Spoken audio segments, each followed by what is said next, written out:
On a school playground, there stood many energetic young men and women. At this moment, the group was talking in small groups, their faces filled with tension and anticipation. Su-bai, standing in the crowd, was equally anxious, because the upcoming Lord trial would directly determine his future fate. An accident transported him to a world where everyone is a lord. Here, everyone who turns 18 is forcibly sent to the God of Creation realm to participate in the Lord trial. The realm of creation is inhabited by countless races, including dragons, angels, elves, succubi, undead, demons, and even gods. Here, the strong rule, and humans can only survive by establishing and developing territories, recruiting and upgrading troops, conquering other races, and competing with other lords for resources. Every human who descends upon the realm of the creator gods will randomly awaken a talent and receive a territory, an initial barracks, and a small amount of initial resources, officially becoming a lord. If one awakens a powerful talent, one can quickly rise to power, become a regional overlord, and completely rewrite one's destiny. However, if the awakened talent is too weak, it will usually only become food for other races and be eliminated and killed directly. Just then, a cold, mechanical voice rang in everyone's minds. Ding! The teleportation to the God realm of creation is about to begin. All participants, please prepare. Countless blue portals instantly appeared on the playground, unleashing a powerful suction force that forcibly pulled everyone inside. The next second, everything went black before Su-bai's eyes. When he opened his eyes again, he found himself standing in the middle of a forest clearing, surrounded by dense primeval forest. Ding! Welcome, Su-bai.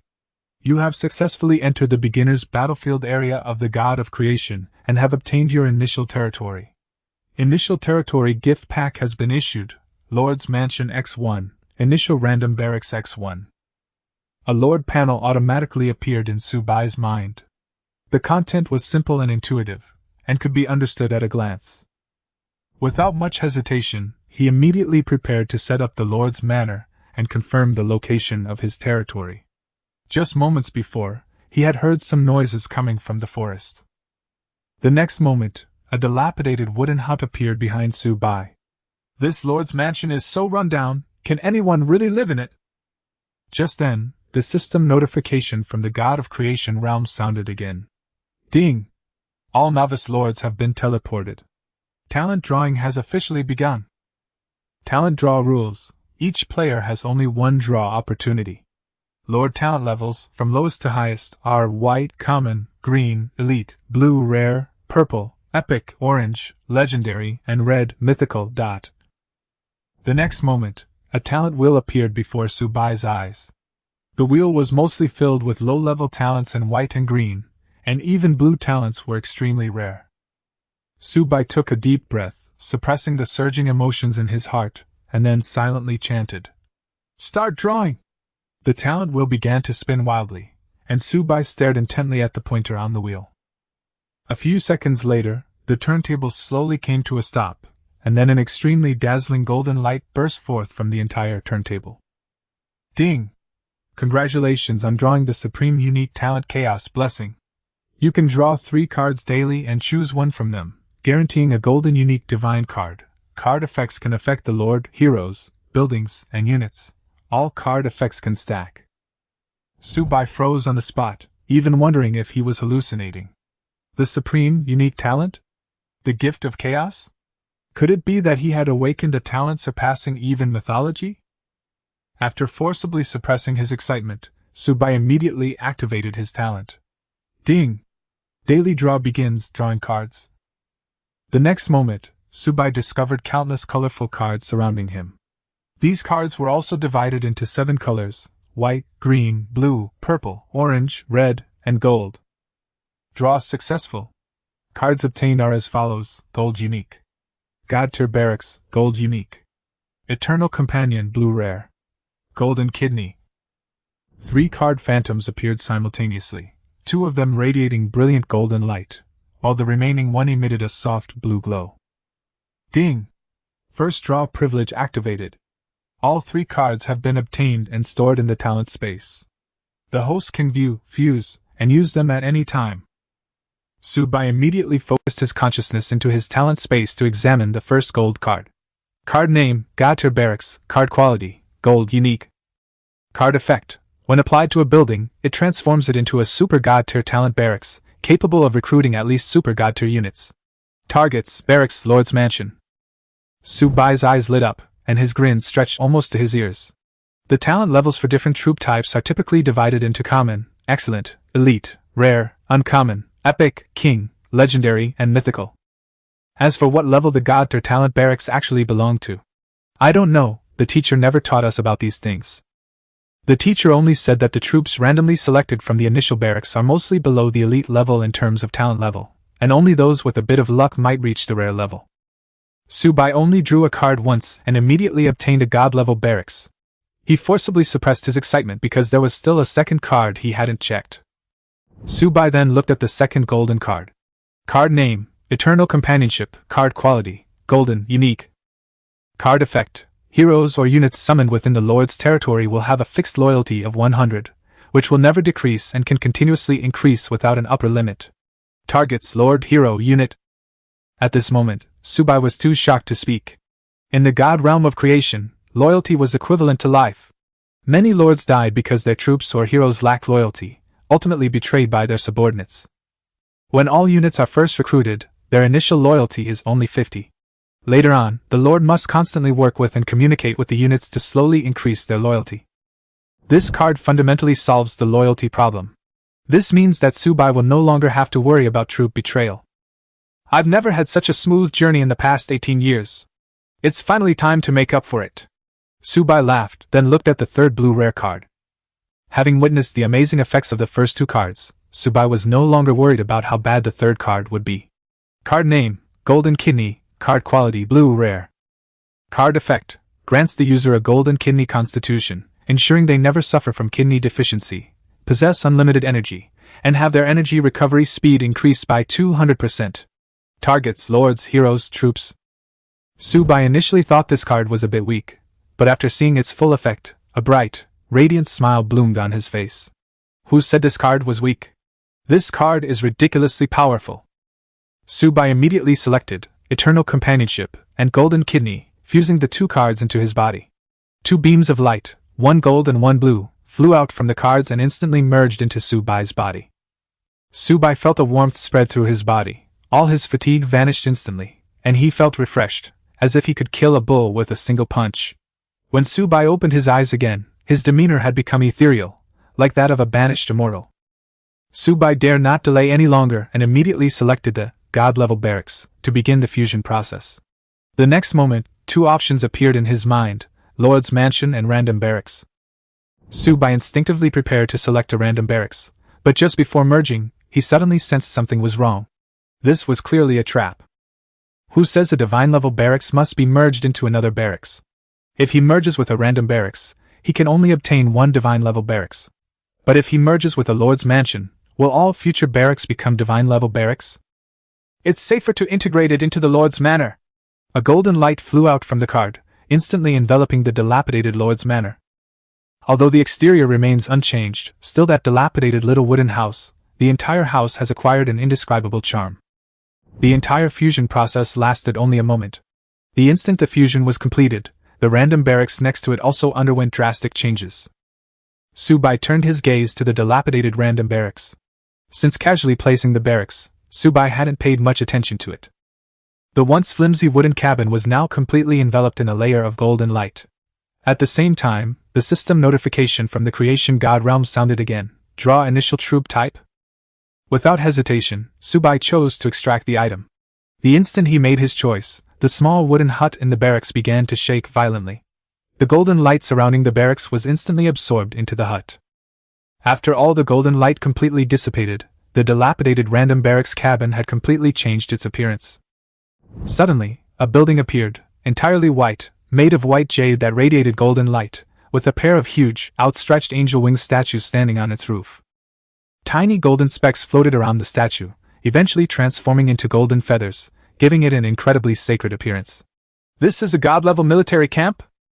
Subai quickly ran over and carefully examined the entire building.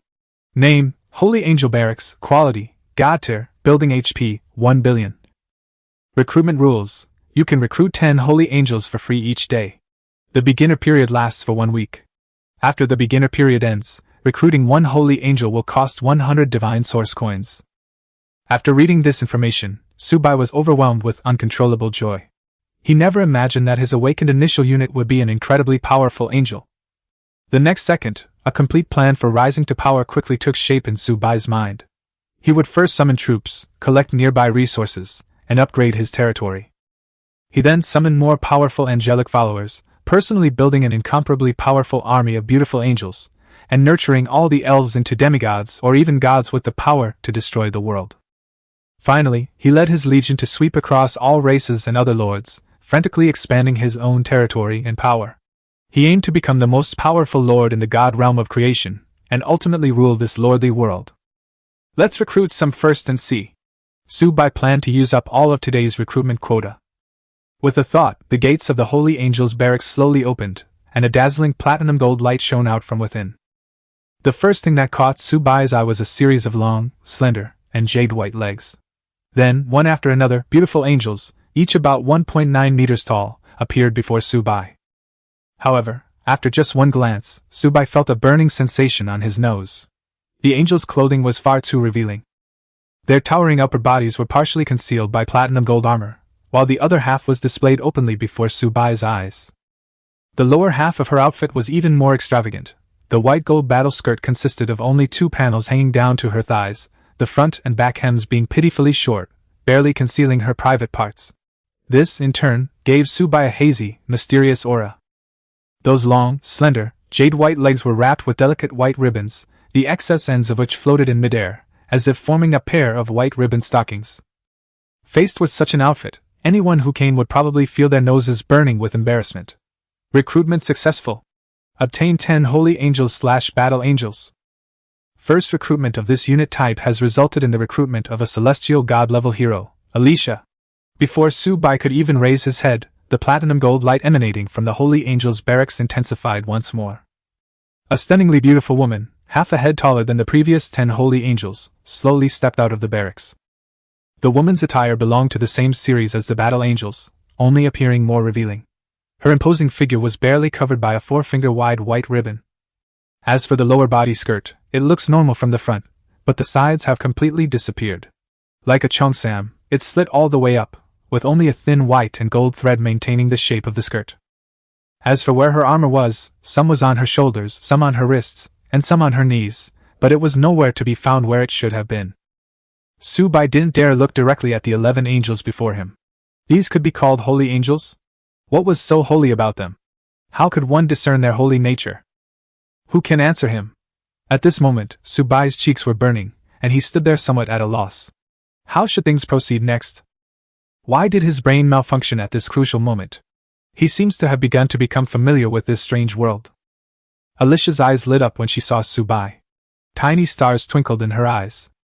Alicia immediately led 10 battle angels to Subai, bowed slightly, and said in a voice as soft as cotton candy, "Master, Alicia is willing to follow you for all eternity and fight for you in all directions."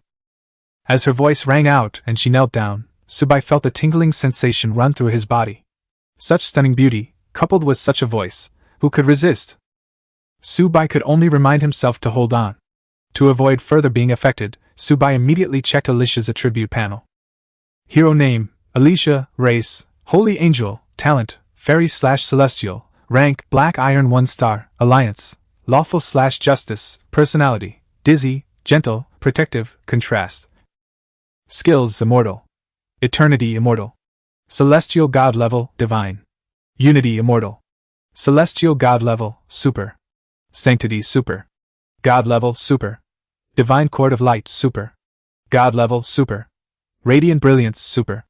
God level, judgment of light, main god level. War armor, god level. Legion skills, immortal. Primordial. Holy angel array, immortal. God level, immortal. Primordial. Eternal silence, immortal.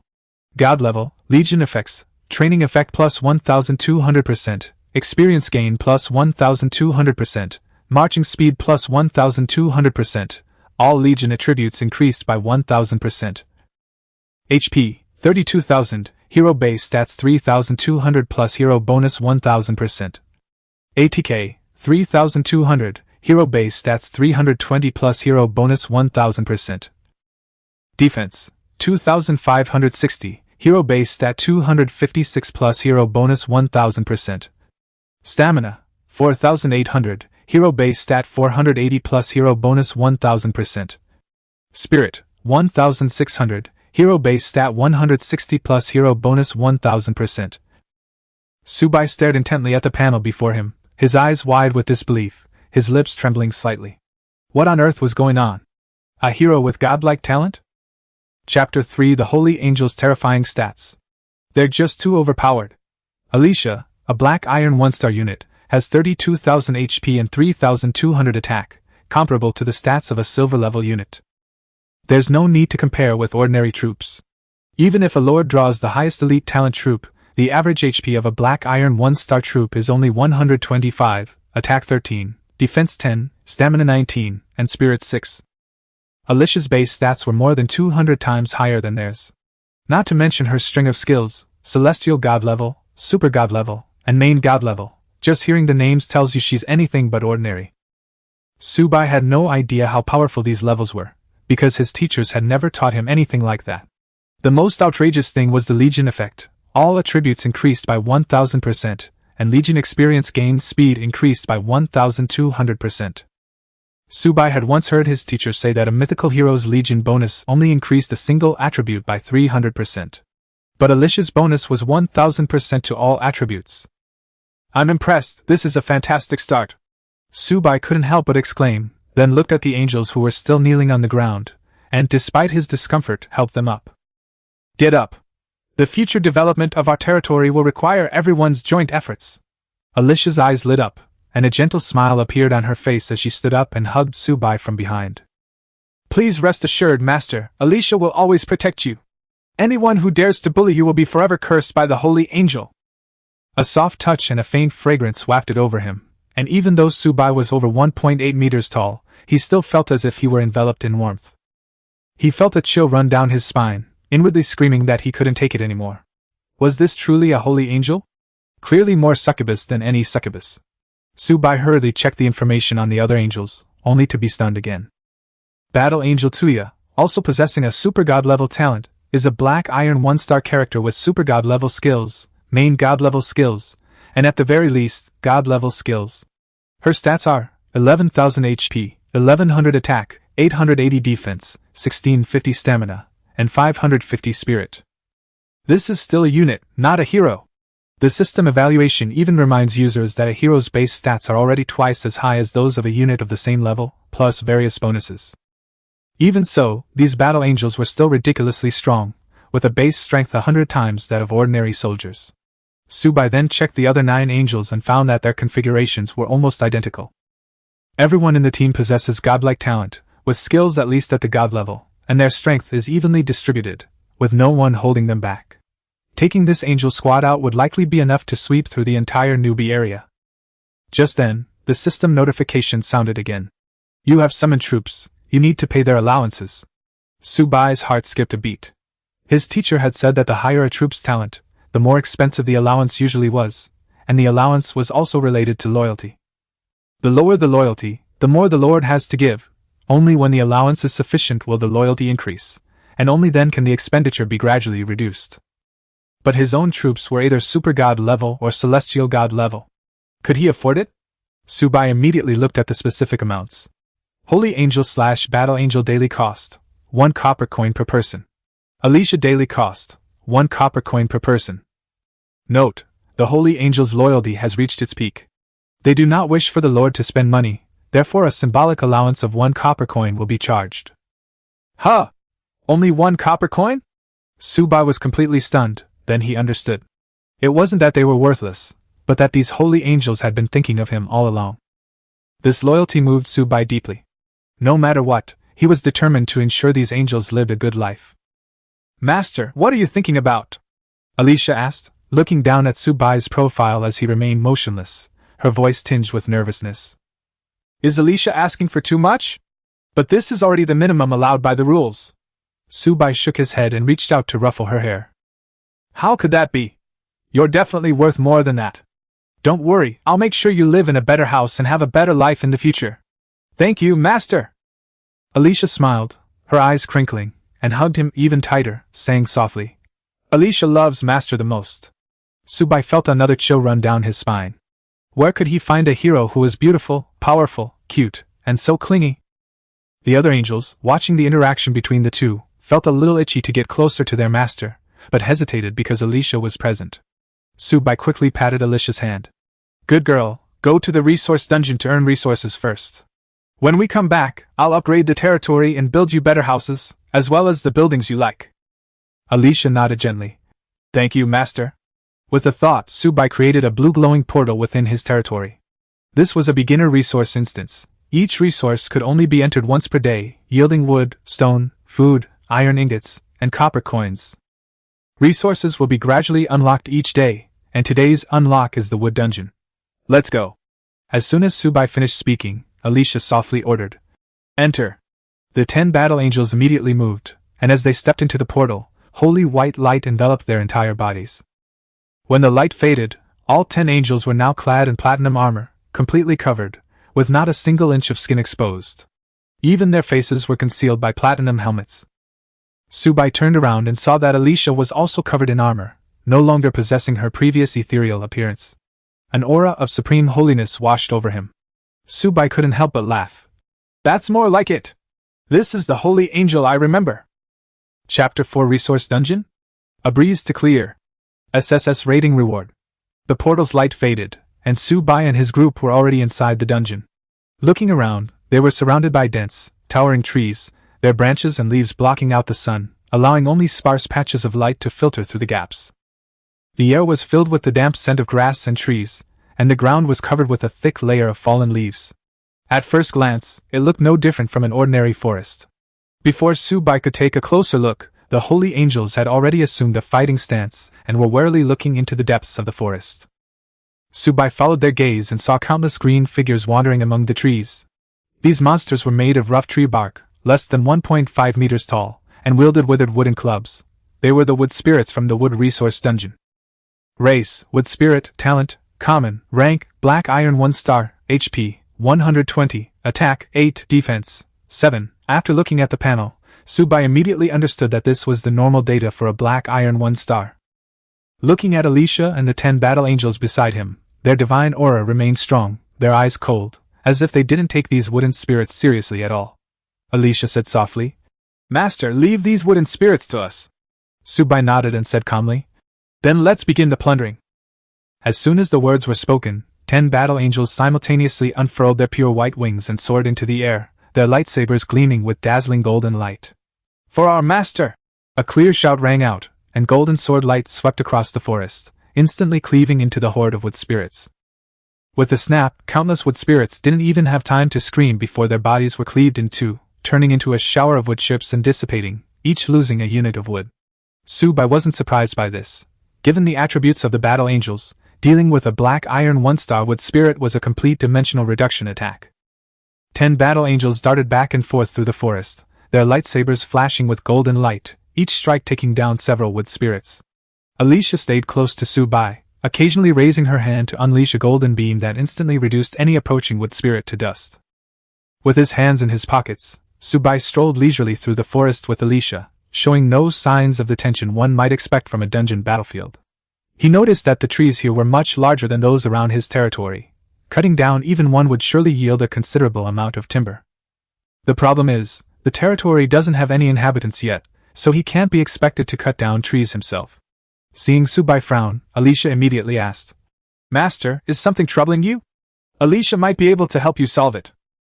Subai didn't hide his regret. So many trees were right in front of them, yet they couldn't take them all. It was such a waste. Hearing this, Alicia laughed. Master, although we don't have the talent for logging, we can still cut down these trees. She looked up at the towering trees ahead, then drew her sword and swung it. A golden light flashed, and swathes of trees crashed down, instantly turning into hundreds of units of timber. Alicia explained earnestly. Not having a talent for logging doesn't mean you can't perform logging operations. Subai stared, completely stunned, at the area cleared away by a single sword strike. This wasn't logging, it was demolition. As time passed, the battle angels continued their rampage through the dungeon, bursts of golden light erupting from them and enveloping vast areas. The wood spirits within range were scorched by the holy golden light, turning into wood chips in seconds without even a chance to resist. The surrounding towering trees were also successively severed by the sword light, and Su-bai's timber resources began to surge wildly. Soon, the 1-hour dungeon session ended, and a system notification sounded in Su-bai's mind. Ding! Resource dungeon session ended, dungeon cleared. Calculating score and rewards. Number of wood spirits slain, 14,321. Number of wood collected, 105,432 units. Resource cards obtained. Common wood resource card X432, Elite wood resource card X124, Rare wood resource card X12, Epic wood resource card X1. Overall rating, SSS. Ding! Congratulations to Lord Su-bai for achieving an SSS rating. Reward, SSS level dungeon chest X1. More than 100,000 units of wood? Su-bai stared at the system panel, his heart trembling. In just one resource dungeon, he had obtained more than 100,000 units of wood, as well as hundreds of resource cards. A regular wood resource card contains 100 units, an elite card contains 1,000 units, and the resource quantity increases tenfold with each quality upgrade. But that epic wood resource card is worth a full 100,000 units of wood. This is no ordinary gain, it's an astonishing fortune. Seeing Su-bai's excited expression, Alicia asked softly, Master, did the battle angels perform to your satisfaction? Your praise is our greatest blessing. Su-bai praised without reservation. That's amazing, Alicia. You are all my most precious treasures. He didn't realize the ambiguity in his words and was still immersed in the joy brought by the massive amount of resources. Then, the dungeon portal reappeared, glowing with a faint blue light. Su-bai immediately led Alicia and 10 battle angels through the portal, and in a flash, they were back in their territory. Over 100,000 units of timber have been credited to the account, and hundreds of resource cards have appeared in the system panel. Meanwhile, a gleaming golden treasure chest lies quietly in the Lord's warehouse. This is an SSS-level resource treasure chest, something no one has ever obtained in the more than 200 years of the Chinese Lord's history.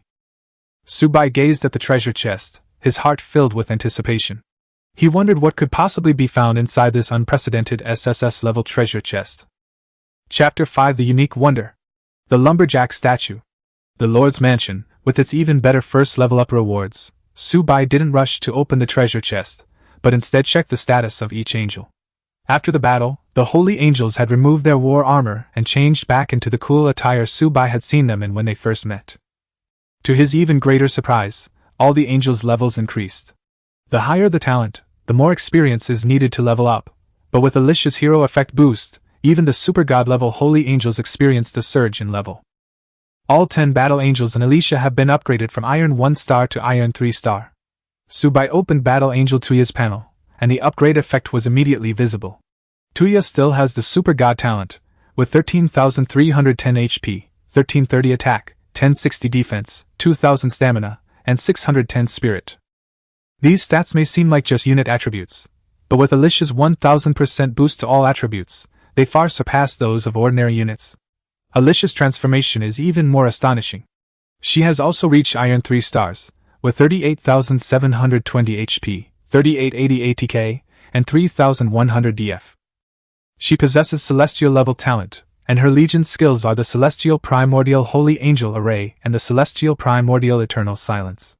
The Legion's effects include a 1,200% increase in training, experience gain, and marching speed, and an additional 1,000% increase in all Legion attributes.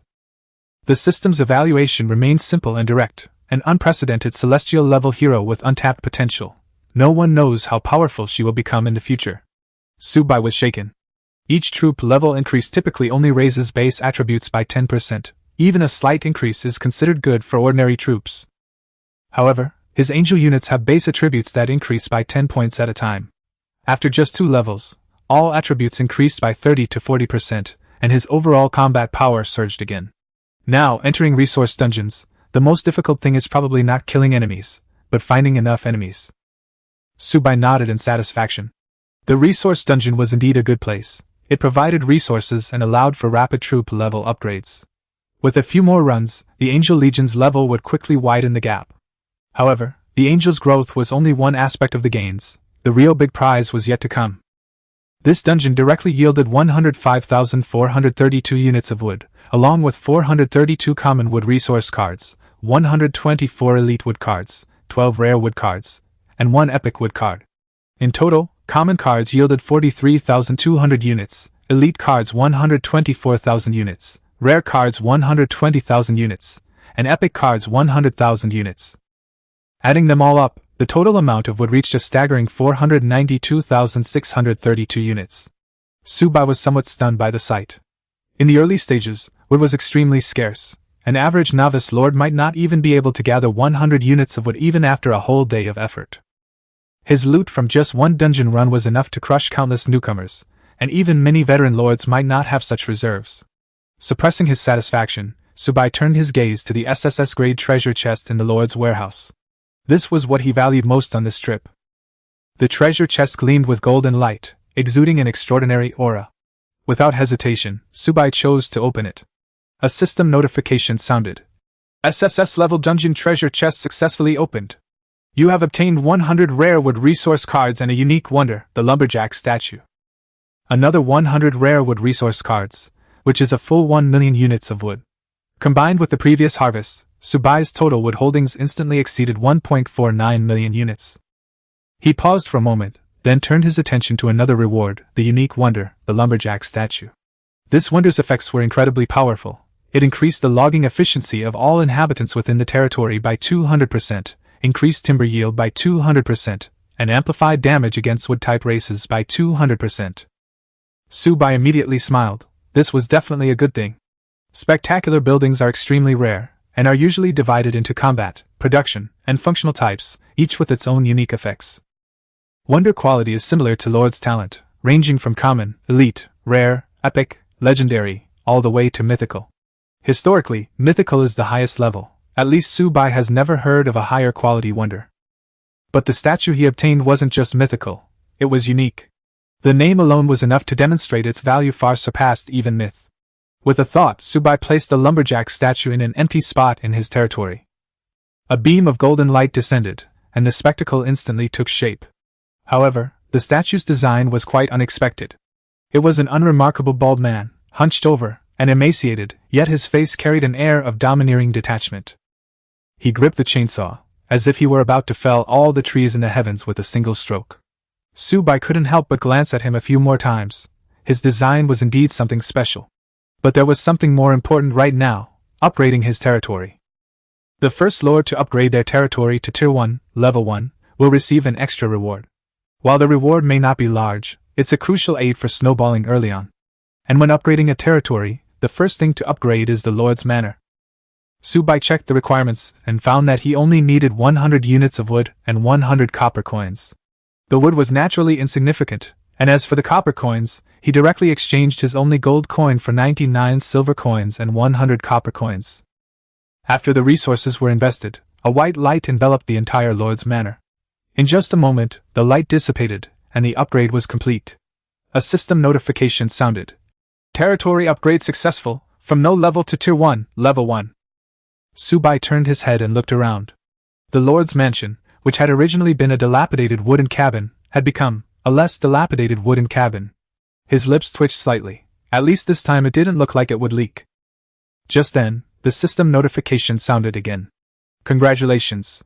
You have become the first lord in this region to upgrade your territory to Tier 1, Level 1. You have received the region's first upgrade reward, a better lord's manor. Chapter 6 Upgrade Challenge Dungeon? One sword and it's done! First level up in the region? Subai was somewhat surprised, not expecting to be the first lord in this region to complete the upgrade. He immediately checked the first level up rewards. The so-called Better Lord's Mansion was just a skin for the mansion, with no change to its internal functions, only a change in appearance. The three options were a modern villa, a Western fantasy castle, and demon ruins, all of which came with a plus 20 comfort level. The modern villa was completely out of place in the God of Creation realm, and the demon ruins were so difficult to even inhabit that Subai ultimately chose the Western fantasy castle. Golden light enveloped the wooden house, and moments later, a magnificent castle built of grey stone rose from the ground. The walls were covered with intricate patterns, and two spires pierced the sky, their golden jewels emitting a faint glow. Ding! Lord's Mansion skin transformation complete, comfort plus 20. Comfort improves the mood of the citizens, increases work efficiency and troop combat power. When the total comfort reaches 100, it also increases all attributes by 10%. More importantly, this attribute has no upper limit. The higher it stacks in the future, the more amazing the benefits to the territory will be. Alicia walked into the castle hall, her eyes shining, and said gently, "Master, congratulations on acquiring a new home. Prepare yourself first, we'll enter the upgrade challenge soon." As soon as Subai finished speaking, the system notification sounded again. Ding! Your territory has been upgraded to Tier 1, Level 1. The upgrade challenge dungeon is now open. The upgrade challenge is a necessary hurdle for any lord to overcome in their growth. If you do not enter within 10 minutes, your territory will revert to having no level, and all the resources consumed will be wasted. The first challenge comes with extra rewards, ranging from a minimum of F rank to a maximum of S rank. The challenge requirements are straightforward: conquer a territory of the same rank within 1 hour. This was originally a test for the Creation God realm to select strong and weak lords, but for Subai, it was clearly a reward delivered to his doorstep. Prepare to enter the instance, and finish this quickly. Subai looked at Alicia and the 10 battle angels. Yes, my master! The 11 angels shone with golden light, instantly donning heavy armor, appearing holy and majestic. Ding!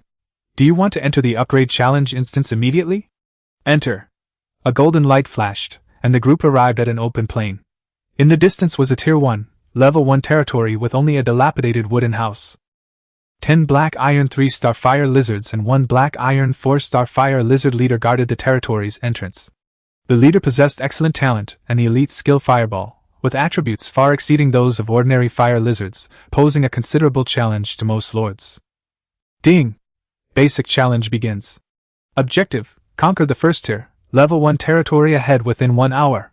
As soon as the notification appeared, Alicia raised her angel great sword, and a platinum gold sword light shot into the sky. Raging tide divide heaven and earth.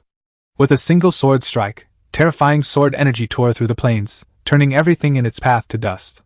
The fire lizard leader didn't even have time to react before it, along with its entire territory, was completely engulfed by the sword energy.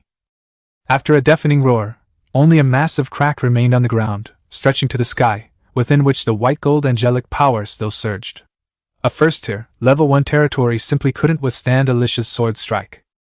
Although Subai had already overestimated the angel's strength, seeing this scene with his own eyes still made him realize he had been too conservative. Alicia sheathed her sword, came to him, and bowed, smiling.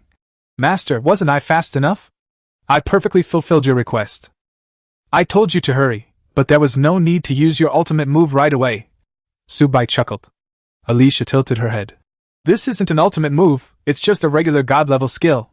They all know it, and they usually use it as a normal attack." Subai was silent for a moment, and could only sigh in his heart. "Indeed, it's powerful enough." Ding! Conquered Tier 1 Territory X1, Basic Challenge successful. Ding! Basic Challenge rating, S rank. Extremely high completion rate detected, can continue the challenge to aim for a higher rating. This situation was something even the teacher hadn't mentioned, clearly a hidden challenge had been triggered. But Subai didn't hesitate. With Alicia by his side, what was the point of increasing the difficulty? Continue. Ding! Challenge difficulty increased. Enemy troop types, heroes, and territory defenses will gradually increase. The more territory destroyed within 1 hour, the higher the rating. A Tier 1, Tier 2 territory immediately appeared in the distance, with 15 black iron 5-star crimson armored turtles and 1 elite hero, their combat power far exceeding that of before. Before Subai could even finish looking at the enemy's stats, Alicia's gentle voice rang out. "Raging tide. Divide heaven and earth." Ding!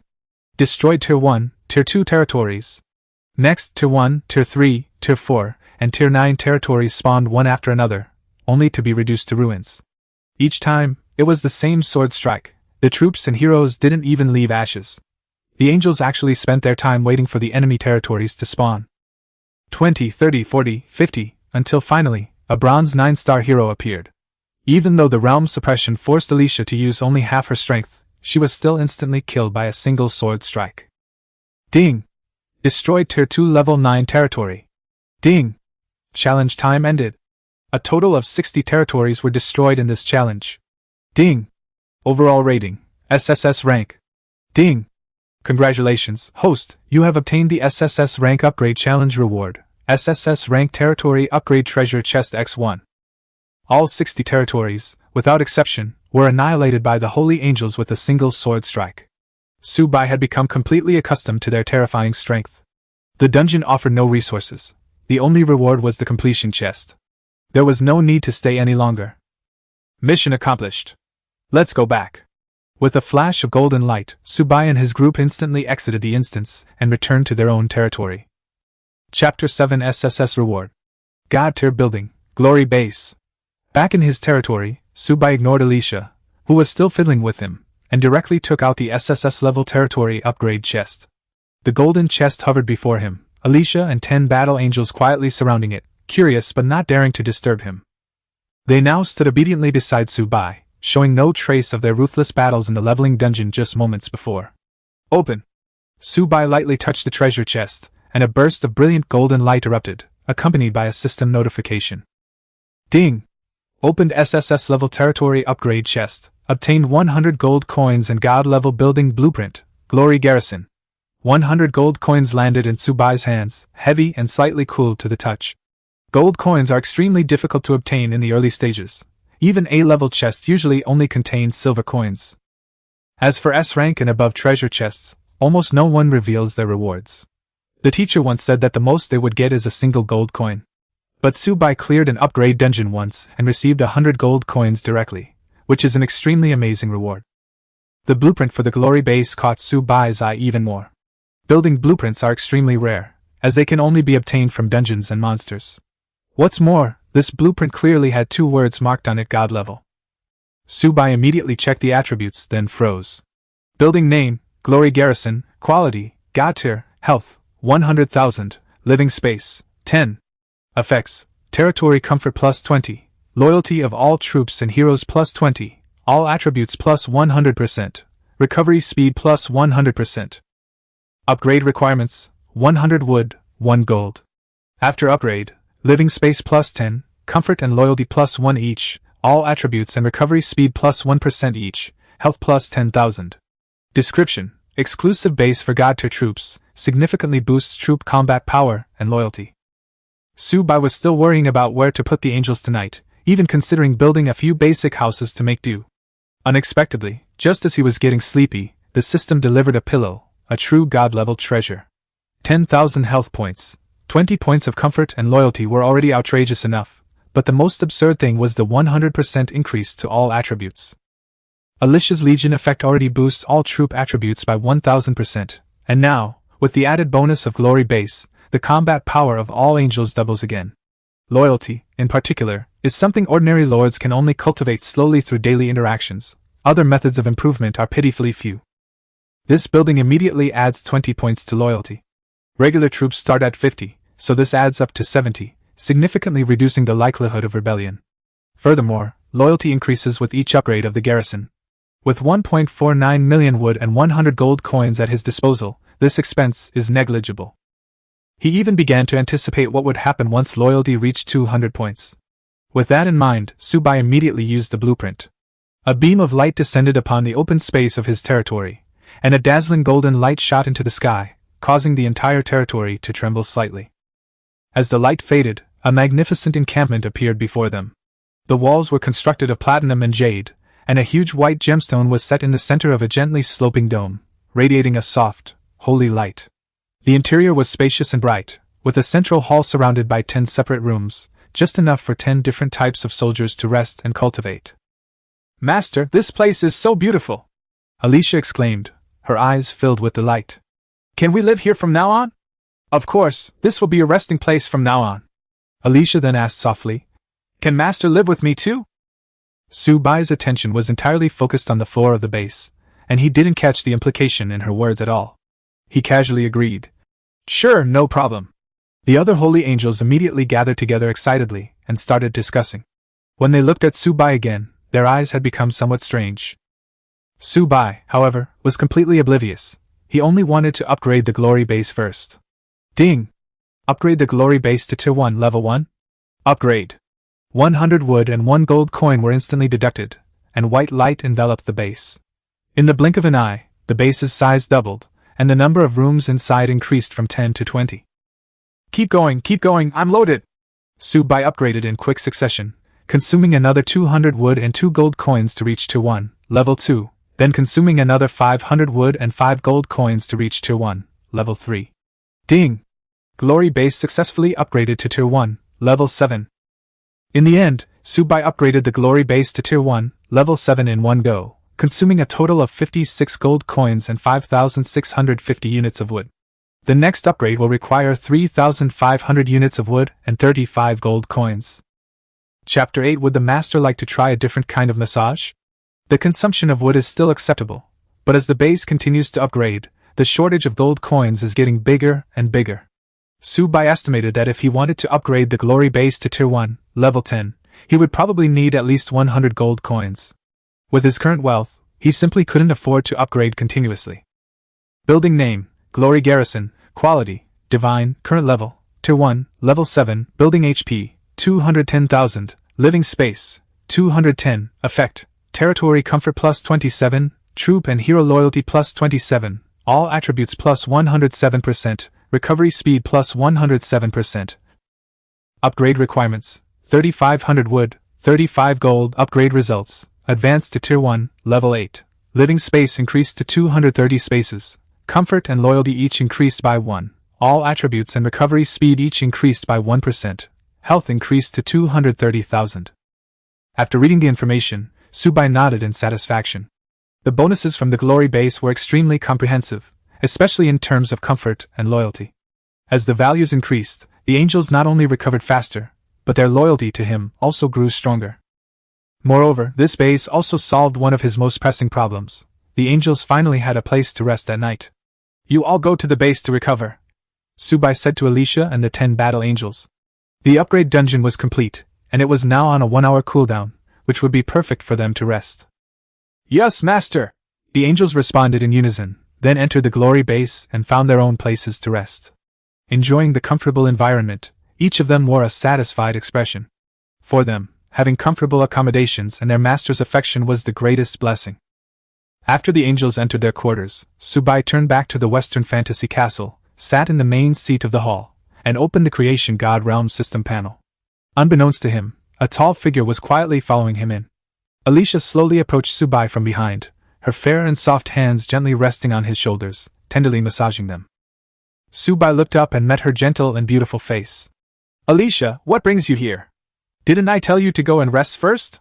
Alicia smiled gently. My lord also needs to relax. I recover very quickly, so there's no need for you to worry. As she spoke, her movements became even gentler. Subai felt the fatigue in his shoulders and neck quickly dissipate, and his long tense mind gradually relaxed. Seeing his expression of enjoyment, Alicia leaned down and gently kissed his cheek. Would Master like to try a different kind of massage? Subai was slightly taken aback, still reeling from the moist sensation, when Alicia had already pulled him away from his seat. This unusual relaxation was clearly too much for Subai to handle. Shortly after, 2 chat channels appeared on the system panel. World Chat Channel, 219,987,452 participants. 220th Newcomer Lord Area Chat Channel, 9,987 participants. Subai glanced at the number of people, his expression remaining largely unchanged. Blue Star has a population of over 10 billion, and every year when the Creation God Realm opens its Lord trials, around 200 million newcomers become Lords. But those who truly survive the novice period and establish themselves firmly in the Creation God Realm are less than 1 in 10. Being eliminated during the beginner period at most means losing your Lord status. But once you leave the beginner protection and die in the battle for supremacy among all races, that is true death, and even the gods cannot save you. Instead of checking the cluttered World Chat channel, Subai opened the regional chat. These 10,000 lords were his most direct source of information. As soon as he entered the channel, countless messages flooded the screen, and the entire region was filled with tension and anxiety. My girlfriend cheated on me with my ex-boyfriend. This place is too cruel. My unit just left the safe zone to cut down trees and got killed by a level 2 dark iron monster. How am I supposed to play like this? I don't eat beef. My classmate tried to break into the safe zone to collect wood for upgrades, but all his troops were wiped out, his territory was destroyed by monsters, and he was eliminated. It was so tragic. Subai slowly scrolled through the screen, filtering out the valuable information. As he looked, his eyes flickered slightly, and he keenly sensed a business opportunity. Almost all the lords in the region were short of wood, and some were even willing to spend large amounts of copper and silver coins to buy just a few units of wood. This indicated that the wood shortage was extremely severe in the early stages of the beginner period, making it the most sought-after resource. He held a staggering 1.49 million units of timber in his possession. Such a vast quantity was far beyond his own use. Rather than letting the timber sit idle in the warehouse, he decided to put it on the trading market and exchange it for the more scarce currency. Chapter 9: Shortage of timber in the market? I just bought 1 million pieces of timber. Let's sell them and get rich quick. Gold, silver, and copper coins are the hard currency of the creation god realm. They can not only be used to upgrade buildings and recruit citizens, but can even be exchanged for Chinese yuan. Thinking of this, Subai did not hesitate and immediately opened the system panel and entered the timber interface of the regional trading market. Upon looking around, a look of surprise flashed in his eyes. Although the market was filled with all sorts of random things, even used stockings and bras, almost everyone was exchanging items for timber. There were very few people actually selling timber, and when a few did appear, they were snapped up instantly. The original price in the creation realm was 1 unit of wood for 1 copper coin.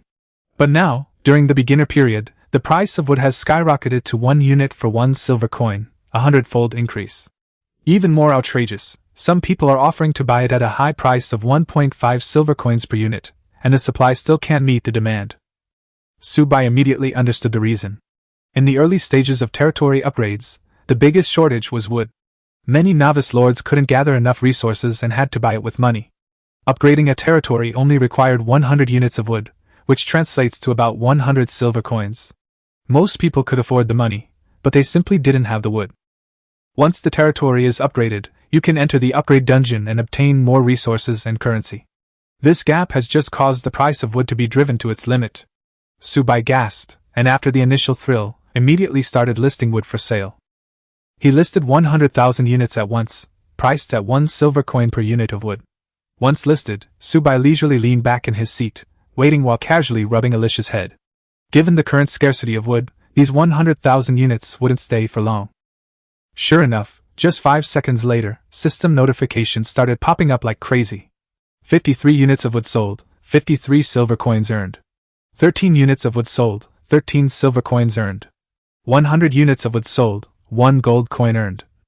A dense barrage of transaction messages instantly filled the system panel, scrolling so fast that it was impossible to see anything. When the notification stopped, Subai looked at the shelves again and found that all 100,000 units of wood had been sold out. From being put on the shelves to being sold out, it took less than 7 seconds. After deducting the 10% handling fee, he received a total of 134 gold coins and 76,600 silver coins. Subai opened the resource panel. His account, which originally had only 44 gold coins, now had 178 gold coins and 76,699 silver coins. At the exchange rate, 1 copper coin equals 10 Chinese yuan, 1 silver coin equals 1,000 Chinese yuan, and 1 gold coin is worth 100,000 Chinese yuan. This sale netted Subai a profit of nearly 90 million Chinese yuan. But he had no intention of exchanging them. The Huaxia coin could only be used within China, while gold, silver, and bronze coins could genuinely enhance one's strength. He clearly understood which was more important. At this moment, the regional chat channel had completely exploded. Some were shocked that 100,000 units of wood suddenly appeared in the market. Some were so slow that they only managed to grab 3 units, and others couldn't believe that they had to grind through resource dungeons to get a dozen or so units of wood, while the mysterious seller had thrown out 100,000 units at once. Some even speculated that the fact that the opponent could produce so much wood meant they had spawned at least tens of thousands of wood spirits, whose troops' strength absolutely overwhelmed all novice lords. Soon, the channel was filled with pleas. Some were willing to pay 1.5 silver coins to buy it, while others directly raised the price to 2 silver coins, just asking Subai to put some more wood on the market to gather enough resources to upgrade their territory. Subai stared at the chat panel, his expression remaining calm. The trading market was enormous. Even if he threw in hundreds of thousands more units of wood, they would be quickly absorbed. However, the god realm of creation was full of hidden talents. Among the 200 million lords, who knew if any possessed special talents or items that could pinpoint his identity through the trading? He's currently powerless and insignificant, his only support being Alicia and the 10 battle angels. While their strength isn't weak, there's no need to be too high-profile about selling timber. lest they attract the attention of lords with mysterious abilities. In the realm of creation, survival is paramount. He should quietly develop his strength, biding his time until he reaches god-level power before venturing out. Thinking of this, Subai closed the chat channel, ignoring the messages, and turned to look at the Lord's Manor upgrade panel. The upgrade dungeon had a 1-hour cooldown, and about an hour had passed since the challenge ended. Now, it's time to upgrade the Lord's Mansion. Subai opened the upgrade panel, which clearly displayed the requirements. The Lord's Mansion is currently at Tier 1, Level 1. Upgrading it to Tier 1, Level 2 requires 200 units of wood and 200 copper coins. These resources are negligible to Subai at his current level. Upgrade. As he clicked confirm, 200 units of wood and 200 copper coins were instantly deducted.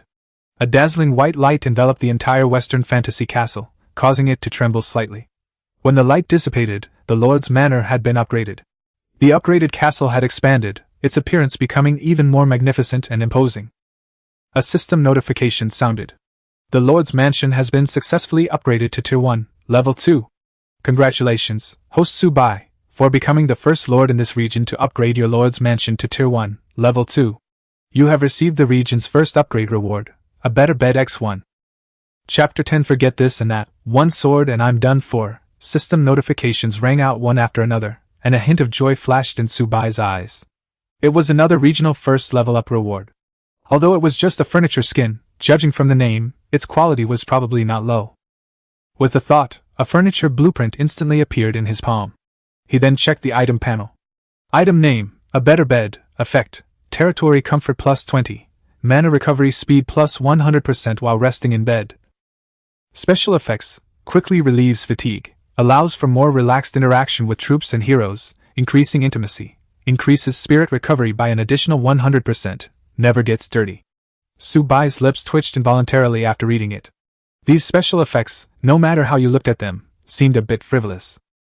The effect was indeed quite good, especially the restoration of magic power and energy, which was very useful to him.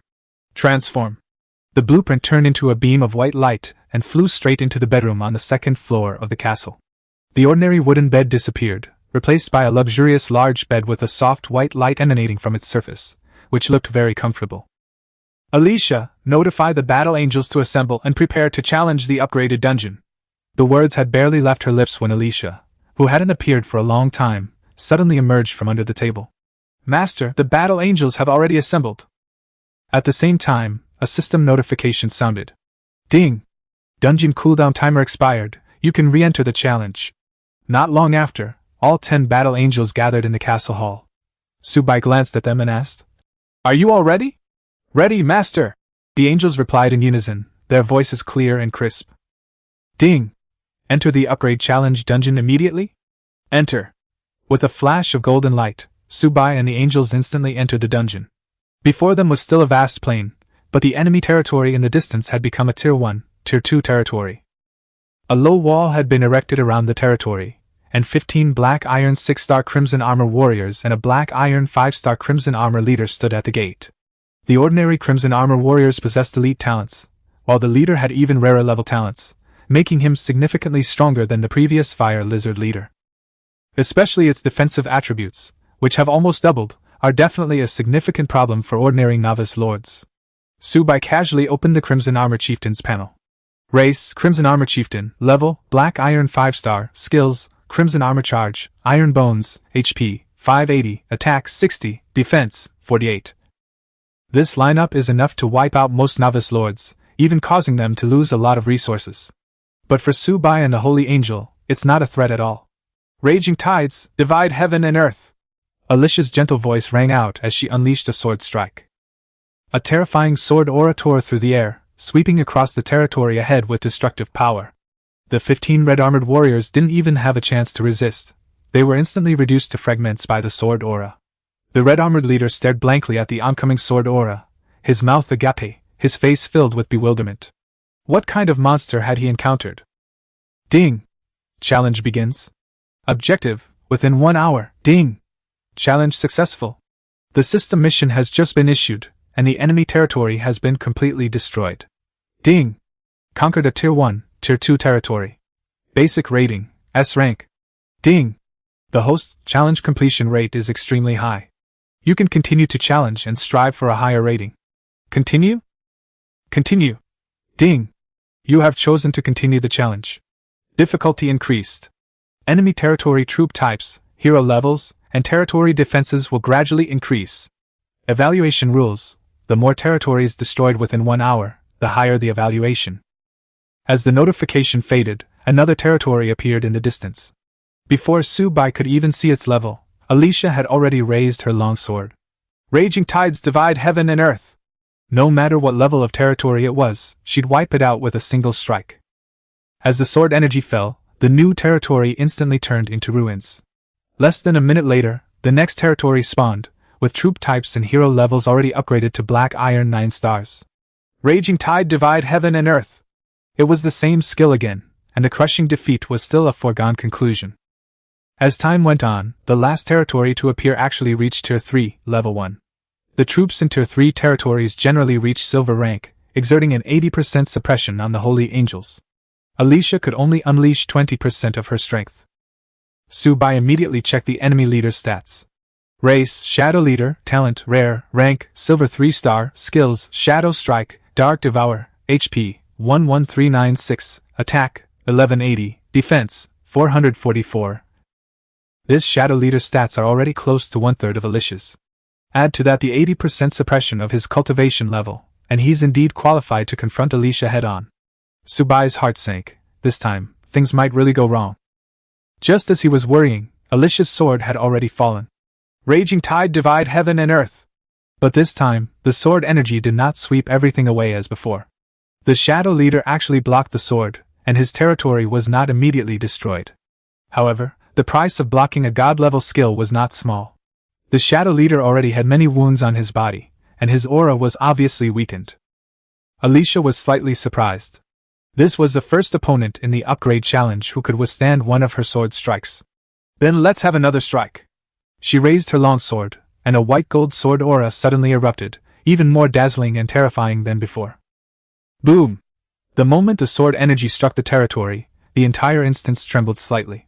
A Tier 3, Level 1 territory was completely destroyed. The Shadow Leader didn't even have time to scream before turning to ashes. Ding! Tier 3, Level 1 territory destroyed. Ding! Challenge time ended. This challenge destroyed a total of 60 territories. Overall rating, SSS rank. Ding! Congratulations, host, you have obtained the SSS rank upgrade challenge reward. SSS rank territory upgrade treasure chest X1. Hearing the system notification, Su-bai finally breathed a sigh of relief. Thank goodness, Su-bai almost thought something terrible was about to happen. Chapter 11 Alicia. You're stirring up trouble. A flash of golden light, and Su-bai and his group returned to their territory. Su-bai immediately checked the SSS level territory upgrade chest in his system inventory. The last chest yielded a glory territory, with ridiculously powerful effects. Su-bai was filled with anticipation to see what he would get this time. He had barely sat down when Alicia naturally followed, obediently crouching behind him and gently lifting him up, letting Su-bai rest his head on her soft, warm lap. Hiss! Alicia! You're provoking me! Alicia smiled alluringly. Does Master like me like this? Su-bai was naturally attracted, but he would never admit it. The other 10 battle angels guarded the glory base, occasionally stealing glances at the two, their eyes filled with envy. Su-bai quickly composed himself, not wanting to let beauty distract him from his business. He raised his hand and touched the treasure chest, and a dazzling golden light burst forth. Ding! Opened SSS level territory upgrade chest. Gained 100 gold coins. Gained god level building blueprint, legendary campfire. Another 100 gold coins.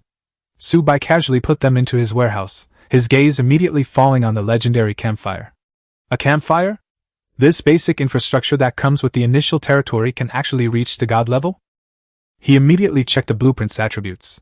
The legendary campfire increases territory comfort and loyalty by 20 points. When troops and heroes are near the campfire, all their attributes increase by 100%, and their mental recovery speed also increases by 100%. After leaving, the bonus will gradually decrease, reaching 0 after 24 hours. However, as long as you return to the campfire, the bonus will be instantly restored. The most amazing thing is the special effect. Resting by the campfire every day permanently increases the base spirit of your units and heroes by 10 points, with no upper limit. After looking at the panel, Subai remained silent for a moment before slowly uttering, "A campfire can be used like this?" In the god realm of creation, ordinary campfires are only for keeping warm and cooking food, serving as a transitional facility in the early stages. But this legendary campfire not only doubles all attributes but also permanently stacks the most difficult to improve basic spirit. Mental strength isn't just about resisting mental attacks, it also relates to total mana, casting speed, and recovery speed. The higher your base mental strength, the more terrifying your attributes will be after receiving various buffs. For example, Alicia's base spirit is currently 194 points. After increasing by 10 points today, it reaches 204. With the additional boosts from Hero, 1000%, Glory Base, 107%, and Campfire, 100%, her total spirit can directly reach 2462 points. Add another 10 points tomorrow, and the final attribute will skyrocket by over 100 points. The daily gain even surpasses the gains of other troop types advancing a whole level. This is fucking. Subai was momentarily at a loss for words. This campfire gift from the system was truly outrageously underhanded. Furthermore, the 20 points of comfort and 20 points of loyalty from the campfire, combined with the 27 points from the glory base, and the bonuses from the Lord's Mansion and the bed, bring the territory's comfort level to 77 points, and the loyalty level to a whopping 147 points. Only 13 points are needed to reach 100 points of comfort. Subai suppressed his thoughts and decided to start the campfire first. With the thought, the architectural blueprints transformed into warm orange light and flew towards the open space in front of the glory base. The light fell, but there were no magnificent phenomena. Instead, a small orange-red flame quietly ignited. The campfire, about a person's height, cast a soft, warm glow, illuminating a large expanse of the night. Tiny golden sparks rose into the air and dissipated into the darkness, the flames dancing gently with a rhythm that soothed the soul. It emitted no smoke, but rather a faint fragrance, like sandalwood, or some indescribable spice, inducing a sense of relaxation. So comfortable. Subai turned around and saw that Alicia had already narrowed her beautiful eyes, as if her spirit had been gently caressed. At the entrance of the glory base, the 10 battle angels were also attracted by the firelight and gathered around the campfire, their faces full of surprise and delight. "Master, this campfire, it's so warm. I feel my soul being comforted by you. My mood has improved instantly." The angels whispered involuntarily, their beautiful cheeks flushing. Their gazes towards Subai, illuminated by the firelight, grew even more intense and aggressive. Chapter 12 Master, what should we do if they can't hold back anymore? Alicia pulled Subai to sit by the campfire, pressed her soft body against him, wrapped her arms around his chest, rested her chin on his shoulder, and asked softly, "Master, what should we do if they can't hold back anymore?" Subai felt a chill run down his spine from the voice, and he wondered to himself, how could this angel be even more torturous than a succubus? Just as he was about to refuse, Alicia pleaded for everyone. "Master wouldn't want them to be unable to relax after the battle, would he? With me watching over them, they won't go too far." The angels around him immediately brightened up, looking at Subai with expectant eyes. Their demeanor suggested that if he dared to shake his head, he wouldn't escape unscathed. Subai remained silent for a moment, then could only reluctantly compromise. "Then, as soon as possible." He gritted his teeth inwardly. A dignified lord, actually driven to this point by a group of angels. Once his territory was stable, he would teach these little devils a lesson. "Thank you, Master." Alicia smiled, giving Subai a light peck on the cheek. Subai's expression was numb. He could only wave his hand and say, "This is your well-deserved reward." The angels cheered, and the campfire was instantly filled with warmth and joy. Whether Subai was truly happy or not, only he himself knew. After a moment of merriment, Subai simply nestled into Alicia's arms, resting his head on her soft legs, and opened the system panel to browse the chat area. Alicia gently tidied his hair, and the other angels, showing good manners, dispersed after fulfilling his wish to be close. They all knew that the development of their territory was the most important thing. The chat channel remains incredibly active. Some have finally gathered 100 wood to challenge the upgrade dungeon. Others are still patiently waiting for a mysterious big spender to sell wood. Some have also shared their upgrade dungeon experiences, saying that the opposing troops were 2 stars higher than their own, nearly causing them to die inside, and even after a desperate victory, they only received a C-rank rating and 10 silver coins.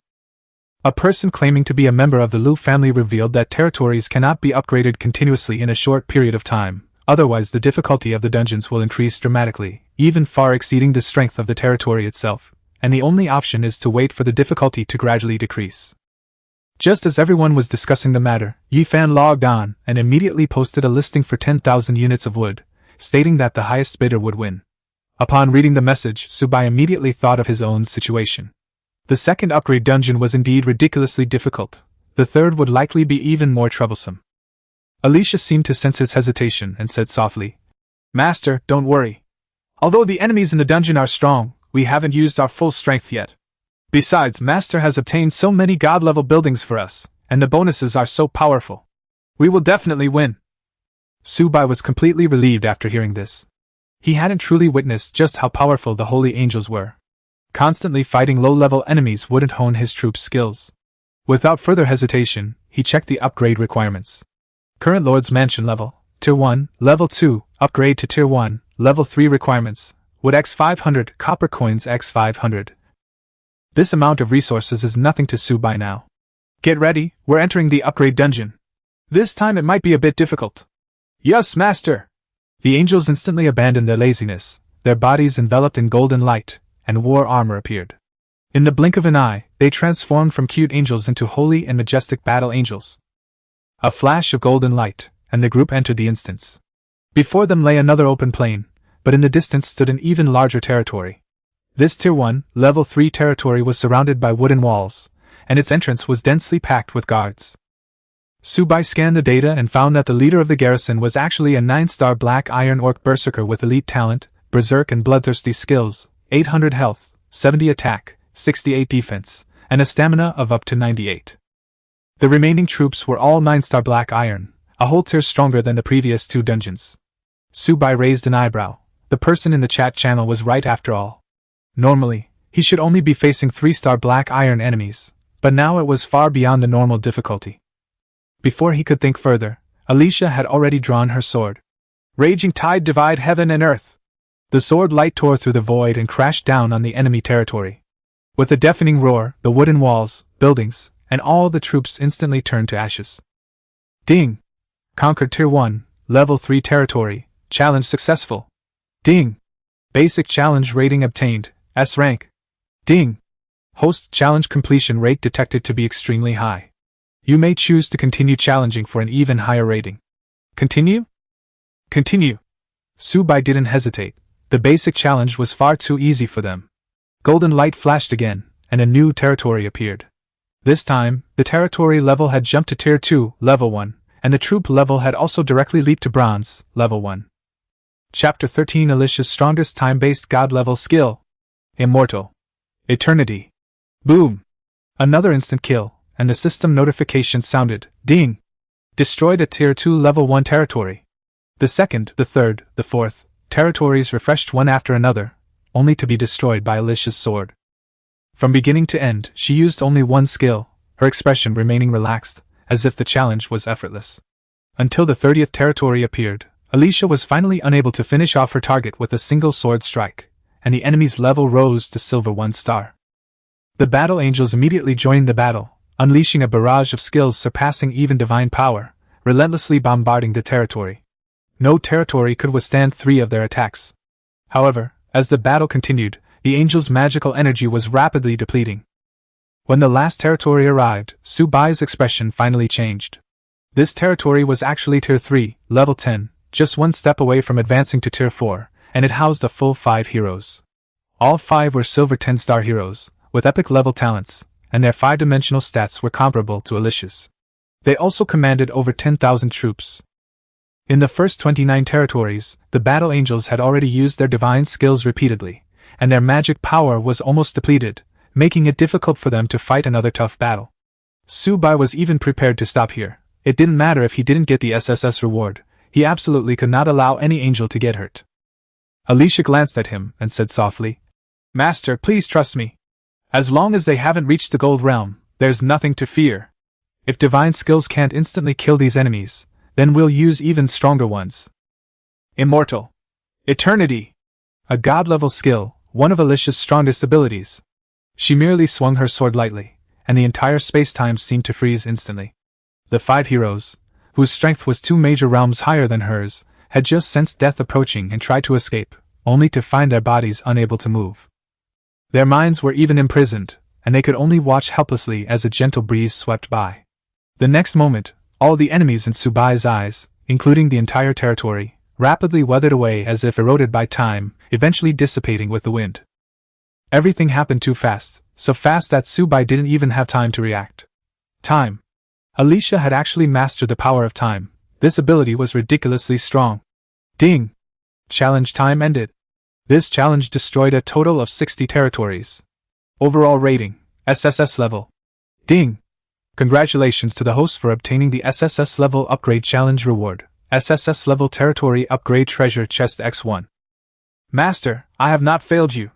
After the battle, Alicia shed her noble and aloof divine aura, reverting to the alluring appearance Subai was familiar with. Subai was stunned for a moment before nodding in response. He also realized that improving his strength needed to be put on the agenda as soon as possible. These troops and heroes are terrifying. If it weren't for the eternal 100% loyalty, they might have already overthrown their weak lord. The lord's growth is entirely tied to the territory's level. For every level the territory advances, the lord's 5 stats increase by 10%. This is just the basic increase. Other enhancements depend on the lord's talents. Some talents specifically strengthen the lord himself, offering little benefit to troops and heroes. Subai's talent leans towards support, making him extremely versatile, but it might not necessarily translate into much individual combat power. Back in his territory, Subai didn't rush to open the treasure chests, but instead sat by the campfire in deep thought. The increased difficulty of this dungeon had exceeded his expectations. Although they successfully cleared it, the battle angels were almost at their limit, and Alicia even used one of her strongest skills. The next reward dungeon might still be passable, but the hidden levels will inevitably encounter troops and heroes of the Gold Realm. According to the rules of the God of Creation realm, a higher realm grants a 50% suppression in all attributes, 2 realms higher, an 80% suppression, and 3 realms higher, a 99% suppression, leaving almost no chance of resistance. The Holy Angels are currently only at the Iron rank 3 to 4 stars. If they encounter a Gold rank enemy, who is 3 whole realms higher, they have absolutely no chance of winning. It seems we can't be greedy, Subai said in a low voice. Today, we'll only level up to level 1 or 3. Ensuring we get an SSS rating every time is the most important thing. Compared to that, the first level up reward isn't that important anymore. Alicia asked from the side. Master, are you worried that the difficulty is too high? We can still fight. No, if we continue, you will all get injured. Subai shook his head with a smile. You are indeed very strong, but you cannot overcome the suppression of your realm. We will continue tomorrow when the difficulty returns to normal. Let's stop here for today. Yes, Master. Alicia leaned obediently on Subai's shoulder, her heart filled with joy. Was Master just concerned about them? Subai didn't notice her unusual behavior, but simply opened his system inventory and looked at the newly acquired SSS treasure chest. What will I get this time? Open it. A golden light flashed. Ding! Opened SSS level territory upgrade treasure chest. Obtained the following rewards. Gold coins X100. Obtained God level building blueprint. Dining Hall of the Gods. Subai was slightly stunned. He casually tossed the gold coins into his warehouse, and his eyes immediately fell on the building panel. Building name, Dining Hall of the Gods. Quality, Divine. Building health, 100,000. Effect, Territory comfort plus 20. Loyalty of all troops and heroes plus 20. While dining in the dining hall, all attributes are temporarily increased by 100% for 6 hours. Daily dining grants the blessing of the gods, increasing experience gain by 100% for 24 hours. The canteen can also produce an unlimited supply of high-quality food best suited for different troop types, providing optimal buffs and accelerating troop and hero development. Upgrade requirements: 100 wood, 1 gold. Description: the place where the gods dine. It is said that food eaten here will acquire a trace of divinity. Chapter 14: The Dining Hall of the Gods. Food for the gods. And it's infinite. After looking at the panel, Subai remained silent for a full 3 seconds before slowly uttering, "This is a dining hall?" He was truly shocked. The previous god-level buildings were already outrageous enough. Glory bases boosted all attributes, and legendary campfires also provided buffs. And now, even the dining hall could provide buffs, and it could produce food infinitely. Even if he recruits more troops in the future, he will no longer have to worry about food. More importantly, the dining hall of the gods can produce the most suitable food for each type of troop. This is not just about saving money. Troops, of course, also need to eat, and different troop types have completely different food requirements. Eating the right food can provide significant bonuses. Eating the wrong food can, at best, hinder growth, and at worst, cause loyalty to plummet. What's edible and what's inedible is entirely up to the Lord's judgment. One wrong move, and the troops you've painstakingly trained might desert you. There was once an epic lord, with excellent talent and troops, on the verge of rising to power. But after returning from an expedition, he fed the night elves pickled food. Night elves naturally abhor this food, and their loyalty plummeted by 50 points that night, and another 10 points the next day.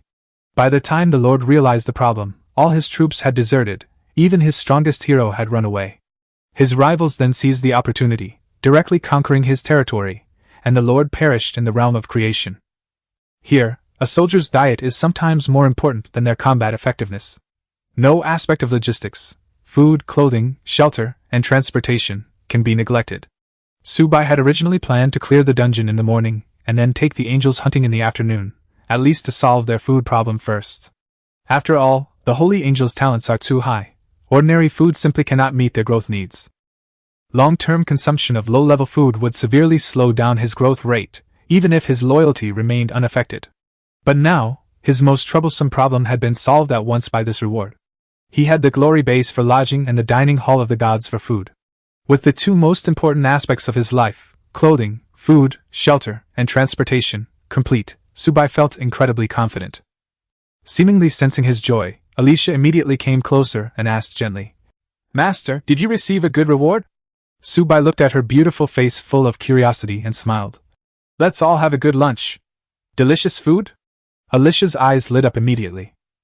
She knew that the territory was still in its early stages and couldn't possibly have much precious food. The ingredients the holy angels needed were far too rare, so they had never asked Subai for any. But they had been fighting all morning and were indeed hungry. Now, hearing that there was something delicious to eat, they were naturally very excited. Subai nodded. "The dining hall of the gods. From now on, you'll be able to eat the food most suitable for you every day. The food most suitable for us." Alicia paused, a blush rising to her cheeks, her voice softening. "Then, Master, will you feed us yourself?"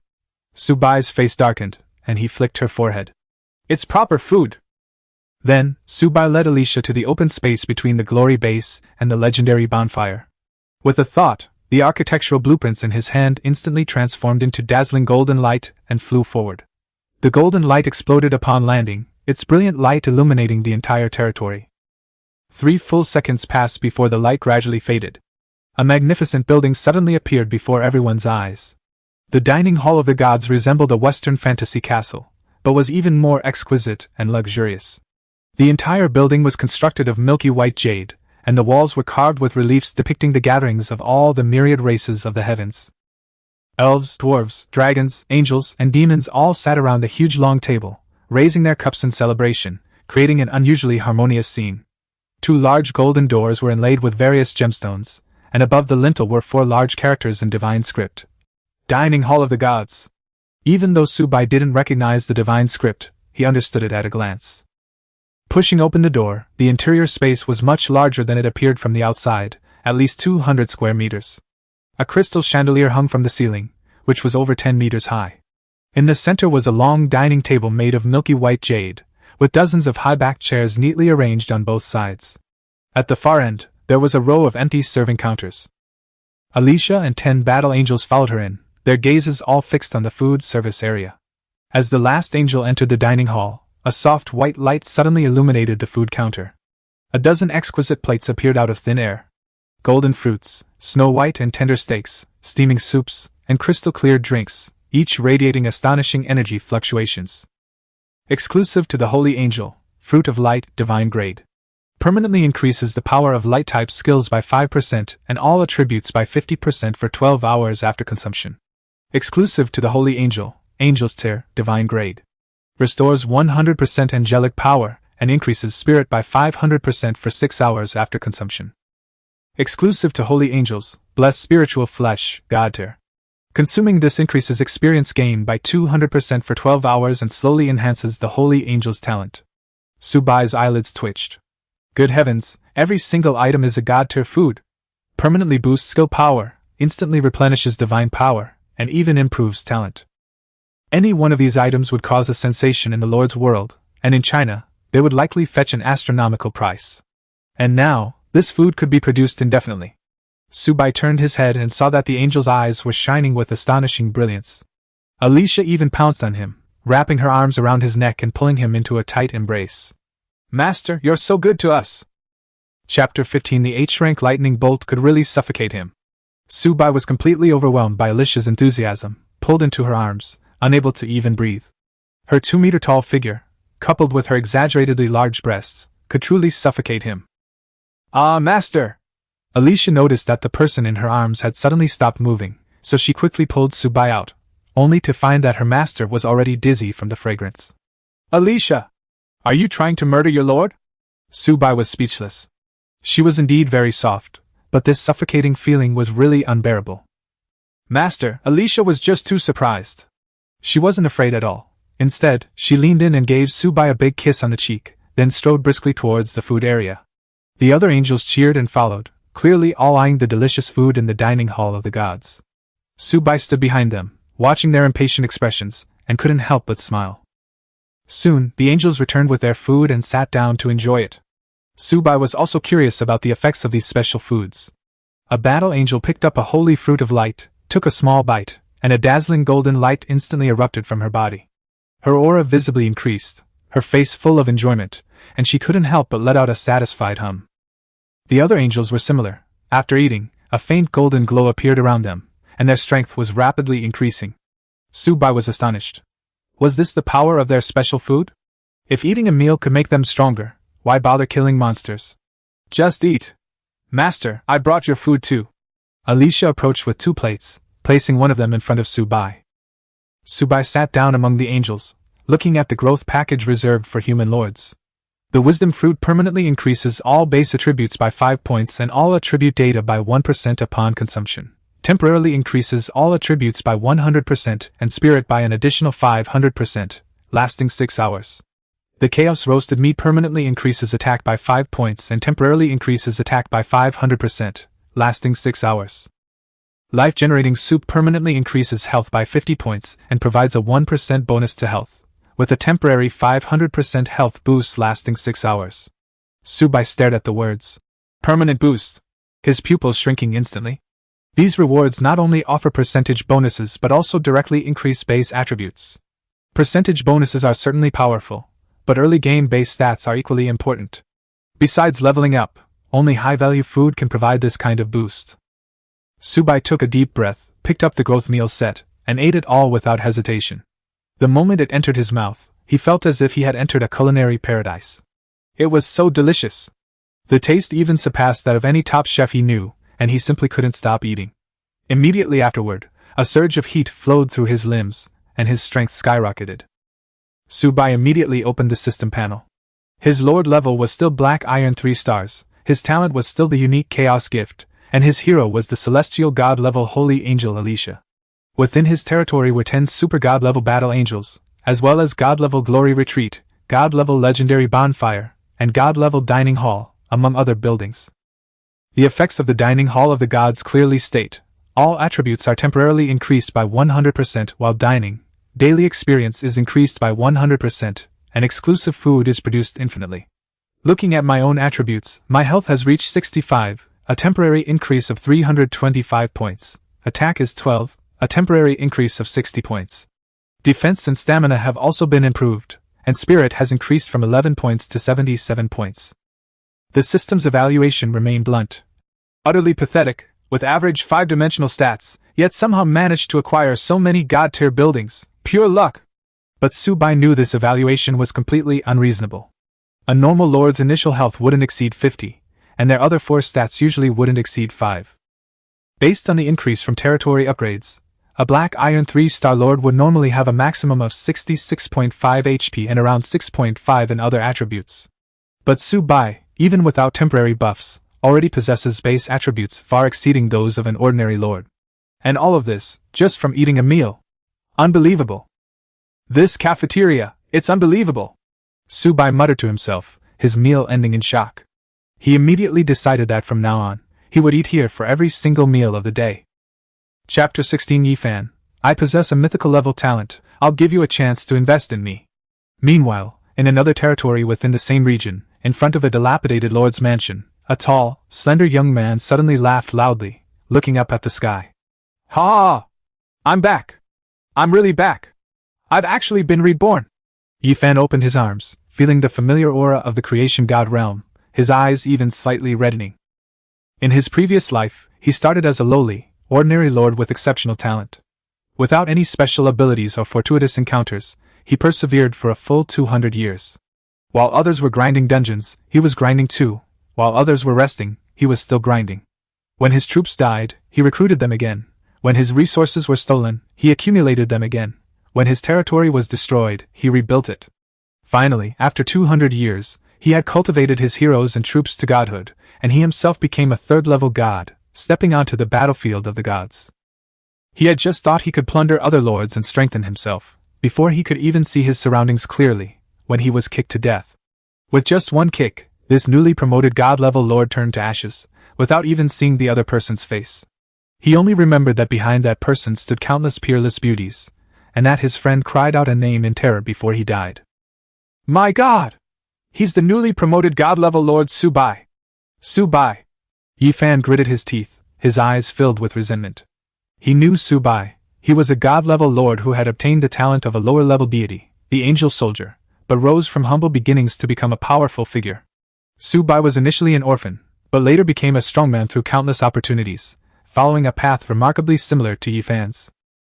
Why was Subai so strong that he could crush him with a flick of his wrist? Why, after 200 years of toil, was he still just an ant in Subai's eyes? Yifan refused to accept this. He believed he was born no weaker than anyone else. Subai, in this life, I will take away all your opportunities. You will only become my stepping stone.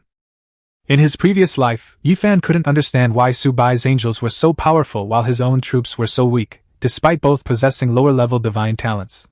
But now, he no longer needed to ponder this, for he had been reborn and awakened a mythical level talent.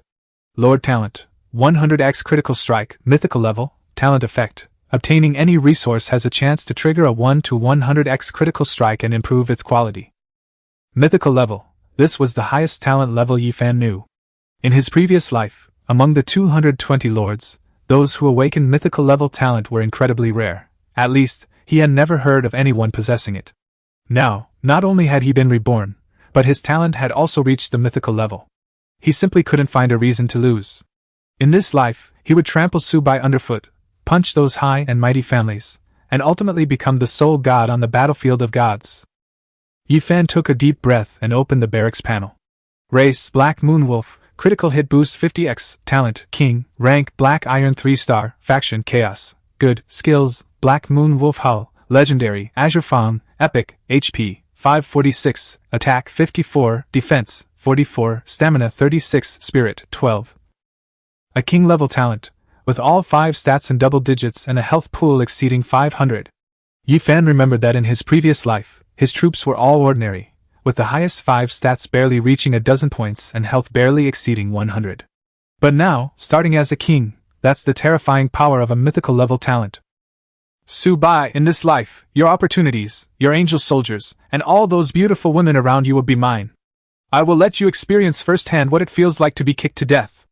After calming down, Yifan opened the system panel, preparing to verify the development trajectory in his memory first. He opened the trading market, flipped to the timber trading page, and immediately smiled. Timber X 100,000, price 1 silver coin, sold out, exactly the same as in his previous life. On the first day of the beginner period, a mysterious person dumped 100,000 units of timber. Later, that person continued to sell timber, stone, grain, iron ingots, and other resources, supporting a large number of lords, and Yifan was one of the beneficiaries. No one knew the identity of that mysterious man. All they knew was that he later became a legend in the creation god realm, known as Boss. Countless people tried to add him as a friend through the trading market, but none succeeded, and in the end, no one knew his true identity. In this life, I will make him my own. A glint of light flashed in Yifan's eyes. This person controlled a continuous stream of resources. If he could successfully win him over, his development speed would at least double. If the other party didn't know what was good for him, then he shouldn't blame Yifan for being ruthless. Yifan found the other party's anonymous system ID and wrote a sentence in the friend request section. I possess mythical level talent. I'm giving you a chance to invest in me. Don't be ungrateful. After clicking send, Yi Fan snorted coldly. He didn't believe that the other party could remain unmoved in the face of a mythical level talent. In this life, he would definitely reach the top. At the same time, in Subai's territory, Subai was lying in Alicia's arms, enjoying the leisurely afternoon. Suddenly, his nose itched, and he sneezed. Subai rubbed his nose, muttering in confusion. Who's talking about me behind my back? He felt a chill run down his spine, as if someone was watching him. By the campfire, Alicia knelt on the ground, and seeing this, asked worriedly, "Master, is Alicia's massage uncomfortable?" Subai remained nestled in her arms, enjoying the massage from her soft little hands. Chapter 17. Please don't pity Alicia. No, it's just that I always feel like someone is watching me, and it gives me the creeps. Subai knew very well that with his current constitution, it was impossible for him to catch a cold. Coupled with his memories from 2 lifetimes, he always believed that caution was never a bad thing. No, you have to get checked out. Subai immediately opened the system panel, where friend requests in the lower right corner were flashing wildly, already exceeding 999. Ever since he sold 100,000 units of timber in the trading market, the requests had been non-stop. Some claimed to be the second young master of the Li family of China, wanting to cooperate with him. Some directly called him Godfather, begging to befriend him, and some, under the guise of mutual assistance among compatriots, wanted to buy resources at low prices. Some even sent overly edited photos, implying a more intimate relationship in exchange. Subai was speechless. These people were all after his resources. As for those so-called beautiful photos, they were utterly insignificant compared to Alicia. He then saw a guy with the territory ID, Emperor Yi, who, relying on his mythical talent, actually asked Subai for an investment opportunity. They really think there's something special. Subai didn't hesitate and rejected all the applications. The trading market in the God of Creation realm was protected by the system. As long as the 2 parties weren't friends, no one could find out the trader's true identity. Safety first. He would never expose himself because of a few nice words. Only after confirming that his friend list was still empty did Subai feel completely relieved, and he decided not to accept any friend requests from the trading market in the future. "Master," Alicia called softly. "What is it? How about a bonfire party tonight? Everyone's been so tired today, it'll be a good way to relax. Each angel will perform a show to cheer you up." Subai was a little surprised, but considering he wasn't planning to leave the territory's protected area today, he nodded in agreement. "Okay, you guys make the arrangements." Alicia immediately gave him a happy kiss and turned to shout to the battle angels in the distance. "Master has agreed. We'll have a bonfire party tonight, and everyone has to prepare a performance." The angels cheered instantly. Some wanted to dance, some wanted to sing, and others prepared a sword dance. They were all busy and having a great time, clearly wanting to leave the deepest impression on their masters. As dusk fell, the legendary bonfire was lit, its orange-red flames illuminating the territory. Food and drinks from the canteen were laid out around the bonfire, and wildflowers gathered by the angels adorned the stone platform, creating a warm and romantic atmosphere. 10 battle angels sat around the fire, wearing flower wreaths and looking on expectantly. Subai, meanwhile, lay comfortably in Alicia's arms, sitting in the center. "The party begins, who wants to go first?" Alicia clapped her hands. A voluptuous and tall battle angel immediately raised her hand and walked to the campfire. She shed her heavy armor, donned a light, sheer dance costume, and then, using her angelic power, created a melodious tune, dancing gracefully amidst the firelight. Her wings swayed gently with her steps, and a golden halo enveloped her entire body, both hazy and dazzling. Subai's eyes lit up. The angel danced all the way to him, her soft fingers gently lifting his chin, her smile exceptionally alluring. "Master, is it beautiful?"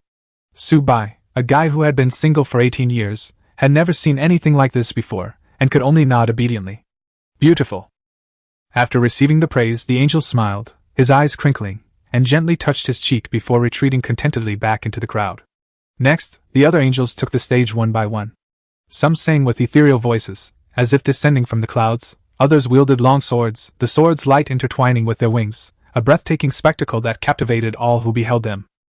After the show, everyone gathered around the campfire to eat and chat, creating a relaxed and pleasant atmosphere. Subai remained nestled in Alicia's arms, listening to the angels' casual conversation while scrolling through the chat channel. Before they knew it, night had completely fallen. Alicia leaned close to his ear and whispered in an extremely seductive voice, "My lord, it's time to retire for the night." Subai felt a chill run down his spine, and the anger he had suppressed was instantly reignited. Alicia, you've angered me many times today. Once you're angry, you have to put it out. So, how does Master plan to eliminate her? Alicia blinked, her smile both alluring and innocent. Alicia knows she was wrong. Master can do whatever he wants with her. Please, Master, don't pity Alicia. The string of reason in Subai's mind finally snapped completely. He picked up Alicia and rushed towards the Lord's mansion without looking back. Chapter 18 Super Sorcerer Angel. That damned hazy feeling again. The morning sunlight streamed through the castle windows into the second-floor bedroom. Subai slowly opened his eyes, feeling weak all over, as if all his strength had been drained. Overnight, his once handsome face looked much more weathered, his eyes were dark like a panda's, and he had clearly lost weight. He tried to turn over, but found he couldn't move at all. A soft, warm body pressed against his back. Alicia's arms were wrapped around his waist, and her long legs held him firmly. Subai struggled slightly, but was only held tighter. Alicia's lazy, soft voice came from behind him. Master looks so cute when he tries so hard. Subai stared blankly at the ceiling, his lips twitching involuntarily as he recalled last night's events. Good morning, Master. Stop fooling around, we have important business to attend to today. Subai forced a smile. He wasn't afraid, nor had he lost. It was just that today was the second day of his newbie period, and he needed to level up as quickly as possible. Alicia obediently responded, but didn't immediately let go. Instead, she nuzzled her face against his head, her expression as loving as if she were caring for a child. It took considerable effort for Subai to finally break free from her embrace and, supporting himself on the doorframe, walk out of the room. The system panel immediately popped up. Ding! A new day has arrived. Today is the second day of the beginner period. Dungeon unlocked, Stone Resource Dungeon. Subai's listless eyes lit up instantly. Finally refreshed. Time to draw cards. His talent space activated, and 3 cards appeared before him, gold, purple, and blue. Without the newbie gift pack, he could only choose 1 card each day. Subai's eyes immediately fell on the gold card. Golden Unique.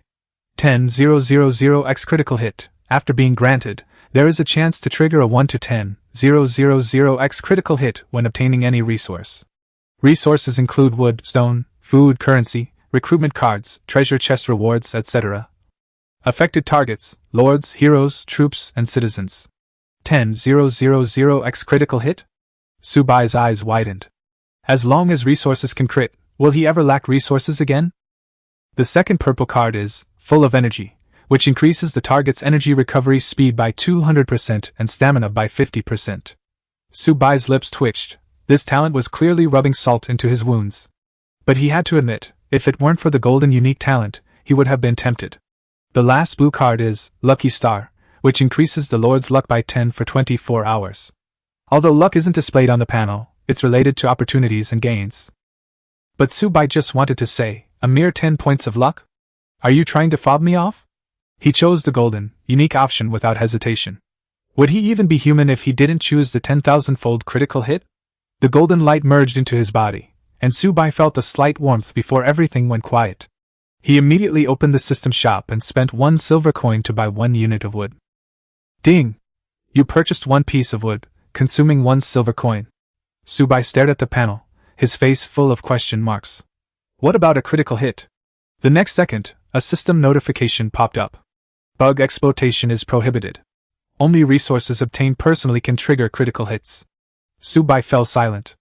So, resources obtained through trading and purchasing cannot trigger critical hits. Only resources obtained personally from dungeons count.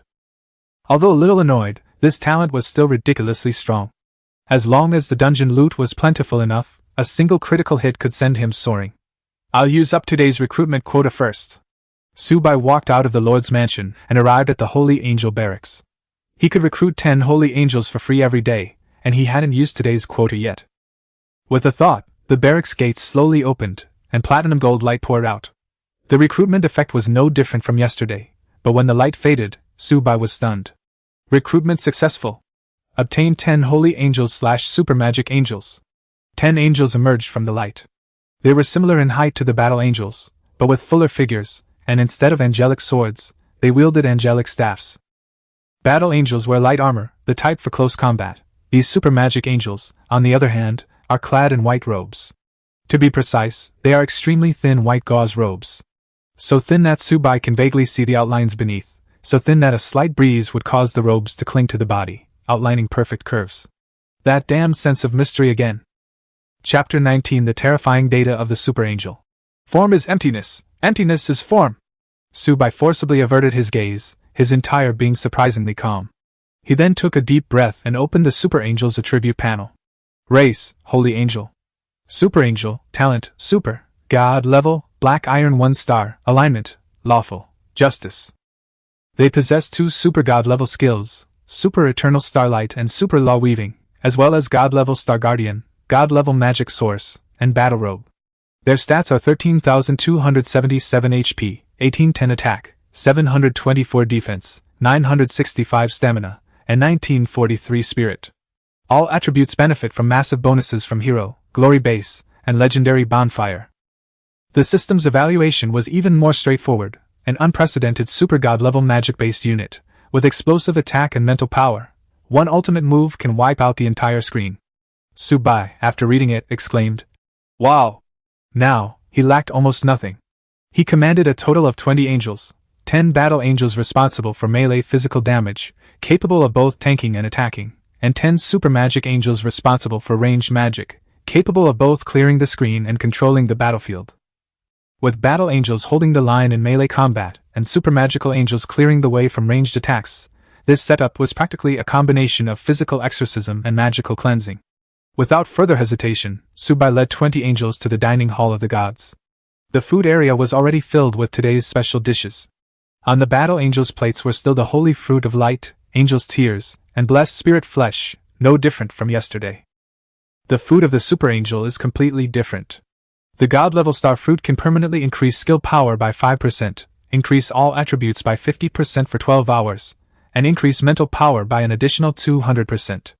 The God-level magic source can instantly restore all angelic power, and increase the magic recovery speed by 500% for 6 hours.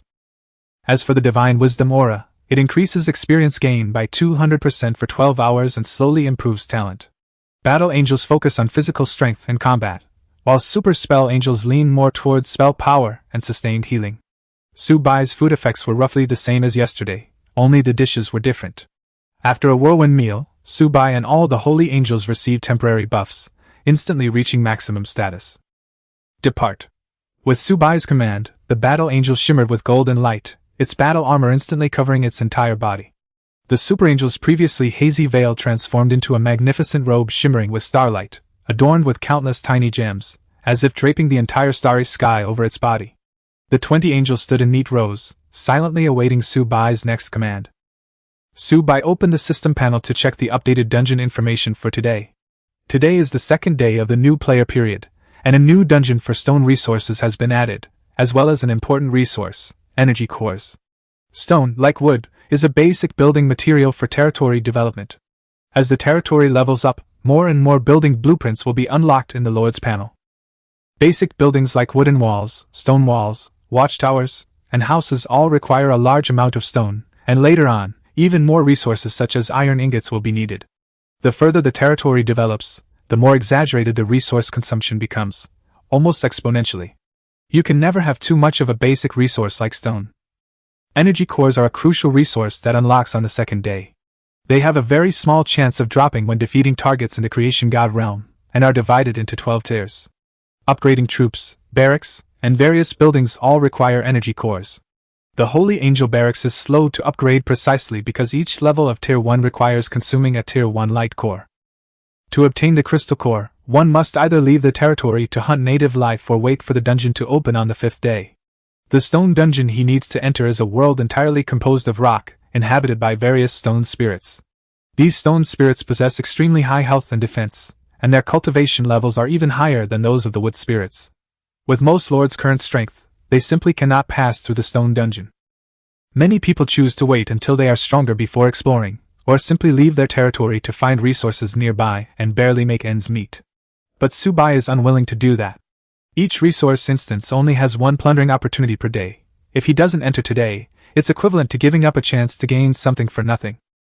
Moreover, his territory is surrounded by forests. Even if he wanted to go out and collect stones, where could he find any?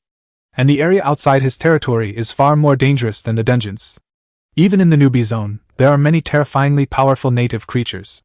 In just one day, over 1,000 people were eliminated from the regional chat. Those people didn't necessarily die in the dungeon. More likely, they died due to insufficient resources, venturing out of their territory to cut down trees and gather materials, only to encounter accidents. The scattered resources outside are nowhere near as valuable as the rewards in the dungeon. Subai had made up his mind. Before the newbie protection period ended, he would never step outside the protected area. Enter the dungeon. Chapter 20 Eternal Starlight. Screen cleared. Critical hit triggered. Terrifying amount of resources. A flash of golden light, and Subai and his group entered a completely unfamiliar world. Looking around, the whole world is made of rock, with gray and white stone slabs covering the earth, and in the distance, there are stone pillars, stone mountains and stone forests. The sky was a hazy gray, the sun was nowhere to be seen, only faint light shone from all directions, and the air was filled with the dry smell of rocks. Not far away, a group of stone spirits were working, moving stones, hammering rock walls, collecting ores, and building various structures. These stone spirits are made of rough rocks, are about 1.5 meters tall, and have round bodies that make them look rather clumsy. Subai casually checked the stats of one of them: Black Iron 7-star, excellent talent, neutral good faction, with rock skin and stone fist. It has 350 health points, 15 attack points, and 30 defense and stamina points, making it a unit with high defense and high health, and extremely difficult to break through its defenses. For an ordinary lord, it would probably take grinding a stone spirit to death to get a little bit of stone, and even after an hour of work, he might not be able to collect 10 units. But for Subai, there's no need to slowly grind through these resource dungeons. Begin the looting! As the voice faded, the stone spirits noticed the intruders who had suddenly appeared, and their empty eye sockets glowed with a scarlet light. Invaders! Eliminate the invaders! Protect our home! A horde of stone spirits charged forward, brandishing their stone fists, their momentum overwhelming, as if 1,000 troops were pressing in. However, the archangel simply raised his staff slowly, and waved it gently. Eternal Starlight! A melodious voice rang out, and countless stars suddenly appeared in the gray sky. Then, beams of dazzling light descended from the sky. Boom, boom, boom! The golden beam of light struck the group of stone spirits with pinpoint accuracy, and the exploding light spots swept in all directions. The stone spirits within range didn't even have time to scream before they turned into rubble and disappeared. Before Subai could even see the results of the battle, the area had been completely cleared, leaving only a dense mass of stones on the ground, numbering at least 100 units. With just one super angel, a single skill can instantly wipe out hundreds of stone spirits. A true area of effect screen clear. That's really awesome! Subai couldn't help but sigh. This super angel's ultimate move was even more exaggerated than the system's evaluation. The battle angels were equally determined, spreading their wings and charging towards another gathering place of stone spirits. Raging tides. Dividing heaven and earth. Several terrifying sword energies tore through the void, and with a single slash, more than 20 stone spirits were instantly reduced to dust. Although the battle angel doesn't have many area of effect skills, its ordinary sword light is equally sharp, capable of taking down several stone spirits with each strike. More and more angels joined the battlefield, starlight descended from the sky, sword energy swept across all directions, stone spirits fell in droves, and the entire rock world was quickly swept away. Subai stood in the safe zone, watching this scene, and even felt a little sorry for the stone spirit. They were working peacefully in their own world when suddenly a group of angels rushed in and slaughtered them without saying a word. But the essence of the god of creation is plunder, and weakness is the original sin. If Subai doesn't desperately try to grow stronger, other lords will come to plunder his territory and troops. He can only keep plundering resources to arm himself. The system notification quickly brought him back to reality. Ding! Defeat 1 stone spirit and obtain 1 stone material. Ding! Talent 10,000x critical hit triggered. Critical hit multiplier, 560x. Obtain 560 stone materials. Subai's eyes lit up immediately. The 10,000-fold critical strike was finally taking effect. He opened the system log and found that critical hit notifications had completely flooded the screen. A stone spirit that originally drops only 1 unit of stone can, after a critical hit, drop 237, 1892. Or even 8,888 units of stone. Basically, every 10 drops of stone will trigger a critical hit, with multipliers ranging from tens to tens of thousands of times. 1,000, 5,000, 10,000, 50,000, 100,000. The number of stones on the panel jumped wildly, and Su Bai's smile widened. In less than 10 minutes, he had accumulated over 100,000 units of stone, and the targets of his critical hits were not just ordinary stone. Ding! You have obtained one common stone resource card. Ding! Talent 10,000x critical hit triggered. Quality critical hit multiplier, 100x. Obtain rare stone resource card x1. Even more outrageous is that resource cards can not only be a quantity bonus, but also a quality bonus. Ordinary resource cards can be multiplied into 37 cards at once, while elite resource cards can be multiplied into hundreds. Even a rare stone resource card can be transformed into a mythical stone resource card with a 1,000-fold increase in value. Su Bai was completely shocked. The mythical stone resource card was not just a simple stone worth tens of millions of units. In later stages of building upgrades, having more ordinary resources may not be useful. You must rely on high-quality resource cards to continue upgrading. Resource cards become increasingly scarce as you progress, especially those of epic quality or higher, which are worth far more than the same amount of ordinary stone. Mythical grade stone resource cards are top-tier resources that are extremely rare and cannot be measured in millions of stones. Su Bai's feelings at this moment can be described in one word. Cool! Chapter 21 Terrifying Resource Acquisition. Su Bai, I've never been interested in resources. However, the good things are far from over. A system notification suddenly sounded, instantly attracting Su Bai's attention. Ding! Defeat the stone spirit and obtain 1-1 rock core. Ding! Talent 10,000x critical hit triggered, critical hit multiplier, 78x. Obtain 78-1 rock cores. Su Bai was stunned. 78 rock crystal cores? Given the current drop rate of crystal cores, these 78 crystal cores could fetch an astronomical price. However, Su Bai had no intention of selling them. Crystal cores could enhance the defense and health of buildings, and also allow troops to break through limits. They were extremely precious and hard to come by. In the following time, the crystal cores did not trigger any more critical hits, and only a few were lost here and there. However, the efficiency of the super angels was terrifying. With a single area of effect spell, large swathes of stone spirits vanished instantly. If the drop rate wasn't enough, they made up for it with sheer numbers, and their levels rose rapidly. While high talent units require more experience to upgrade, their strength after upgrading is equally formidable. Like yesterday's Battle Angel, which only reached Iron 3 stars after killing tens of thousands of wood spirits. Su Bai casually checked the stats of a Super Spell Angel. It was already at Iron 3 stars. Area of effect damage for grinding experience. The speed was truly astonishing. 1 hour later, the instant's timer ended. Number of stone spirits killed, 57,843. Stone collected, 502,347 units. Obtained 12832 common stone resource cards, 5267 elite stones, 988 rare stones, 127 epic stones, 20 legendary stones, and 1 mythical stone. Obtained 84-1 rock cores. Overall rating, SSS. Reward, SSS rank dungeon chest X1. Looking at the gains on the panel, Su Bai couldn't suppress the smile on his face. A full 500,000 units of stone, plus resource cards, excluding epic level and above cards, totaling nearly 17 million units of stone. All of these stones can be sold on the trading market. Even at the lowest price in the early stages, the price of stone will not be worse than that of wood, at least 2 silver coins for 10 units. This wealth is enough for Su Bai to live a very comfortable life during the newbie protection period, and he won't have to worry about money for a long time to come. Let's go back. A flash of golden light, and everyone returned to their territory. But Su Bai didn't even stop. He immediately opened the system panel. Timber Resource Instance, proceed. Ding! Remaining attempts for today's Timber Resource Dungeon, 1. Enter now? Enter! Golden light shone again, and the familiar primeval forest appeared before them. Beneath the towering trees, countless wood spirits were slowly wandering. The difference this time is that there are 10 more super spell angels in the team. Su Bai looked at Alicia. Can the super angel gather monsters in a wide area? Alicia pondered for a moment, then nodded and said, Okay. Su Bai's eyes lit up.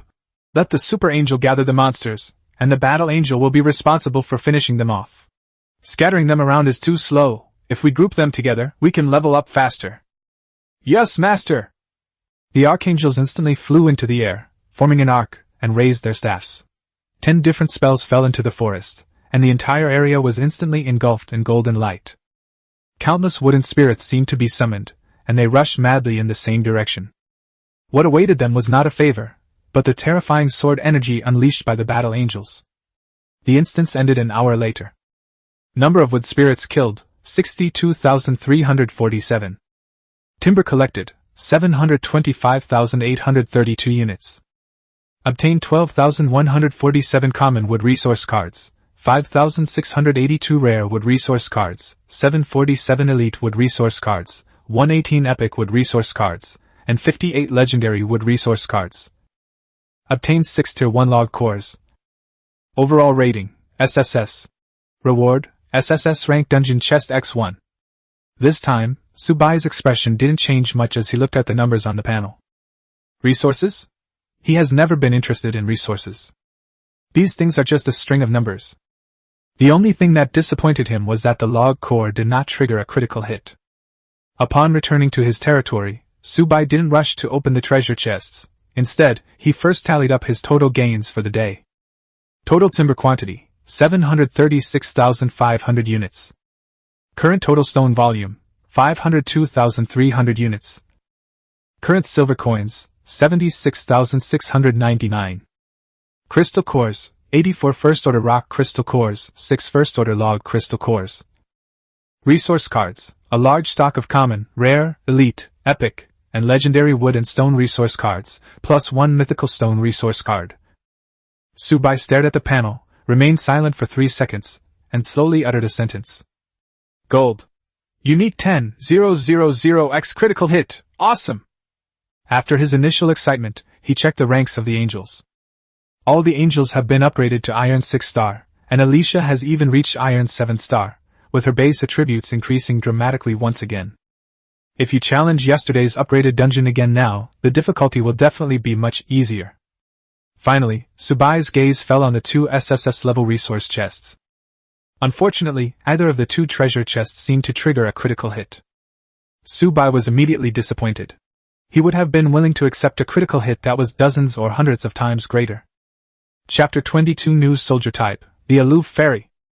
Never mind, let's see what we can get first. 2 SSS rank treasure chests were found, one from the wood resource dungeon and the other from the stone resource dungeon. Subai rubbed his hands together and opened the wood dungeon chest first. Ding! Opened an SSS level wood dungeon treasure chest, receiving 100 gold coins. Obtained God tier building blueprint, God tier lumber mill. Obtained epic barracks blueprint, Imperial female swordsman barracks. 100 gold coins appeared out of thin air and were casually tossed into the warehouse by Subai. For him, who now held a huge sum of money, this guaranteed reward was nothing. What truly caught his attention was the blueprint for the god-level lumber mill. He immediately checked its attributes. Building name, God tier lumber camp. Quality, God tier, HP 1 million. Effect, daily base wood production of 10,000 units, wood production increased by 1,000%, and a chance to obtain wood resource cards when logging. Special effect, when citizens work here, their efficiency increases by 300%, and they will not get tired. Upgrade requirements, 10,000 wood, 5,000 stone, 1 log core. After looking at the panel, Subai immediately smiled. Awesome! An ordinary lord's lumberyard is nothing more than a fenced-off area of forest, a wooden hut, and a few axes.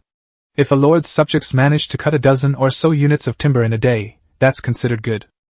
Even if the logging sites are plundered, the daily output is usually only 100 to 500 units. But Subai's god-level logging camp has a basic daily output of 10,000 units, and with a 1,000% capacity bonus, it directly produces 100,000 units of timber. Not to mention that the efficiency of the people's work can be increased by 300%. If the people already have talents such as double output, the effect will only be more terrifying when combined with this increase. Most importantly, logging also has a chance to drop resource cards. This represents not a one-time gain, but a resource cycle that can grow continuously. But upon seeing the last message, Subai calmed down again. A god-level logging camp can only function if it has leaders. However, during the first 3 days of the beginner period, there are only troops in the territory, not civilians. There are 2 main sources of civilians. The first scenario is that local inhabitants will come seeking refuge after the 3rd day. The higher the territory's reputation, the greater the commotion, the more people will come to join, and the better their talents may be. The second method is to build a recruitment center for citizens and recruit them directly by consuming resources. The recruitment of civilians requires the territory to reach Tier 1, Level 9 to unlock. Subai is currently only Tier 1, Level 3, so although the distance isn't far, he still has to wait another day. Moreover, the recruitment office charges 1 silver coin for each citizen recruited, and talent is entirely based on luck with no guaranteed reward. Getting a high-level talent is extremely difficult. Of course, once highly talented citizens are cultivated, the rewards are immeasurable. So this logging camp is just for show right now. Let's see tomorrow. Subai sighed deeply. A printing press capable of producing 100,000 units of timber a day was right in front of him, yet because he had no subjects, a whole day's output was wasted. That's at least 100,000 units of timber, which translates to 90,000 silver coins, or a full 900 gold coins. Suppressing the pain in his heart, Subai looked at the 3rd reward, the Epic Barracks Blueprint Imperial Female Swordsman Barracks. 1 SSS treasure chest yielded 3 rewards. Building name, Imperial Female Swordsman Battalion. Quality, Epic. Building health, 50,000. Recruitment rules, 50 Imperial female warriors can be recruited for free each day. Resources will be required after the beginner period ends. Introduction. The Empire's most elite female warrior regiment, renowned for their elegant martial arts and ruthless combat style. Subai's eyes lit up. A new unit, and an epic quality one at that. If you switch to a regular lord and have an epic unit, you'll be able to dominate the entire beginner phase. But Subai is different. He possesses the unique golden level divine grade barracks effect. That card has already been integrated into the Lord's Manor, meaning that as long as a barracks is built within his territory, it will automatically transform into a super divine grade barracks. Establish! With a thought, Subai sent the blueprints flying towards the open space in his territory. As the light fell, a brand new military camp quickly took shape. It was completely different from the Holy Angels' barracks. The Angels' barracks were entirely white, as if cast from white jade, with roofs resembling outstretched wings, sacred and solemn. The barracks in front of us is made of light blue jade, with delicate and elegant lines. Wind chimes hang from the eaves, and when a breeze blows, the chimes ring out crisply and melodiously. Above the main gate of the barracks are 4 large ancient seal characters. A cool and aloof fairy. Subai was slightly taken aback, then became interested. A fairy-like soldier class, its name alone suggested it was anything but ordinary. He immediately checked the information about the barracks. Building name, the Cold and Aloof Fairy Barracks. Quality, Super God Tier. Building health, 1 billion. Recruitment rules, 10 aloof fairies can be recruited for free each day. After the beginner period ends, each recruitment will cost 100 divine source coins. Review, no comment but awesome. Subai couldn't help but smile. Super God level, just as he guessed. As long as that card is integrated into the Lord's Manor, all newly built barracks will automatically be upgraded to Super God level. Without the slightest hesitation, he immediately began the recruitment process. Recruit! The gates of the Cold Fairies barracks slowly opened, and a pale blue light shone out from them. Immediately afterwards, figures emerged slowly, stepping on the light. Chapter 23 New. Celestial Level Hero. Ling Yu. A curtain of light slowly dissipated, and 10 mature women dressed in flowing silk gauze dresses gracefully emerged from the military camp. Their white dresses were as light as mist, with blue-green patterns adorning the necklines and waists. Their white hair was tied up high, and their hair ornaments were exquisite. Their temperament should have been aloof and otherworldly. But when Subai took a closer look, his expression changed immediately. These aren't some otherworldly fairies. They're clearly a group of fairies with astonishing fighting power. The light blue gauze dress clung to her figure, creating a striking contrast between her slender waist and full curves. Her long legs were faintly visible through the hem of the skirt, swaying gracefully as she walked. Yet each of them possessed a stunningly beautiful, aloof face, with exquisitely detailed features and an indifferent expression, as if keeping people at arm's length. The combination of this cool and aloof appearance with a stunning figure is more irresistible than mere charm. Subai felt a burning sensation on his nose and quickly calmed himself down. The 10 fairies quickly lined up, all looking at Subai, but occasionally glancing back at the barracks, as if waiting for the real protagonist. The next second, the light in the barracks suddenly surged. Subai immediately understood that the main event was about to begin. As the recruitment animation ended, a woman who was half a head taller than the other fairies slowly appeared. She was also wearing a white silk dress, but with purple patterns on it, and the lining was also dyed a mature and mysterious purple. She didn't reveal a single inch of skin, but the form-fitting dress only accentuated her breathtaking figure. If the previous 10 fairies were already quite extravagant, then this one is clearly even more so. Subai quickly looked away, silently reciting the sutra. Form is emptiness. But 2 images of Subai immediately popped into his mind. Demon Xiao, Subai said. So what if we look? They're all our own troops anyway. Angel Xiao, Subai actually nodded in agreement. I second that. Subai remained silent for a moment, then finally looked calmly at the fairy who appeared last. Her features were more refined than the others, with a touch of languidness in her eyes. Most notably, she had long purple hair that complemented the patterns on her dress and her makeup. Her aloof and ethereal identity, her languid and mature demeanor, and that fatal contrast make her almost impossible to look away from. Owner. Her voice was cool and clear when she spoke, yet it carried a hint of languor. The aloof fairy, Ling Yu, is willing to serve her master. As soon as she finished speaking, Ling Yu and the 10 fairies bowed to Subai. Subai was completely numb. Even the fairy calls him master? This was so different from the image of a fairy he had imagined. Seeing Subai frozen in place, Ling Yu gently licked her purple lips and asked in a soft voice. Master, are you feeling unwell? Subai took a deep breath, constantly reminding himself that he still had important matters to attend to.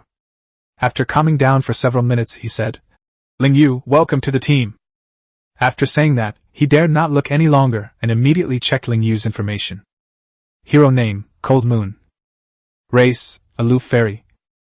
Talent, immortal/celestial. Rank, Black Iron 1 star. Alliance, lawful neutral. Personality, aloof, languid, alluring, and contrasting. Skills, immortal. Allure, immortal. Celestial level, immortal. Eternal silence, immortal. Divine level, super. Unity, super. Dazzling immortal palace battle armor, divine level. Legion skills, immortal. Slaying immortals, immortal. God level, immortal. Boundless, immortal. God level. Legion effect, training efficiency, experience gain, and marching speed increased by 1,200%. All Legion attributes increased by 1,000%. Life count, 34,000.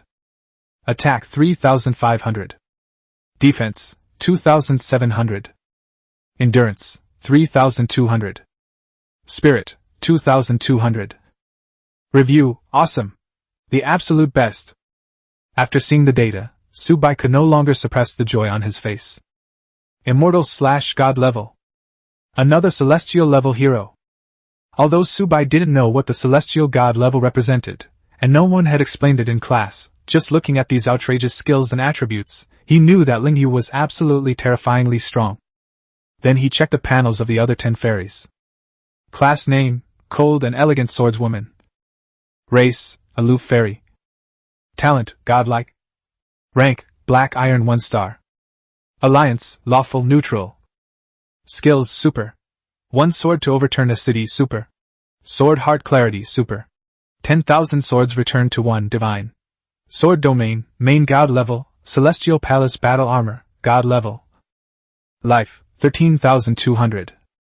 Attack, 2,400. Defense, 1080. Endurance, 1,440. Spirit, 1,010. Evaluation, an ultimate attack. No further explanation needed. Chapter 24, Cold-Blooded Fairy. After looking at Ling Yu's data panel, Subai's face showed a playful expression. A cold and beautiful swordswoman, a fairy skilled in swordsmanship, whose attire and figure form a stark contrast to her cold and beautiful appearance. Her outward appearance was aloof, but her inner self was incredibly alluring. This contrast made Subai take a few more glances. All right, Ling Yu, from now on, the Fairy Legion will be under your command. Yes, Master. Ling Yu smiled and bowed, standing behind Subai before conversing with Alicia. The other fairies gradually became familiar with the angels and stopped releasing that amazing temptation. Subai finally breathed a sigh of relief. He then looked at the second SSS-level resource chest, which he obtained from the stone resource dungeon. Open! A flash of golden light appeared, and system notifications sounded one after another. Open the SSS-level stone dungeon treasure chest to obtain 100 gold, a divine wonder, giant stone statue, and 100 troop recruitment cards. Su Bai's eyes lit up. There were 3 more rewards, especially a full 100 troop recruitment cards. This thing can ignore the restrictions of barracks and directly recruit troops, which solves the problem of insufficient troops in his territory. Although he currently commands only god-level troops, he only has 30 combat units.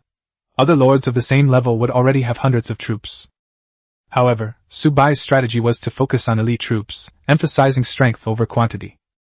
He temporarily suppressed the idea of recruitment, and first checked the newly acquired Divine Wonder. Spectacle name, Megalithic Statues. Quality God Tier. Building Health 5 million. Effect, Territory Mining Efficiency plus 200%, Mining Yield plus 200%, Damage against defensive races plus 200%. Its effect is very similar to that of the Lumberjack statue. Both are top-tier wonders that enhance resource gathering. Place. The blueprints transformed into a gray-gold stream of light, and flew to the center of the territory. A colossal stone sculpture slowly rose from the ground. It was a miner wearing a headlamp and holding a pickaxe, working hard to break the boulder in front of him. The moment the statue was completed, the entire territory trembled slightly, and a profound aura quickly spread. Su Bai nodded in satisfaction, then picked up 100 troop recruitment cards and began to distribute them. There are currently 10 battle angels, 10 super magic angels, and 10 cold and elegant sword immortals, totaling 30 people. Let's divide it equally. He recruited 25 battle angels, 20 super magic angels, 25 cold and beautiful sword immortals, and then recruited 30 fairies. But the last hint stunned Su Bai. Consumes 30 troop recruitment cards, recruits 30 cold-blooded magic immortals. A fourth type of unit? With the holy angels now having super angels, the fairy legion has also developed a second type of unit. The name Ling Yufa Xian is quite interesting.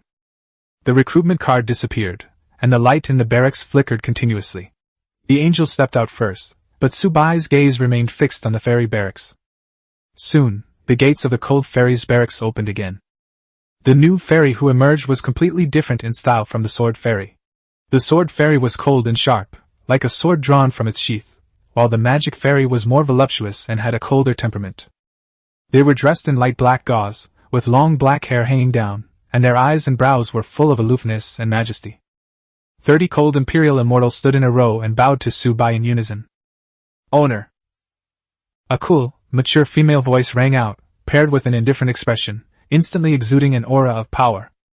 Su Bai immediately checked their panels. Unit name, Cold-Blooded Immortal. Talent, Godlike. Rank, Black Iron 1 star. Skills, Super Purple Chi from the East, Super 5 Elements Yin Yang, 5 Thunder Annihilation, Immortal Palace Robe. HP, 14,000, ATK, 1900, Def 800, ES 1000, SMES, 2200. Evaluation, still a team fight killing machine. Su Bai nodded in satisfaction. This effect was very similar to that of the Super Angel, both being magic-type units that could clear large areas of the field. At this point, his troop composition consisted of 35 combat angels, 30 super magic angels, 35 cold and beautiful sword immortals, and 30 cold and aloof magic immortals. A total of 130 super god-level units, plus 2 celestial god-level heroes. This lineup is not only for beginners, but it might even be able to put up a fight against the bottom-ranked lords from the previous season. Of course, Su Bai wouldn't actually take the risk. The best strategy is to play it safe and develop your strength. Unless you have god-level combat power, and a 99% chance of winning, everything else is out of the question. Chapter 25 God-Level Architectural Blueprints, The Great Wall. After recruiting the new troops, Su Bai opened the Lord's Mansion upgrade panel. Current level of the Lord's Mansion, Tier 1, Level 3. Upgrade to Tier 1, Level 4 requires 2,000 wood, 2,000 copper coins. Upgrade. Ding! Lord's Mansion upgraded successfully. Current level, Tier 1, Level 4. Ding! Congratulations on becoming the first lord in this region to upgrade your manor to Tier 1, Level 4. You have received the region's first upgrade reward, better furniture. Su Bai raised an eyebrow. Another better series? Item name, better furniture set. Effects, territory comfort plus 30, energy recovery during rest plus 200%, furniture never gets dirty, loyalty increases faster when interacting with troops and heroes plus 100%. Seeing the phrase, other uses, in the description, Subai's lips twitched, and he quickly denied it in his mind, saying that he was definitely not that kind of person. However, the furniture is indeed quite effective. The territory's comfort level was originally 87 points, and now with the addition of 30 points, it has reached 117 points. Ding! Total comfort level of your territory has reached 100 points, unlocking a hidden effect, all troop and hero attributes within the territory plus 10%. A 10% bonus isn't outrageous, but it applies to all units and heroes across the entire territory, and the cumulative effect is considerable. Immediately afterwards, the system notification sounded again. Ding! Your territory has been upgraded to Tier 1, Level 4. The Upgrade Challenge Dungeon is now open. Please enter within 10 minutes, otherwise your territory will regress to Tier 1, Level 3, and the resources consumed in the upgrade will be wasted. Subai looked at the angels and fairies in front of him, and said calmly, "Enter the dungeon." With a flash of golden light, the group entered the challenge space. Before them lay an open plain, but the Tier 1 Level 4 territory in the distance was even larger, with an additional wooden wall around its perimeter and a dense array of troops guarding the entrance. Subai glanced at the panel and saw that all the enemies were 4-star black iron obsidian steeds. It seems the dungeon difficulty has indeed decreased after a day. This is more in line with the leveling pace of ordinary lords. For a normal person, leveling up once a day is already considered good. Go! Let's finish this quickly. This time, Subai didn't let Alicia take action, but instead gave the opportunity to the fairies. Their levels were still low, and getting some experience was better than nothing. Hong Tianyuan! Lingyu struck first, the sky seemingly torn apart by the blow, and a terrifying pressure crashed down. The distant territory, along with the defending troops, was instantly crushed to dust. Ding! Conquered a Tier 1, Level 4 territory. Challenge successful. Ding! Basic challenge rating, S rank. Ding! The host's challenge completion rate is extremely high. You may choose to continue the challenge and strive for an even higher rating. Continue? Continue. The process that followed was the same as before. Territories kept appearing and being quickly destroyed by the fairies. This time, it wasn't just Lingyu. The other fairies also made their moves. A single sword can topple a city!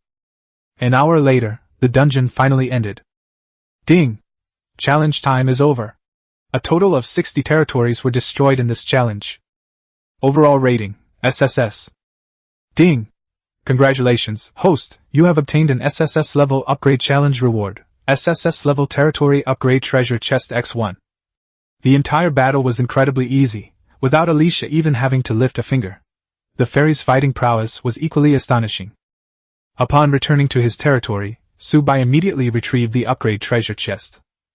Ding! You have opened an SSS level upgrade challenge chest and received 100 gold coins. Obtained the divine building blueprint, the Great Wall. Subai was stunned. The Great Wall? He immediately checked the properties of the blueprint. Building name, the Great Wall. Quality God tier. Construction costs, 10,000 wood and 10,000 stone per meter. Health points, 100,000 meters. Defense, immune to all damage below 10,000 attack power. Special effects, no air defense, no ground defense, self-repair, city defense bonus, city fortification. A no-fly zone means that flying units cannot cross the city walls, which in turn prevents underground units from passing through the foundations. Even more outrageous is its self-repair ability, restoring 1% of its maximum health per second. And its city defense bonus can increase all attributes of troops on the city walls by 200%. As for the fortification effect, it is even more domineering. Even if the enemy's attack exceeds the city wall's defense, it will only suffer a fixed 10 points of damage per second. Subai finished reading and fell silent. Building a 1-meter-long wall requires 10,000 units of wood and 10,000 units of stone, totaling 20,000 resources. This isn't a wall, it's a money-devouring beast. But its strength truly deserves the title of God level.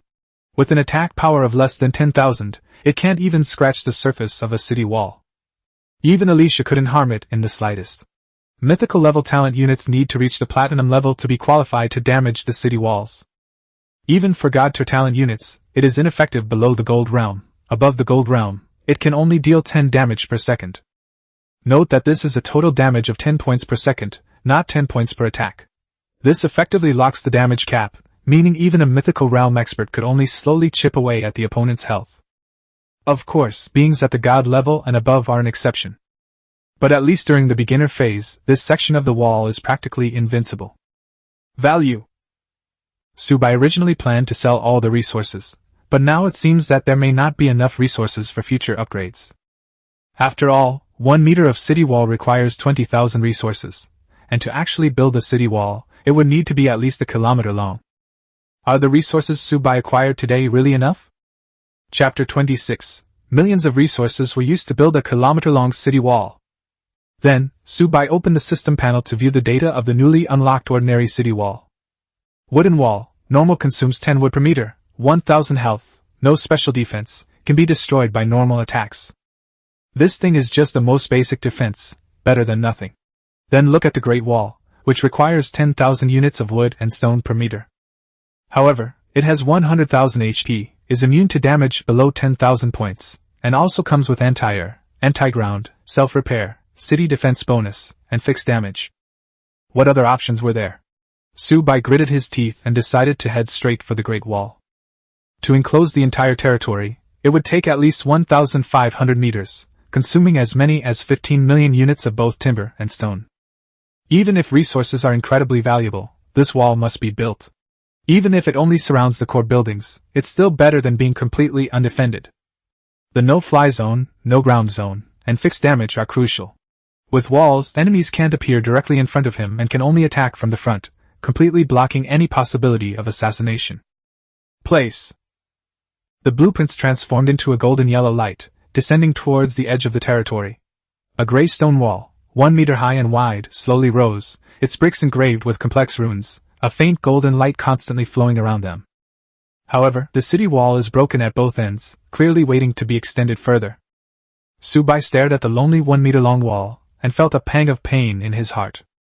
This 1 meter alone consumed 10,000 kilos of timber, and 10,000 kilos of stone. Calling it a city wall is an exaggeration. It only reaches waist high and looks utterly pathetic. No, we have to fence it off. He immediately recalculated. The territory was best built in a circular shape, with a 1,000-meter wall enclosing an area of nearly 80,000 square meters, which should be enough to accommodate the existing buildings. A 1,000-meter-long city wall would require exactly 10 million units of both timber and stone. Subai looked at the warehouse and saw that there were only 730,000 units of timber, and 500,000 units of stone, which was clearly far from enough. But he still has a large number of resource cards. A common card costs 100 units, a rare card costs 1,000 units, and an elite card costs 10,000 units. These cards are easy for him to obtain, and it's perfect for him to open and use them now. Regarding timber, 10,000 common cards, 5,000 rare cards, and 400 elite cards were used, plus warehouse reserves, bringing the total to 10 million. The stone was replenished in the same way, and 1,000 ordinary resource cards were specially left behind for future construction needs. Establish! Suddenly, the blueprint for the Great Wall burst forth with dazzling golden light, rapidly extending along the route planned by Subai. 1 meter, 10 meters, 100 meters, 1,000 meters. A not so tall, even somewhat comical-looking city wall rose from the edge of the territory, completely enclosing the entire territory in the middle. The city wall is made entirely of gray-black boulders, its surface covered with runes, and a pale golden light slowly moves between the bricks, as if the entire city wall has a life of its own. It is only 1 meter high and wide, and it looks like you could easily flip it over with a simple push. But the real danger is never in appearance. The entire section of the city wall was seamless, without any seams, as if it had grown naturally from the earth. A layer of pale golden light appeared above the city wall. That's a no-fly zone effect. Any flying unit that wants to cross the city walls and enter the territory must first crash into this defense. Golden light also seeped deep beneath the ground, completely sealing off any possibility of underground infiltration due to the forbidden zone effect. The entire area, both above and below ground, is under complete lockdown, leaving no blind spots. Subai's lips curled up slightly. With this, not to mention the mediocre newbies, even veteran lords would have to think twice before attacking. All units with an attack power of less than 10,000 are immune, and units below the gold realm level cannot even scratch the city wall. Even at the gold level and above, the city wall deals a fixed 10 damage per second, while simultaneously restoring 1% of health per second, which is 1,000 points. Trying to wear down this city wall with 100,000 HP would probably take forever. Value. Subai nodded in satisfaction and turned back to the Lord's Manor. Ding! Upgraded challenge dungeon is on cooldown, remaining time, 47 minutes. Subai glanced at the notification, then simply sat down on the newly acquired Lord's sofa and opened the regional chat channel to pass the time. Alicia and Ling Yu entered the Lord's mansion at this moment, and sat down on either side of him. Subai ignored their actions and simply checked the channel messages. The chat area was still scrolling by at a rapid pace, and it didn't quiet down just because it was the second day. She said she wouldn't give it to me even after sewing it up. Brothers, I can't take it anymore. I can't beat the wood dungeon, and I can't beat the stone dungeon either. I ran into a black iron 9-star wild boar just 500 meters outside my territory, and all my troops were wiped out. I'm a lone commander again. Hello, Miss Nervous, what's that? Yesterday I went into the stone dungeon and all my troops were wiped out in 3 minutes. If I hadn't run away quickly, I would have been dead myself. Those stone spirits have as much health as city walls, you can't break through them at all. Chapter 27 Lurian, I have extra troops, I can sell them to you. In the area chat, people were still complaining that the stone dungeon was simply impossible for humans to complete, with fewer than 10 people able to clear it. Many others are overwhelmed by the lumber shortage, needing lumber to upgrade their territories, construct buildings, and even upgrade buildings themselves. Subai scrolled through these messages without a hint of mockery. Resource dungeons were indeed difficult. Without his unique talent, his situation might not have been much better than theirs. But while he understands, he wouldn't be foolish enough to offer help. People's hearts are most vulnerable to being tested. Once you help someone, it's often taken for granted, or even met with moral blackmail.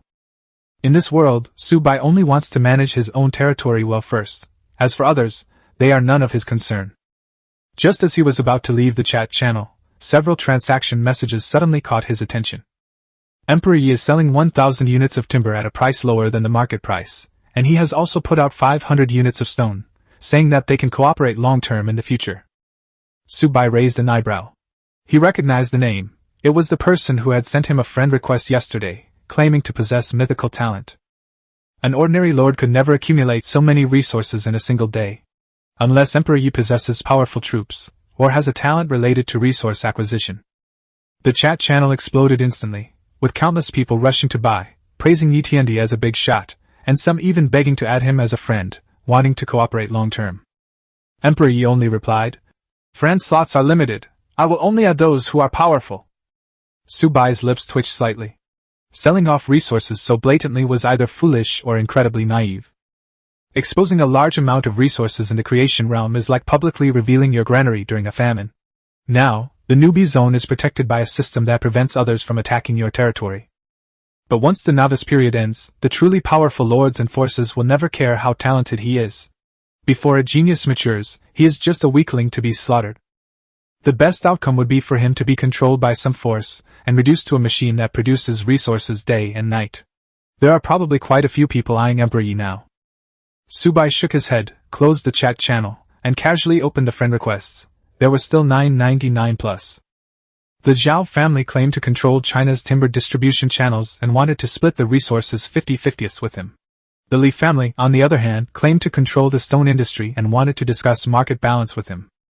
Some people even sent him suggestive photos, and some even threatened him, telling him not to be ungrateful. What made Subai laugh the most was that the last application came from Yi Tiandi. "I've already given you the chance to add me as a friend, don't be so ungrateful." This inexplicable confidence almost made Subai burst out laughing. The more arrogant Yi Tiandi was, the more likely he was to be targeted. Those who truly had the strength were probably hiding in the shadows right now.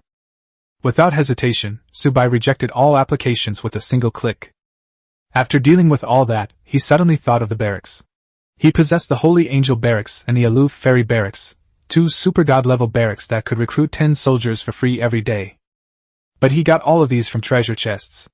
Could someone be selling barracks blueprints on the trading market? Subai immediately searched, but the results were zero. It was normal that no one was selling barracks. These were the Lord's lifeblood. It's only the second day of the newbie period, and very few people will actually get the barracks blueprints. Once they do, they'll definitely prioritize using them themselves. Unless they have multiple barracks or draw units that aren't suitable for their faction. Even if someone were to sell it, it would probably be snapped up instantly. Subai hesitated for a moment, then decided to try the regional channel. Just as he was about to send a message, the system suddenly reminded him to confirm the territory name. Subai thought for a moment. The name had to be low-key and common, definitely not like Etiendi, which immediately made him look like the protagonist. Finally, he settled on a name. Your goddess, my golden basin, buying all kinds of military barracks blueprints, price is negotiable, DM me if interested. The message was immediately flooded with chat messages. Subai hadn't held out much hope, troops were too precious, even the lowest level troops could be used as cannon fodder to enhance strength. Just as he was about to give up, a friend request popped up in a private chat. Lu Rian, I have extra troops, but I don't know what price you can offer. Chapter 28 Is this where I, the great Emperor Rian, am about to perish? Lu Rian, I have extra troops, but I don't know what price you're willing to pay. Subai's eyes lit up when he saw the private message. Troops. Finally, someone was willing to sell troops. He immediately replied. What type of unit? What's the price? Lu Rian quickly replied, Ordinary green lizard soldier camp, recruits 100 per day, price, 1 gold coin. Subai's smile froze instantly. An ordinary military camp dared to ask for 1 gold coin? A new lord starts with only 1 gold coin and has no stable income in the early stages, so this price is simply unrealistic. He immediately replied, 1 gold coin? Who can afford that? What value do ordinary soldiers have besides being cannon fodder? You have to spend money to raise them after you recruit them, at most 1 silver coin. Lu Rian, however, said matter-of-factly that it was only the second day of the novice period, and there were very few people who could get the second barracks. The green lizard barracks she possesses is unique, so its price should naturally be high. Moreover, since Subai wants to acquire the barracks blueprints, he must have the confidence to do so.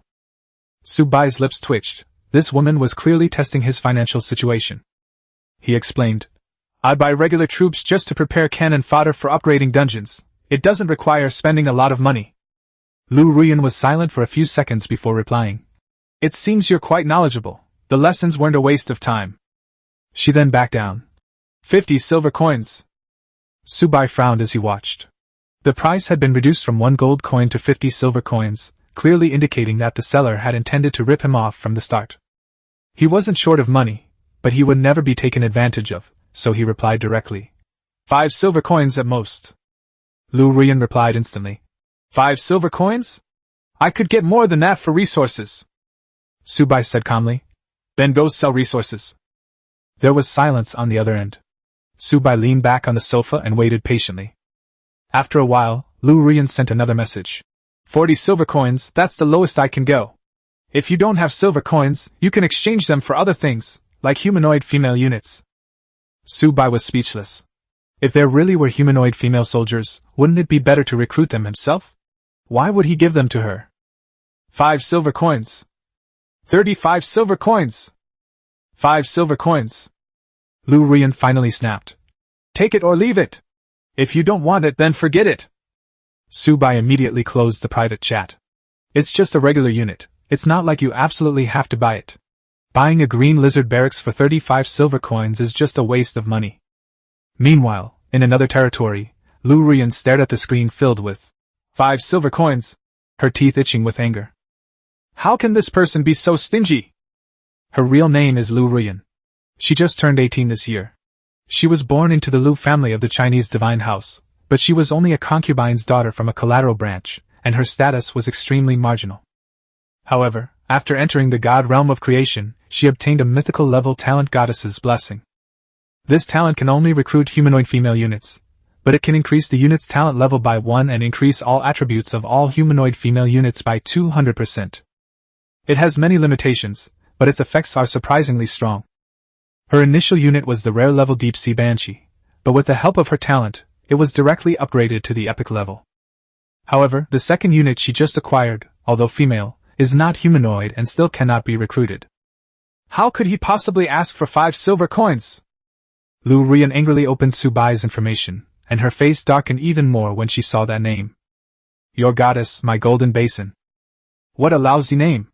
It must belong to a perverted nerd with a head full of fantasies. So vulgar. But despite her outbursts, reality prevented her from asserting herself. 2 days after entering the Lord's world, her territory's food reserves were almost depleted. She could only obtain food through ingredient dungeons or by hunting outside her territory. Unfortunately, her territory was in the desert, and there was no stable food source nearby.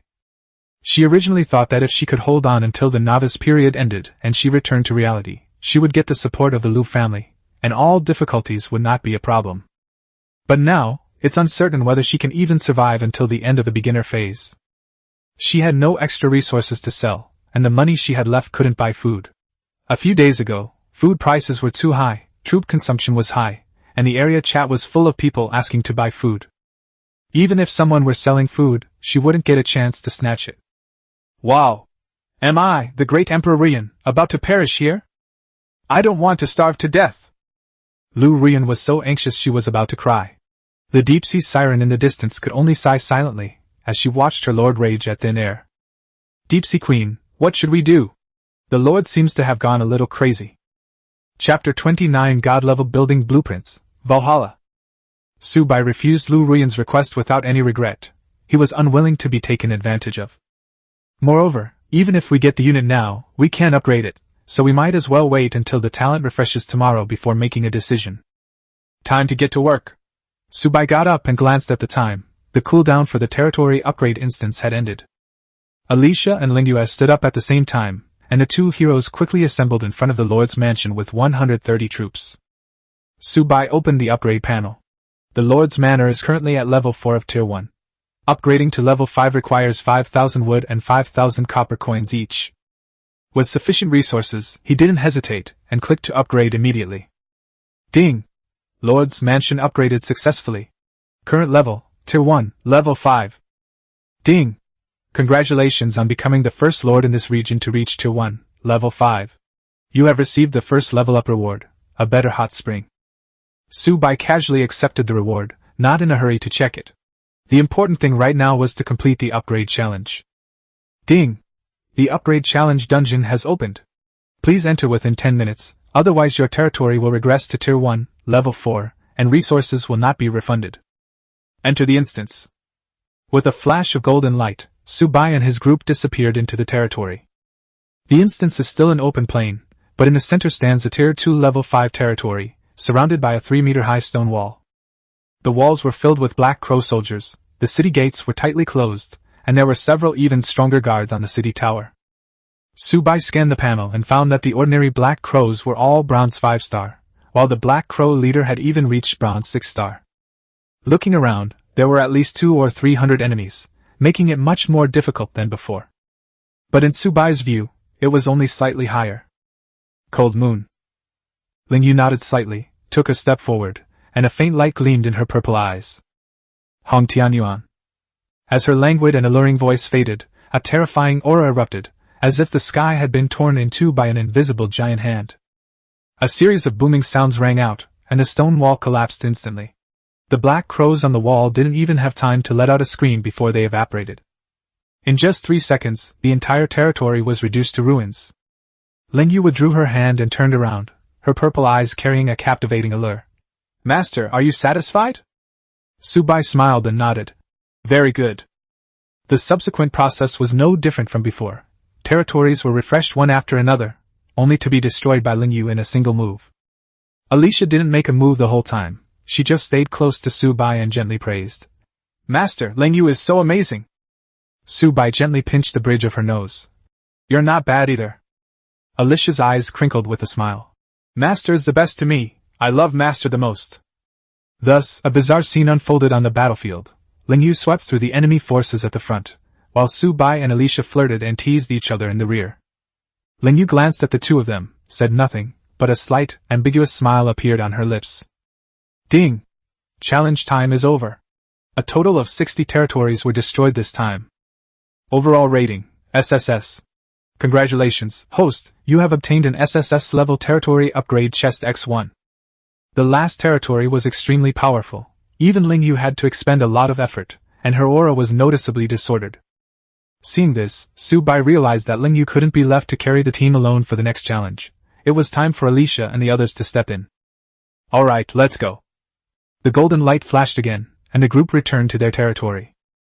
After letting the fairies rest, Su-bai immediately took out an SSS-level treasure chest. Open. Ding! SSS-level upgrade challenge chest opened. Receive 100 gold coins and a divine building blueprint, Valhalla. Valhalla? Su-bai immediately checked the attributes, and the next second, an undisguised look of surprise appeared on his face. The Hall of Heroes not only increases the loyalty of all troops and heroes within the territory by 30 points, but also stores their soul imprints. As long as a mark is left, units and heroes can be resurrected in Valhalla after death. In addition, it can summon an ancient hero of the same type once a day. The hero's combat power is related to the talent of the summoned unit, and there is no upper limit to its strength. Is this some kind of resurrection? Su-bai was completely shocked. What a lord fears most is the death of his main force in battle. In the god realm of creation, once a unit dies, it is truly dead. Unless one possesses an extremely rare resurrection item, there is no way to bring it back to life. Therefore, most lords would rather train cannon fodder than risk their core troops. Valhalla directly solved this fatal problem. With the soul imprint, even the dead can be resurrected. Not to mention, it can also summon ancient heroic spirits, and may even summon powerful heroic spirits, such as holy angels or aloof fairies. While the limit of once a day is indeed restrictive, it's still incredibly powerful. With an additional 30 points of loyalty, the loyalty of Su-bai's troops is approaching 200, just 3 points away from breaking through. But now is not the time to study these things. Let's build Valhalla first, and add another layer of protection for the angels and fairies. Su-bai took a deep breath, and a thought struck him. Place! The blueprint transformed into a golden streak of light, and flew towards the open space in the center of the territory. As the golden light landed, it continued to condense, and a magnificent building slowly rose from the ground. Chapter 30 Alicia, Cold Moon, and all the troops, Sun. Loyalty. The Hall of Heroes is built of dark gold stone, standing 20 meters tall and covering a vast area. Its ancient and solemn walls are covered with scenes of battle. The figures of humans, angels, demons, and even gods are all vividly depicted. The 2 bronze doors are covered with runes, and a faint blue light flows around them. Above the gate, 3 large characters were inscribed in divine script, Valhalla. A blue crystal hung atop the spire, its soft light enveloping the entire territory. Su-bai pushed open the door, revealing an extremely spacious hall. In the center of the hall stood a giant stele, inscribed with the names of all the heroes and troop types within the territory. Each name gleamed with a faint golden light, while countless points of light floated around the stone tablet, each representing a soul imprint. At this moment, however, the mark has not yet stored a soul. As long as the soldiers leave a soul imprint, Valhalla can serve as an insurance policy for them. Su-bai's voice then echoed throughout the territory. Everyone, enter the Hall of Heroes and leave your soul imprint. Angels, fairies, Alicia, and Lingyu rushed over immediately. Their faces were filled with shock as they stared at the dark gold building that had appeared out of nowhere. Even as divine-level talent soldiers, they could clearly sense that this hall was anything but ordinary. Alicia and Lingyu looked at Su-bai and asked in confusion, Master, what is this? Su-bai smiled as he explained the role of the Hall of Heroes, and then solemnly declared, With the Hall of Heroes here, I will never let you put your lives in danger. These words instantly moved the 2 heroes and all the troops. The relationship between a lord and his troops is usually merely that of master and property. Most lords treat their troops as consumables, discarding them at any time, or even using them as cannon fodder. But Su-bai built a temple for them that allows them to be resurrected. Loyalty! Many female angels and fairies were so moved that they hugged Su-bai tightly, their eyes filled with dependence and respect. Su-bai said gently, You are all my wings, so naturally I won't let anything happen to you. Go in and leave your mark. Without the slightest hesitation, the women entered the Hall of Heroes one by one, engraving their soul imprints onto the stone tablet.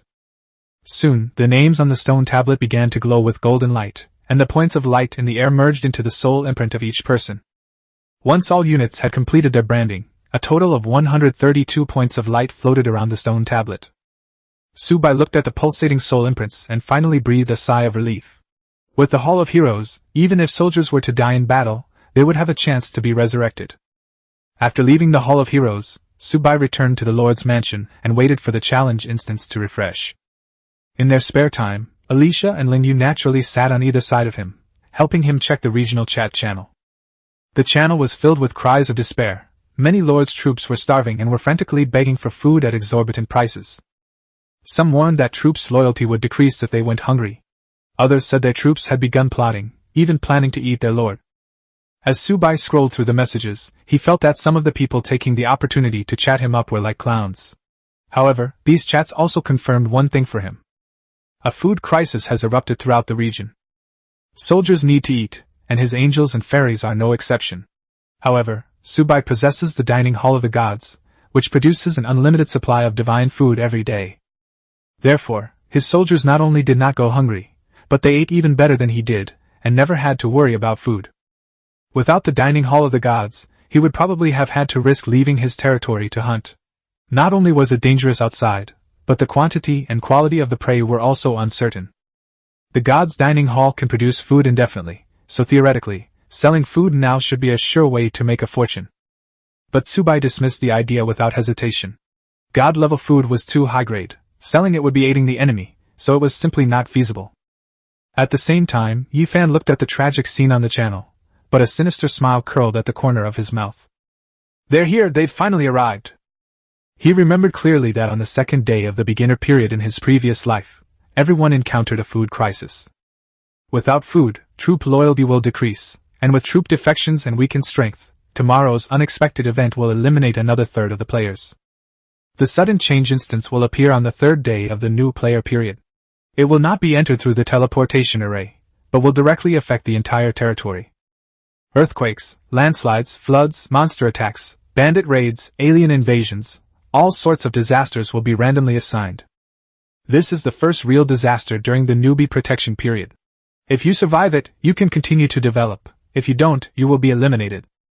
In his previous life, Yifan was lucky enough to draw the monster raid. Although the monsters were ferocious, they could be killed to obtain meat, which allowed him to barely survive.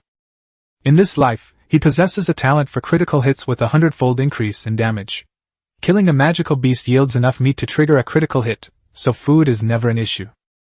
More importantly, he knew in advance that a crisis was coming, so he could take advantage of the panic of others to prepare all the resources needed to enhance his strength. Once the Warcraft crisis is over, he can exchange food for resources, allowing his strength to snowball. This gave him even more confidence for the 5th day's dungeon raid. Subai. Yifan muttered the name under his breath, a flash of hatred in his eyes. When I grow up, I'll glare you to death with just one look. He immediately opened the trading market and removed all the timber and stone from the shelves. He still has thousands of resources, and he's already earned enough from his initial investment. Once the unexpected event ends, he can sell these resources at a higher price and make another profit. Suddenly, Yifan remembered someone who came from the same region in his previous life, Lu Ruyan. This woman also awakened a mythical level talent, and will become extremely famous in the future, even becoming the second deity of the Lu family. However, she had a very difficult time in the early stages. If I were to lend a helping hand now, she would definitely become my greatest asset. What's more, she's an extremely beautiful woman. No matter how you look at it, you're not at a disadvantage. Yifan chuckled as he scrolled through the chat history, quickly found Lu Ruyan's name, and sent her a private message. Chapter 31. Hello, are you there? Within Yifan's territory, Yifan stared at Lu Ruyan's ID in the chat window, carefully considering how to start the conversation. In her previous life, Lu Ruyan was a legend who emerged from this region, possessing mythical talent and being the second deity of the Lu family, revered by countless people. Such a proud and arrogant woman must be proud and haughty. One cannot be too sharp and outspoken, one must go along with her to stand out from the crowd. Thinking of this, Yifan smiled confidently, took a deep breath, and solemnly typed out a sentence. Emperor Yi, hello, are you there? He was very satisfied with the opening and immediately clicked send. But after waiting for a while, there was no response from the other end. Yifan frowned. Was she busy and hadn't seen the message? He quickly added a few more. Emperor Yi, hello Miss Lu, I am Emperor Yi. I sense you're facing some difficulties. I have some extra resources to offer you, consider it making friends. Emperor Yi, 200 units of wood and 200 units of basic food. That should last you a few days. Don't be shy, I have plenty of resources. Looking at the message, Yi Fan nodded in satisfaction. Offering resources was far more effective than mere words of concern. Lu Ruyan would surely remember this timely act of kindness. Once she grows up, won't I be the person she trusts the most? Yi Fan couldn't help but feel smug. On the other side, Lu Ruyan was worrying about food for a large group of soldiers when she suddenly saw a private message notification. She was stunned when she opened it. Emperor Yi? Who is this? His name is even more arrogant than hers, and he's already giving away so many resources right off the bat. 200 pieces of wood and 200 pieces of food are worth at least 30 or 40 silver coins. Lu Ruyan became increasingly wary. Giving away resources for no reason meant either she had ulterior motives or she was out of her mind. Born into a divine family, even if she wasn't favored, she understood that there's no such thing as a free lunch. This stranger must have planted a trap for her somewhere. But when she looked at the dwindling food in the warehouse and then at the hungry, green-eyed sea sirens, she made a decision. Why not take it? It was a gift from him, and she didn't even ask for it. Once she's past the beginner phase and back in China, who cares about this sucker? Lu Ruyan decisively accepted the resources, and a smile finally appeared on her face as she looked at the extra supplies in the warehouse. Thanks, you big jerk. She simply replied from the window. Thank you, you're a good person. Then, without hesitation, she closed the chat with Yi Fan and opened Su Bai's window. Lu Ruyan, hey, you stingy miser, some sucker gave me resources. See? I'm from the Lu family of China, and I'm exceptionally talented. After the newbie period, I'll return to the family and receive special training. Buying my barracks is your chance to connect with me. If you don't cherish it, someone else will. After sending this message, Lu Ruyan proudly raised her chin. He didn't even know how to cherish the favor of a future young lady of the Lu family. Inside Su Bai's territory, Su Bai was lying on the sofa in the Lord's mansion, with Alicia and Leng Yu on either side of him. A private chat notification popped up. He casually clicked on it, and after reading Lu Ruyan's message, the corner of his mouth twitched. Is this person out of their mind? Is they having some kind of fairy godmother syndrome? Su Bai replied with only one word. Your goddess, my golden basin, oh dot.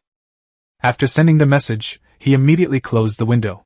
Alicia asked curiously who it was, and Su Bai casually replied. Two people with screws in their heads got together, and they're actually quite a good match. A clown simp who started with Are You There? And a self-important fairy named Lu Ruyan. This combination is truly invincible. Lu Ruyan looked at the lonely oh, and felt terrible. Oh? He only replied with one?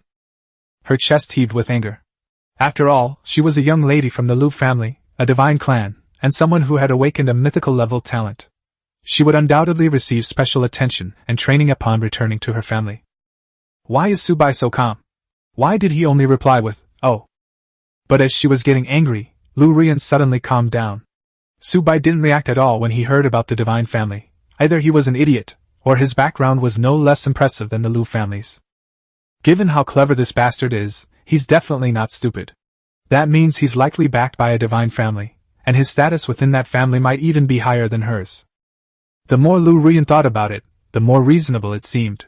As a concubine's daughter, she had learned to use methods to acquire resources from a young age, and this kind of person was someone she absolutely could not offend. She had to win them over and befriend them. She took a deep breath and reopened Su Bai's chat window. Lu Ruyan, hello, are you there? Chapter 32. An even better hot spring. Can it instantly restore energy? Lu Ruyan sent several long messages in succession, probing whether Su Bai was a member of the divine family, and also suggesting that the two could cooperate, integrate resources, and develop together. However, after the message was sent, there was no response from the other party. Lu Ruyan clenched her fists in anger, but this only made her more convinced that the other party was an extraordinary person. In her view, anyone who could disregard her so blatantly must be a direct descendant of a divine family, whose status was far higher than hers, a mere illegitimate child. No, I can't just give up like this. My family might not be willing to fully support me. I need to prepare a way out for myself and find a way to get closer to him. Just then, Yi Fan's message popped up. Yi Fan, Miss Lu, if you have any other difficulties, please let me know. I have a special talent that makes it easier for me to acquire resources, so please don't hesitate to ask. Lu Ruyan was already angry, and these words only made her more annoyed. She felt that Yi Fan couldn't see his place at all.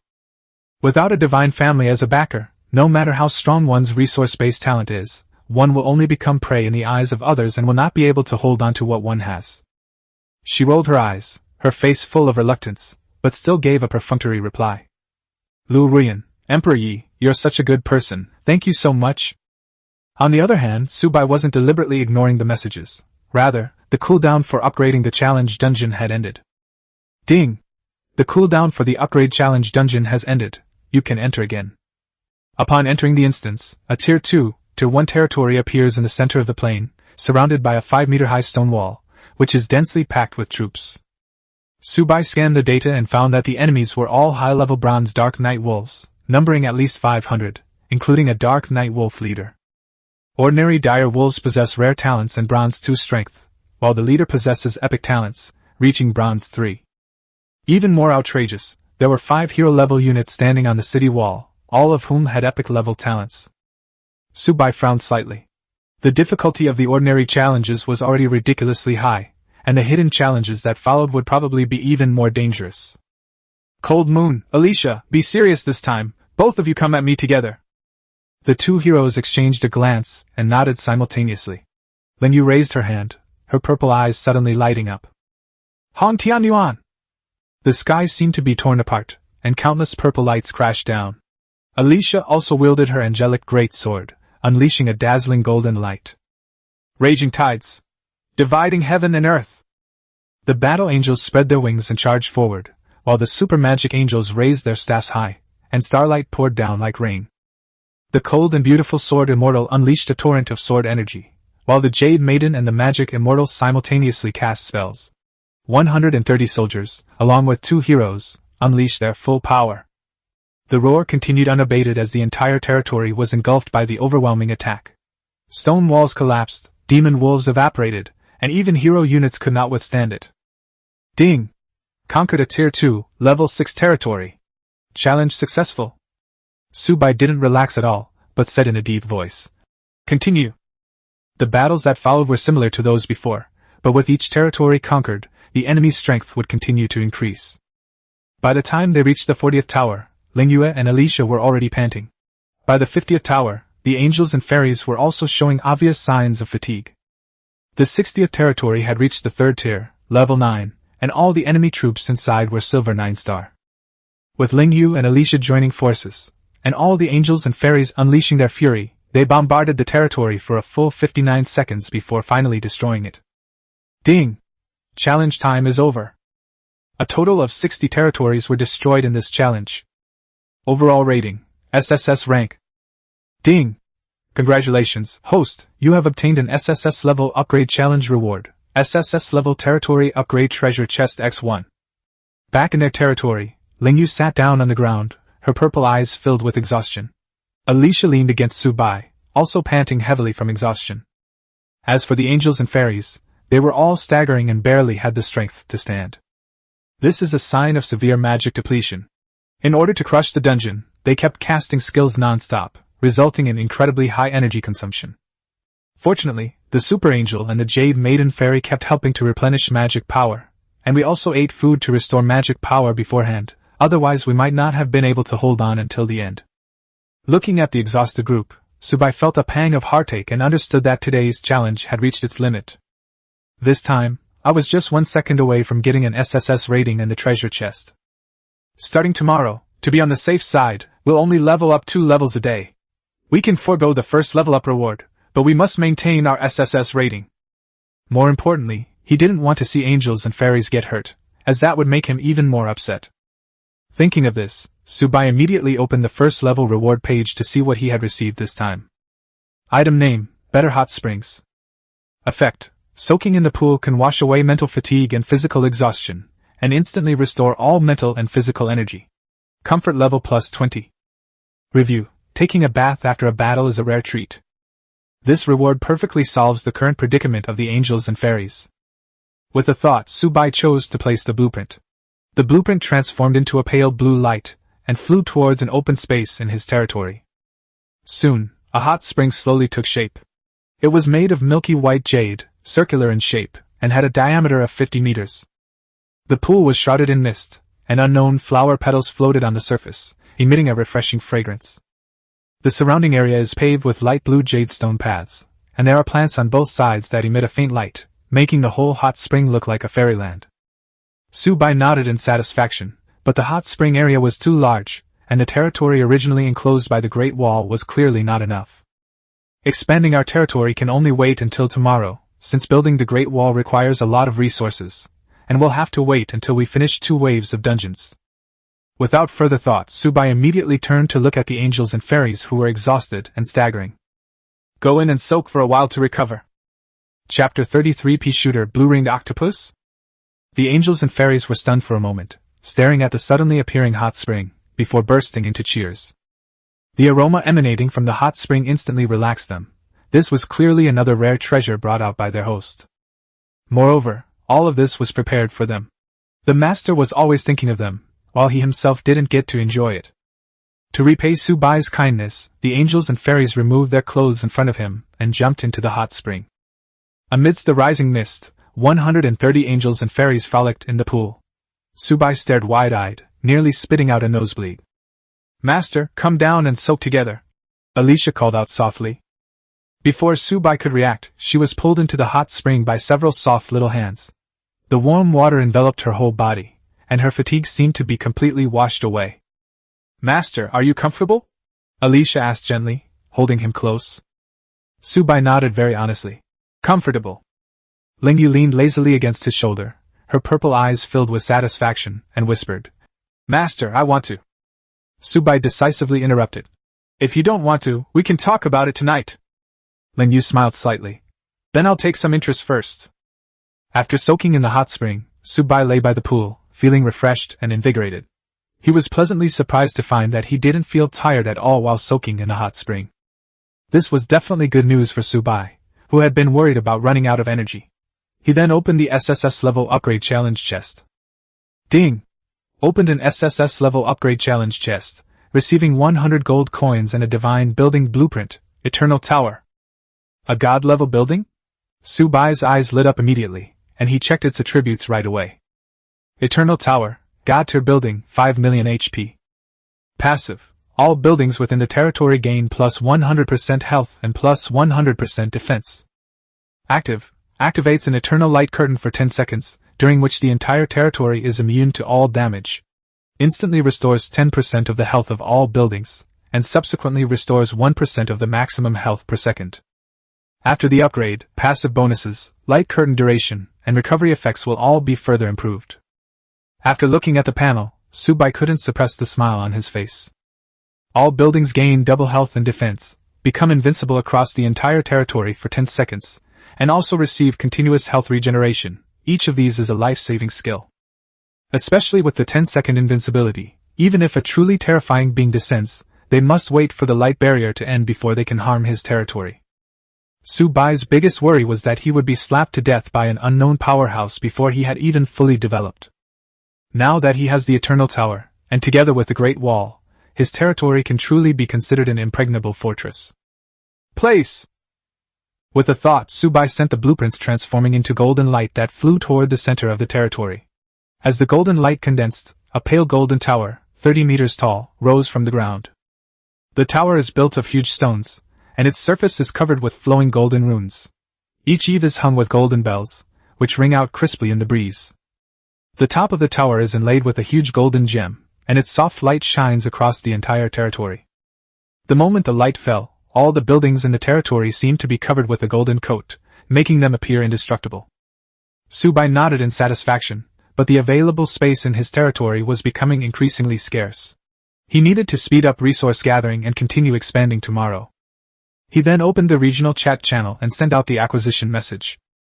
Your goddess, my golden basin, buying all kinds of crystal cores, price is negotiable, DM me if interested. Currently, all the lords are struggling with troop food, and the chat channels are much quieter, but Subai's message is still quickly seen by others. Before long, someone came to his door to trade. Subai used wood and stone to exchange for resources such as fire crystal cores and ice crystal cores. Although we don't have the light cores that the Eternal Tower needs right now, it's always good to stock up on them. In the evening, after dinner, Subai prepared to return to the Lord's Manor to rest. Lingyu and Alicia exchanged a glance and quietly followed Subai into the Lord's mansion. As soon as Subai lay down on the bed, he found 2 heroes standing smiling at the head of the bed. Chapter 34 The Golden One. The goddess arrives. I can't possibly choose a male unit. The next morning, Subai slowly opened his eyes, feeling completely drained. His eyes were sunken, and his face was pale, as if all his energy had been drained. He leaned against the wall as he walked out of the Lord's mansion and jumped into the hot spring without hesitation. Enveloped in the warm spring water, Subai's fatigue and mental emptiness quickly subsided, and he finally let out a long sigh of relief.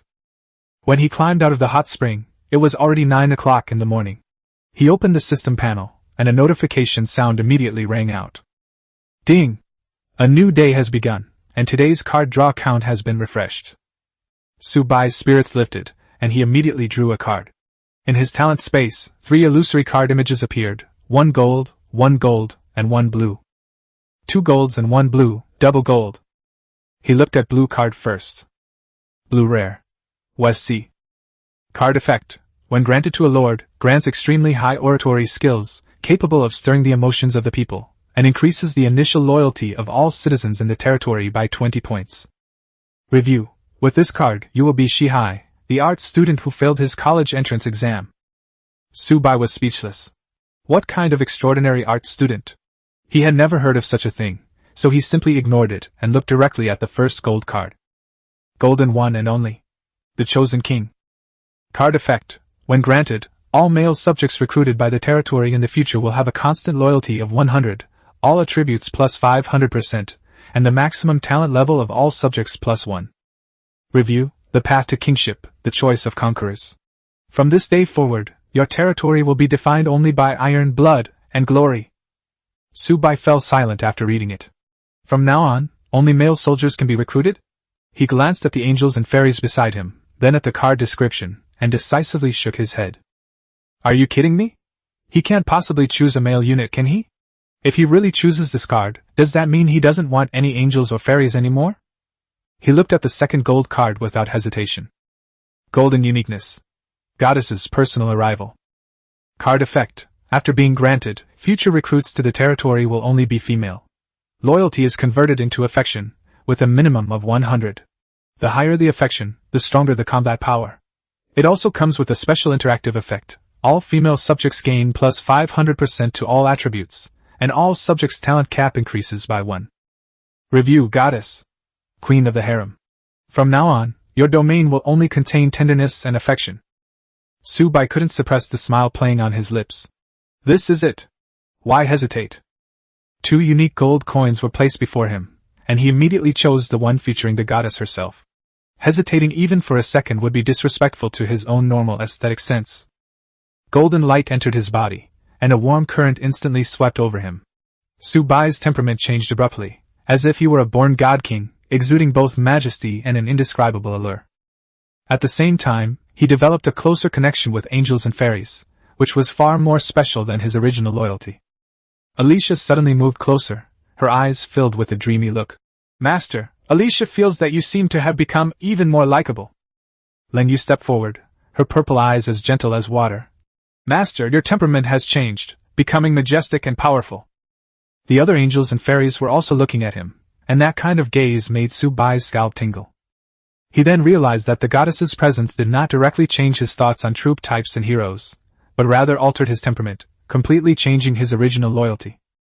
After regaining his composure, Subai decided to proceed according to the original plan. First, challenge the 2 resource dungeons, and then continue building the Great Wall after obtaining the resources.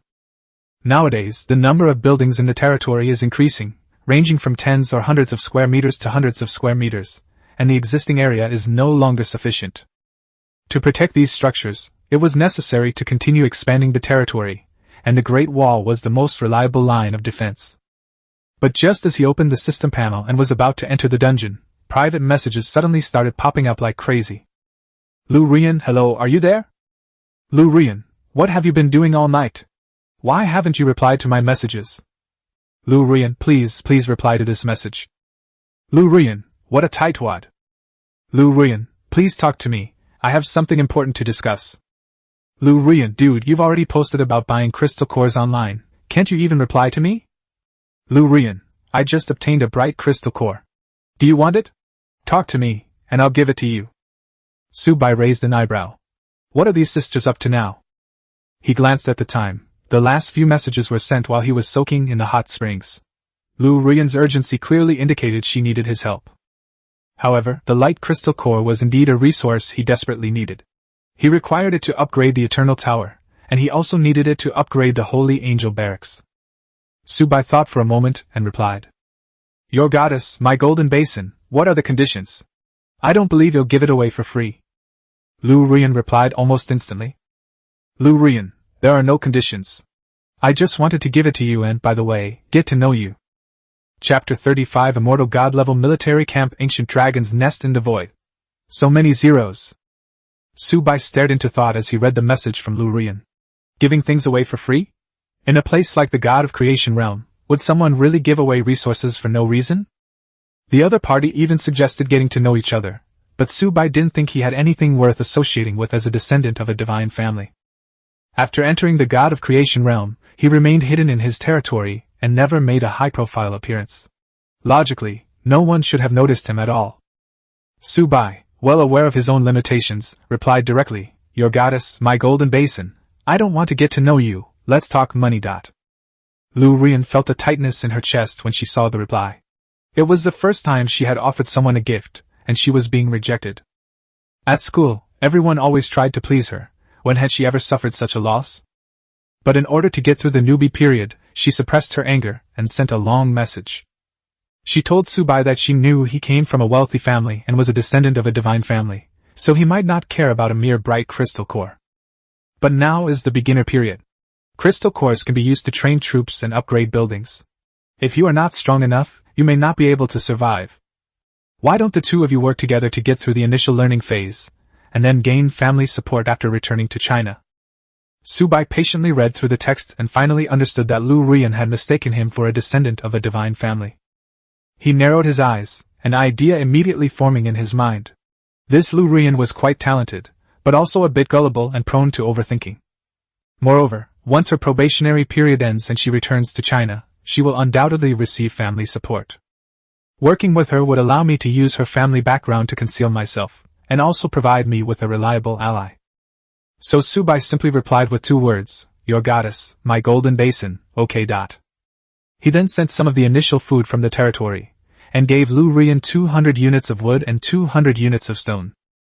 Subai didn't care about these foods at all. Wood and stone were the resources he used to buy crystal cores and barracks blueprints. No matter how you look at it, he's making a profit.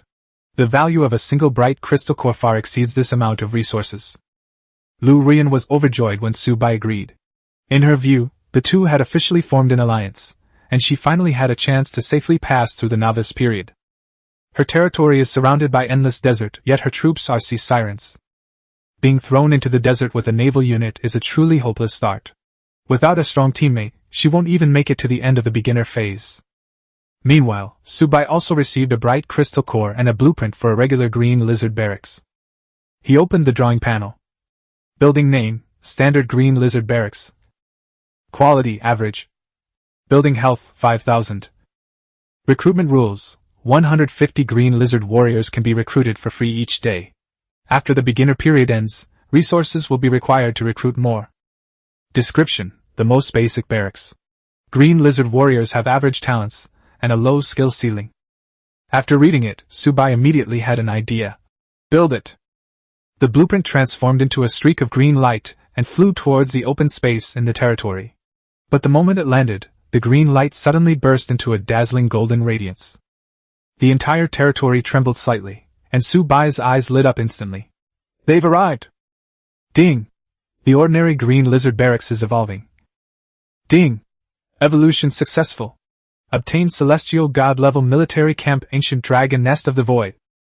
As the golden light faded, a massive dragon's nest appeared before Subai's eyes. The dragon's nest is built of dark gold boulders, reaching a height of 100 meters. It is shaped like a giant disc, with 9 coiled dragon stone pillars standing along its edge. The dragon carvings are lifelike. In the center is an incubation pool, with golden liquid flowing slowly in it. Countless giant dragon eggs are scattered around, their shells covered with mysterious runes. Above the dragon's nest, a fist-sized golden dragon pearl hovered and spun in the air, its majestic aura spreading out and even slightly distorting the surrounding space. Subai was dumbfounded. The aura of this celestial god-level military camp was even more exaggerated than that of the Holy Angel military camp and the aloof Fairy military camp. He immediately checked the panel. Building name, Taishu Ancient Dragon Nest. Quality, Immortal/Celestial level.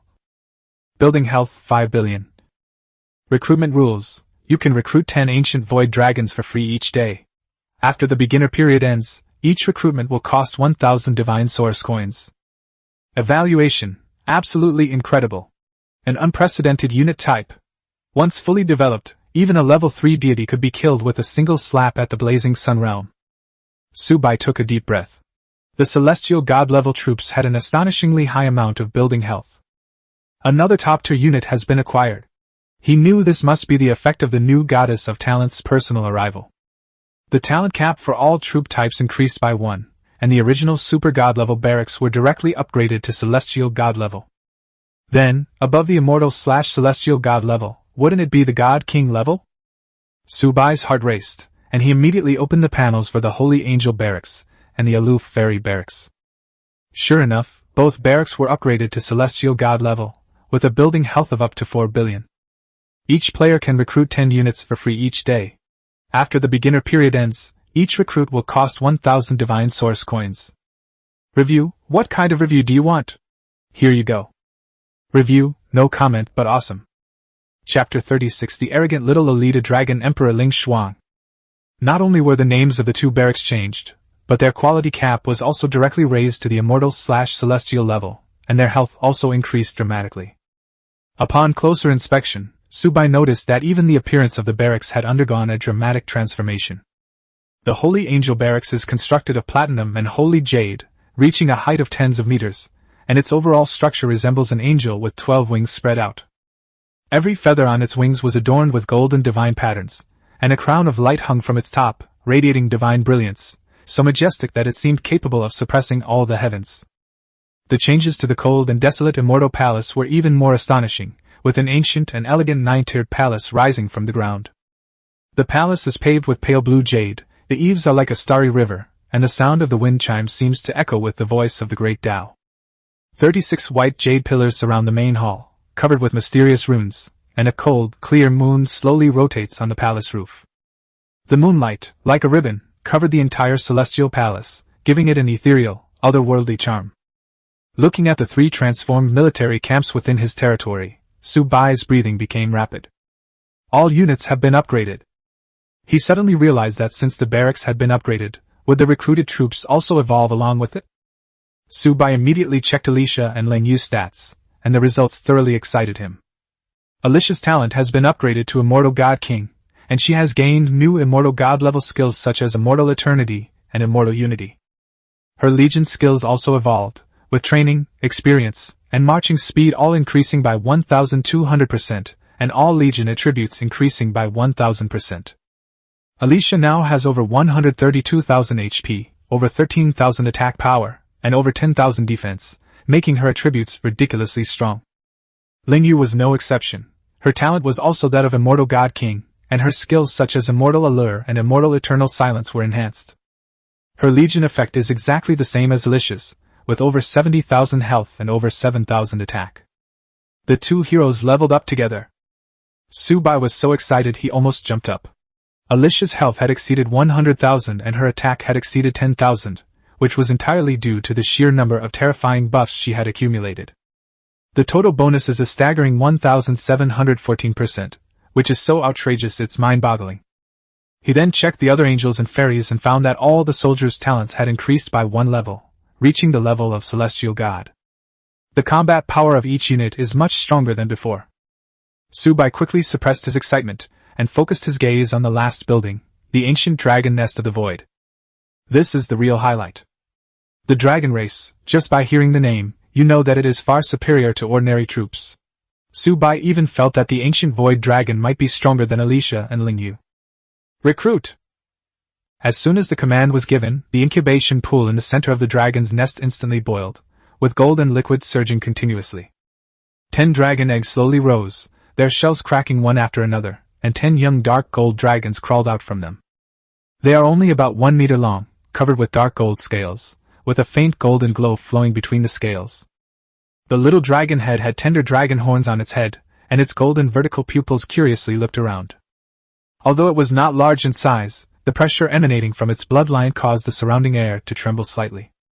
Just then, the dragon's nest burst forth with dazzling golden light once more, and Subai immediately realized that the hero was about to emerge. A unique dark gold dragon egg slowly rose from the center of the incubation pool. The next second, the magic within the territory seemed to be summoned, surging wildly towards the dragon egg. A moment later, the eggshell cracked open, and a black baby dragon, larger than the others, slowly appeared.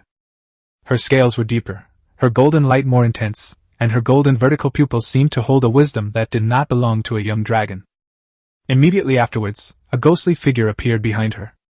She was a tall, stunningly beautiful woman dressed in a black and gold dragon robe, with 2 horns on her head, exuding the majesty of an emperor.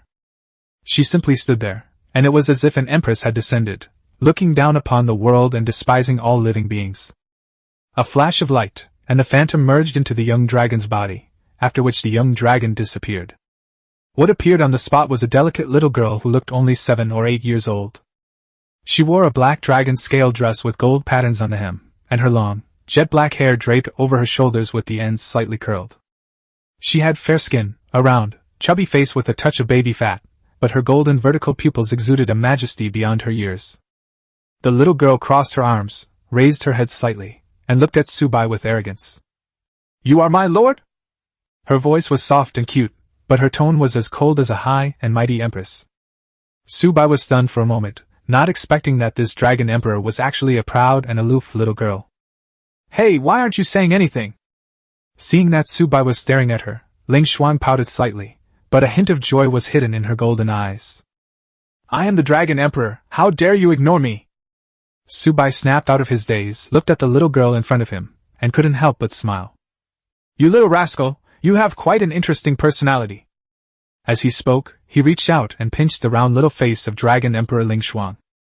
"It feels really good." Ling Xuan never expected that Subai would dare to pinch her cheek right away, and her face instantly turned red. "You're so rude! Who touches my face right away?" Her voice trembled. She clearly wanted to avoid it, yet inexplicably didn't want to leave. Because this human scent smells really good. She even had an urge to stay by Subai's side forever. Chapter 37 Dragon Emperor Ling Xuan's terrifying data. Dragon Emperor Ling Xuan was still struggling with the matter of recognizing a master, which ironically benefited Subai. He reached out and pinched Ling Xuan's little face, finding the little one increasingly adorable. "The little thing is so cute." Subai couldn't help but praise it, and Alicia next to him nodded repeatedly, her eyes full of affection. Alicia was naturally very maternal, and if Subai hadn't been there, she would have wanted to hug Ling Xuan tightly. "Humph! Don't you dare call me cute!" Ling Xuan put her hands on her hips and raised her head. "However, since you are my master, I will reluctantly admit it." Subai squatted down to be at eye level with her and said with a smile, "Then I'll leave things to you from now on." Ling Xuan blushed slightly and immediately turned her head away. "I didn't do it for you, I just find you pleasing to the eye." After saying that, she secretly glanced at Subai again and muttered softly, "I will never admit that you are my master." Subai smiled without saying a word, then opened the panel to check the Dragon Emperor's data. But after just one glance, he was completely stunned. Hero name, Dragon Emperor. Ling Xuan. Race, Ancient Dragon of the Void. Talent, God King level. Rank, Black Iron 1 star. Faction, Chaos. Neutral. Personality, Tsundere, aloof, soft-hearted, clingy. Skills, God King. Dragon Emperor's Descent, God King. Void Domain, God King. 10,000 dragons paying homage, immortal. Dragon's Might, immortal. Dragon Breath, Dragon God Battle Armor. Legion Skills, God King. Void Dragon Formation, God King. Dragon Emperor's Judgment. Legion Effect, Training Efficiency plus 1,200%, Experience Gain plus 1,200%, Marching Speed plus 1,200%, all Legion attributes increased by 1,000%. HP 137360, Attack 12019, Defense 12705, Stamina 11332, Spirit 10,302. Evaluation, God King level. God King level. God King level. Is this the kind of being that should appear in the beginner stage? Subai was completely stunned. a black iron 1-star character, with all attributes exceeding 10,000, almost on par with Alicia, and far surpassing Ling Yu. He quickly checked the data of the other ancient void dragons, and the results were equally terrifying. Unit name, Ancient Void Dragon. Talent, Immortal/Celestial level, Black Iron 1-star. Skills, Immortal. Void Dragon's Might, Immortal. Void Dragon's Breath, Immortal. Ancient Dragon Void Concealment Dragon God Battle Armor. HP, 68680, Attack, 6009, Defense, 6352, Stamina, 5666, Spirit, 5151. This is nothing like an ordinary unit. Its base stats are almost on par with Ling Yu's. The strength of the Dragon Clan units is indeed ridiculously powerful. It took Subai a long time to calm down, but then he thought that the stronger his troops were, the safer his territory would be, which was definitely a good thing. After accepting Ling Shuang and the 10 young dragons, Subai took out the light crystal core and prepared to upgrade the Holy Angel barracks. Upon arriving at the Temple of the Holy Angels, a thought struck him. Ding! Do you wish to upgrade the Holy Angels Hall by consuming 10,000 units each of wood and stone, and 1 bright crystal core? Upgrade!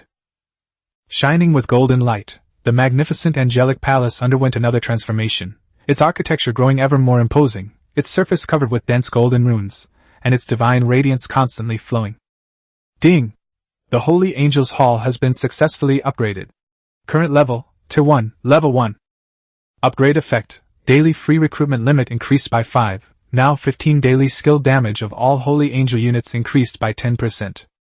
Subai nodded in satisfaction. A 10% increase wasn't exaggerated, but this was just the beginning. With each subsequent increase, the overall improvement would be substantial.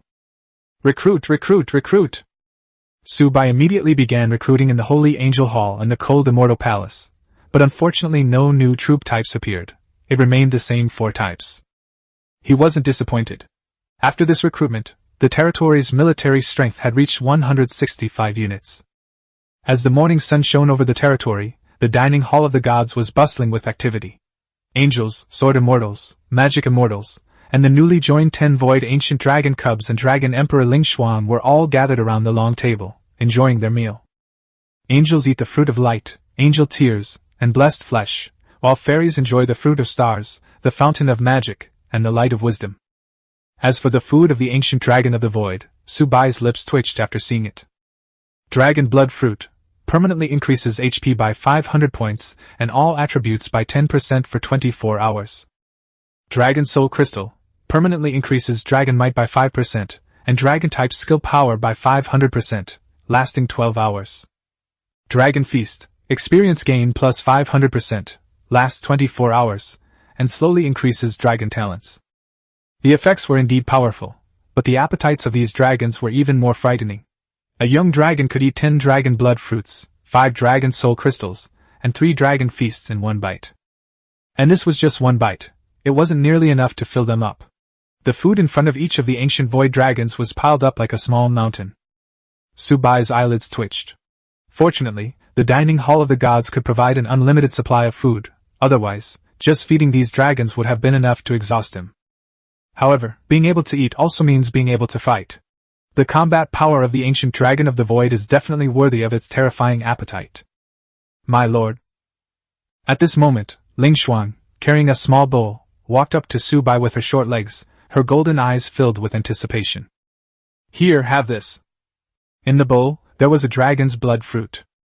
Chapter 38 Resources worth hundreds of millions of units. Subai was taken aback, looking at the food handed to him. This is your food, why are you giving it to me? Dragon Emperor Ling Xuan blushed slightly and turned her head away haughtily. Humph, I didn't give it to you on purpose. I just saw that you hadn't eaten anything, so I gave you one. What she didn't say was that Subai gave them all the precious dragon food, while he himself sat on the sidelines watching. In Ling Xuan's view, such a good thing should not be enjoyed by herself alone. My lord must also become stronger as soon as possible. Subai looked at her haughty expression and couldn't help but chuckle to himself. It's alright, you guys eat, I have special food for you. And don't worry about me going broke, there's an unlimited supply of food here, eat as much as you want. Unlimited supply? Ling Xuan blinked her big, round eyes and looked at Alicia and Ling Yu. Seeing that the two did not deny it, she immediately rushed to the food service area with her short legs and picked up the food one plate after another. Subai watched that small figure from behind, his lips twitching slightly. So she had been saving him money on food supplies and hadn't been able to eat her fill. After eating and drinking their fill, Subai led his troops to the dungeon entrance. Today's targets remained the wood and stone dungeons. On the third day, no new dungeons will be unlocked for new players, only the citizens will be unlocked. However, we'll have to wait until all the dungeons are completed before we can discuss this further. Enter! A flash of golden light, and the group entered the wood dungeon. The forest was still lush, and the wood spirits were still busy, but the group now included dozens of fairies and 10 ancient dragons. This time, the overall combat strength has been enhanced to a terrifying degree. Go, plunder to your heart's content! With Subai's command, Ling Xuan waved her small hand. God King! Void Domain! A black light curtain instantly covered the entire forest. The wooden spirits within the area moved sluggishly and trembled all over, as if they had encountered a true natural enemy. The 10 young dragons opened their mouths at the same time, and golden dragon breath roared out. Wherever the dragon's breath passed, the forest evaporated, the wood spirits vanished, and almost all targets in sight were wiped out in an instant. Subai was dumbfounded. This was the fighting power of the dragon clan. The angels and fairies were not to be outdone, unleashing bursts of light and sharp sword intent. However, they were still no match for the ancient dragon of the void. However, under Subai's arrangement, the 3 legions quickly began to level up together. He had already made resource dungeons the most suitable place to grind experience. An hour later, the wood dungeon was cleared.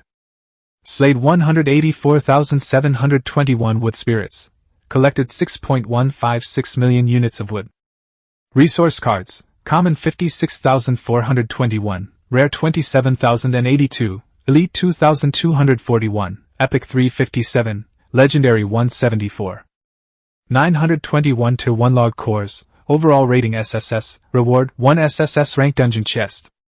The harvest was several times greater than yesterday, and of course, the 10,000X critical strike talent deserves much of the credit. Next up, a stone replica. The golden light flashed again, and an hour later, the stone dungeon was also swept aside. Slayed 173,458 stone spirits. Collected 6,084,000 units of stone. Resource cards: Common 54,127, Rare 25,836, Elite 2017, Epic 381, Legendary 51.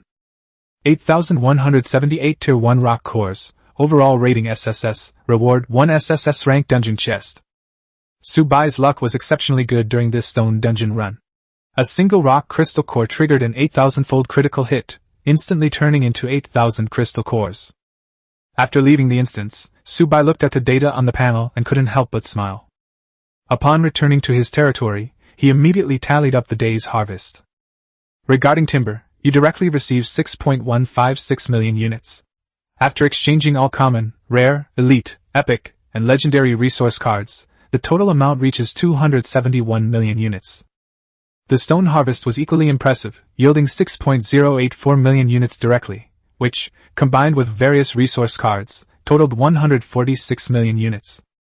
In addition, there are 921 log crystal cores and 8,178 rock crystal cores.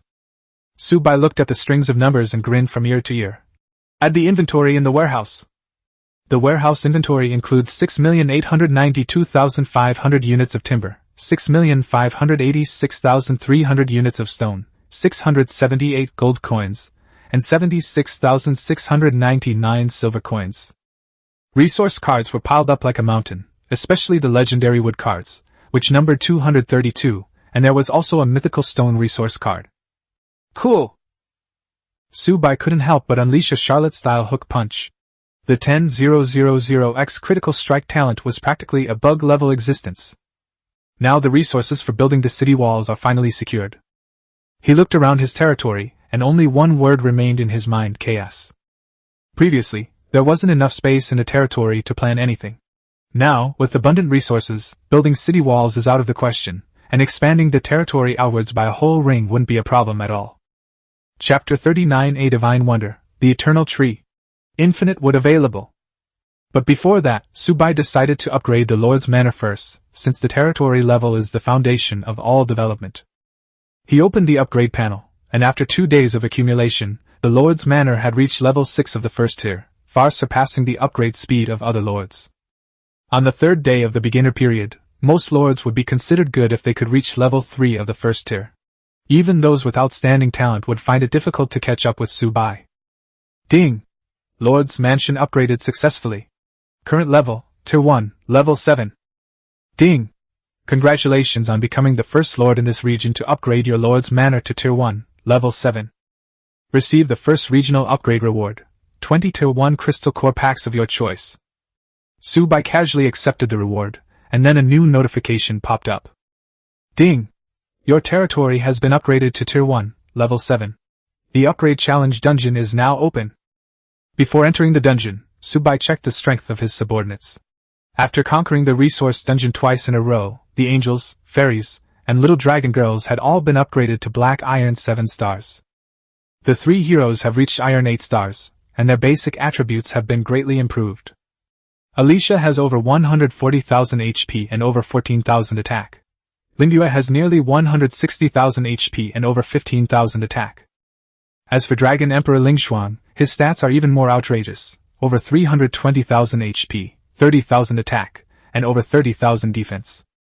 Looking at the stats alone, Lingshuang is almost twice as strong as Alicia and Lingyue, but in terms of actual combat power, the difference is far more than double. If it really came down to a head-on confrontation, Dragon Emperor Lingshuang could easily take on 10 Alicius or 10 Lingyus in one fight. Dragons are naturally flawless fighting machines. They possess formidable physical strength, astonishing defense, and unparalleled, domineering attacks. Su Bai even felt that even if Lingshuang was suppressed by a major realm, she would still have a chance to kill a weaker gold-level enemy. After all, when black iron is against bronze, its attributes will be suppressed by half, and when it is against silver, its strength will only be 20%. If you challenge a gold-level unit, the base attributes of an iron-level unit will be reduced by 99%, and the attributes of ordinary gold-level monsters are also extremely terrifying.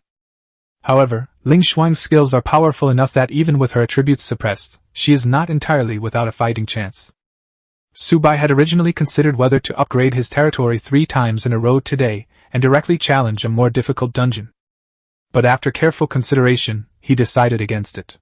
There was no need to take any risks now. Securing an SSS rating was the best option. Enter the instance. With a wave of his hand, Su Bai sent a flash of golden light through the air, and everyone vanished from their spot in an instant. Inside the instance, a Tier 1, Level 7 territory stands in the center of the plain, with its walls densely packed with troops of 5 or 6 different types. But Su Bai wasn't even interested in checking the attributes. Such a basic challenge could be easily crushed by any hero or unit. Let's go. No sooner had she finished speaking than Dragon Emperor Lingshuang stepped forward.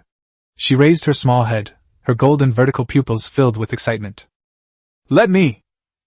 The Void Domain! A black light curtain instantly enveloped the entire territory, and the 10 ancient dragon Lolas opened their mouths simultaneously, unleashing 10 dark golden dragon breaths. Boom! The entire territory didn't even last a second before being annihilated by the dragon's breath and reduced to nothingness. Ding! Conquered a Tier 1, Level 7 territory. Challenge successful. An hour later, the challenge officially ended. Ding! A total of 60 territories have been destroyed in this challenge. Overall rating, SSS rank. Ding! Congratulations, host, you have obtained an SSS level upgrade challenge reward. SSS level territory upgrade treasure chest X1. Today's first territory challenge was uneventful. Su Bai led the women through the entire area and easily completed the dungeon. After returning to his territory, he told the women to rest first, while he took Alicia, Lingyue, and Dragon Emperor Lingshuang back to the Lord's mansion. He had accumulated 3 more treasure chests by the end of the morning, and now was the perfect time to open them all. Alicia and Lingyue stood behind Su Bai, relaxing his shoulders and neck. Dragon Emperor Lingshuang was held in his arms, her little face puffed up as she looked up at him.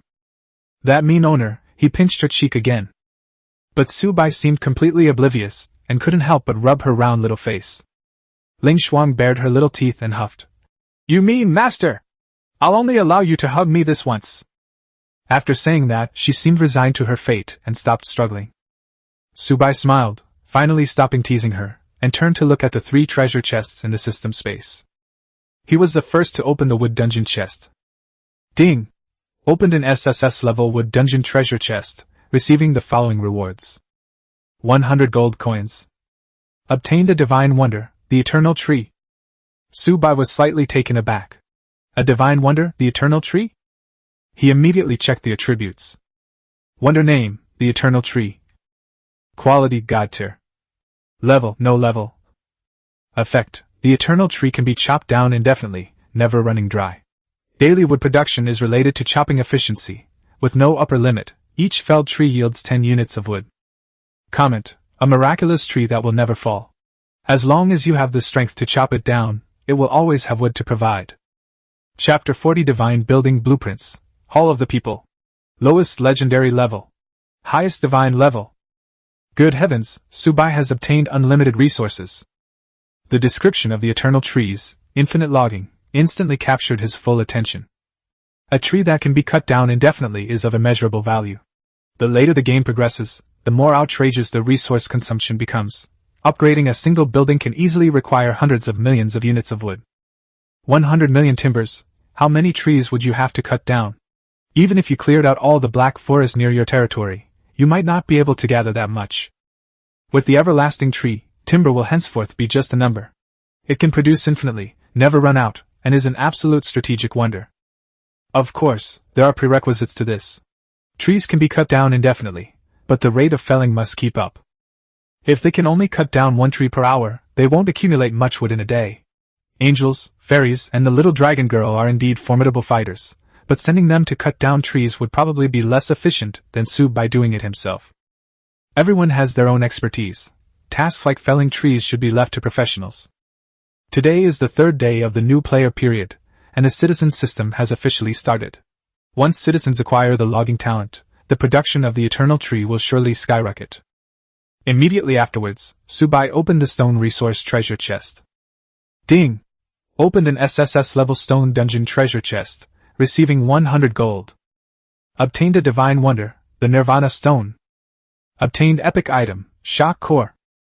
Upon receiving 3 rewards at once, Subai immediately checked the data of the Nirvana stone. Spectacle name, Nirvana stone. Quality, God tier. Effect, unlimited mining, never runs dry. Daily stone production is related to mining efficiency, with no upper limit. Each mining operation yields 10 units of stone. Description, a stone that can never be fully mined. It will regrow after an area is mined. Subai couldn't help but sigh. Having just received an unlimited supply of wood, they were now receiving an unlimited supply of stone. The loot from the chests in these 2 resource dungeons is outrageous. Even if the final upgrade chest doesn't contain anything good, he can completely accept it. Then, he looked at the epic item. Item name, shock core. Quality, epic. Effect, forms a protective layer around the territory, safeguarding the entire territory. Subai glanced at it and lost interest. He had better territory protection structures, so this shock core was temporarily useless. However, it's an epic item after all, so it's always good to keep it for now. The last one. Subai opened the SSS level upgrade challenge treasure chest. Ding! You have opened an SSS level upgrade challenge chest and received 100 gold coins. Obtained the divine building blueprint, Hall of the People. Temple of the People? Subai was slightly taken aback and immediately checked the building panel. Building name, Hall of the People, cannot be upgraded. Quality, God tier. Building health, 10 billion. Effect, costs 100 gold coins to recruit 1 lord. The recruit's talent level ranges from legendary to godlike. Introduction, want top tier citizens? Come here. But only if you can afford to pay and support them. After reading the introduction, Subai suddenly stood up from his seat. The Dragon Emperor Lingshuang, sitting on his lap, was caught off guard. Her little face immediately puffed up, and she looked at him with dissatisfaction. My lord, what are you doing?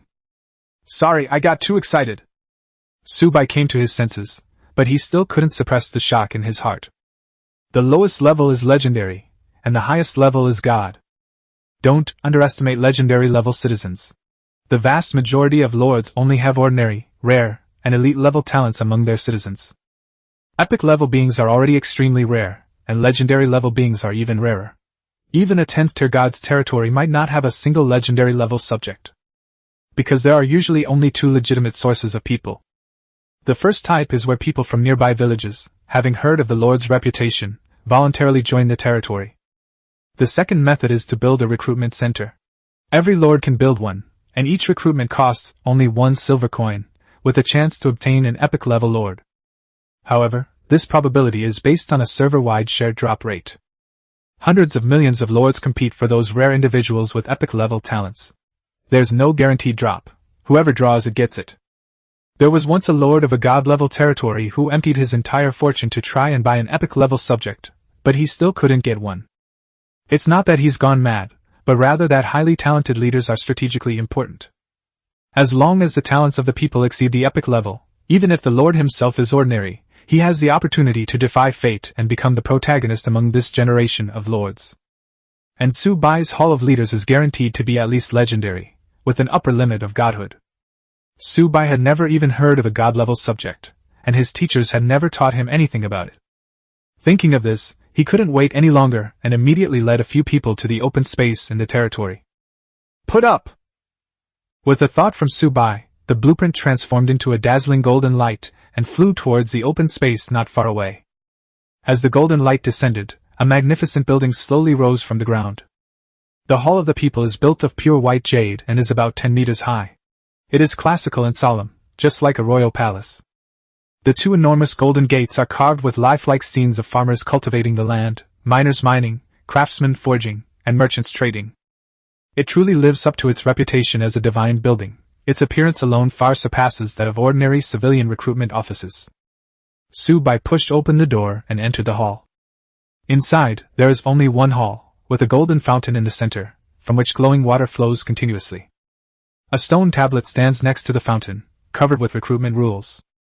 Each recruitment costs 100 gold coins, the second costs 200 gold coins, the third costs 300 gold coins, and so on. The maximum cost for one recruitment is 100 divine source coins. Recruitment results are random, ranging from legendary to godlike. Chapter 41. 4 stunningly beautiful goddesses with innate Confucian holy bodies lead the people. They are all bug-level existences. Goodness, the recruitment fountain actually had this hidden trap, but Su Bai could totally accept it. A legendary lord is worth far more than 100 gold coins. As long as he can recruit them with gold coins, he will never lose out, and it's worth spending as much as he can. He checked the warehouse and found that there were originally 678 gold coins, plus 300 coins from the 3 treasure chests, for a total of 978 coins, which was only enough for 3 recruitments. Su Bai, however, was not satisfied. Since he was going to draw, he might as well make it 4 times to maximize his gains. He immediately listed 10,000 units of timber and 10,000 units of stone on the trading market, with timber priced at 1 gold coin per unit and stone at 2 gold coins per unit. This price is almost a welfare price. On the market, 20 units of timber are worth only 1 silver coin, and 20 units of stone are worth only 2 silver coins. But Su Bai didn't care about any of that. All he wanted to do was get his gold coins back as soon as possible. Before long, all the transactions were completed, and he received 270 gold coins. This world is never short of people with opportunities and gold coins. After extracting the gold coins, Su Bai had a total of 1,248 gold coins, just enough for 4 recruitments. Let's do 4 times first. He took a deep breath and threw 100 gold coins into the fountain. Ripples spread across the water, and a beam of light shot into the sky. As the light faded, a stunningly beautiful woman appeared before Su Bai. She wore simple linen clothes and held an axe, but it couldn't conceal her curvaceous figure. The woman had a slender waist and long legs, gentle eyes and eyebrows, and her linen dress was stretched taut across her chest, making her seem like a natural Confucian saint. Consul's name, Manhwa. Talent, mythical, goddess's presence activates, talent +1. Occupation, lumberjack. Effect, logging efficiency +1000%, extra wood +1000%, chance to obtain high-level wood, resource cards, and rare wood. After reading the attributes, Su Bai couldn't help but gasp. An ordinary citizen might take an hour to cut down a tree, but Manhwa could probably fell it in a second. A tree might normally yield only 10 units of timber, but she could get 110 units directly. Even more outrageous is that she can also obtain resource cards, and may even get god-level resource cards. High-level wood is the material for subsequent upgrades. As for precious wood, which can be used to create furniture and buildings that enhance comfort. It has always been a highly sought-after commodity among lords. Muon is not a lumberjack at all, but a walking treasure trove. If the eternal tree is upgraded in the future, and the effects of the god-level lumber mill are added, and Mu Wan is sent to cut down trees, the resource gains will be unimaginable. Mu Wan greets your excellency. Seeing Subai staring at her, Mu Wan blushed slightly and bowed her head. Her soft voice immediately brought Subai back to reality. Welcome to the territory. Subai quickly reached out and shook her hand. This kind of strategic talent must be treated with respect. But he held her too tightly, and Mu Wan blushed even more. She whispered, Lord, is it all right tonight? If we have children in the future, how about naming a boy Su Yun and a girl Su Hee? Subai was stunned. Good heavens, they've even thought of a name for the child? He then realized his abruptness and quickly withdrew his hand, saying, I'm sorry, I didn't mean to. It's okay. Despite saying this, Mu Wan still secretly glanced at him a few times. When she noticed that Subai was also looking at her, she immediately lowered her head like a frightened little rabbit.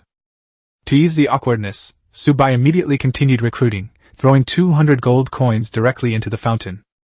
A second beam of light appeared, and another woman materialized. She carried a mining pickaxe, wore tight-fitting leather armor, and had an even more exaggerated figure than Mu Wan. Consul's name, Shi Yao. Talent, mythical level. After the goddess's arrival, all talents are at least mythical level. Occupation, miner. Effect, mining efficiency plus 1000%, extra stone plus 1000%, chance to obtain high-level stone, resource cards, and precious gems. Subai was delighted. This was someone on the same level as Mu Wan. Precious wood can improve comfort, while gemstones can be inlaid into equipment to greatly enhance its attributes. As more and more equipment appears in the future, there will inevitably be more and more equipment with sockets, and the gems that Shi Yao dug up will also be incredibly valuable. Whether it's precious wood or gemstones, these are resources that everyone in the creation god realm is scrambling to acquire. It just goes to show how authoritative the mythical level citizens are. Suppressing his excitement, Subai threw in another 300 gold coins and began the third recruitment. A flash of light, and a third woman appeared before him. She wore a leather apron over a strapless top, and had a slender waist and long, straight legs. She had a boning knife strapped to her leg and was carrying a huge, blood-stained butcher's knife in her hand. Her stunning beauty, combined with this outfit, exuded an eerie and dangerous allure. Her bust size wasn't large. It was almost the smallest among those little Lolas. But her legs were slender, long, and perfectly proportioned, truly legs to admire for years. Chapter 42. Sudden Anomaly. Is about to open. Dungeon type, monster migration. Citizen name, Tuya, talent, mythical level, occupation, butcher. Effect, increases slaughter efficiency and meat production by 1000%, and has a very high probability of obtaining rare ingredients, complete materials, and crystal cores. Good heavens, we've recruited another incredibly powerful lord. Putting aside the meat production, the rare ingredients are something ordinary lords dream of. However, Subai has the dining hall of the gods, so he doesn't value rare ingredients that much. What he really has his eye on are complete materials and crystal cores. Monster materials are essential for crafting equipment. For ordinary players, the drop rate of materials after killing monsters is entirely based on luck. Even killing hundreds of monsters may not yield a single item. However, handing over the monster corpses to Tuya for decomposition will greatly increase the probability of obtaining materials, and the same applies to crystal cores. What Subai needs most right now is crystal cores. Many buildings cannot be upgraded because they lack crystal cores, and almost no one is selling them in the area chat. With Tuya in hand, he planned to send angels out to hunt monsters and bring back their carcasses to dissect. But for now, he decided to recruit his last subject. Another 400 gold coins were thrown into the hall of the people, but this time the burst of light was not ordinary, but a dazzling gold that instantly illuminated the entire hall. The fourth recruitment has yielded gold. As the golden light faded, a shrewd and capable woman slowly walked out. She was dressed in a well-fitting women's suit and pencil skirt, wearing high heels, with gold-rimmed glasses perched on her nose, and a faint smile on her face, looking every bit like a powerful businesswoman in the city. Greetings, Lord. My name is Qin Lan. I am delighted to be summoned by you, and I will serve you forever. Qin Lan's voice was clear and pleasant, and Subai immediately checked her panel. Citizen's name, Qin Lan, talent, god level, occupation, financial manager. Effect, increases monetary income by an additional 100%. Daily market price analysis. Transaction fees are waived. Discounts can be triggered on transactions. 1 free transaction per day. After reading it, Subai was completely stunned. God-level talent, and every single effect was ridiculously powerful. Doubling income, predicting prices, waiving transaction fees, and discounts as low as 90% are already astonishing enough. But the most terrifying thing is the last one, 1 free transaction per day. This means that as long as there are items available for trading on the market, no matter how outrageous the price, Qin Lan can acquire them directly without spending a single copper coin. There may not be any powerful artifacts on the market right now, but after the newbie period ends, this generation of lords will be integrated into the Creation God Realm chat channel, and the trading market will also be synchronized. By then, Qin Lan could completely wipe out the top-tier items on the market. This ability alone would be enough to change the fate of countless lords. Subai took a few deep breaths to suppress his excitement. I am very happy that everyone has joined us. The development of the territory requires everyone's joint efforts. Qin Lan chuckled and said, Thank you, Lord. I will follow you for all eternity. Mu Wan spoke gently. Leave the timber to me. Shi Yao patted her chest. There's plenty of ore. Tuya laughed heartily. With me here, no one will go hungry. Just as Subai was preparing to settle the group, a system notification suddenly rang in the ears of all the lords. Ding! Attention all lords! A sudden incident dungeon is about to open. Please be prepared. Your territory has been selected for the dungeon type, Warcraft Migration. A large number of monsters are about to pass through your territory. Please defend your territory against the onslaught. The number of monsters is related to your territory level. Successfully defending your territory will yield rich rewards. Dungeon countdown, 30 minutes. Subai's expression shifted. A sudden, unexpected dungeon had appeared. These kinds of dungeons could appear at any time, unpredictable and unavoidable. The only option was to tough it out. But the greater the crisis, the greater the reward often is. Subai immediately checked the territory and found that the situation was more troublesome than expected. The territory's buildings were extremely disorganized, with many even built outside the Great Wall, making them completely unprotected.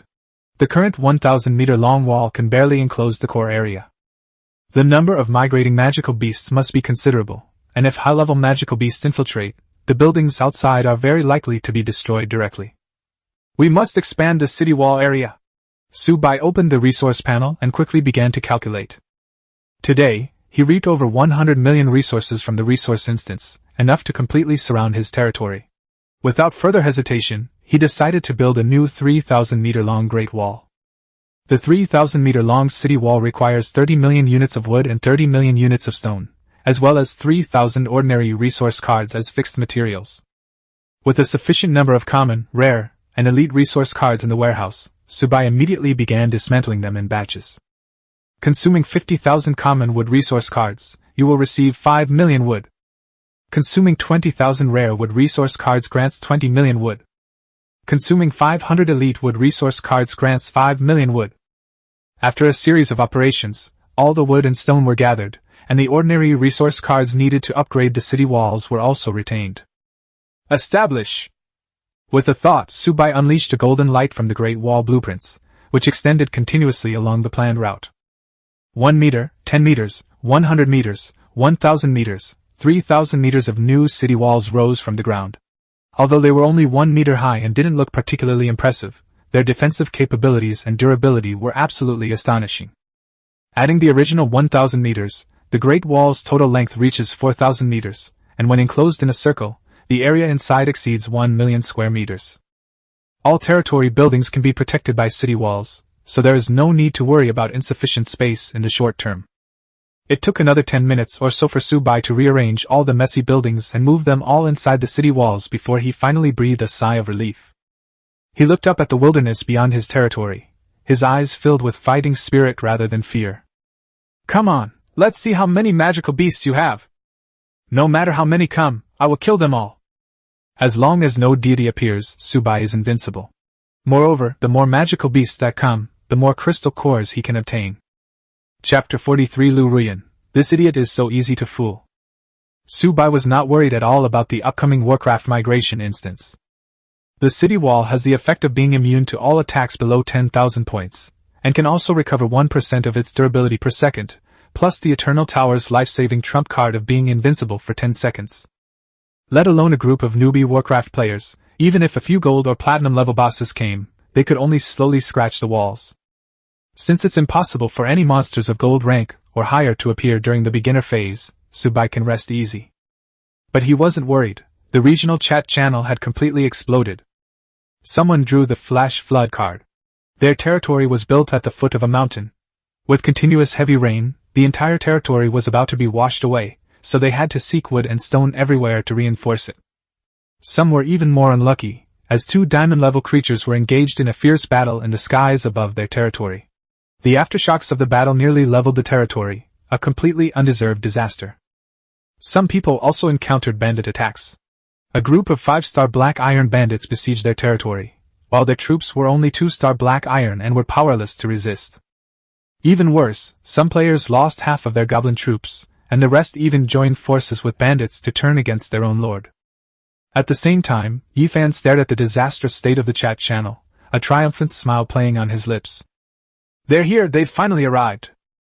In his previous life, he survived by sheer luck thanks to this sudden change, and barely made it through the novice period by hunting monsters for meat. But this life is different.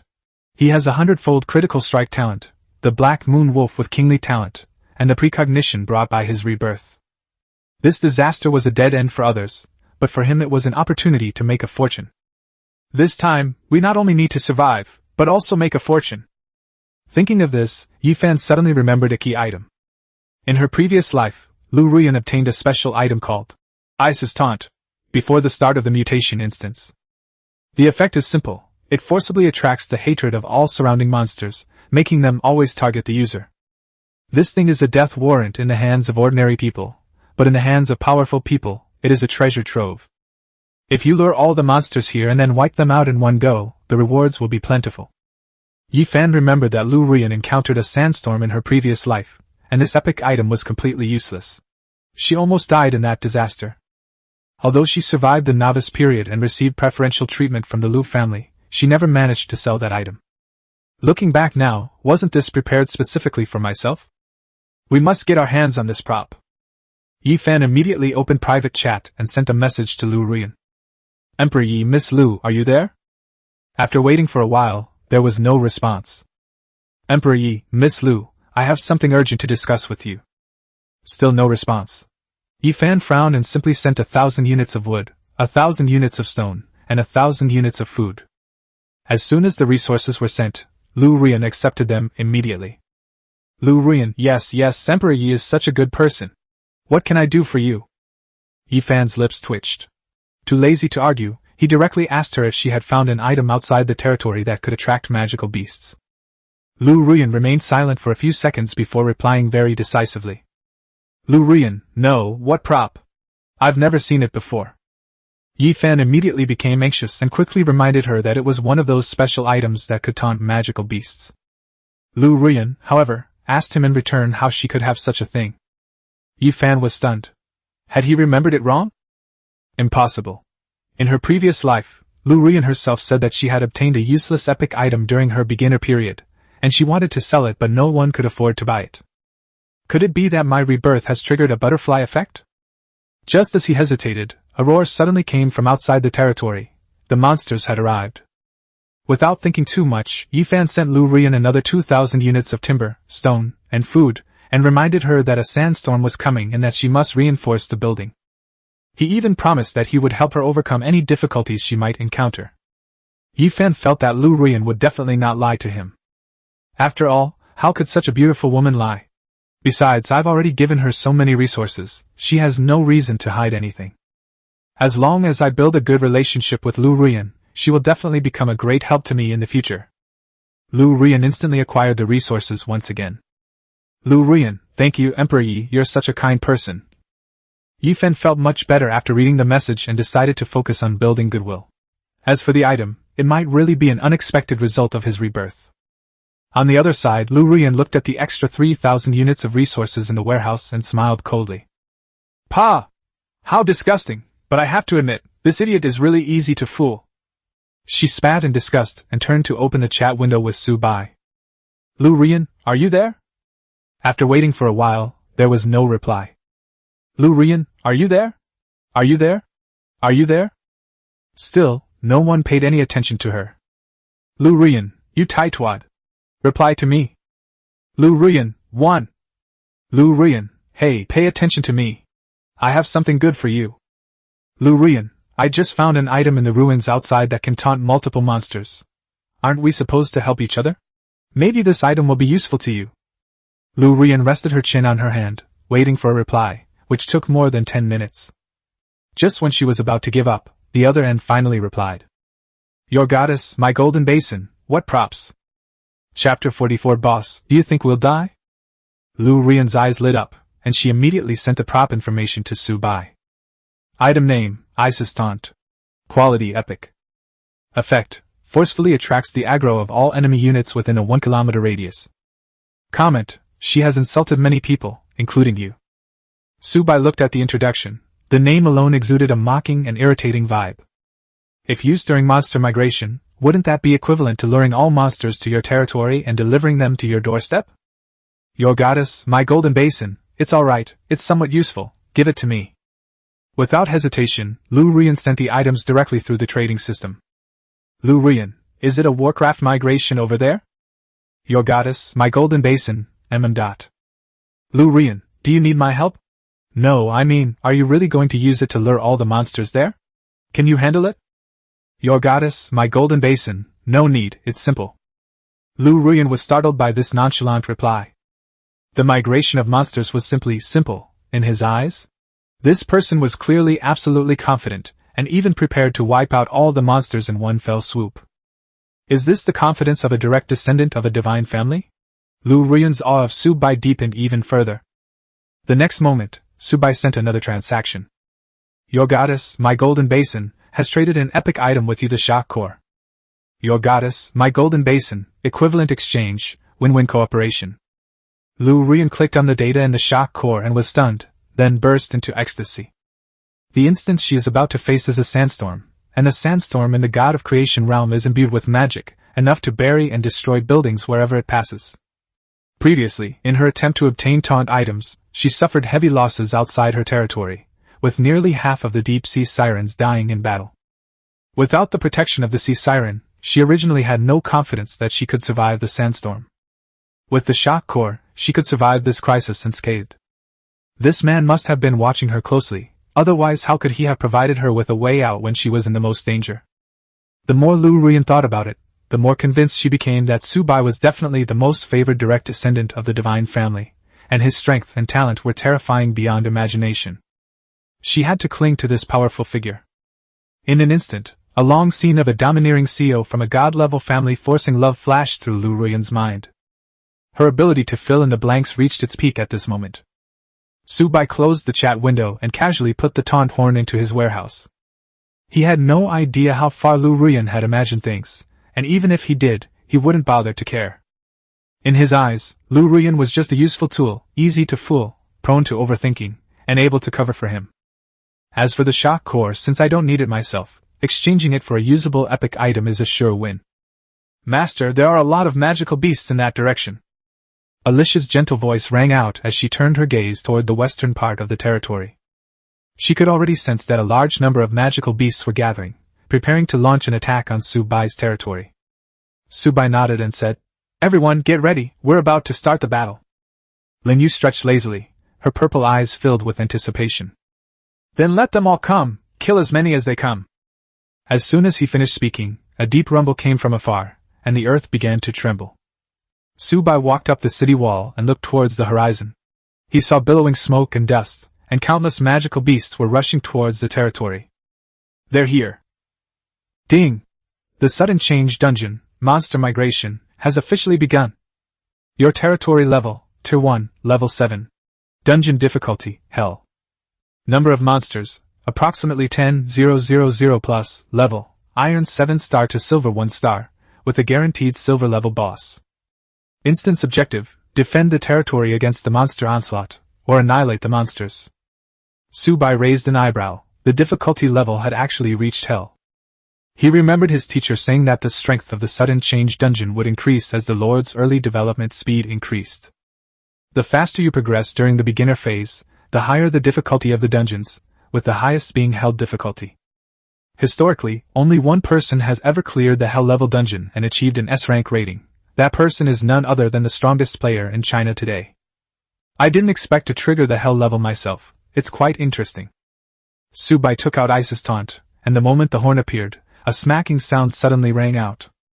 The voice seemed to be mixed with insults, mockery, belittling, and contempt, and quickly spread in all directions. The galloping herd of beasts in the distance suddenly stopped, then turned their heads in unison, their scarlet eyes fixed on Su Bai's territory. The monsters that were originally scattered around also looked over as if they had been provoked. Ouch! Damn it, why do I feel like something is cursing me? Roar! Damn it, I sense a strong sense of malice. The boss has given the order, raise that territory to the ground. Roar! Charge! Tens of thousands of demonic beasts roared and surged towards the city walls like a raging tide. The earthquake trembled even more violently, and smoke and dust blotted out the sky. Su Bai stood on the city wall, gazing at the overwhelming horde of beasts, his heart completely unmoved. Most of these monsters are only at the Iron Realm level. Any hero could easily defeat them. Soon, the horde of beasts rushed to the outside of the city wall, but then mysteriously stopped 500 meters away. They stared blankly at the city wall that was only 1 meter high in front of them, and then looked at the angels, fairies and little dragon girls behind the city wall. Each of them was clad in armor and battle skirts, their aura terrifying and suffocating. A powerful pressure swept over them, making it difficult for countless magical beasts to even breathe. What the hell is this? Such a low city wall, yet it gives me an incredibly magnificent feeling? Roar! The aura of these territorial buildings is terrifying. You're telling me these are ordinary buildings? Roar! Boss, you really want us to attack this territory? Boss, do you think we'll die? Boss, can I join in too? The monsters fell into an eerie silence. Chapter 45 Awesome. Even more awesome than Alicia's cold moon. The 1-meter-high city wall may seem ridiculous at first glance, but the dense runes on the wall, the golden light shield covering the territory, and the terrifying figures on the city wall made the beasts tremble from the depths of their blood. The monsters at the front of the line had already sensed something was wrong, but countless of their kind behind them were still pushing and shoving, forcibly pushing them towards Su Bai and the women. No! I won't go, I'll die! Stop pushing! Run! We can't win! Su Bai looked at the chaotic beast horde and smiled faintly. Now that you're here, you're not leaving. As soon as she finished speaking, Ling Xuan leaped off the city wall, her small body instantly expanding into a dark golden dragon several meters long. The Void Domain! A black light curtain enveloped the beast horde, causing all the magical beasts to suddenly slow their movements. The weaker ones even lay prostrate on the ground, trembling in fear. The 10 young void ancient dragons opened their mouths simultaneously, unleashing 10 blazing dark gold dragon breaths that swept across the battlefield like laser beams, instantly vaporizing the monsters along the way, leaving not even ashes behind. Alicia immediately raised her angelic greatsword, and golden sword light tore through the air. A raging torrent, splitting heaven and earth. Wherever the sword light passed, space itself distorted, and hundreds of demonic beasts instantly vanished into nothingness. Not to be outdone, Ling Yu's purple eyes shone brightly as she raised her hand and pointed to the sky. Hong Tianyuan! A crack appeared in the sky, and countless purple rays of light poured down. Every ray of light that touched a magical beast would completely annihilate it. The 3 heroes made their move, and the vanguard was wiped out in an instant. Immediately afterwards, the angels and fairies all joined the battle. Dazzling golden wings unfurled behind the angels as they flew into the horde of beasts, their swords flashing, each strike slaying more than a dozen monsters. Blood splattered on the war armor, reflecting an eerie red light. The fairies rose into the air, their magic shielding them from all filth, and charged into the beast tide in a merciless massacre, not a single drop of blood touching them. More than 100 soldiers and 3 heroes were slaughtering indiscriminately outside the territory. The monster migration, which had once destroyed countless territories and forced countless lords to abandon their rule, has finally collapsed completely. They tried to escape, but the vast void pressed them down, making it impossible for them to move an inch. When they tried to fight back, their attacks landed on the angels and fairies, but they couldn't even break through their defenses. The silver-level boss, hiding among the beasts, saw that things were not going well and tried to escape, but was pressed to the ground by Dragon Emperor Ling Xuan with a claw. Where did the bug come from? With a single breath of dragon's breath, the The silver boss was instantly vaporized without even a chance to struggle. The battle lasted less than 10 minutes from start to finish. After the last batch of monsters were wiped out by the sword light, the angels and fairies continued to patrol in the air, and immediately finished off any survivors they found. Soon, a system notification sounded. Ding! Congratulations on successfully repelling the monster migration. 12,437 Warcraft kills. Among them, there are 8,342 Iron Grade, 4095 Bronze Grade, 4 Silver Grade, and 1 Silver Boss Grade. Overall rating, SSS rank. Congratulations, host, you have obtained an SSS level Sudden Anomaly Dungeon Treasure Chest X1. Subai nodded in satisfaction. More than 12,000 magical beasts were dealt with in 10 minutes. Not a drop of blood was lost in the territory, and the city walls were not even scratched. Awesome! Even better than Alicia's Cold Moon!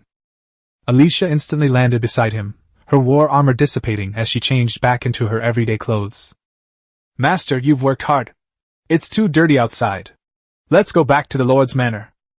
Subai's lips twitched. He had been watching the whole thing from the city wall. What was so difficult about that? But he still laughed and said, You guys are the real heroes.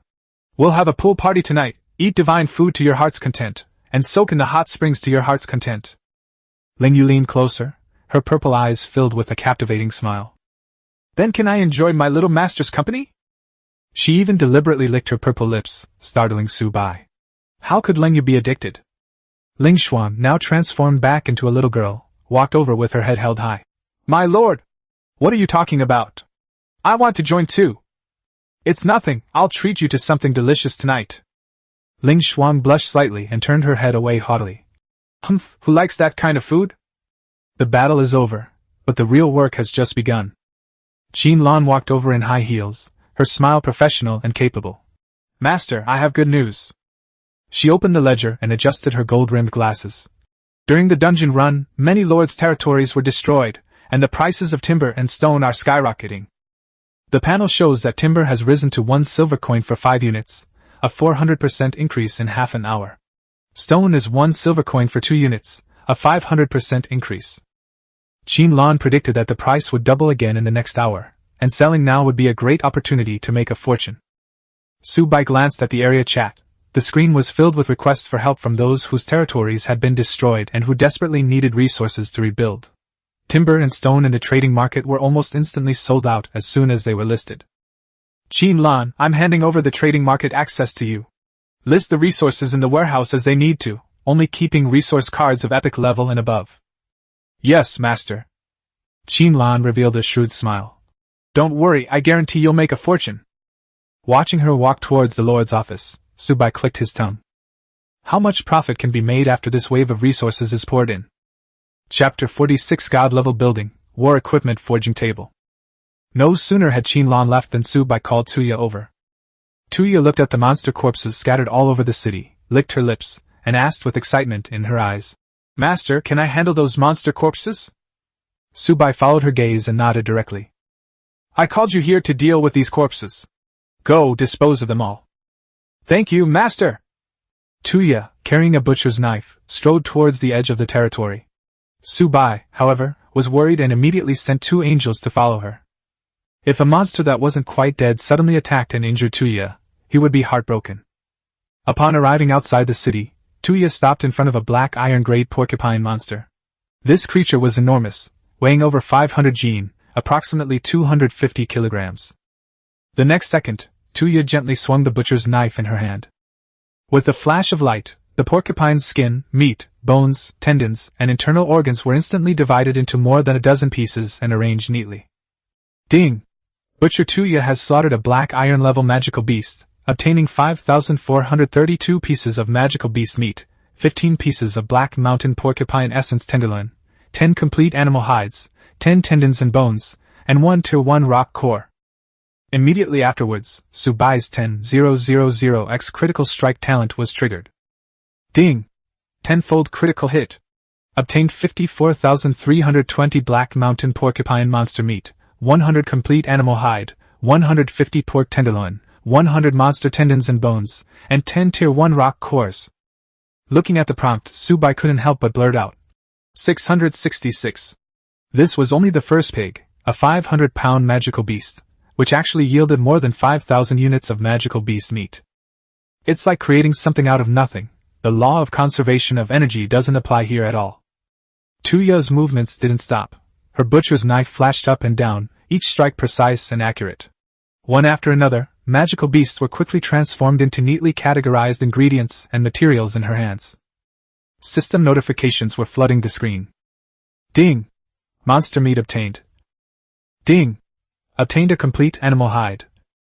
Ding! You have obtained a unicorn horn. Ding! Obtained crystal core. Ding! Talent 10,000x critical hit triggered. 132x critical hit. Ding! Talent 10,000x critical hit triggered. 1000x critical hit. The resource numbers in the warehouse kept changing, and Subai was getting dizzy from watching them. There are over 12,000 magical beasts here. Given Tuya's efficiency and the added bonus of a 10,000-fold critical hit, he didn't even dare to calculate how many resources he could ultimately harvest. Food isn't the most important thing to Subai right now. The real key is the crystal core. Upgrading a large number of buildings within his territory all requires this. During the 3 hours that Tuya was dealing with the body, Subai was not idle either. After the cooldown for the dungeon upgrade ended, he immediately upgraded his lord's mansion to Tier 1, Level 8 and successfully cleared the dungeon, obtaining a decent reward. Name: Dragon Blood Fruit. Quality: Epic. Effect: 1 Dragon Blood Fruit grows daily. Using it increases strength by 1 point. Can be used indefinitely. Evaluation: an extremely rare and special fruit, whose strength attribute can be stacked without limit. Subai immediately became excited. What he lacks most right now is basic attributes. Most of the buildings and rewards we received previously were percentage-based bonuses. Percentage bonuses are certainly valuable, but for the bonus to be truly explosive, the base stats must be high enough. Basic attributes and percentage bonuses can be improved simultaneously, but the rewards for basic attributes are extremely limited. Now, with the Dragon Blood Fruit, this shortcoming is perfectly addressed. Subai immediately planted the Dragon Blood Fruit tree in the Lord's mansion. To upgrade the Dragon Blood Fruit tree, it needs Dragon Blood or Dragon-type crystal cores. Although Subai has Dragon-type troops, he would never harm the little dragon girls just to upgrade it. Anyway, adding a little strength every day in the early stages is enough, so just keep building it up slowly. Then, Subai opened the territory upgrade treasure chest. In addition to the fixed 100 gold coins, he also received a new god tier building. War Equipment Forging Table. Building name: War Equipment Forging Station. Quality: God tier. Current level: no level, cannot be upgraded. Building health: 1 billion. Effect: can forge various weapons and equipment. The forging limit depends on the forger's talent, with a maximum of God King level artifacts. Forging efficiency increased by 1000%. Equipment forging is guaranteed to succeed. Finished product quality +1. Equipment is guaranteed to be enchanted, with at least 3 enchantment effects. Review: a grand stage awaits. If you have talent, come and join us. After seeing the attributes, Subai's eyes lit up instantly. The equipment in the God of Creation is divided into 9 types: helmet, breastplate, gloves, leg guards, boots, weapon, waist pendant, bracelet, and necklace. Equipment quality is also strictly divided, from common, rare, elite, epic, legendary, mythical, and then to artifact. The attributes are completely different for each quality level. Under normal circumstances, different equipment must be crafted using corresponding forging tables, and the crafting must be carried out by citizens with the corresponding forging talent. For example, rare weapons not only require a weapon crafting table, but also require citizens with rare forging talents to forge them. The War Equipment Forging Station encompasses all equipment types and qualities. No matter what kind of equipment you need, you can forge it here. It also boasts 10 times the forging efficiency. While a regular forging table takes several hours to craft a piece of ordinary equipment, this place can significantly shorten the time. But what's truly terrifying are the last 3 effects. Equipment forging inherently has a failure rate, and the higher the quality, the more extreme the failure rate. Above epic quality, the failure rate can approach 90%, and legendary and mythical equipment are even more difficult to forge. The War Equipment Forging Station guarantees 100% success. Even more outrageous is that the quality of the finished product can be increased by 1. Forging epic equipment can turn it into legendary equipment after it's finished, which is practically a bug-level ability. As for having at least 3 enchantment effects, that's equally overpowered. Besides basic attributes, equipment's additional ability is enchantment. A single enchantment can drastically increase the value of equipment, and 3 enchantments combined have an even more astonishing effect. After reviewing all 5 attributes, how could Subai not be happy? Before he could fully process the surprise, news of Tuya's slaughter of all the monster corpses reached the territory. Chapter 47. When there's work, the secretary does it. When there's nothing, the secretary does it. Ding! Butcher Tuya's slaughtering work is complete. A total of 12,437 monsters were slaughtered this time. The resource statistics are as follows. Subai's spirits lifted, knowing that a real big gain was coming, and he immediately opened the system panel to check. There are 237 million units of ordinary monster meat, which can only fill your stomach and has no special effects. There are 8.47 million units of premium monster meat, which will have special effects after consumption. Upon seeing this number, Subai couldn't help but gape. 237 million units of food, even if he and the angels ate for hundreds of lifetimes, they still couldn't finish it. However, Subai didn't care for these ordinary foods at all. They usually ate special food from the dining hall of the gods, which was considered divine cuisine. The only suitable place for this batch of monster meat was the global trading market. As for premium meat, in his eyes it was just that it was more expensive, and it could still be sold. Next up are the materials dropped by monsters. 1.284 million complete animal hides, 237,000 high-quality animal hides, 42,000 rare animal hides, 1.563 million pieces of animal sinews and bones, 876,000 pieces of animal tendons, and 432,000 pieces of materials such as horns, teeth, and claws. These items can be used to forge helmets, breastplates, weapons, and ornaments. Subai doesn't plan to sell them. Instead, he intends to leave them for the angels and fairies to craft equipment. In the God of Creation realm, equipment can have its appearance hidden.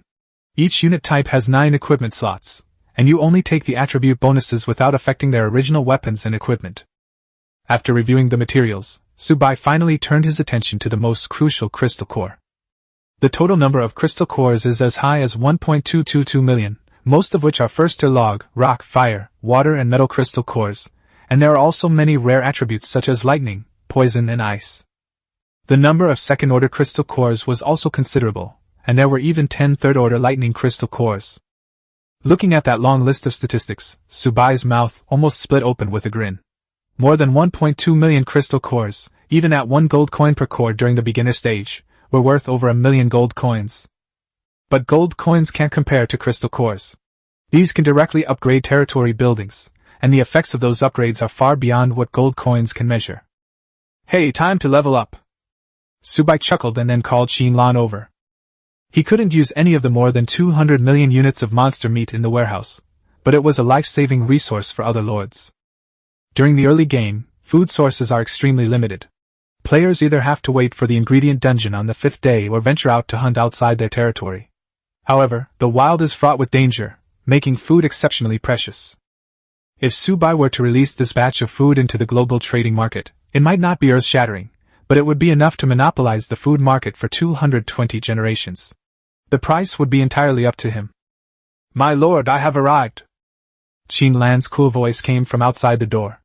After receiving permission, she walked into the room in high heels, still dressed in her usual gold-rimmed glasses, business suit, and pencil skirt. She approached Subai and saw him staring intently at her. She smiled slightly, opened her collar a little, and began to report on the market situation. Timber and stone have been gradually put on the market. Timber has risen to 5 units for 1 silver coin, and food is 2 units for 1 silver coin. I have sold some timber and stone, and the market response has been good. Subai listened and nodded. Shinlan was efficient, and he hardly had to worry about market transactions. The warehouse has received over 200 million units of ordinary monster meat, which will be sold together later. All the higher-grade monster meat will also be sold. Understood. Shinlan nodded, then asked, Lord, is there anything else? Subai shook his head. It's all right, you can go now. To everyone's surprise, Shinlan didn't leave. Instead, she lightly licked her red lips, her smile widening. My lord, as the saying goes, when there's work to be done, the secretary does it. When there's nothing to do, the secretary doesn't. She didn't finish her sentence before moving closer to me. Subai suddenly realized something. Why were all the women in his territory so proactive? Even with his golden kidneys, he couldn't withstand this kind of torment.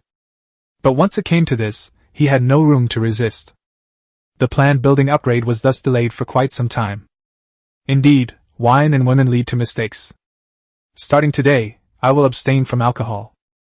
Chapter 48 Qin Lan, My Lord Xian. After completely satisfying Qin Lan, Su Bai opened the Lord panel and prepared to upgrade the territory buildings. The first target was the long-dormant god-level lumberyard. Previously without any subjects, it could finally be put to use now that Mu Wan had arrived. Upgrade costs, 10,000 wood, 5,000 stone, 1 log core. Su Bai's mind raced. Up. As resources are deducted, the god-level lumber mill is upgraded to Tier 1, Level 1, increasing the daily basic timber production by 1,000, and also increasing the timber bonus and resource card drop rate. After seeing the results, Su Bai did not stop and continued to upgrade continuously. System notifications kept flooding the screen, and wood, stone, and log cores were being consumed like water. Until the last golden light fell, the logging camp was frozen at Tier 2, Level 10. Quality, God Tier, current level, Tier 2, Level 10, building HP, 4 million. Daily basic timber production, 50,000 units. Timber production plus 1,200%, resident work efficiency plus 300%, and no fatigue. Probability of obtaining resource cards by logging increased by 200%, with a chance to obtain high-level wood. Log growth rate in the ranch increased by 100%. Requirements to upgrade to Tier 3, Level 1, 10 million wood, 5 million stone, 1 Tier 3 log core. Comment: a veritable timber printing press. As long as you have subjects, you'll never lack timber. Of course, you have it now. Su Bai stared at the panel, a smile involuntarily spreading across his face. Although second-tier log cores are precious, he had over 1,000 in his warehouse. He only used a little over 50 to upgrade to second-tier level 10, so it was nothing. What pleased him most was the newly added effect of accelerating log growth. The eternal tree, which used to grow in 1 second, can now regenerate in half a second. This means that the actual output of the lumber mill will be far more than the base value shown on the panel. With a base of 50,000 wood, even with a 1,200% bonus, you can only earn 600,000 wood per day. However, if you take into account the eternal tree, Mu Wan's logging efficiency, and other additional bonuses, the final output can reach 22 million units per day. Moreover, Su Bai insists on an 8-hour workday and will not exploit his subjects. If a few more people are recruited in the future, and 3 shifts are implemented, the daily output could even soar to 66 million units. While it can't match the explosive profits of resource dungeons, the lumber mill can provide continuous output. After the beginner period ends, the resource dungeon will disappear. Future lords who want to obtain wood will only be able to do so through the lumberyard in their territory or by personally going out to cut down trees. Su Bai glanced at the lumberyard of an ordinary lord. This type of building is automatically unlocked after the territory is upgraded to Tier 1, Level 4, with an initial daily wood production of only a paltry 10 units. Compared to a god-tier lumber mill, it's simply incomparable. Su Bai closed the control panel and then upgraded the second building, the legendary campfire. Upgrade costs, 100 wood, 1 gold, 1 flame core. Lift. After a series of upgrade notifications, he also directly upgraded the legendary bonfire to Tier 2, Level 10. Quality, God Tier, current level, Tier 2, Level 10, building HP, 4 million. Territory comfort plus 40, all troop and hero loyalty plus 40. When near a campfire, all attributes increase by 130%, and mental regeneration speed increases by 130%. The bonus will gradually decrease after leaving the campfire, reaching 0 after 12 hours. Returning to the campfire will immediately restore it. The entire territory maintains a comfortable, constant temperature. Special effect, resting by the campfire daily permanently increases the base spirit of your unit, or hero by 40. After the legendary campfire is upgraded to Level 2, Level 10, it also gains an additional effect. While maintaining a constant temperature doesn't directly boost combat power, it does keep the entire territory comfortable, which is equally important for the people. Just then, Su Bai's talent suddenly gave him a notification. Detection indicates that the loyalty level of all citizens has exceeded 200, triggering a special effect. Special effect, famous sword returns to seclusion. Any resident who suffers fatal damage will be forcibly immobilized and instantly teleported back to their territory. Teleportation is not limited by distance or space and can be triggered once per day. After reading it, Subai couldn't help but gasp. Locked blood teleportation, and only once a day. He already possessed the resurrection ability of the Hall of Heroes, and now he has this life-saving effect as well. With 2 layers of protection combined, how can other lords compete? Qinlan, who was bending down to pick up a pen under the table, seemed to sense something as well. She felt an invisible layer of protection around her, but she knew it all came from her lord. Qinlan's heart tightened. The lord was really too good to them. My lord Xian. Chapter 49. Upgrade the buildings. Upgrade them all. Half an hour later, Subai opened the system panel again, preparing to upgrade the 3rd building, Glory Base. Building name, Glory Base, current level, Tier 1, Level 7, upgrade cost, wood X 3500, gold X 35. Subai originally only had a little over 200 gold coins, but with Qinlan managing them, the number was rapidly increasing. With a mere 35 gold coins, he didn't even blink before choosing to upgrade. The Glory Base has been upgraded to Tier 2, Level 10. Building HP 5 million, living space 1000. Garrison comfort and loyalty of all troop types and heroes are increased by 40 points each, and all attributes and recovery speed are increased by 130%. In addition, a new effect has been added. A teleportation point can be set to teleport back to the restroom once a day, completely ignoring distance and space limitations. While this effect doesn't directly increase combat power, it's equally crucial. If you encounter an insurmountable enemy, a single teleportation can allow you to escape, maximizing your survivability. Next up, the Dining Hall of the Gods. Building name, Dining Hall of the Gods, current level, none, upgrade cost, wood X 100, gold X 1, 5 attribute crystal core X 1.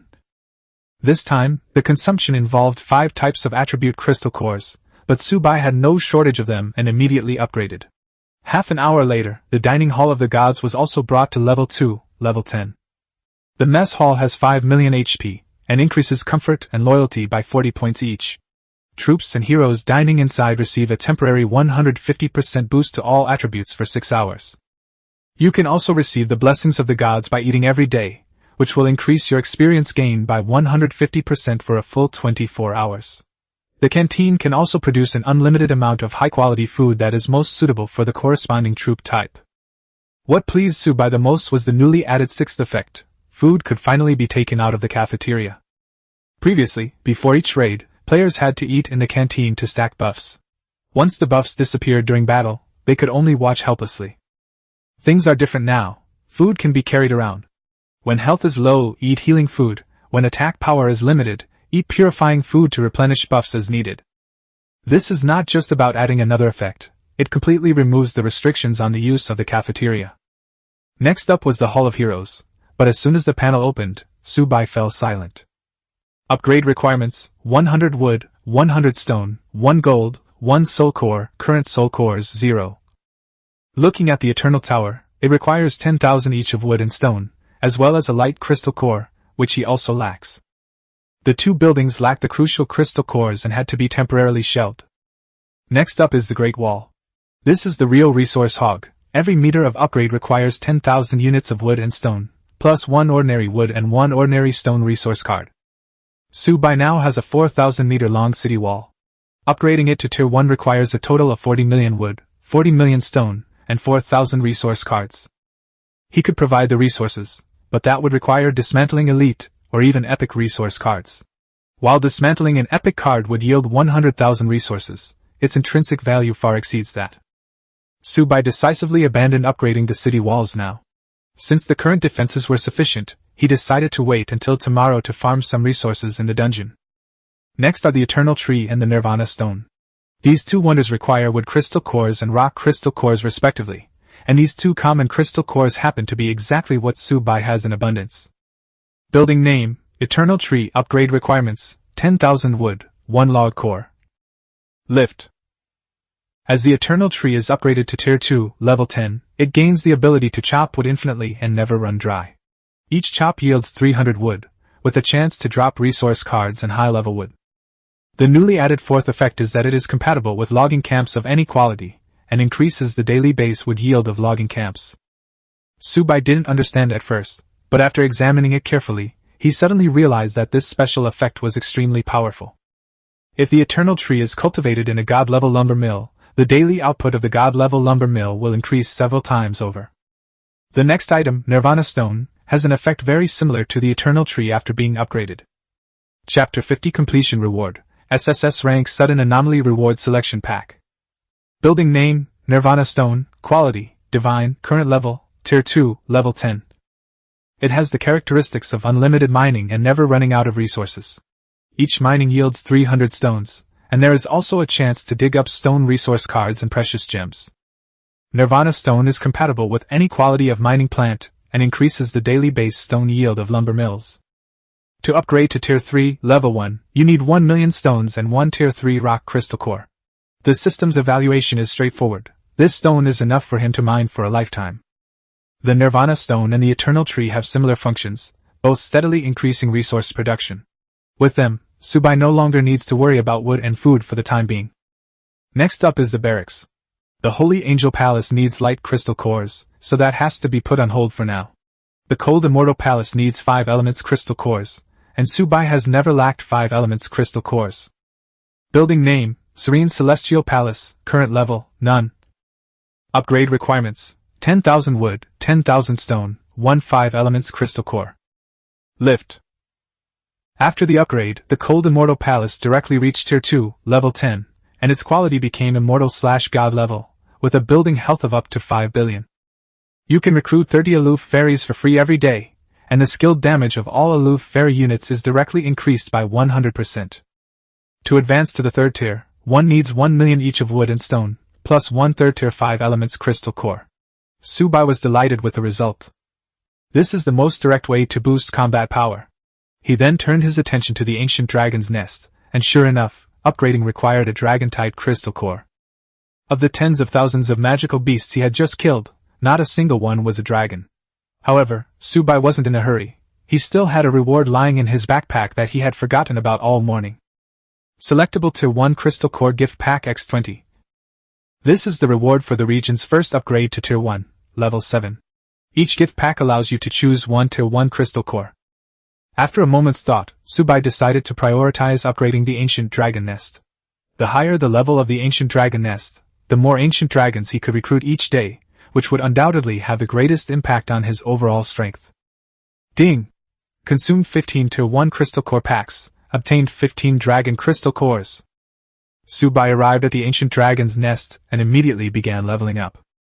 Consuming 10,000 each of wood and stone, and 1 Dragon Crystal Core, the Ancient Dragon Nest of the Void is upgraded to Tier 1, Level 1, increasing the recruitment capacity by 5 dragons. Then, by consuming more resources and dragon crystals, the Ancient Dragon Nest is upgraded to Tier 1, Level 2, increasing the damage of all dragon unit skills by 10%. Subai didn't stop, investing all 15 dragon-type crystal cores along the way, eventually upgrading the Ancient Dragon Nest to Tier 1, Level 5. Building Name, Ancient Dragon's Nest of the Void Quality, Immortal/Celestial God Level, Current Level, Tier 1, Level 5.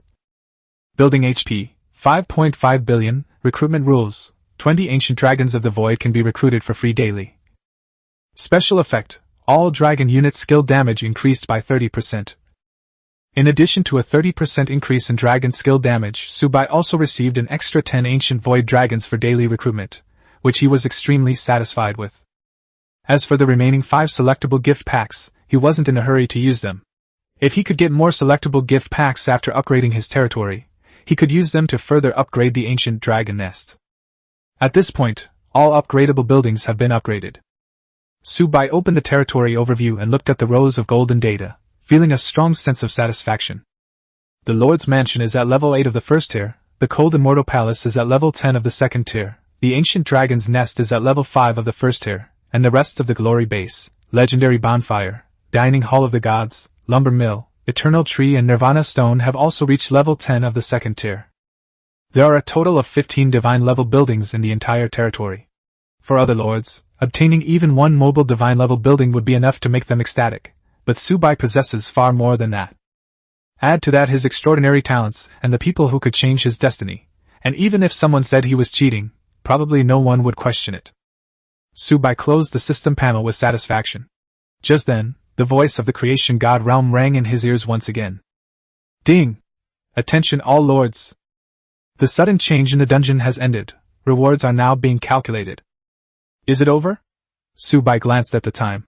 From the appearance of the first batch of magical beasts to the dismemberment of the last one by Tuya, only a little over 4 hours had passed. For other new lords, however, those 4 hours felt like a long nightmare. He opened the regional chat channel, which was filled with the wails of survivors. Some had almost died in their territories, while others had their territories destroyed by earth dragons, their troops wiped out, and only their lord's manor remaining. Subai silently closed the chat channel.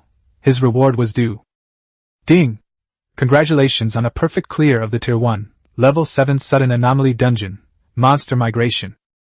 Number of monsters killed, 12,437, Territory damage, 0%, Overall rating, SSS. Ding! Congratulations, host, you have obtained an SSS Level Sudden Mutation Reward Selection Pack X1. Subai's eyes lit up. A self-selection package? And an SSS Level 1 at that? He immediately opened his backpack, where a glittering gold gift bag lay quietly. SSS Rank Sudden Anomaly Reward Selection Pack. Description: after opening, you can choose 2 rewards from 3 categories. Subai took a deep breath and opened the self-selection package. Chapter 51's reward is a critical hit. Purple gold coins. Chapter 51 reward hit the jackpot. Purple gold coins. Subai opened the self-selection gift pack and found that there were quite a few item options. There are 3 main categories in total. The first type is resource-based reward options. 100,000 units of timber. 100,000 units of stone. 100,000 units of food ingredients. Epic Quality Wood Resource Card. Epic Quality Stone Resource Card. Epic Quality Ingredient Resource Card. Extra Resource Dungeon Refresh Card. 1,000 gold coins. There are a total of 8 types of rewards. In addition to the most basic stone, wood, and stone materials, there are also corresponding epic quality resource cards.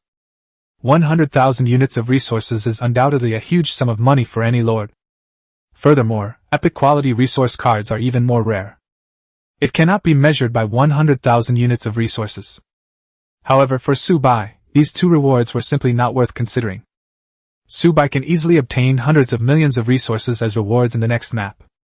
10,000 units is really nothing. It's better to choose to enter the resource instance once more.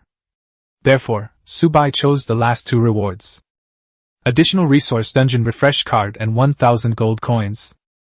Wouldn't it be better to use 1,000 gold coins to draw for your subjects? Then Subai looked at the second reward. The second reward is a building. You still have to choose 2 options. Phoenix's Kitchen, Epic. The Ram's Horn Demon Barracks, Epic. The Tree Spirit's Treehouse, Epic. Hero Recruitment Tavern, Special. There are a total of 4 types of buildings, 3 of which are of epic quality, and 1 is of special form.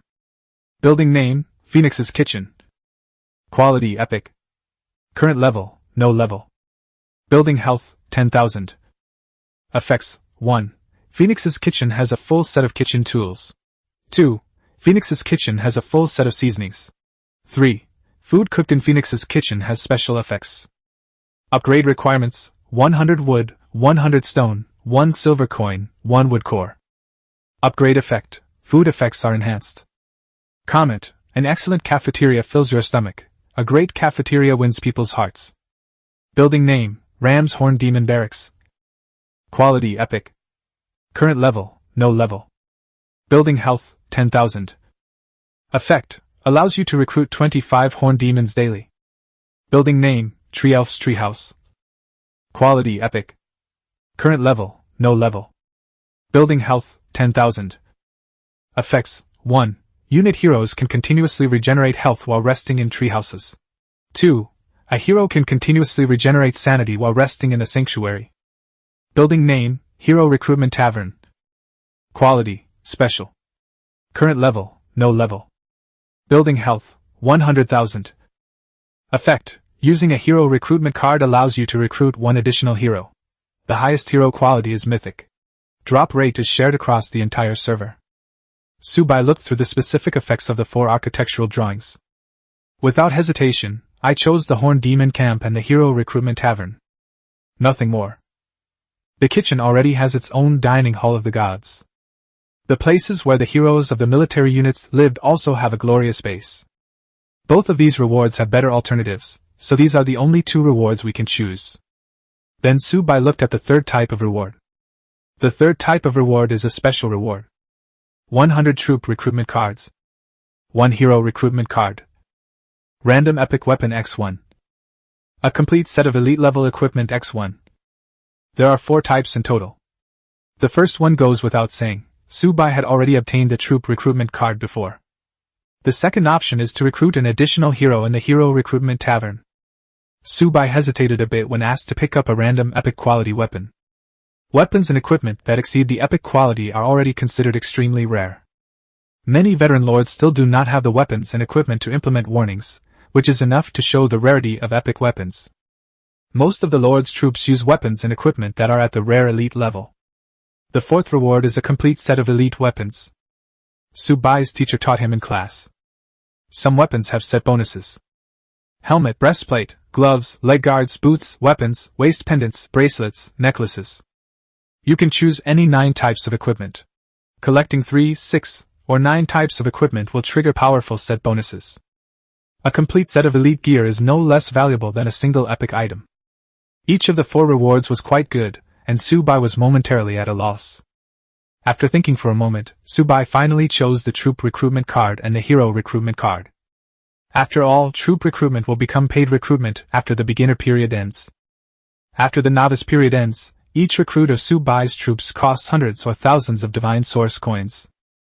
Subai doesn't even know what divine source coins are. I don't even know what they look like. This shows just how difficult it will be for Subai to recruit angels and fairies later on.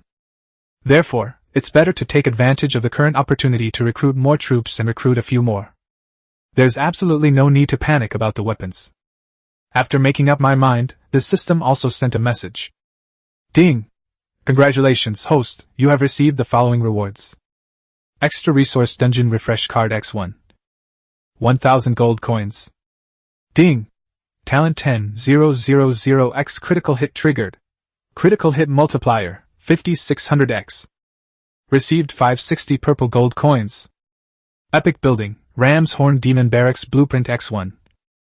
Special Building, Hero Recruitment Tavern Blueprint X1. 100 Troop Recruitment Cards. 1 Hero Recruitment Card. Holy crap! What is that? A critical hit! Subai's eyes widened. He looked at the 560 purple gold coins he had obtained. Purple gold coins are a higher tier of currency than gold coins. They are generally used in the mid to late game of a lord and are extremely valuable. 1 purple gold coin is worth 10,000 gold coins. Subai truly didn't expect to be hit with such a critical blow at this moment. But then Subai thought about it again, and realized it was normal. Previously, my critical hit rate was so high that I would get a critical hit about once every 10 or so times. The SSS rewards I got before were very few and the probability was very low. But this time is different. There are several different kinds of rewards. A critical hit is to be expected. With this in mind, Subai's thoughts began to race. Since that's the case, why can't I use the chance of a critical hit to unlock rewards? If you randomly receive more than 10 rewards, make sure there are no critical hits, and then immediately open the treasure chest. Wouldn't the probability of winning increase dramatically? Subai felt that this idea was indeed feasible. However, the randomness of this critical hit is too strong. Sometimes you can get a critical hit in 1 or 2 tries, and sometimes you have to wait more than 10 times. 10 times is just the average. The probability is also somewhat difficult to control. Never mind, I'll see later. Subai looked at the new items in the warehouse, a slight smile playing on his lips. First, build the buildings. He then immediately left the Lord's Manor, and went to the open space in the center of the territory. The territory is now exceptionally spacious because of the addition of a 3-kilometer section of the Great Wall. Subai found an open space in the barracks area and immediately took out the blueprint for the Hero Recruitment Tavern. With a thought, Subai sent the blueprints flying towards the open space as a golden ray of light. As before, golden light burst forth, and the building began to solidify. Ding! Lord's Talent, God Tier Barracks, has been detected. Hero Recruitment Tavern is evolving. Ding! Detected the arrival of the Goddess of the Lord's Talent. The Hero Recruitment Tavern is evolving. Ding! Evolution successful. Obtained a celestial/god level special building Hall of Heroes. Subai was stunned when he heard the notification in his mind. No, the Hero Recruitment Tavern can evolve too? Subai then realized what was happening. The Hero Recruitment Tavern is essentially a branch of the barracks. They are all buildings for recruiting troops and heroes. They share the same origin. It's reasonable that it can be purified. But Subai still wanted to say, 666, they're not even going to act anymore. Once the evolution was complete, the golden light dissipated. An ancient building appeared before Subai's eyes. This is a 2-story building constructed entirely of dark gold wood, with a rustic and mysterious style. The main gate consists of 2 double wooden doors, each carved with images of various heroes. Sword-wielding warriors, staff-wielding mages, bow-drawing archers, dragon-riding knights. Various exquisite illustrations appeared on the door.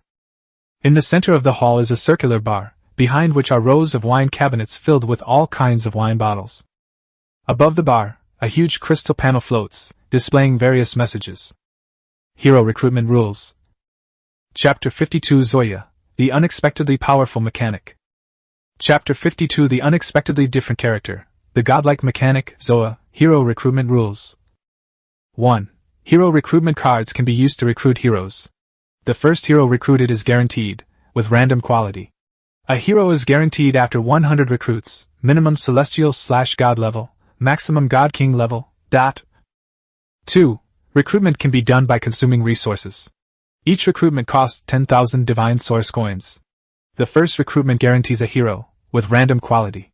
Every 100 recruitments guarantees a hero, minimum immortal/celestial god level, maximum god king level. 3. Removed from the server-wide shared drop rate pool and no longer affected by server-wide drop rates. After reading the 3 rules, Subai thought to himself, 666. The guaranteed minimum is a hero of the celestial, or godlike level.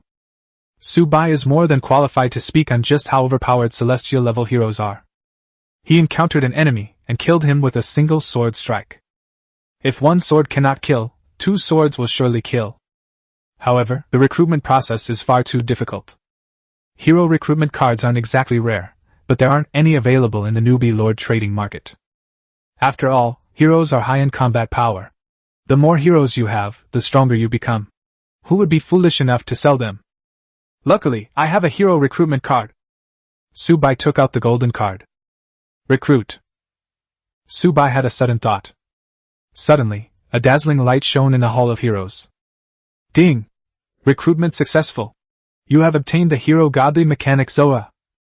After the recruitment animation ends in the hall, a figure slowly materialized. It was a woman. She was wearing a white lab coat.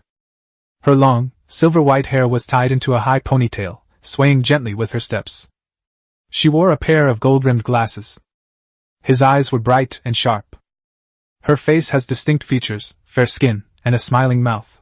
Her appearance is stunning and truly exceptional. He was wearing a white lab coat on his upper body. As she walked, the hem of her long gown was accompanied by futuristic virtual light effects. Looking at the lower body, there are 2 slender and well-proportioned thighs covered with a pair of thin white stockings. The ends of the stockings are close to the thighs, creating a fleshy ring. On her jade-like feet were a pair of white high heels. The footsteps gently tapped into Subai's heart. Her figure was hidden by the large white coat, so her exact size could not be seen, but one could vaguely sense that she was curvaceous. Her figure is absolutely flawless. Great mechanical creator, my name is Zoya, nice to meet you. Zoya approached Subai, bowed slightly, and spoke in a clear, excited voice. Subai was taken aback. Good heavens, I'd become a mechanical creator again. Get up and look me in the eye. As soon as Subai finished speaking, Zoya raised his head and stared straight at Subai, his eyes filled with fervor. For some reason, Subai saw a kind of madness in her eyes. What's going on? How could someone who looks so aloof have such a crazy look in their eyes? Subai looked at Zoya's panel. Hero name, Zoya. Race, Super God Mechanic. Talent, Immortal, Godlike. Rank, Black Iron 1 star. Alliance, Lawful, Neutral. Personality, aloof, mature, tech-savvy, insane, brutal, warmonger. Skills, Immortal. Eternal Mechanical Heart, Immortal. Super God Level, Immortal. Intelligent Cataclysm, Immortal. Super God Level, Immortal. War Factory, Immortal. Celestial God Level, Super. Suicide Squad, Super. God Level, God. Precision Strike, God Level. Legion Effect. All mechanical creations gain plus 1000% to all attributes, plus 1000% to manufacturing efficiency, and minus 50% to resource consumption. Life Count, 56640. Attack, 7788. Defense, 7062. Endurance, 6372. Spirit, 17700. Review. A mad mechanic who can create any mechanical contraption by hand. He's a one-man army, not just a figure of speech. Of course, that's assuming you have enough resources. Subai finished reading and fell silent. Goodness, she appears to be a cool and aloof older sister, but is she a fanatical war maniac at heart? Is this how you play with contrast? Furthermore, Zoa's stats are too unbalanced. Mental strength has reached 17,000. Compared to other heroes, Zoa's strength lies in his mental power, while his other 4 attributes are simply mediocre. However, considering that Zoa doesn't fight on her own but relies entirely on her mechanical creations, it's not unreasonable for her to have higher mental strength. Subai also saw the evaluation of Zoya. One person can form an army. Handcraft any mechanical creation. Subai recalled the characters in a novel he had read on Earth 200 years ago, which featured a mechanic as the main character. The terrifying mechanical creations of later generations. It can only be described as utterly terrifying. Will Zoa become that strong in the future? Subai tentatively asked Zoya. What level of mechanical creations can you make? Zoya's eyes lit up upon hearing this, and he instantly became excited. Master, what do you want to build? Swarm combat units, integrated strike units, individual combat systems, interstellar orbital strike units, sustained strike unit arsenals. As long as you wish, I can create any kind of mechanical creation. Their grade depends on the material resources provided by their owner. Even with the worst resources, as long as there are crystal cores, I can create large-scale destructive mechanical creations. Zoya became more and more excited as she spoke, and a faint red light seemed to appear in her eyes. She strode forward and grabbed Subai's arms tightly with both hands. Then he pressed himself against Subai, and the entire suburbs trembled. Before Subai could respond, he said to himself, As long as I have blueprints and materials, I can make anything. No blueprints. No problem, I can design it on the spot. Master, do you know the wonder of mechanics? The moment gears mesh, the rhythm of piston movement, the trajectory of energy transmission. Give me enough iron ingots and crystal cores, and I can forge a perfect mechanical army for you. At that time, the Tianshan Mountains will have swarm combat units to control the air, and large-scale individual combat units on the ground to crush any enemy. Any enemy will die in our mechanical army. Just imagine that scene, Master, aren't you excited? Subai swallowed hard. It seems he has recruited a remarkable person. He looked at Zoya's quiet face, then at her fervent, almost insane eyes. The contrast is quite striking. We don't have the iron ingots yet, but we have plenty of stone, wood, and crystal cores. Upon hearing this, Zoya instantly calmed down. Without iron ingots, even the most basic mechanical creations cannot be made. But even if there is a crystal nucleus, it's not a problem. You can easily build a mechanical miner out of wood and stone by hand and mine iron ore around your territory 24 hours a day. Zoya considered the feasibility. Then his eyes lit up, as if he had thought of something. Then, with a slender hand sweeping through the air, a transparent holographic image appeared in front of Zoya. Long, slender fingers tapped repeatedly on the holographic image. She seemed completely immersed in her world. No one can break in. Subai watched her figure. A seemingly aloof and mature woman, but in her heart, she is an outright insane war criminal. Good. Chapter 53 The Primordial Succubus Pool. The Primordial Succubus. Chapter 53 The Primordial Succubus Pool. The Primordial Succubus. Zoya was designing the blueprints, and Subai no longer interfered. There's still one building that hasn't been released yet. Subai then found an empty space in the operating area. Then he took out the blueprints for the Ramhorn Demon Army Camp. With a thought, the blueprint transformed into a dark red light and flew forward. The dark red light suddenly burst into a dazzling golden light the moment it landed. The entire territory trembled slightly. Ding! Lord's talent, God tier barracks, detected. Ramhorn demon barracks is evolving. Ding! Detected Lord's talent goddess's appearance. Ramhorn demon barracks is evolving. Ding! Evolution successful. Obtain celestial god level barracks primordial succubus pool. As the golden light faded, a brand new building appeared before Subai's eyes. Then a pool appeared in front of Subai. The pool is a huge circular pool. The pool is about 50 meters in diameter, and is made entirely of dark jade with a faint pink sheen on its surface. Meanwhile, the pool water was pink, shimmering with a faint light, and tiny golden specks floated on the surface. In the center of the pool stands a statue. It was a statue of a woman with an extremely alluring figure, a pair of demonic wings on her back, and a pair of curved ram horns on her head. The statue is so lifelike that its eyes seem to be watching everyone who looks at it.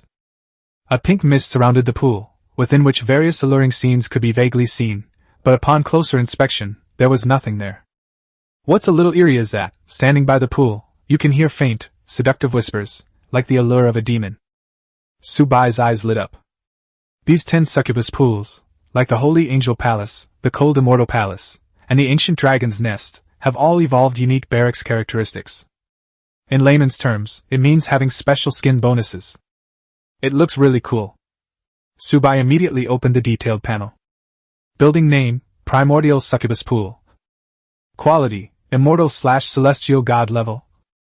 Building health, 5 billion. Recruitment rules, you can recruit 10 primordial succubi for free each day. After the beginner period ends, each recruitment will cost 1,000 divine source coins. Comment, a false succubus bewitches with her beauty, while a true succubus conquers with her conviction. And you, my lord, you are my conviction. Subai took a deep breath. Succubus? There's something there. This should be the kind of succubus I've been thinking of. Succubus and angel. Wrong. Subai felt that if these two types of troops were to meet, they would definitely fight. One represents the Order faction, and the other represents the Chaos faction. No matter what, they are still opposing factions. Furthermore, in various literary works, these two are natural enemies. If I recruit my own succubus, won't my backyard catch fire? Moreover, Subai remembered that the ancient dragon of the void was also from the Chaos faction, right? He was so excited when he got the recruit camp that he completely ignored the issue of faction conflict. Now that he thinks about it, Subai can't help but feel scared. He turned to look at Alicia beside him. Alicia was looking at him tenderly, her eyes full of affection. The appearance of the succubus pool did not cause any change in its form. Subai looked at Lingyu again. Cold Moon's faction is also the Order faction, and it is an enemy faction of the succubus. To Subai's surprise, Lingyu was the same as Alicia. They didn't pay much attention to the succubus pool. Instead, he lazily planted his long sword in the ground, leaned gently against it, and looked at Subai with a slight smile in his purple eyes. She glanced again at the little lowly dragon Emperor Ling Shuang, who was sitting in the distance, secretly glancing at Subai, and then quickly turning her head away when Subai looked over. Don't you feel hostility towards succubi? I remember you were all lawful faction units. Alicia and Lingyu were both taken aback upon hearing this. Why would the master think that way? We are first and foremost your side, master, and only secondly the side of order. Since we're all on the master's side, why should we upset him? Alicia tilted her head and said with great confusion. Lingyu nodded in agreement, seemingly agreeing with Alicia's words. The Dragon Emperor Ling Shuang, standing in the distance, nodded in agreement. Subai was shocked upon hearing this. Is that so? Subai remembered that the book about the relationship between lords and troop types that he studied in high school described it differently. It's true that the troops you recruit are from your own faction, but shouldn't the faction priority of your own troops be higher than that of the lord? Once a lord has decided which type of troops to recruit, they will not be allowed to change it. For example, if a lord's core troops are of the Order faction, then all the troops he recruits in the future must be of the Order faction. Otherwise, if units from different factions were to clash, it would turn into a battleground.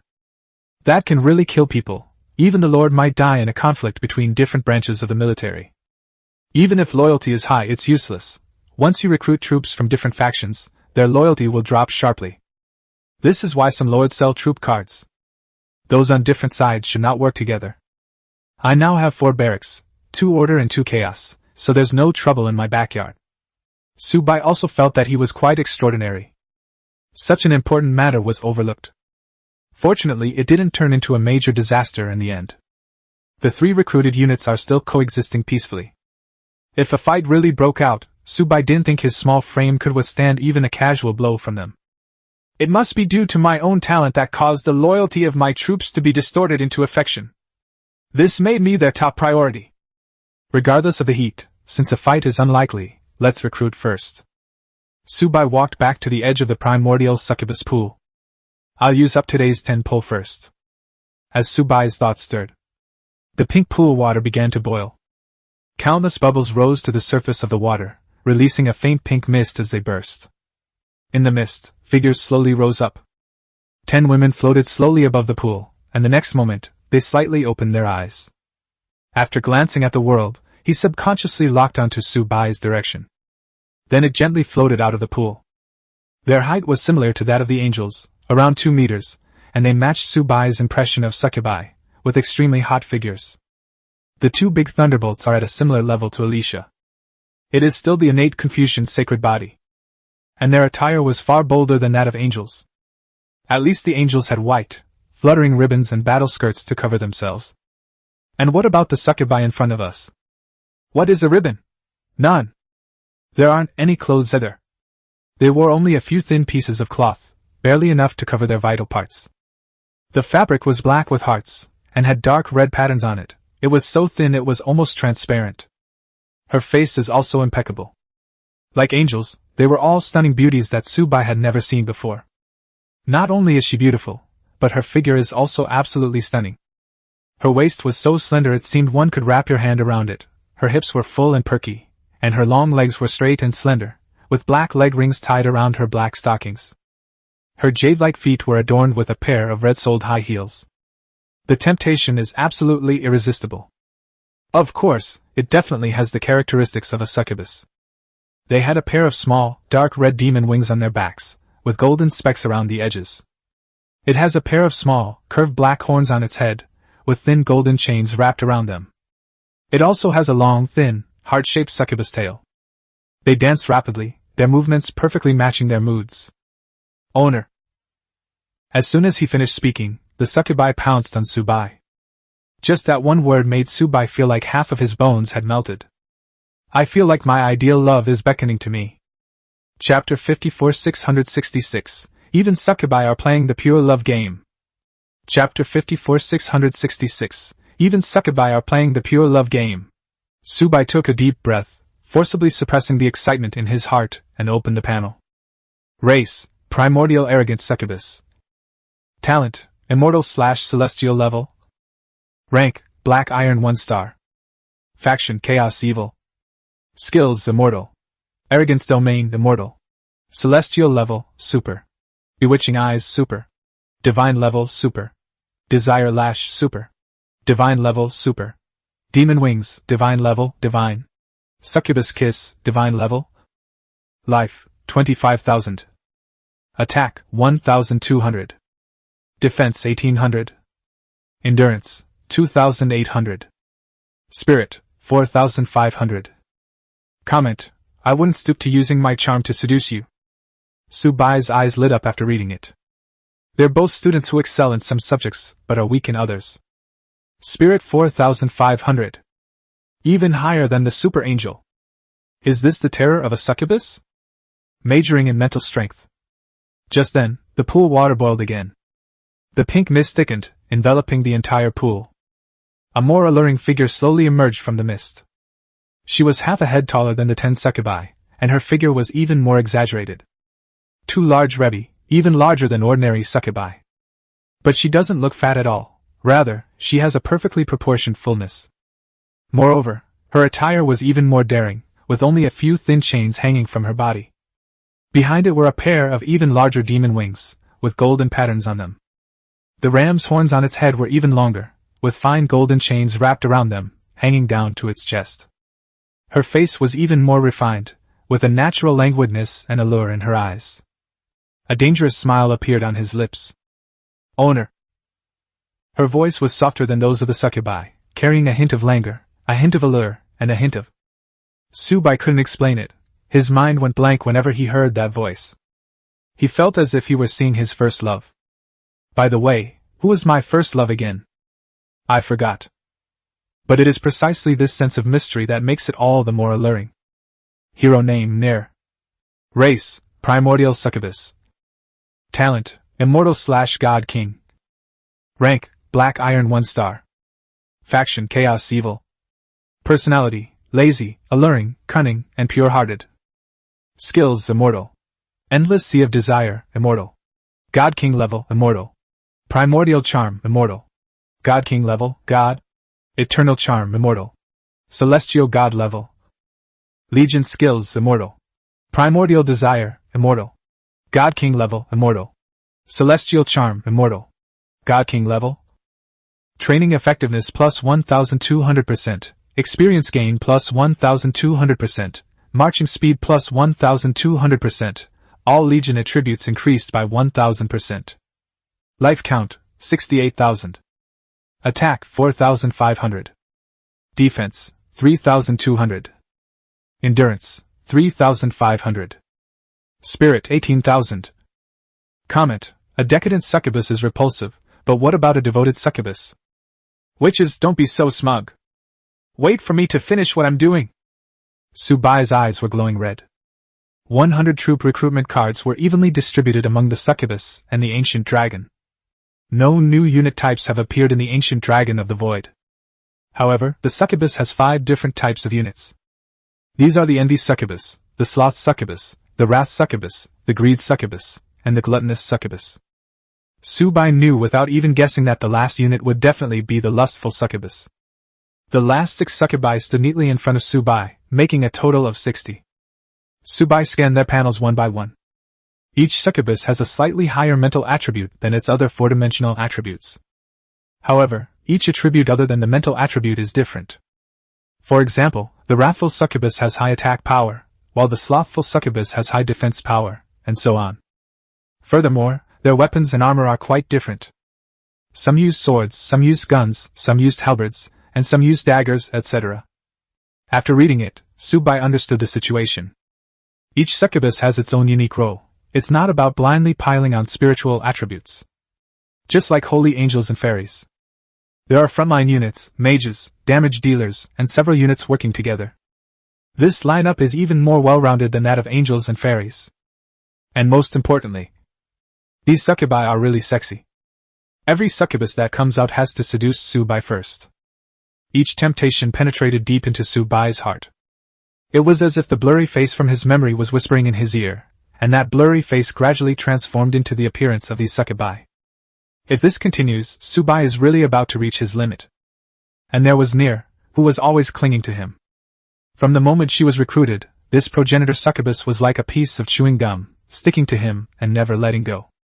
Either she whispers something in his ear, or her little hands are dirty. Subai looked at Alicia and Lingyu, who were standing not far away and fidgeting. No way, aren't you going to do anything about this? However, Alicia and Lingyu shook their heads and said, I think you're enjoying yourself, master. We can't spoil your fun. Alicia and Lingyu looked aggrieved and whispered. Subai was shocked. Slander. This is slander. Dragon Emperor Ling Shuang noticed the strange thing and was about to peek out to see what was happening when Alicia covered his eyes with her soft hands. Alicia, what are you doing? My lord, what's wrong? You look like you're in a lot of pain. I can help you. Alicia looked at the little dragon Emperor Ling Shuang with a loving expression, like a doting mother. Children are not allowed to look. When Longdi Ning Shuang heard others call her a child, she immediately became unhappy. He forcefully pried Alicia's hands off, then put his hands on his hips and glared angrily at the loving Alicia. I'm not a child. If you let me eat a few more meals, I'll grow up quickly. The dragon Emperor Ling Shuang, who was originally fuming, suddenly breathed his last after seeing Alicia's loving face. As if a child had found its mother, its voice grew weaker. Owner.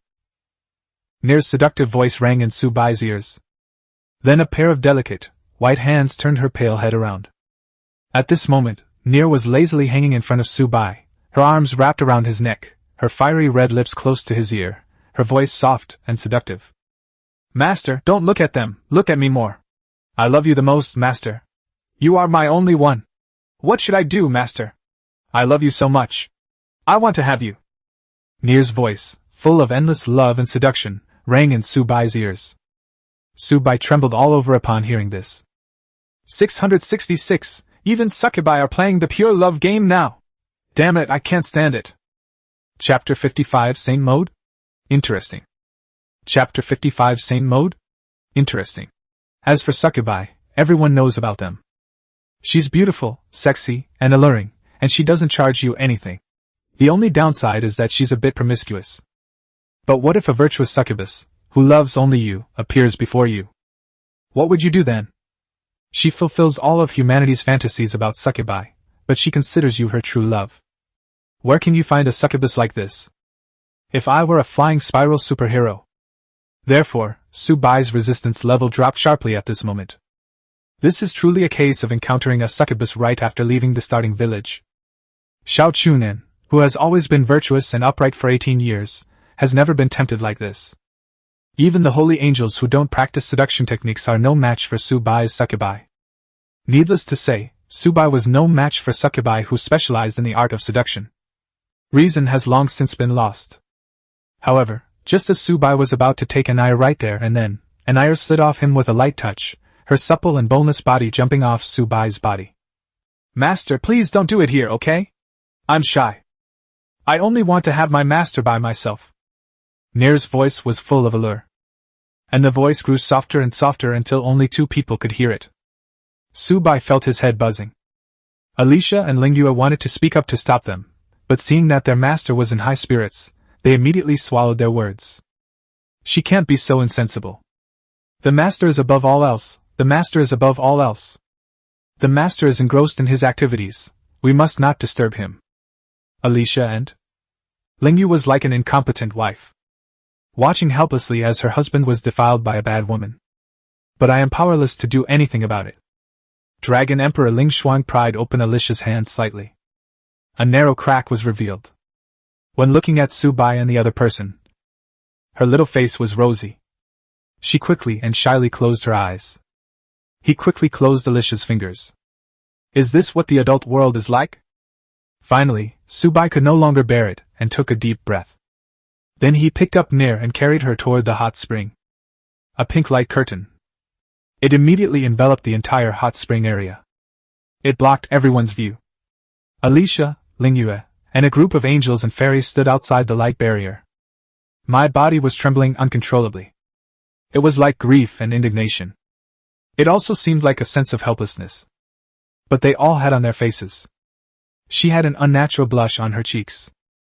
For some reason, the hot spring is shrouded in mist, and flower petals float on the water. Nir was held in Subai's arms, her whole body as soft as water. Her skin was as white as jade, and it shone with a faint glow under the steam of the hot spring. The thin chains had long since disappeared, replaced by warm water enveloping the two of them. Looking at Anaya in his arms, Subai felt as if he were seeing his own white moonlight. Wait, where did he get a white moonlight? He is a typical Sigma man, having grown up in an orphanage. He had neither a childhood sweetheart nor a school beauty to accompany him, and he had never even held a girl's hand. Every day when I open my eyes, all I think about is making money to pay tuition and then entering the Lord world. How could I possibly have time to like someone else? But at this moment, Subai's rationality finally returned. Damn it, these succubi are seducing me. What is Master thinking? Nir's voice pulled him back to reality. Subai glared at Anaya with great displeasure. You're not allowed to use your charm skills so casually anymore. Upon hearing this, Nir's previously joyful expression immediately fell. Those languid eyes immediately lost their luster, and their eyelids limply closed. He looked as if he had suffered a great injustice. He seemed to have lost all his vitality. Subai's heart felt like it had been struck by a heavy hammer. Was I too harsh in my speech? Although Nir used her charm on her, she did not do anything to harm herself. In the end, it's actually themselves who enjoy it. I was too harsh with my tone. What I meant was, don't use your charm on me all the time. I can't handle it without the hot spring. Subai's dissatisfaction vanished, and his tone returned to its previous state. After hearing what Subai had said, Nir immediately broke into a smile. He smiled like a fox. Subai immediately realized that he had been tricked again. This succubus has a cunning and ruthless personality. Hee, master, have you rested enough? If you have, I'm coming again. She didn't finish speaking, but Subai didn't want to listen anymore. Wait a moment. We have important business to attend to today. I can't afford to get lost in a bunch of pink skulls like you. Subai stood up from the hot spring with a smug look on his face, and completely ignored Nir's perfect body. Nir covered her mouth and chuckled as she watched Subai's retreating figure. Saint mode? Interesting. 2 hours. As soon as Subai finished dressing and stepped out of the hot spring area, she saw Qin Lan walking towards her in high heels. Owner. She pushed up her gold-rimmed glasses, a bright smile on her face. Meanwhile, a lingering blush remained on her cheeks. 2 whole hours. They listened to Nir's moans for a full 2 hours. All units in the territory were significantly affected. Qin Lan has eaten meat before. Therefore, he even changed his black stockings. Subai did not notice anything unusual about Qin Lan. He simply spoke in a calm tone. Are today's trading data out? It's almost time for dinner now. It's about time to summarize the data for the day. Qin Lan nodded and followed Subai into the Lord's mansion. Qin Lan opened the holographic panel, and rows of data popped up. A total of 6 million units of timber were listed today. Based on the current market price of 1 silver coin for 5 units, the total revenue is... She paused, a slight smile playing on her lips. 2.2 million silver coins. 2,000 gold coins. In addition, the average transaction discount today is 30%. Today's total revenue from timber is 2.86 million silver coins and 2,600 gold coins. But that's not all, Qin Lan continued. We also sold some stone, but because most of the lords are of low level, the demand is relatively small, and the price fluctuates a lot. I suggest we wait until tomorrow to ship out a large quantity. Therefore, the total income from stone was relatively small, totaling 287,000 silver coins and 432 gold coins. At the same time, Your Excellency also allowed me to sell ingredients. The demand for ingredients in the market is huge, and now all 200 million units of ingredients have been sold. The selling price is 100 units for 1 silver coin, and 100 units for 1 gold coin for fine ingredients.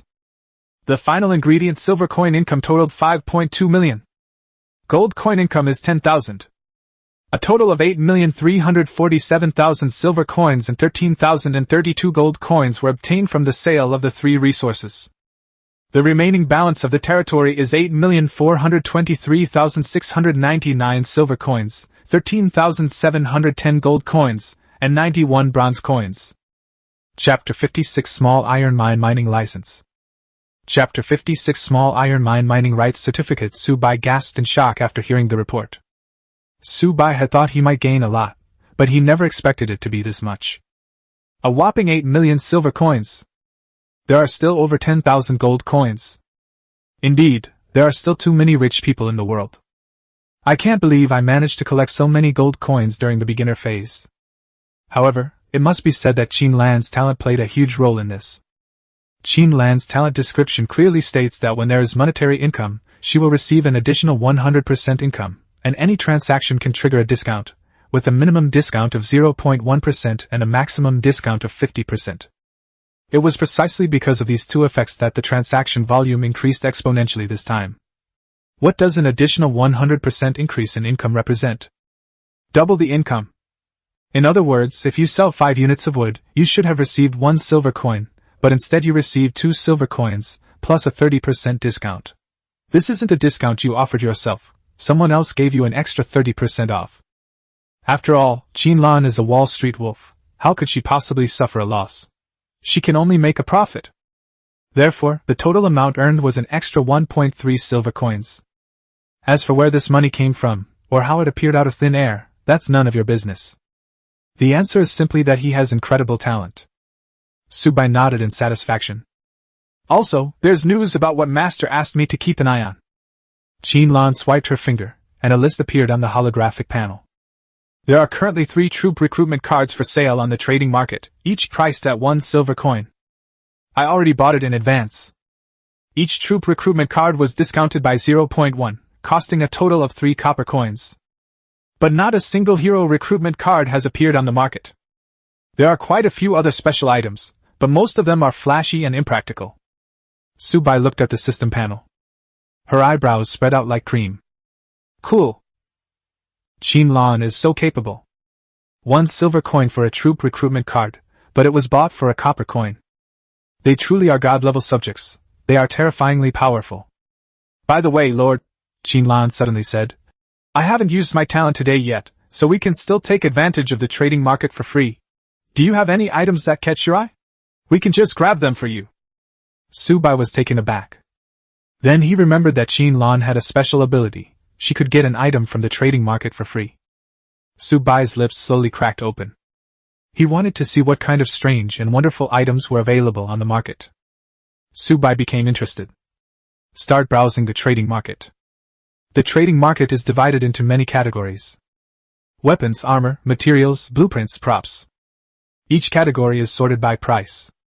But it's only the 3rd day of the novice period, even in a global trading market. There are a total of 200 million people trading in the market, but there aren't many good ones. Most of them are ordinary goods, with only a few elite quality items available, which are ridiculously expensive. It even contains things like black silk and milk foam.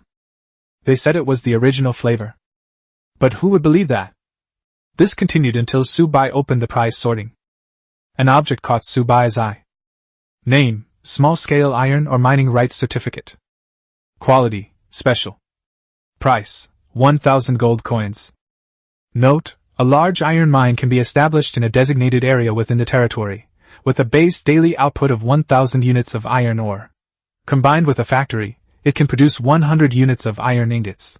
Once placed, it cannot be upgraded or transferred.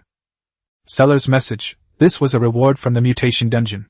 It's useless to me, and keeping it is pointless. I'd rather exchange it for some resources. Or if any expert is willing to give me what I want, we can discuss it in detail. Subai's eyes lit up. Iron ore. He was just worried about not having a source of iron ingots when this came. It's important to know that iron ore is essential for Zoa to unleash her combat power, as it's the only way to create all sorts of mechanical warriors. Mechanical warriors will appear in large numbers at that time. With their own angels and fairies, the fairies wouldn't have to risk going to the battlefield. Although this is only a small iron ore mine. But it's enough to cope with the current predicament. The iron ore dungeon won't open until the 5th day, with a 1-day gap in between, so we can't waste that day. Therefore, this iron ore mine must be secured. Subai looked at Qin. Take this one. Qin pushed up her glasses and revealed a shrewd smile.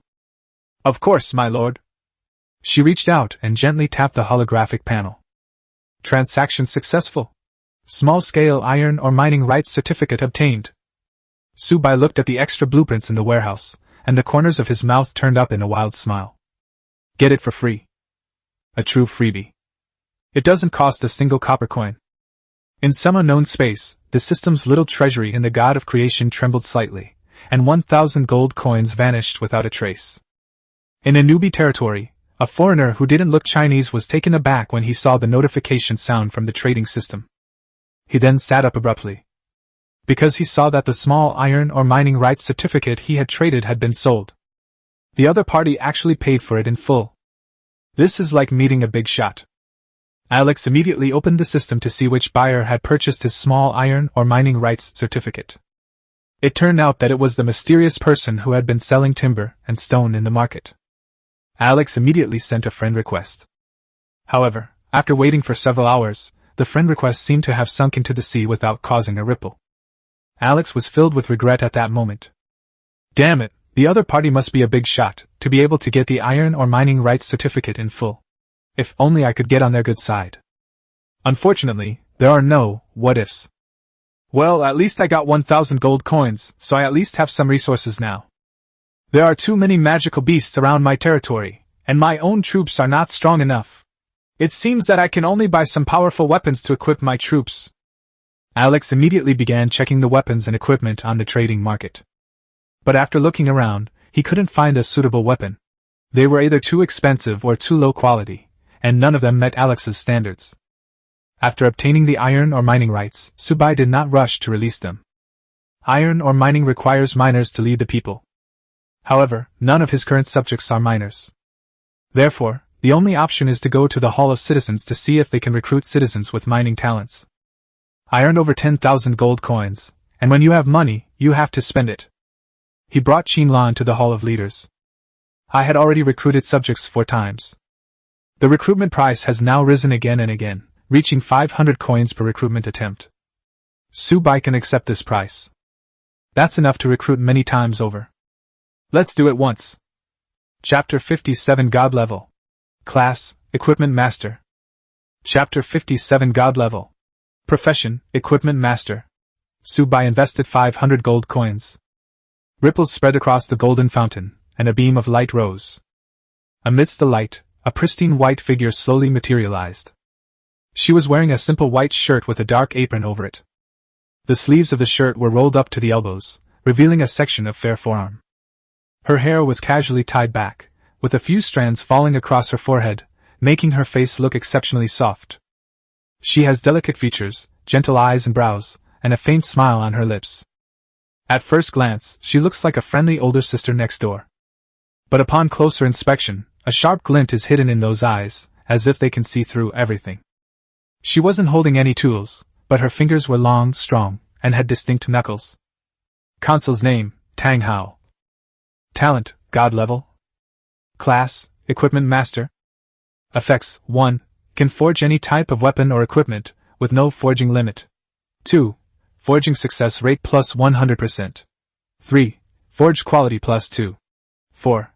Forged items will have at least 1 divine enchantment. 5. Forging efficiency increased by 1000%. After reading it, Su Bai was completely stunned. My luck is off the charts. Another citizen with godlike talent has appeared.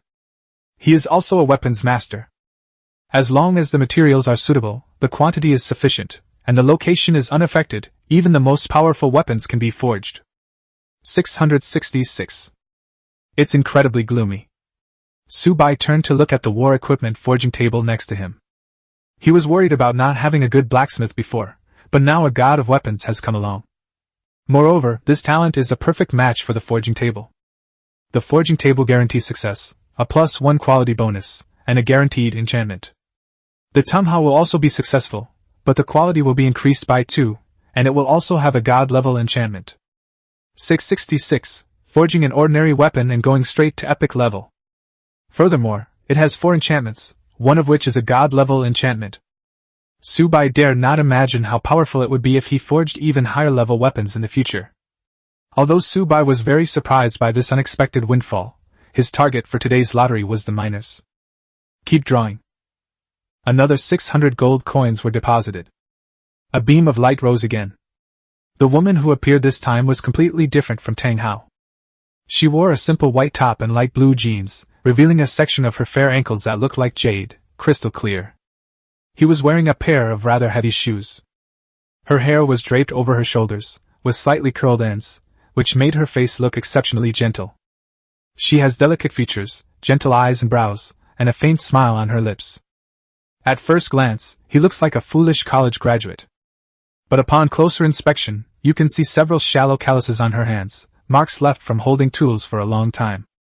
Consul's name, Tai Xian. Talent, mythical level. Occupation, miner. Effects, 1. Mining efficiency plus 1000%. 2. Additional or gain plus 1000%. 3. Chance to discover rare or veins. 4. Chance to obtain crystal cores while mining. 5. Chance to mine gems. Su Bai's eyes lit up and he nodded with great satisfaction. It hit on the second shot. Although it's not god level, myth level is already very strong. The fact that there's a chance to obtain crystal cores is especially valuable. It's practically a treasure trove. What is Su Bai lacking right now? What's missing is the crystal nucleus. What? You're saying Su Bai has hundreds of thousands of crystal cores. Are those crystal cores the same? What Su Bai wants are special crystal cores containing light, soul, and darkness. With the iron core intact, there's a chance these crystal cores could be mined. Tang Hao, Tai Xian, welcome to the territory. Tang Hao and Tai Xian smiled slightly upon hearing this, their voices gentle. Lord, we will always be loyal to you. Su Bai first led Tai Xian to the edge of the territory, found an open space, and put down the iron or mining rights map. There is also a top-notch logging camp next to this open space. Nirvana Stone is also located here, and Subai plans to establish this area as a raw material zone in the future. A flash of golden light appeared, and a mine came into view. The mine was small, with only one entrance to the mine shaft, which was supported by a wooden frame. Inside, it was pitch black, and the depth could not be seen. Building name, Small Iron Mine. Total production, estimated at approximately 100,000 units. Daily basic output, 1,000 units. Evaluation, a small iron mine. The iron ore reserves are not large, but sufficient for early game use. Subai glanced at the total output. The output of this small iron mine was actually not much, even among small iron mines.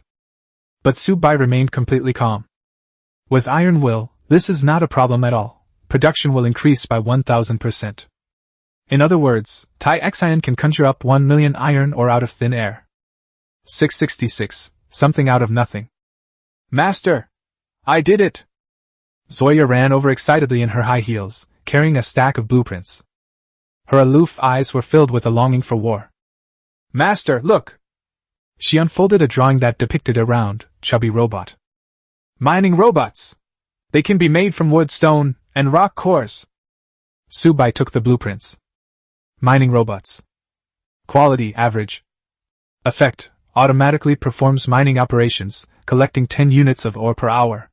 Does not consume stamina and can operate 24 hours a day, requires crystal cores to operate. Comment, a nuclear-powered donkey. And it's not just this one blueprint, there are other robots, in various categories and types. From mining to transportation to smelting to shaping. A complete production line was designed. That nuclear-powered donkey, oh no, that mining robot. Only a small part of it. Subai's eyes lit up. Can this be mass-produced right now? Zoya nodded excitedly. Yes. As long as you give me enough stone, wood, and crystal cores, I can handcraft one right away. Great master of the machine! Grant me permission now, quick! What I need now is a complete iron ingot production line.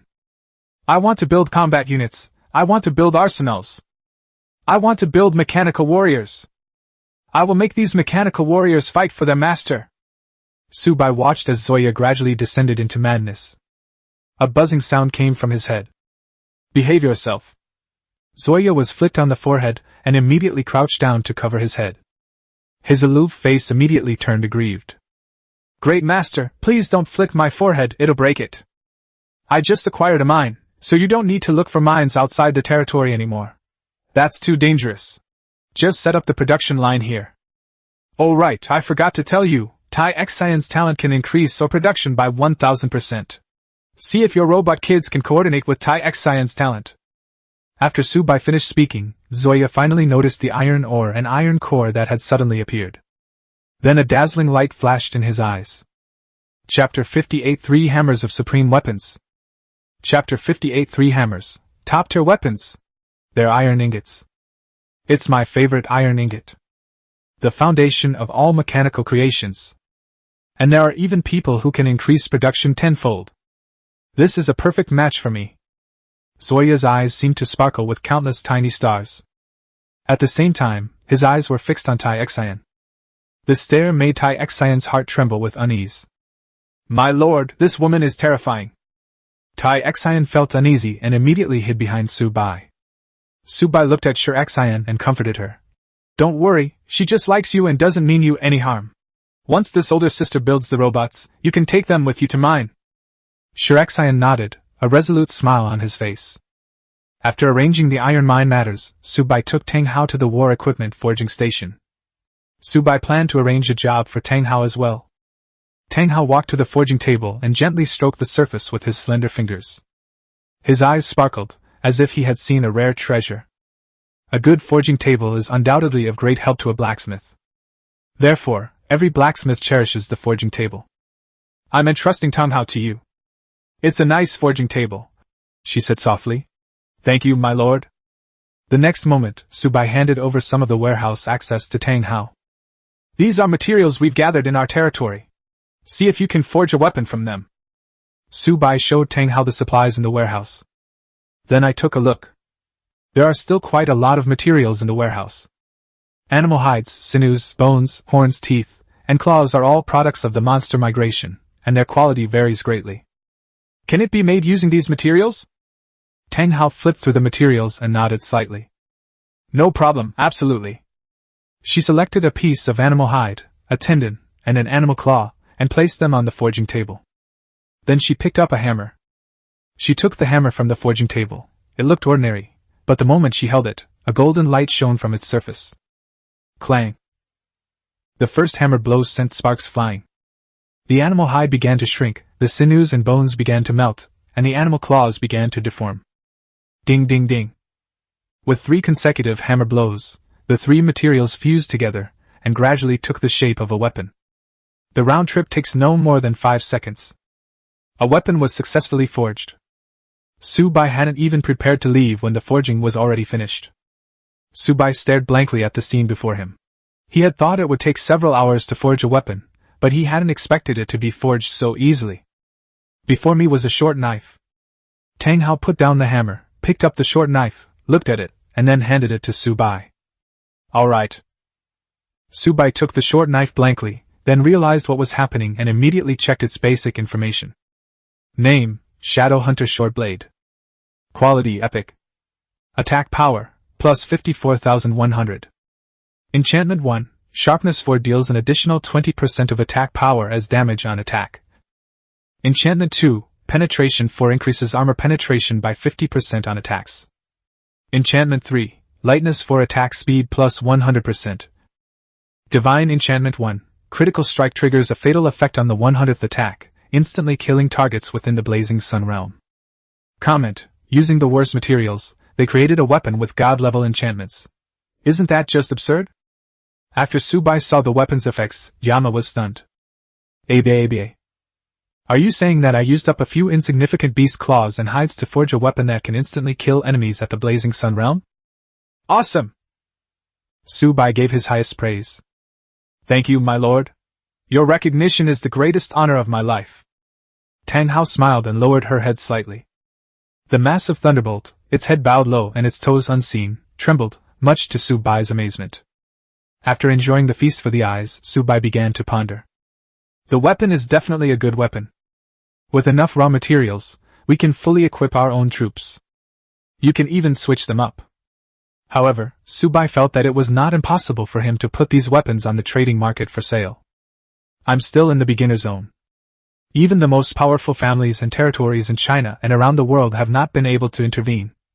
He could have used this time to amass a fortune. Once the beginner period ends and the celestial dragons from various countries gradually enter the fray, you'll miss out on any opportunities. Therefore, we must take advantage of this time to plunder all the people's hard-earned money. Selling weapons and equipment is a good option. It not only has a wide sales volume, but is also very valuable. You see, a lord probably has more than one type of troop under his command, at least dozens or even hundreds. Then you need to buy dozens or even hundreds of sets of weapons, and each set of equipment has 9 pieces. In this way, a lord can purchase more than just 1 or 2 pieces of equipment. That's an increase of hundreds or thousands. This is just one lord. There are a total of 400 million lords worldwide this time. This is all money, all just being exploited. If you don't need it, someone else will. No matter what, I have to get a piece of the soup myself. Thinking of this, Su Bai immediately asked Tang Hao, "Can you make more ordinary weapons?" Upon hearing this, Tang Hao thought for a moment and said, "It should be possible, maybe, or perhaps. I'm not entirely sure about the trichoderma." The Lord asked her to make some top-tier weapons, which she could do effortlessly. But asking her to make some junk weapons, to be honest, was a real challenge for Tang Hao. How do you make junk weapons again? Tang Hao pondered for a moment, and then picked up the hammer again, this time deliberately slowing down and using much less force. Ding ding ding. A few minutes later, a long knife was forged. Name: Heavenly Roar Beast Bone Longsword. Quality: excellent. Attack power: plus 2,452. Enchantment 1, Sharpness 3 deals 15% bonus damage on attack. Enchantment 2, Longsword 3 attack range increased by 30%. Enchantment 3, Durability 3 sustains 100 battles without maintenance. Divine Enchantment 1, Charge up Nurture the Blade Aura. The longer it is nurtured, the stronger the blade aura will be. Review speechless. Su Bai. Excellent. This is just a fine weapon. You're so awesome.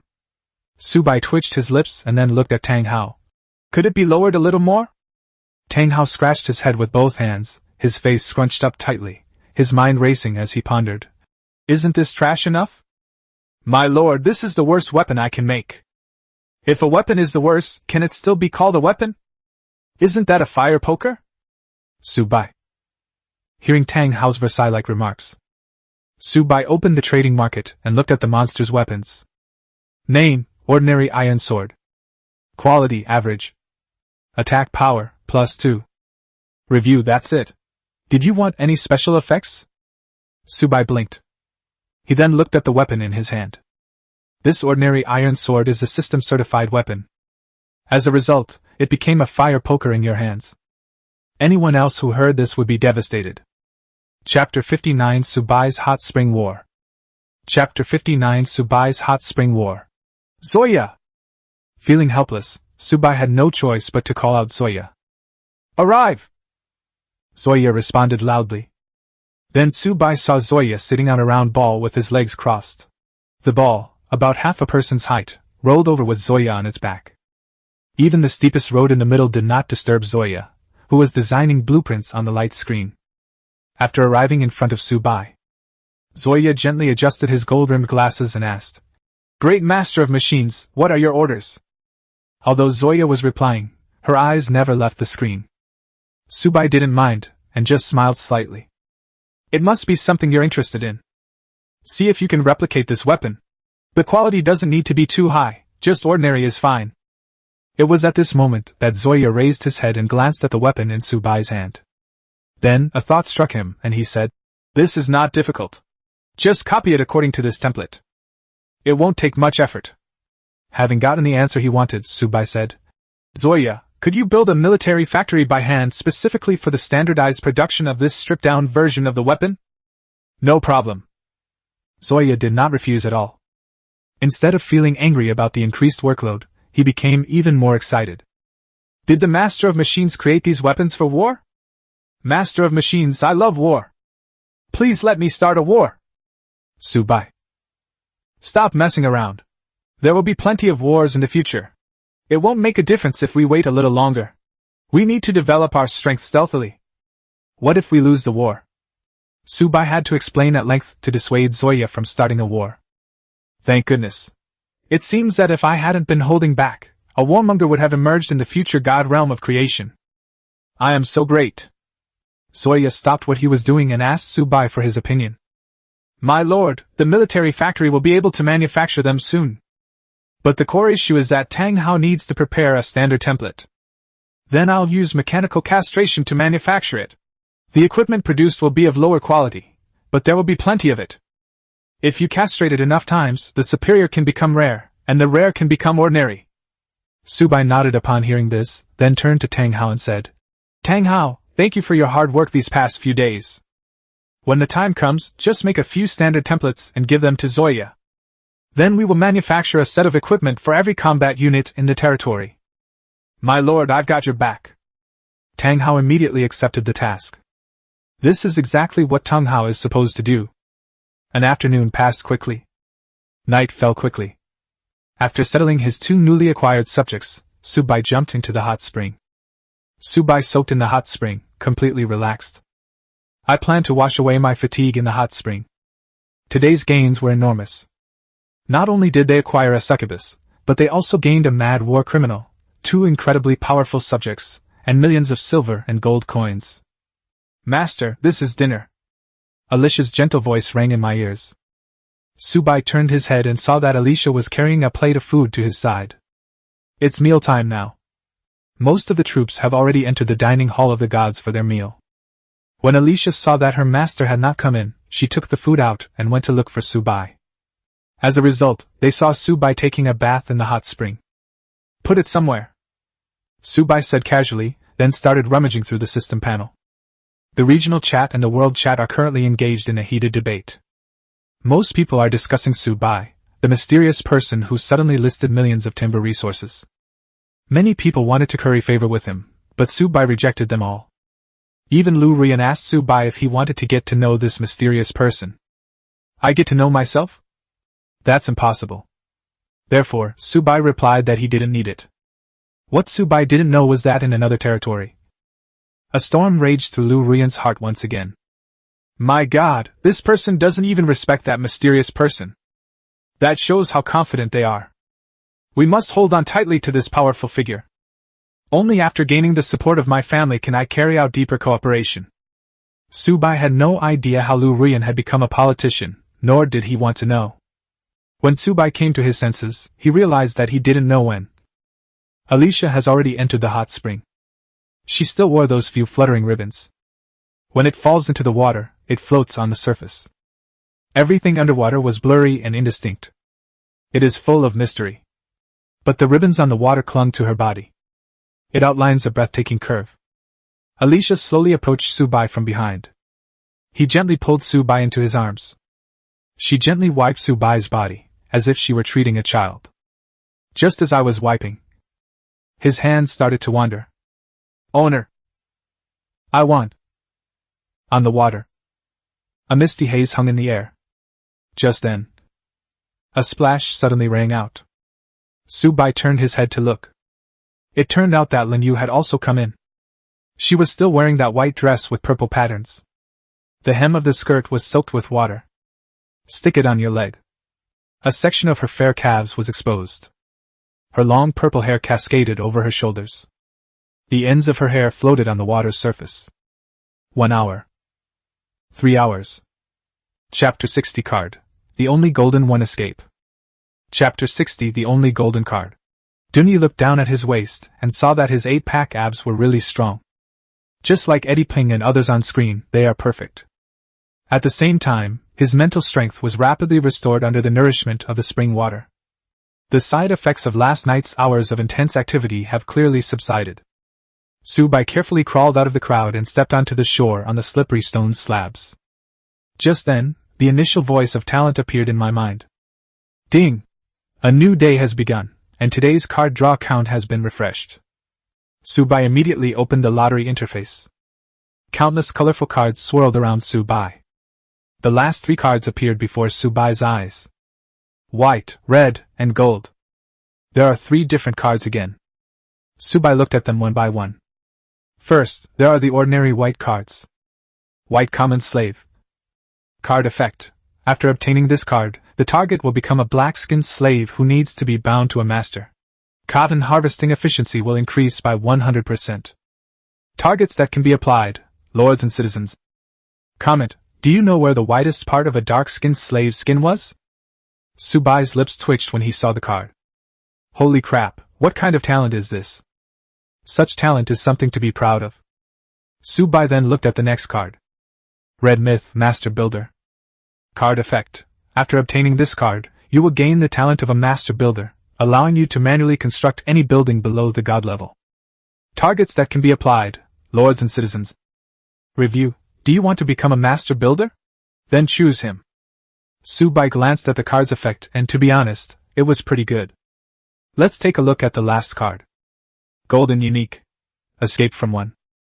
Card effect. After using this card, all traces of the target will be concealed, and no living being will be able to detect any information or location of the user. Target that can be applied, the Lord himself. Review: the ultimate hide-and-seek champion. After reviewing the talents of the 3 cards, Subai chose the 3rd, unique gold card without hesitation.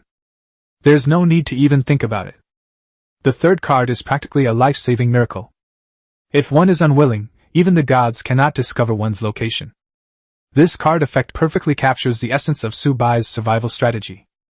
Subai was still worried that the supplies, which had been on the market for the past 2 days, might attract the attention of certain people.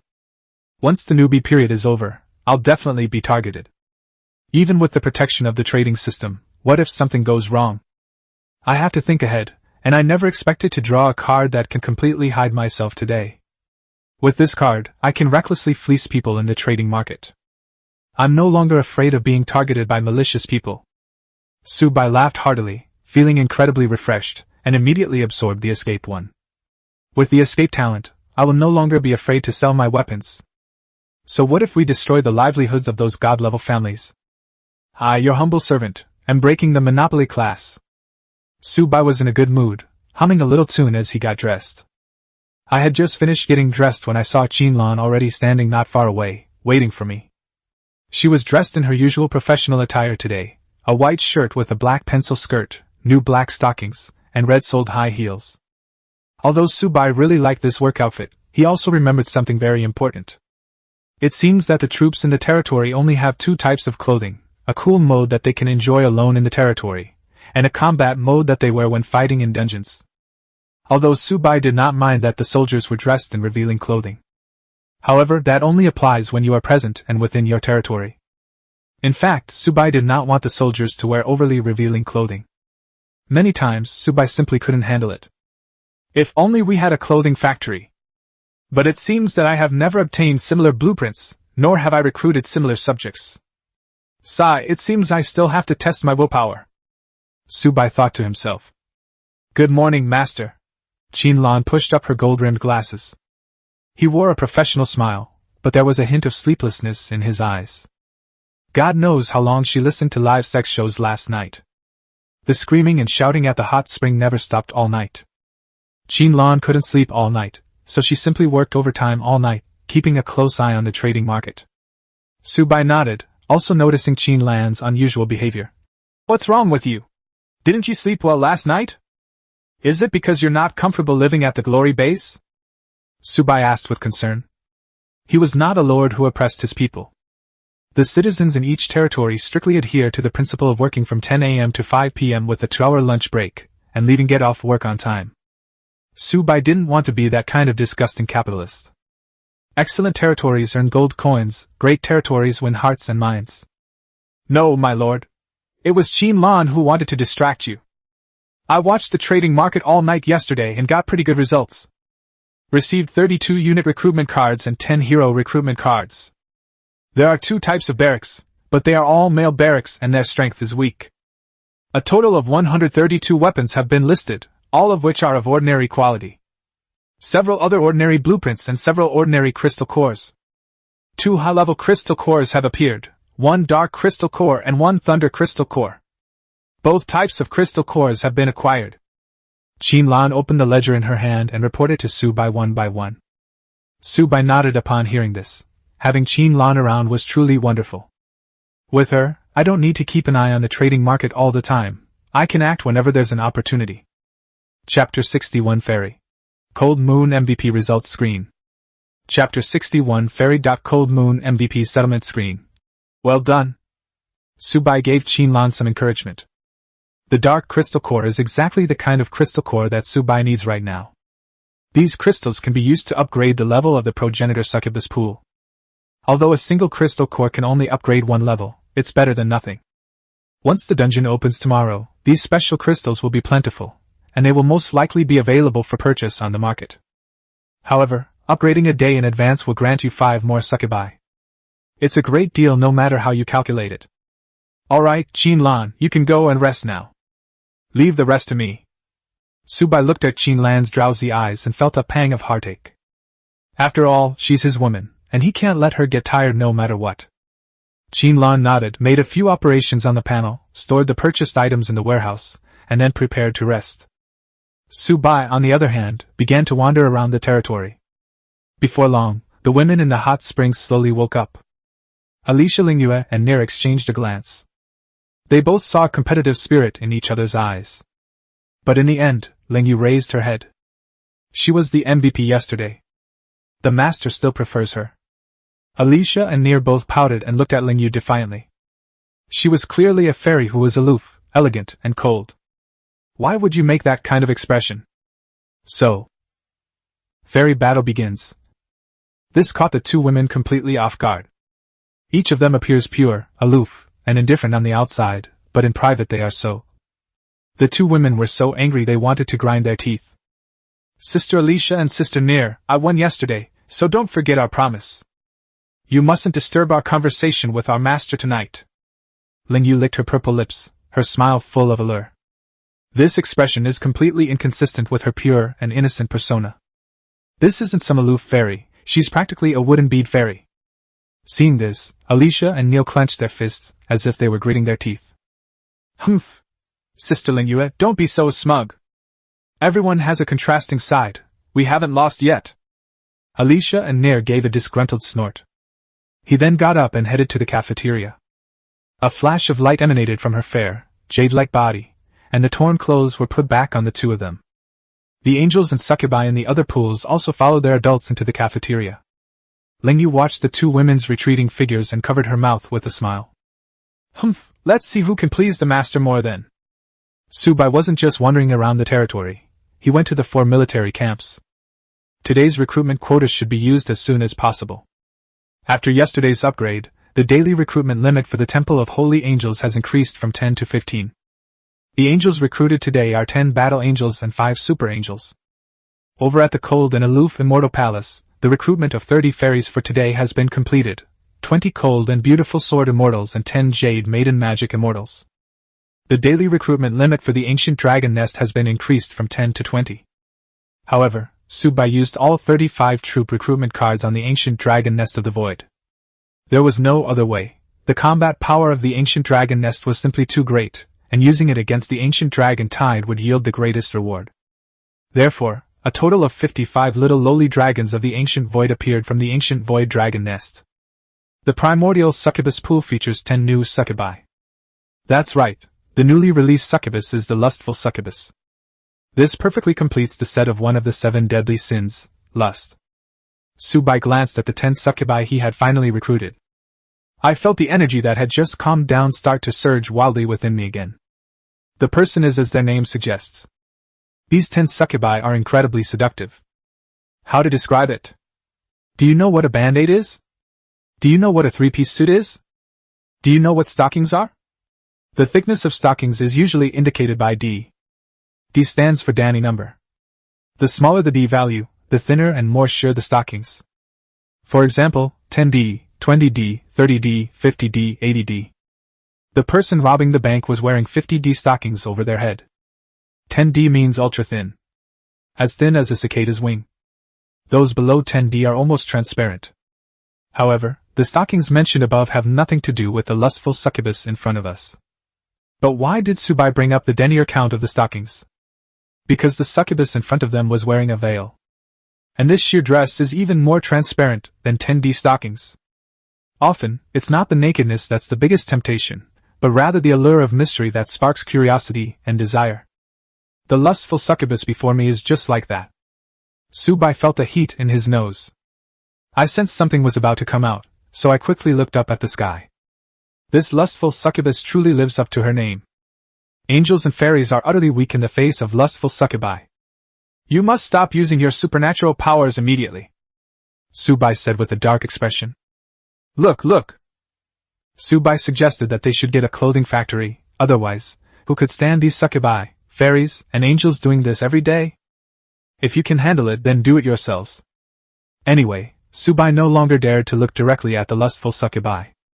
Upon seeing Subai's appearance, the lustful succubi covered their mouths and chuckled. Doesn't the fact that their owners are doing this prove that they are incredibly charming? But you can't ignore your master's words. The lustful succubi immediately changed into their battle-ready outfits. A suit of red and black armor immediately covered the succubus's entire body. There is only a heart-shaped mark on the chest. This represents the identity of these succubi as lustful succubi. Seeing this, Subai finally dared to look directly at the 10 new succubi. Seeing the succubi switch to their battle stance, Subai nodded in satisfaction.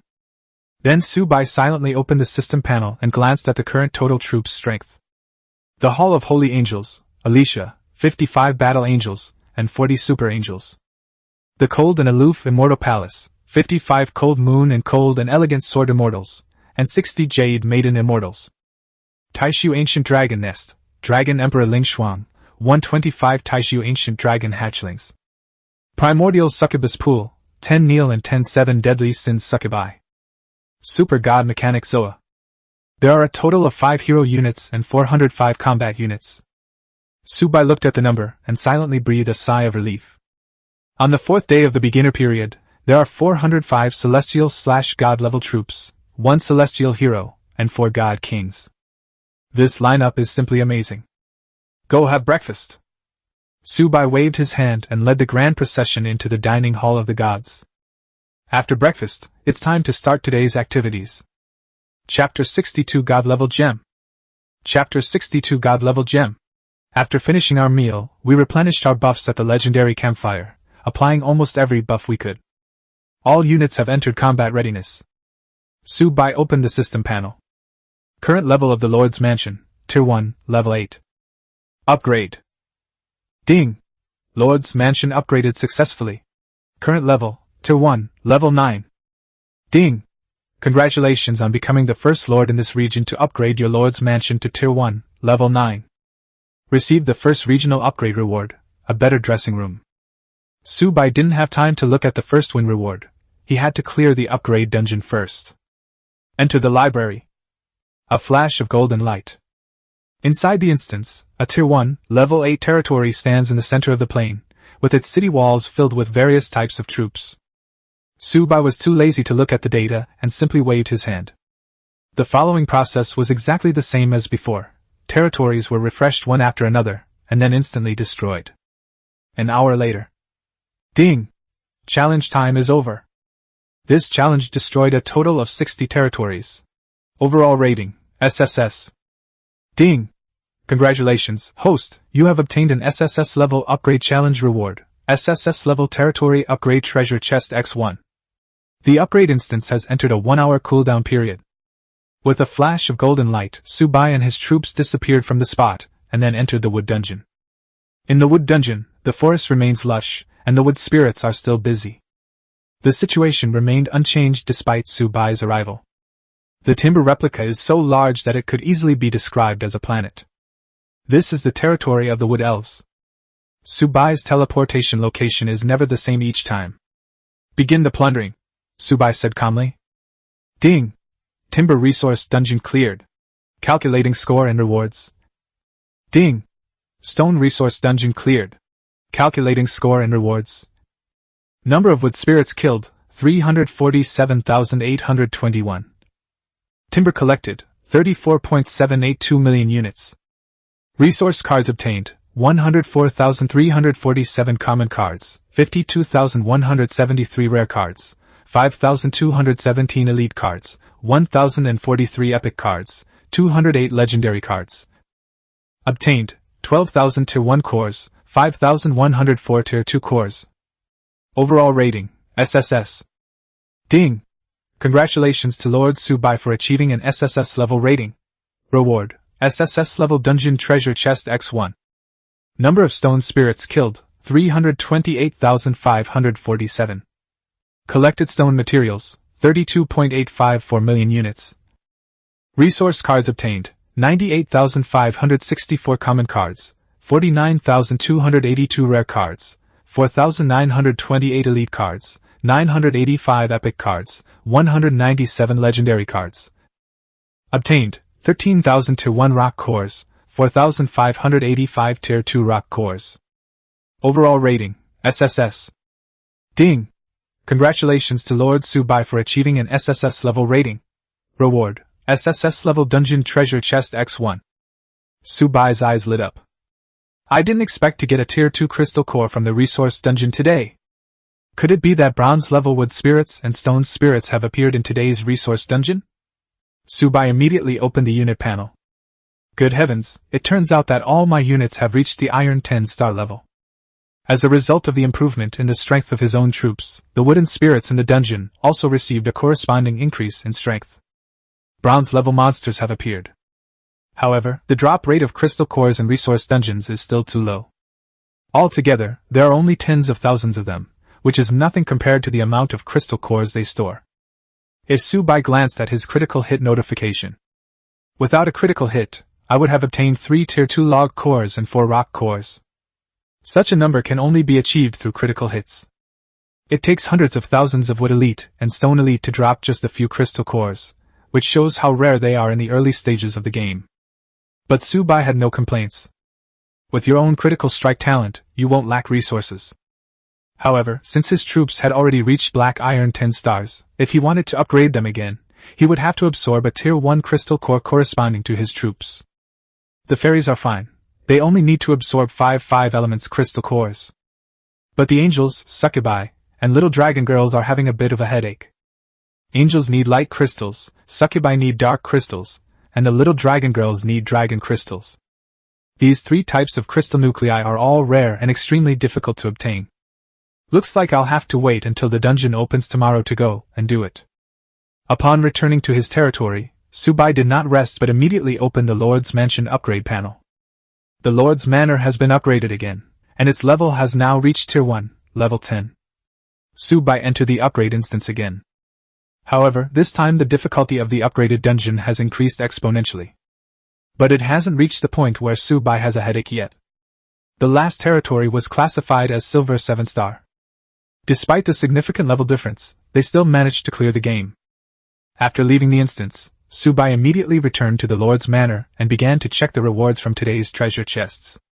First, the first level up gift pack has 2 types of rewards, a better wardrobe and a Tier 1 Crystal Core Selection Pack X100. Title: A Better Garment Factory. Quality: Special. Effect: allows modification of the Lord's Manor's clothing room, enabling an unlimited refresh of various clothing items. The Lord can acquire them simply by giving the order. Review: they have all kinds of clothes. Subai's eyes lit up immediately after reading the introduction. It's like everything I wish for comes true. Subai was worried about the clothing for his troops. That solved the problem in no time. I no longer need to grab a gun and start fighting all the time. Over the past few days, Subai has become quite self-aware of his own lack of self-control. It's simply irresistible. With these clothes covering his face, Subai at least had some room to maneuver. The other option is a 100 core selection pack. This is also a good thing. Subai needs to consider whether to upgrade the buildings or use the money to upgrade the unit levels. Let's leave that aside for now. First, open the 2 resource chests. Ding! Opened an SSS level Wood Dungeon treasure chest, receiving the following rewards. 100 gold coins. Obtained God Tier Gem, Eternal Heart of Wood X1. Received 20 Tier 1 Crystal Core Selection Packs. Ding! Opened an SSS level Stone Dungeon treasure chest, receiving the following rewards. 100 gold coins. Obtained a Divine Gem, Heart of Eternity X1. Received 20 Tier 1 Crystal Core Selection Packs. Subai's eyes lit up. God Tier Gem. Subai immediately opened the panel. Gem name, Heart of Eternal Wood. Quality: God Tier. Effects: 1. When socketed into a weapon, deals true damage to wood-type creatures, ignoring defense. 2. Increases damage against wood-type creatures by 500%. 3. When attacking wood-type creatures, there is a very small chance to trigger the Wither effect, instantly killing them. Comment: with this gem embedded in a weapon, even gods might have to kneel before it. Gemstone name, Heart of Eternity. Quality: God Tier. Effects: 1. When embedded in a weapon, deals true damage to stone-type creatures, ignoring defense. 2. Increases damage against stone-type creatures by 500%. 3. When attacking stone-type creatures, there is a chance to trigger the Shatter effect, instantly killing them. Comment: with this gem embedded in a weapon, even gods might have to kneel before it. It can instantly kill a god-level being. Chapter 63 God Tier Attack Building, Heavenly Punishment Thunder Tower. True Damage. Chapter 63 God-Level Attack Building, Heavenly Punishment Thunder Tower. True Damage. Subai smiled. Subai was overjoyed when he saw the 2 rewards. 2 God Tier gems that inflict true damage on creatures of the same type, and can even instantly kill them. If these 2 gems were attached to a weapon, the strength of that weapon must be incredibly powerful. They could even slaughter gods. Subai couldn't help but speculate in his mind. This assessment has already been made, even a deity would have to kneel before it. However, Subai quickly calmed down. Don't be too happy too soon. I was too complacent. Although he now had the means to deal with the gods. But the gods aren't going to just stand there and let themselves be attacked. Our troops are still too weak. It's completely impossible for us to get close enough to the deity to launch an attack. The troops might be instantly killed before they even get close to the deity. We still have to hold on. Subai nodded to himself, knowing his own limitations. Any item within one's own territory would be considered a heaven-defying existence in the god of creation realm, and its exposure would undoubtedly provoke the wrath of the gods. Therefore, we must play it safe. Wait until you're invincible before you emerge. Subai then opened the territory upgrade treasure chest. Ding! Opened an SSS level territory upgrade chest, receiving the following rewards. 100 gold coins. Obtained a God Tier attack building, Heavenly Punishment Thunder Tower X1. Subai was taken aback. Attack the building? He opened the panel. Building name, Heavenly Punishment Thunder Tower. Quality God Tier. Current level, no level. Building HP, 50 million. Effect 1, can launch a lightning strike on any target area within a 10-kilometer radius, each strike dealing a fixed 10,000 points of damage to the area, ignoring defense and level. Effect 2, lightning strikes have a chance to trigger the Divine Punishment effect, instantly killing the target, ineffective against targets of level 3 deities or higher. Effect 3, can store lightning energy. The longer the storage time, the higher the damage, up to 100,000 points of damage, ignoring defense and level. Effect 4, can be actively charged by consuming thunder crystal cores. Upgrade requirements, 100,000 wood, 100,000 stone, 1 thunder crystal core. Upgrade effect, for each level up, lightning damage increases by 10%, and range increases by 10%, kilometers. Comment, this is Divine Punishment. In the later stages of the game, even deities cannot escape the damage of lightning. Subai gasped after reading it. Fixed damage of 10,000 points, ignoring defense and level. Isn't this a real injury? Keep in mind that most gold-level monsters only have 10,000 to 20,000 HP. The Heavenly Punishment Thunder Tower can kill a large number of gold-level magical beasts with just 2 strikes. And it deals area of effect damage. This is practically a large-scale clearing of buildings. An excellent tool for protecting territory. Besides, I already have my own Thunder Crystal Core. I still have over 140 Thunder Crystal Cores left, which is more than enough to upgrade this building to Tier 1, Level 10. Subai didn't hesitate at all. They immediately left the Lord's Manor, and came to the open space in the territory. Soon, several heroes arrived at Subai's side. Subai selected a region within his territory.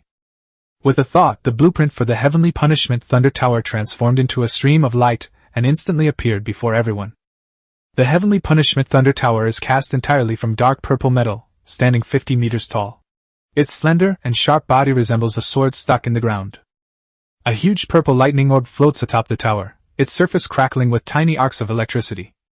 The air around the tower was slightly distorted, a result of lightning warping space. Standing at the foot of the tower, Subai could feel a terrifying sense of oppression. Without any hesitation, Subai immediately invested in upgrading the Thunder Crystal Core. Before long, the Heavenly Punishment Thunder Tower also reached level 10 of the first tier. Meanwhile, the damage from the Heavenly Punishment Thunder Tower also reached over 25,900. The attack range reached approximately 25 kilometers. With this building, it can be said that within a radius of 25 kilometers, no hostile target would dare to appear within Subai's firing range. 25,000 damage. Whoever comes near dies. With the help of this power tower, Subai felt increasingly confident. As expected, Master AI was right. Truth lies only on the edge of a sword, and dignity lies only within the range of a cannon. If only I had owned this tower sooner. One can even defeat those monsters in a dungeon without spending that much time on their own. One thunderbolt will instantly kill all targets. The more of these good things, the better. Subai knew that as long as it was an offensive or defensive building, the corresponding construction method would appear in the territory after using the blueprint. However, apart from the first building being obtained for free, you must use the corresponding resources to build the second building. Subai glanced at the materials required for the Heavenly Punishment Thunder Tower. Then he quickly lost interest. The materials were all ones he had never seen before. Even the most familiar Jinha requires level 10 or above. This is a god-level crystal core. Where did I get such a high-level crystal core? As expected, I still have too few resources at my disposal.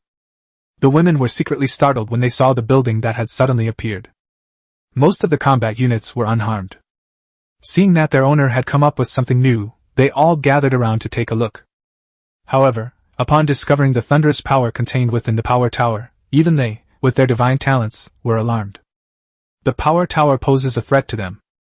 Master of Machines, may I examine this building? Unlike the other heroes who were curious, Zoya wore a crazy smile. The building was too attractive to her. If the attack principle of this power tower could be applied to one's own individual combat system units, doesn't that mean we can mass-produce mobile power towers? How spectacular it would be if we were still at war at that time. Zoya trembled with excitement. His whole body was practically glued to Subai. Hey. Can. Subai couldn't stand Zoya's pleading expression any longer. Can you imagine a cool, aloof woman making a pleading face in front of you? Do you think Subai will have any resistance? Therefore, Subai agreed without hesitation. Upon hearing this, Zoya was overjoyed. With his aloof yet crazed face, he quickly touched Subai's cheek and then separated them. Master of Machines, this is your reward. Bye, I'm going to do my research. Zoya showed no embarrassment whatsoever, as if she only had a thirst for knowledge and research. Subai shook his head, looking helpless. I thought Zoa, the most aloof character in the territory, would be more normal. But to my surprise, it was the same as other military units. Subai glanced at Zoa's admiration level. Goodness, it's already reached 270. Chapter 64 Holy crap, open the box. A box of weapons. Chapter 64 Holy crap, open the box. A box of weapons. Subai glanced at Alicia, Lingyu, and Nier's favorability ratings again. As a hero who has close contact with himself, their admiration level is naturally much higher than that of other troop types. Alicia's highest score has even reached 500. Seeing such a high admiration rating, Subai felt a chill run down his spine. Isn't this a bit too high? Reaching 100 already shows unwavering loyalty to oneself. What does 500 even mean? Although they usually obey my commands 100%. But in... Subai shivered again. I dare not think about it any further. However, it won't work if the affection value doesn't increase. Using buildings to increase loyalty is too slow. There is still a long way to go before all 400 troop types can be upgraded to 300. It seems I'll just have to work harder myself. Subai no longer considered opening the second treasure chest. The golden light flashed again. Ding! Opened an SSS-level territory upgrade chest, receiving the following rewards. 100 gold coins. Obtained a God Tier defensive building, Heart of Heaven and Earth X1. Subai's eyes lit up, the Heart of Heaven and Earth. Building name, Heart of Heaven and Earth. Quality God Tier. Current level, no level. Building HP, 100 million. Effect 1, instantly teleports all buildings, troops, and residents within the territory to a designated coordinate. Teleportation distance is 10 kilometers, and the number of units teleported is 100. Effect 2, instantly teleports the entire territory to a random location. This cannot be stopped. Effect 3, can detect the coordinates of any lord's base and set an anchor point for teleportation. A maximum of 3 anchor points can exist, and 100 units, heroes, can be teleported. Upgrade requirements, 100,000 wood, 100,000 stone, 1 space core. Upgrade effect, for each level up, the teleportation distance increases by 10%, and the teleportation capacity increases by 100. Comment, holy crap, this is ridiculous. The feud was settled this morning, the box was opened this morning, and the grudge was resolved this morning. After reading it, Subai exclaimed, Holy crap, open the box! Subai immediately opened the chat panel, and randomly selected a lord. Should we open the box to find the location of Emperor Ye's territory? Open! The coordinates of Yitiandi's territory are 38401-2341784. Area information surrounding the territory. Considering the overall strength of the lord, they can be killed and plundered at will. Should we set an anchor point for teleportation? Subai looked at the system's prompt and exclaimed, Awesome! This is practically a weapon box. Now I can actually use the internet connection to knock someone's head off. In the future, if anyone in the chat world has a grudge against you, you can just teleport them there. Isn't that terrifying? And even if they can't fight it themselves, they can still run away with their territory. It's practically a powerful weapon, capable of both offense and defense. Subai took a deep breath and immediately released the Heart of Heaven and Earth. However, upgrading the Heart of Heaven and Earth requires a spatial crystal core, and Subai has not found one yet. Upgrading will have to wait. Then Subai approached Zoya, who was still frantically researching the Heavenly Punishment Thunder Tower, and asked, Zoya, have you finished those buildings I gave you yesterday? Upon hearing that it was the Lord asking the question, Zoya immediately snapped out of his research and hurriedly replied, "Mechanical man, iron ingot production is on track." She swiped her finger, and a holographic panel popped up. The production of iron ingots has reached about 10,000 units per day. With iron in hand, production has increased significantly. Subai nodded in satisfaction. Although 10,000 iron ingots are not a lot, they are enough to support the construction of the factory. What about the weapons factories? Upon hearing this, Zoya waved his hand, and a small iron ball that Zoya had been sitting under rolled over from a distance. Zoya sat on it in midair, and then said to Subai, "Master of Machines, I'll take you to see the scene." Soon Zoya brought Subai to the newly built factory. Upon seeing the factory in front of him, Subai's eyes lit up. The military factory in front of me has a futuristic feel to it. Many clumsy little robots shuttle back and forth in the factory. Some small robots are transporting raw materials, while others are moving finished weapons. Each robot was designed perfectly. This is practically a production machine. Seeing Subai's delighted expression, Zoya said arrogantly, "Sister Tang Hao finished the template last night. I tried to nerf her weapon hundreds of times, reducing its quality from epic to common. Then I used special methods to remove its enchantment effect, and that's how I got these ordinary weapons. It has to be said that Tang Hao's forging talent is too high. It took more than 100 attempts to get it to ordinary quality." Even Zoya, a super god mechanic, couldn't help but admire Tang Hao's talent. Subai nodded in agreement. He had witnessed Tang Hao's talent, and it was indeed remarkable. "I wonder if the weapon sets that I asked Tang Hao to make for my combat units yesterday have been completed yet? I can go take a look later. Let's inspect the factory in front of us first." Subai immediately picked up the two pieces of equipment, held them in his hands, and examined them carefully. Name: Beast Bone Iron Sword. Quality: average.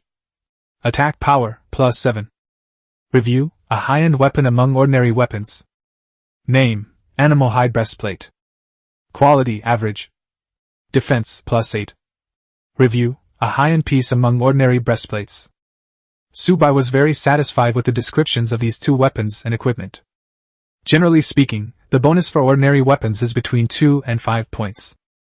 Top-tier standard weapons can reach around 9 points. 7 or 8 points is already an extremely high level. Doesn't that reveal whether it's good or bad? These weapons would be snapped up in a frenzy if they were put on the market. There aren't many people with weapons right now, so selling them will definitely bring me huge profits. Zoya, how many of these ordinary weapons are produced? Subai inquired about the production volume. Zoya estimated and said, "The exact number is still very small, and the production lines are not all running at full capacity. It's around 10,000 pieces per day." Subai nodded upon hearing this. The quantity of iron ingots remains the biggest problem. Fortunately, these problems will be resolved tomorrow. Let's produce some more elite weapons. Subai felt that it wasn't necessary to sell only ordinary weapons, some elite weapons could also be sold. While most lords will buy ordinary weapons, elite weapons are the target of the stronger lords. The common people shouldn't be the only ones exploited, the elite class should be exploited as well. Chapter 65 Legendary Set. Terrifying Stats. Tang Hao's MVP Results. Chapter 65 Legendary Set. Terrifying Data. Tang Hao's MVP Results. Zoya swiped up another panel and showed it to Subai, which featured a humanoid mecha over 2 meters tall. "Master of Machines, this is the ultimate individual combat unit that I developed last night. These combat units can explore the resources around our territory for us." Subai became interested and looked at the combat unit that Zoya had developed. Name: Ultimate Individual Combat Unit Prototype. Level: Diamond 1 star. Designer: Zoya. Weapon configuration: dual-arm machine guns, shoulder-mounted missile pods, back-mounted energy sword, composite armor, energy shield. Life count: 741,030. Attack: 75,248. Defense: 71,366. Endurance: 70,402. Spirit 0. Evaluation: the perfect creation of a genius, godlike mechanic.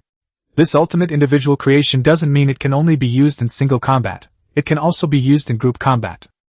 Subai gasped after reading it. Take the young master? Diamond grade! All four-dimensional measurements start with 70,000. This number is even higher than that of the little dragon girls. Is this what makes the godly mechanics so powerful? Even at the black iron level, they can create diamond-level mechanical life forms. Horrifying, unimaginable. Zoya, can this ultimate individual combat unit be mass-produced? Zoya nodded without hesitation. That's possible. It just requires a lot of iron ingots and crystal cores. We might even need copper mines. Therefore, mass production is not possible at present. But producing a combat cluster is still no problem. A combat cluster consists of about 10 units. Subai didn't hesitate. Make it first. Such a wonderful thing definitely needs to be manufactured.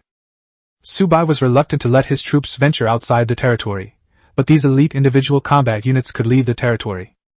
These combat units don't care if they die. But if one of your own soldiers dies, you'll feel heartbroken for a long time. Zoya's eyes lit up. Master of Machines! You are amazing! I'll go build it right now. It will be finished by noon, and I guarantee it will allow you to plunder more resources. Then, Subai went to the location of the war equipment forging platform and found Tang Hao. Yesterday, Subai not only had Tang Hao forge weapon templates. Subai also had Tang Hao use the best materials from the territory to manufacture a set of equipment for each combat unit. Tang Hao, how's the equipment situation? Tang Hao smiled slightly and pulled out rows of neatly arranged equipment boxes from the warehouse. My lord, the equipment has been forged and a set of exclusive equipment has been tailored for each combat unit. Tang Hao worked very hard yesterday, personally measuring the detailed physical data of each combat unit. We strive to make our equipment the best it can be. She opened one of the boxes, inside which was a complete set of silver-white light armor. This is the Holy Wing set designed for battle angels. The complete set includes a helmet, breastplate, leg guards, boots, waist belt, bracelet, necklace, cloak, and weapon. Subai was immediately drawn to the variety of weapons in front of him. Before them stood the Holy Wing set, each piece radiating a dazzling platinum gold light. This aura complements that of Holy Angels. It seemed as if it was tailor-made for them. Name, Holy Wing set. Quality, Legendary. Total attribute bonus, Health plus 5 million, Attack plus 500,000, Defense plus 500,000, Stamina plus 500,000, Spirit plus 500,000. Set effect 9 pieces 1. All base attributes plus 50%, light skill damage plus 100%, gain Holy Wings descent effect unfold angelic wings. All skills become area of effect skills, cooldown 24 hours. Enchantment penetration V folded. Review, wearing this, you're invincible below the Star Glory realm. Subai looked at the bonuses from this set and gasped. How many zeros are there? Subai remembered that the basic stats of the Star Glory realm only increased by this much. And these equipment items are just basic enhancements that can force your troops to reach the Star Glory level. How could this not be sinister? Will Tang Hao get his account banned for playing like this? See that? This is the power of a god-level leader. An existence that makes absolutely no sense. Tang Hao opened a few more boxes. These are the Guanghun set for the Elegant Fairy, the Dragon God set for the Ancient Dragon of the Void, the Desire set for the Primordial Succubus, and the Mechanical set for the Godly Mechanic. Each set of equipment provides incredibly powerful bonuses. Subai counted, and there were a total of 5 legendary sets. These 5 sets were handcrafted using the highest grade materials in the entire field. Prepared specifically for 5 heroes. Of course, the other sets are not weak either. They were all epic sets. All editions start at tens of thousands. At least any enemy within the Diamond Realm will be fearless. Because weapons and equipment are not considered part of the level suppression. Of course, they don't enjoy percentage bonuses either. But Subai didn't care. With tens or hundreds of thousands of extra data points already added, what more could you ask for? Subai was extremely excited. He even excitedly hugged Tang Hao and kissed him. Tang Hao, you're simply my lucky star! The surprise that Tang Hao brought to Subai was simply too great. Tang Hao's brain suddenly went blank after Subai's sudden kiss. Her cheeks immediately flushed red. There was even a special effect of steam appearing on their heads. My lord, I wish to receive a reward. Subai was already excited, and he was willing to fulfill all of Tang Hao's requests. Subai was completely unaware that Tang Hao's eyes were already filled with stars. My lord, my reward is you! Tang Hao's intermittent voice reached Subai's ears. Subai was shocked upon hearing this. He quickly turned to look at Tang Hao. At this moment, Tang Hao's eyes were filled with Su Bai's image, and even his pupils seemed to have changed shape. Lord Tang Hao, you don't want to be without advanced weapons in the future, do you? What kind of day is this? Also, why is it that the rewards your own people want are all for you? Qin Lan is like this, and so is Tang Hao. Of course, Su Bai was no gentleman. This is merely a sacrifice made to increase the territory's affinity value. When Su Bai came out of the territory, it was already lunchtime. As the saying goes, man is made of iron, and food is made of steel. If you miss a meal, you'll get hungry. So Su Bai naturally went to the dining hall of the gods. The people in the cafeteria had already started eating. Su Bai attracted the attention of countless soldiers and civilians as soon as he entered. A common knowledge spread among them: as long as they completed the tasks assigned by the Lord, they could receive a reward from the Lord. Such a reward can be used to claim a lord. This common knowledge caused all the citizens to look at Su Bai with intense, fervent gazes. Su Bai felt a chill run down his spine. What's going on? They're all coming for me. However, Su Bai didn't think much of it. After finding a place to sit down, several heroes surrounded him, and Su Bai opened the system panel on his own. The weapons have been largely produced and are ready for sale on the market. Chapter 66 I'm coming to whip you through the internet. Chapter 66 Here I come, following the internet connection. Su Bai opened the World Chat channel, intending to see how the market was reacting today. The news was spreading incredibly fast, even more so than a few days ago. She said drinking soy sauce caused a gene mutation. The mysterious Big Shot has released another batch. Today, another 5 million units of wood were added. The price is still 1 silver coin for 10 units. I managed to grab 100 units. Finally, I can upgrade. Bob, Omega Stone is cheap now, 5 units for 1 silver coin. I stocked up on 2,000 units. Thanks to the mysterious person for the contribution. Blake, hurry, mysterious man, put it on the shelves quickly. I'm waiting to sell it at a low price and then sell it at a high price. Su Bai watched as he frantically swiped through the world chat, his lips twitching slightly. Goodness, the scalpers arrived so quickly. However, Su Bai didn't care about this. These scalpers thought they could take advantage of him? Sorry, I always have stock. I get hundreds of millions of resources every day in the resource dungeon. This is a considerable sum, and it can continue every day. Let these scalpers scramble for them. It would be a joke if they couldn't sell them on the last day.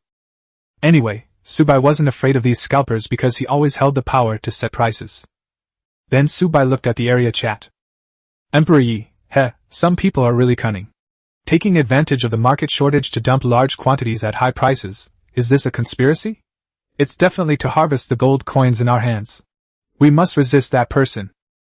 Pretend to be Zero and Goddess for I, Emperor Yi, are you sick? The mysterious person is just selling resources, why are you getting involved? Everyone knows you're making fun of him. Neighbor Wang, exactly. I think it's because that mysterious Big Shot is blocking your way. If it weren't for that mysterious Big Shot, you people would have driven the price of timber and stone up to who knows how high. Emperor Yi, nonsense. If he's so kind, why doesn't he just give it to us for free? He's just trying to cut off the path for lords like us who have surplus resources. Can eat and sleep without worry? I don't think so. Emperor Yi, are you frustrated and furious because you can't sell the resources you have as cheaply as the mysterious Big Shot? Su Bai raised an eyebrow after reading it. Emperor Yi? It's him again. Is this person sick? He kept talking badly about himself in the area chat. Qin Lan has reported this to me many times. But I was busy with the heroes of the military, and didn't pay much attention to him. Although what Emperor Yi said was indeed true, he did not have good intentions in selling resources at low prices. He wasn't selling resources for charity. He was selling them at low prices to squeeze every lord dry of their gold coins. But there are advantages to this too, right? He brought these lords low-cost resources, allowing them to develop and continuously produce golden coins for themselves. He's doing all this for the good of these lush green chives, so what do you mean he has a conspiracy? Nonsense. This guy really needs to be taught a lesson. Su Bai is not one to swallow his anger. The reason we didn't touch Yitiandi before was because we couldn't find his location. Even if we argued in the area chat, Yitiandi wouldn't lose anything. But now he has obtained the heart of heaven and earth. He then had a box of weapons in his hand. You could easily go through the internet cable and slap him across the face. Subai quickly finished his food and then said to the heroes around him, "Are you full? If you are, let's go digest our food." I heard it was for digestion. The women immediately looked at Subai. "Master? Where should we go to digest our food?" Subai chuckled and immediately opened the panel of the heart of heaven and earth. He remembered opening Yitiandi's box before. Subai quickly found a target. Location of Emperor Ye's territory, 38401-2341784. Should we set an anchor point for teleportation? Set anchor point. With a thought, Subai marked Yifan's territory coordinates. Then Subai stood up and walked out of the cafeteria. The women had all finished eating early and were keeping Subai company. After Subai walked out of the cafeteria, they followed behind him. Anchor points can transport 100 combat units at a time. Subai immediately counted the number of people. This time, he mainly brought holy angels, along with a few other heroes. Nearly 100 holy angels arrived in a grand procession in front of the Heart of Heaven and Earth building. A golden magic circle had already appeared in the center of the building, like a teleportation portal. Subai stood before the Heart of Heaven and Earth. Transfer to the marked anchor point. The golden light flourishes. The next moment, Subai felt a blur before his eyes, and his whole body was enveloped by an invisible force. When his vision returned, he was already standing under a different sky. Beneath my feet lies unfamiliar territory. The entire territory was dilapidated, the barracks were crooked and leaning, and there was only a wooden wall surrounding it. There were only a few dozen black moon wolves in the territory, each one looking radiant, as if they had just returned from a victorious battle. In the territory, Yifan was cursing and swearing in the small, dilapidated wooden house of the Lord. "That mysterious person is truly ungrateful. He keeps sabotaging the market, making it impossible for me to sell my resources. And I've sent him dozens of friend requests, but he hasn't replied to a single one. Once I've grown stronger, I'll definitely find him and let him know the consequences of offending me, Yifan. And those people in the regional chat are idiots too. This mysterious person has been dumping low-priced resources, can't they see that? This is just a way to exploit people. A bunch of fools, they don't even realize they're being fleeced." He became more and more excited as he spoke, completely oblivious to the changes outside his territory. Until a wolf's shadow ran in. "My lord, something terrible has happened. A large number of enemies have suddenly appeared in the sky. We have no idea how they got here, they just appeared in our territory out of the blue. And their aura is terrifying. What should we do, my lord?" Upon hearing this, Yifan looked up and froze instantly. "A large number of enemies have appeared outside our territory. Where did the enemy come from?" Yifan immediately ran out of the Lord's mansion and looked up at the sky. Hundreds of white gold angels clad in armor were seen flying in the sky. Every figure exuded an aura that suffocated him. Yifan immediately opened the panel to check the basic information of these enemies, but when he opened the panel, he was completely stunned. It's all question marks. Not a single piece of information is true. How is that possible? Even for enemies that are far beyond your level, at least you can see their race name and rating. But why are all the enemies in front of me question marks, and I can't see any information at all? Yifan's mind went completely blank. These are all angels. But what have I ever done to offend an angel? And aren't angels at least God-level units? How could such a being appear within its own territory? Who exactly did I offend? Chapter 67 Marking the Target. Absolutely certain death strike. Erasing all traces. Chapter 67 Marking the Target. Absolutely deadly slash. Erasing all traces. Whose cake did I move? How did the other person find you? Countless questions arose in Yifan's mind. He opened his mouth as if to say something, but his throat felt blocked by something, and he couldn't utter a single word. Subai, who was hiding behind the angels, saw the scene below and waved his hand. Dozens of angels rushed towards Yifan's territory in an instant. The killing began. The Black Moon Wolf was completely unable to resist Subai's troops, and didn't even have the courage to resist. In less than 3 seconds, the entire territory began to collapse. There was no chance to retaliate. Yifan stood there dumbfounded, watching a sword aura tearing through the sky and slashing towards him. Who the hell did I offend? Why are these angels killing each other without warning?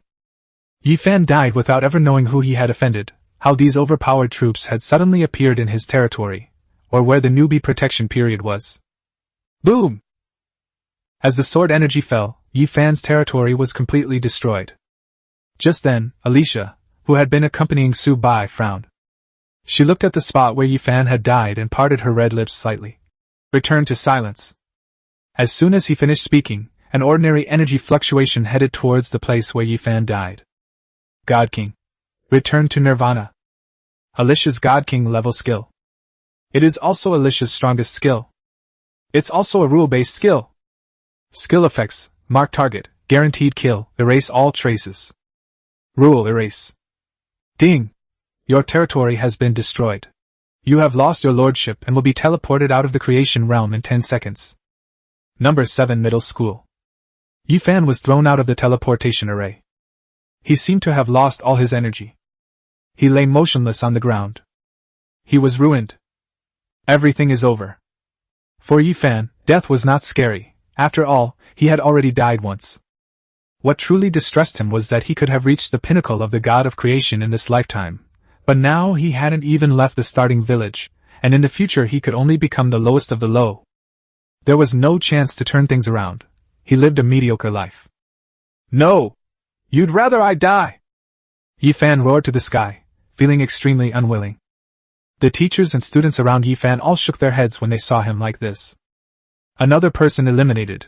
After losing his lordship, he couldn't accept it and went insane. However, at that moment, Yifan's entire body trembled, and time around him seemed to stand still. Yifan remained in the same position as when he roared angrily. The roar abruptly stopped. It was as if the pause button had been pressed. Within a 10-meter radius of Yifan, the entire area went dark. The next moment, a slash filled with the power of rules appeared on Yifan's body. Brush! The light returned to normal, but Yifan was nowhere to be seen where he had just been. It was as if the person had completely disappeared. Where is there any trace of him? At the same time, the people around also realized what was happening. Huh! What was I just doing? Why should I look in the direction of the teleportation array? Someone else has been eliminated, but I haven't seen them. That's strange. Why are so many people looking at the teleportation array? Is something happening over there? The teachers and students were completely baffled. However, what the teachers and students didn't know was that all information about Yifan and the memories of those related to him in the entire world vanished completely at that moment. It was as if Yifan had never appeared at all. This is a trace of its existence that has been completely erased. Alicia, what's wrong? Why have you suddenly become so weak? Within the realm of the Creator God. Seeing that Alicia had suddenly lost all her strength, Subai quickly hugged her tightly. Just after Alicia used her skill, she immediately lost all her strength and fell straight to the ground. If it weren't for Dragon Emperor Ling Shuang's quick reaction and timely catching of Alicia, Alicia's fate was absolutely miserable. I'm fine, my lord. It's just that the skill consumes too much power, and all of my magic has been used up. It'll be fine after a short recovery. Alicia's face was very pale, but she still spoke to Subai very gently. Subai was startled upon hearing Alicia's reply. All of its magic power has been used up. Subai knew that Alicia had just used her skill. However, Subai thought it was just like before, simply releasing a skill, and didn't pay much attention to it. Unexpectedly, this one skill drained Alicia of all her magic power. How is that possible? Alicia's mental strength reached over 500,000 with the help of her equipment. Furthermore, magic power storage is linked to mental strength, so one can imagine how abundant Alicia's magic power is. Even under these circumstances, a single skill still depleted all of Alicia's magic power. Just how terrifying is this skill? Subai simply couldn't believe it. Master, don't worry, no one can threaten you. Alicia smiled slightly and stroked Subai's face. Subai felt extremely distressed looking at Alicia's pale appearance. Alicia, don't be so impulsive next time. Luckily you're alright this time. It's best not to use this skill. Oh right, what are we here for again? As he was talking, Subai suddenly paused. How did he end up here? It seems to be to teach a lord a lesson. Who was that lord again? Forget it, I can't remember and I don't want to think about it anymore. This territory has been destroyed, right? If it's destroyed, we'll leave. Subai didn't want to dwell on it any longer. Alicia was injured, and Subai was heartbroken and very anxious to return to his territory. Upon returning to their territory, Subai immediately took Alicia to soak in the hot spring to restore their mental energy. Subai was also soaking in the water with Alicia in his arms. After confirming that Alicia was alright, Subai breathed a sigh of relief and looked at the system notification he had just received. Ding! You have destroyed S territory and obtained the following loot: 234,000 units of wood, 187,000 units of stone, 52,000 units of food, 3,472 silver coins, and 1 rare barracks blueprint. What the heck? Why are there 3 black ones? Whose name is this? Subai shrugged and didn't seem to care too much. The real prize is the reward for breaking into enemy territory. There weren't many items. The best reward is a rare barracks blueprint. Building name, Wood Elf Barracks. Quality, rare. Building health, 7,000. Recruitment rules: you can recruit 20 with sprites for free each day. After the beginner period ends, you will need to consume resources to recruit more. Review: a beautiful female fairy who loves peace. She is petite and cute, about the size of a palm. Please don't use her for evil deeds. Chapter 68. The ranking list appears. Chapter 68. The ranking list appears. Subai looked at the panel and a smile appeared on his lips. Finally, we acquired another barracks. Only the rest of the items. Subai really didn't think much of it. We're too poor. There's nothing good in the entire territory.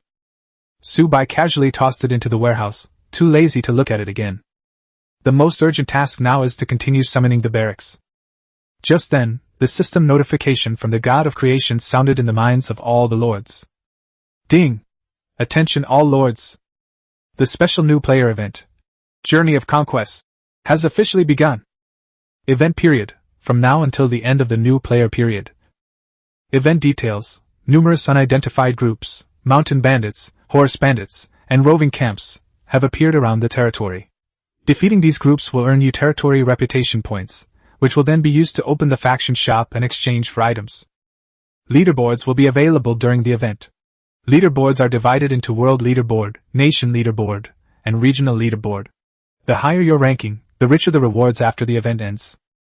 Note: attacking neutral or order factions will accumulate red name points, which can be used to exchange for items in the Chaos or Neutral faction shops. Subai's eyes lit up after reading the announcement. The event has begun. Subai had learned at school that the Journey of Conquest and the Sudden Anomaly dungeon were quite different. The Journey of Conquest is the main storyline of the God Realm of Creation. At this moment, all lords will embark on a journey to conquer all races. Plunder everything to strengthen yourself and gain prestige. Reputation points are the rewards for conquering enemies. The higher your reputation, the rarer the items you can exchange for. The same applies to red name values. Subai seemed to be deep in thought. This thing is actually similar to the reputation system in games. Kill monsters to gain reputation, and exchange reputation for items. Of course, you can also kill lords or organizations of the Order faction to gain red name points. There are 2 directions the lord can choose for himself. However, for lords, both factions can purchase items from their respective faction shops. However, if one of them surpasses the other, it will be hated by the opposing camp. This is also the most important part of the faction gameplay. Once you are targeted by the enemy faction, it will become extremely difficult to infiltrate their territory. Subai was also considering whether he should choose the Order or Chaos camp. After all, it is just too special, as its troops include both neutral and chaotic types. You're not liked by either side. Why don't we just go for neutrality? Subai began to ponder. Just then, Qinlan came running over, her high heels clicking on the floor. Master! Good news! She pushed up her gold-rimmed glasses, a smile of excitement on her face. This event came at the perfect time. Subai raised an eyebrow. What do you mean? Qinlan swiped her finger, and a holographic panel popped up. For us, this event is actually an opportunity. So far, many lords are not strong enough to fight and are no match for the bandits and horsemen who are active in the area. Now is the time when they need weapons the most. We can take this opportunity to sell off all our stockpiled weapons. Subai's eyes lit up. This is truly a great opportunity. Everyone is currently vying for a top spot, and any way to improve one's strength is worth investing heavily in, with hard currency being one of the most important weapons. Moreover, the number of weapons and equipment needed is quite large. More than 10,000 weapons and equipment were left on the exchange, but they didn't even make a ripple. But once today is over, and the iron ore instance opens tomorrow, all of this will no longer be a problem. Even today, I can send out elite individual combat units out of my territory to search for iron ore and then mine it on a larger scale. Subai opened the regional chat channel and glanced at it. Sure enough, it was discovered that many lords in the chat channel were starting to get anxious. They flocked to the market to buy items that could enhance the lord's strength. The weapons and equipment were in such high demand that they were sold at exorbitant prices. Even a very ordinary weapon could fetch 7 or 8 silver coins. You should know that an ordinary weapon would normally cost only a few dozen copper coins. This price is already exorbitant. Subai was overjoyed when he saw this. Qin Lan, put all the weapons in the warehouse on the shelves. You set the prices yourself, whatever makes the most money, you know this place well. Qin Lan nodded and found a place to sit down in the lord's mansion. Fingers moved rapidly across the holographic panel. A few seconds later, rows of new goods appeared on the trading market. Their prices are all slightly higher than those of ordinary weapons on the market. When working, referring to plants, where do all these weapons come from when thousands of pieces of equipment are being put up at the same time? Leon, you idiots! Look at the stat boosts on these weapons. They're all top-tier ordinary weapons. Pingwa Charger cosplays Sikongjin, holy crap, it really is. I can't believe it, I have to buy 10 sets too. You can only be considered a lowly, damn, whose hand speed is so fast? It was gone in an instant. The market response was very enthusiastic. Some lords who were waiting in the trading market immediately bought the weapons as soon as they saw them for sale. The moment Subai was released, the system notification sound exploded. Ding! You sold 1 beast bone iron sword, receiving 10 silver coins. Qin Lan's talent bonus grants an additional 10 silver coins. This transaction had a 10% discount, granting an additional 9 silver coins. Ding! You sold 1 beast hide breastplate, earning 10 silver coins. Qin Lan's talent bonus grants an additional 10 silver coins. This transaction had a 20% discount, granting an additional 8 silver coins. Ding! You have sold 1 bone longsword and received 10 silver coins. The messages kept coming in, one after another, and couldn't be stopped. The silver coins in Subai's warehouse experienced another surge in value. When Subai opened the trading market, he found that all the weapons he had listed had been sold out. Total time, less than 3 seconds. However, even though Subai listed several thousand ordinary weapons at once, there wasn't a ripple in the world trading market. The global trading industry is still too large. Throwing in thousands of pieces of equipment is like a drop in the ocean. Subai didn't pay too much attention and started checking the newly appeared rankings. A leaderboard will appear once the event starts. Many powerful lords leave their rankings on the leaderboard, which is also for their own future development. As mentioned before, the God realm of creation has existed for several hundred years. Each nation has a powerful lord who conquers the realm of creation. These powerful lord families would certainly attract many talented individuals. This leaderboard is a stage for ordinary lords to demonstrate their value. Being listed on this leaderboard proves one's worth and can lead to being noticed and nurtured by powerful families and organizations. Subai opened the bandit suppression ranking list to check the current rankings. Subai looked at the regional rankings and the national rankings one by one, but no one had made it onto the list yet. However, as Subai was looking at it, a name suddenly popped up on the world rankings. Chapter 69. In an instant he achieved the top spot on the world rankings. A crushing victory. Chapter 69. In an instant, I achieved the top spot on the world rankings. A complete rout. World ranking number 1. Someone's a fool reading my name, China, reputation, 10. Subai raised an eyebrow. Someone's already on the list? And he was even a lord of China. However, several more names then appeared on the world list. World ranking number 2, yellow-haired redneck, America, reputation 10. World ranking number 3, cart giant, Japan, red name 10. Lords from various countries are now appearing on the list, and their rankings are constantly changing. Looking at these names, Subai silently sighed in his heart.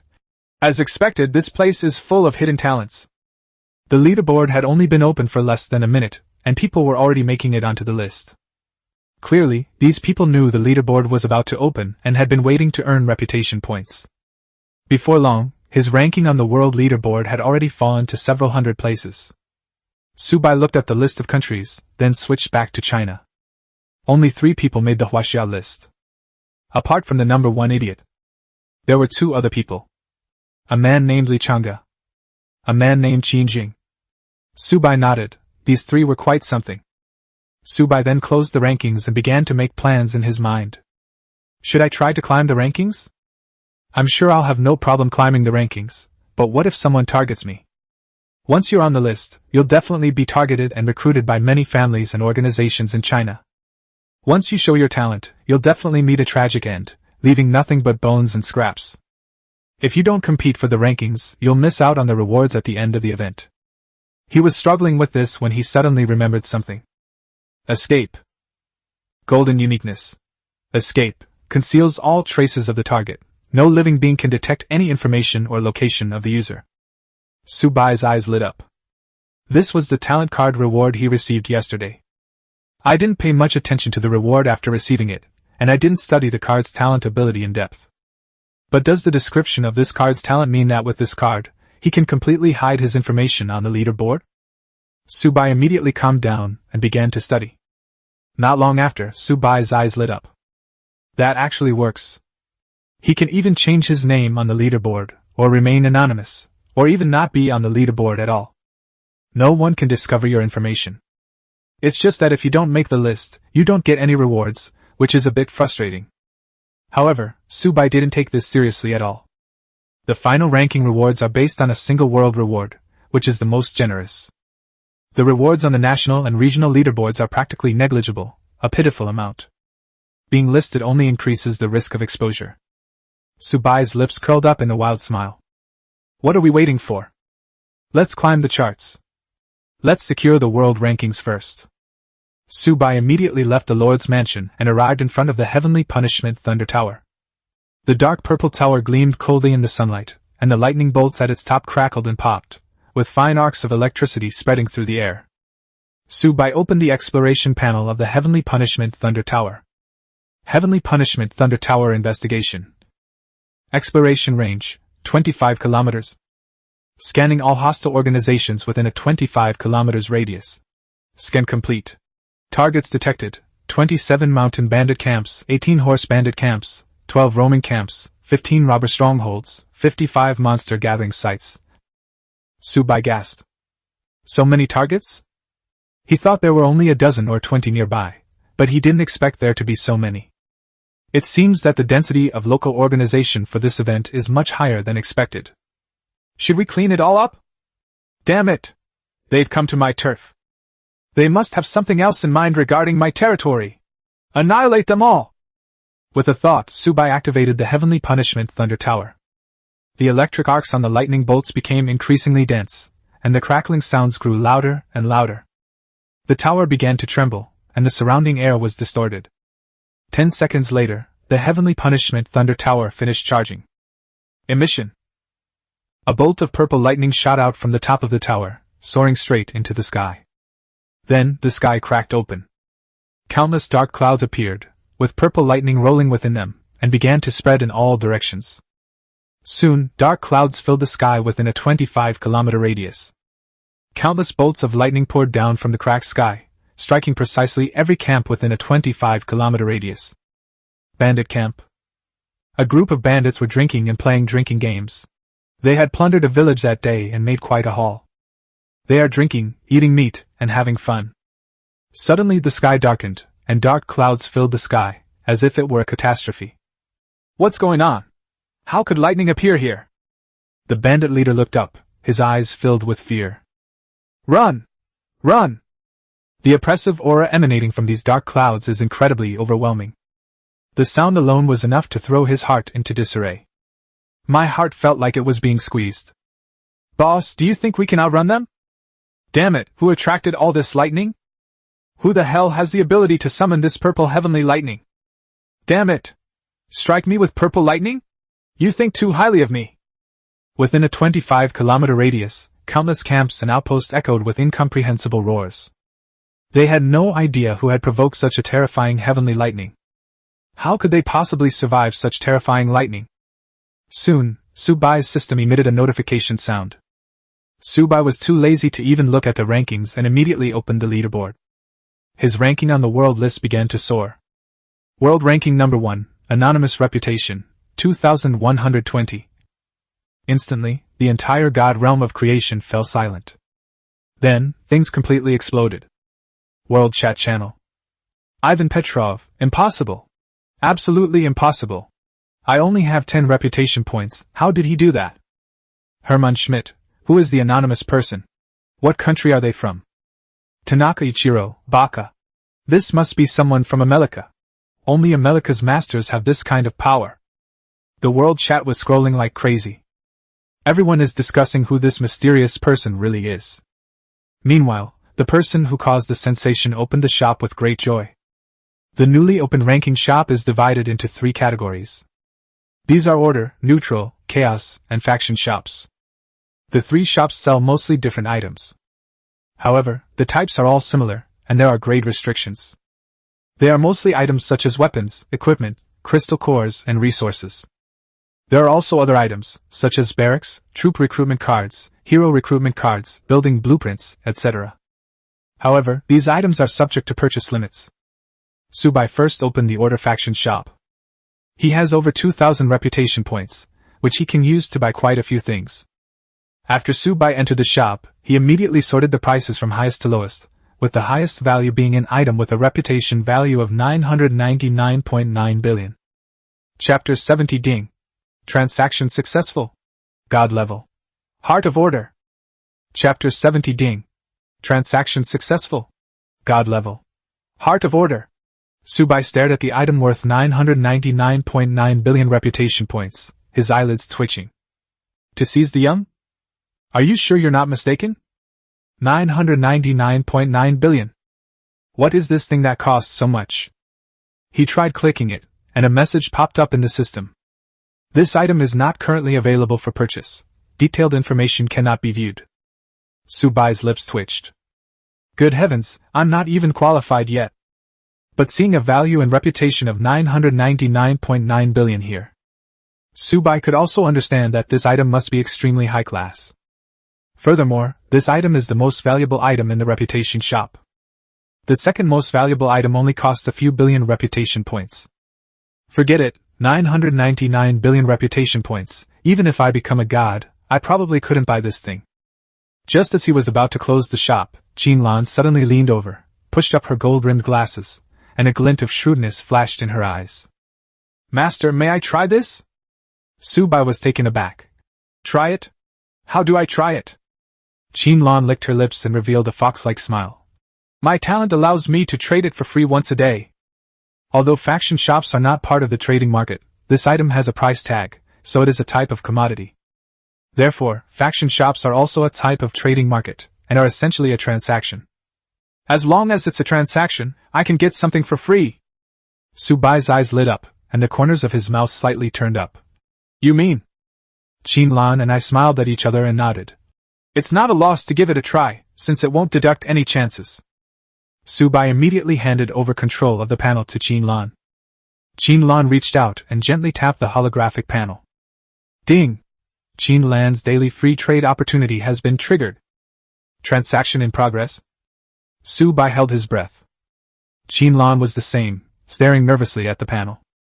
Suddenly, a dinging sound rang out. Ding! Transaction successful. Obtained God-tier Heart of Order. God-tier item.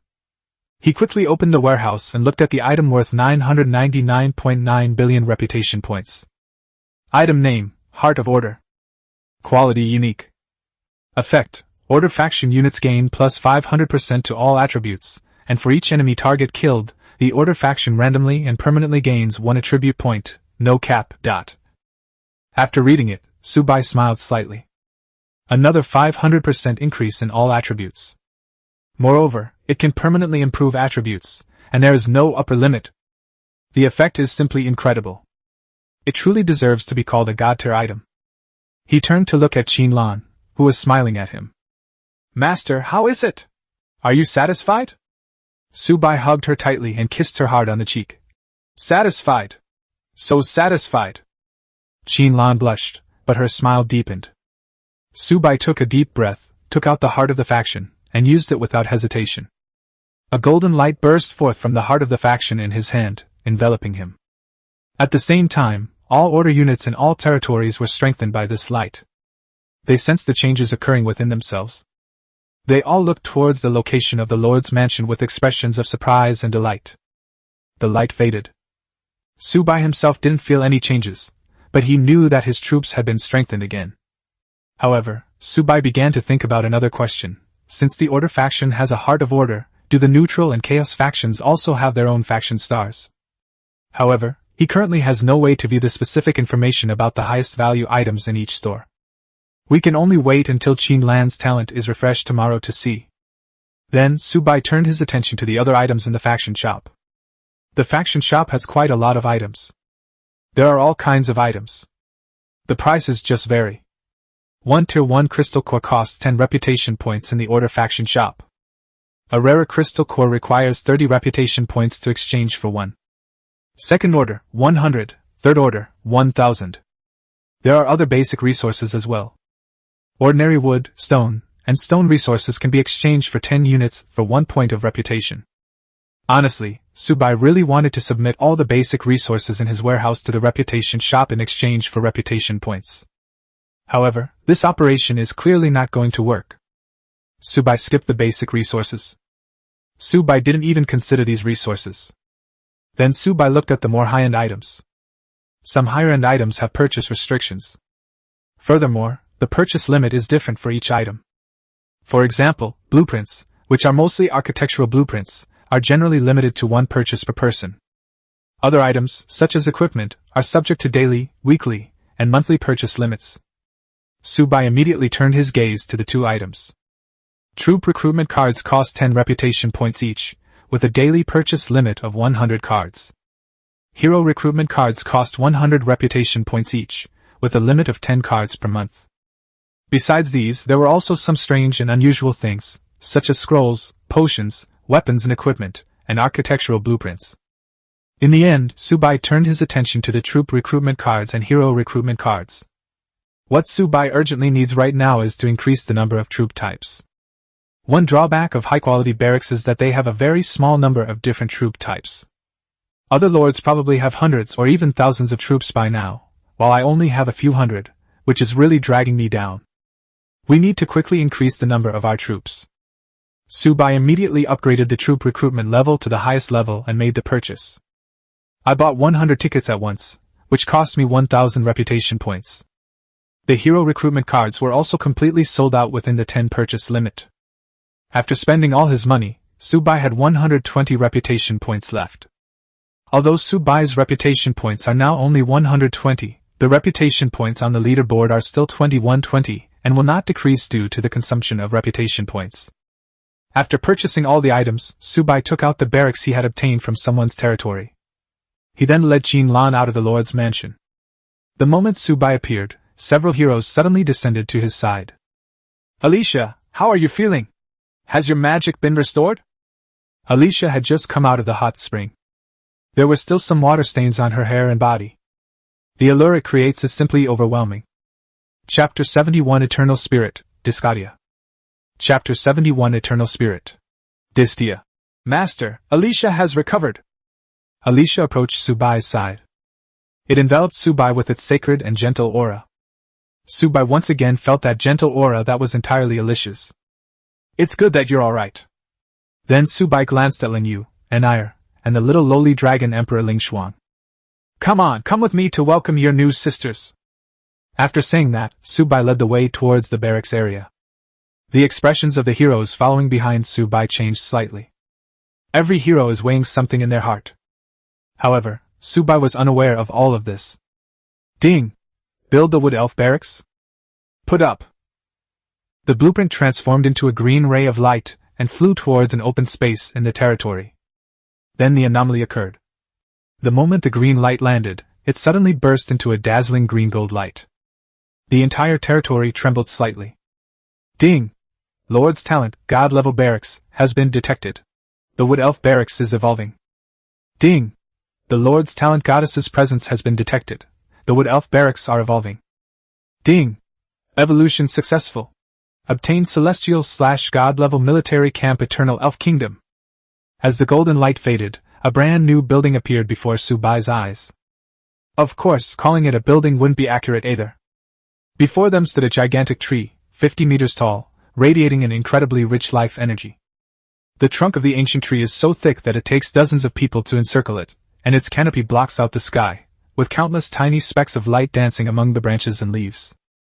Each branch of the giant tree was entwined with vines, and the vines were covered with flowers that emitted a faint glow. Sunlight filtering through the trees creates green specks of light that fall on the ground beneath them. There is also a small pool at the base of the tree, with crystal clear water that shimmers with a faint green light. Standing under the tree, Subai could still smell a faint fragrance of grass and trees, which was refreshing and pleasant. He opened the panel. Building name, Eternal Elf Kingdom. Quality, Immortal/Celestial level. Building health, 5 billion. Recruitment rules, you can recruit 10 Eternal Spirits for free each day. After the beginner period ends, each recruitment will cost 1,000 Divine Source Coins.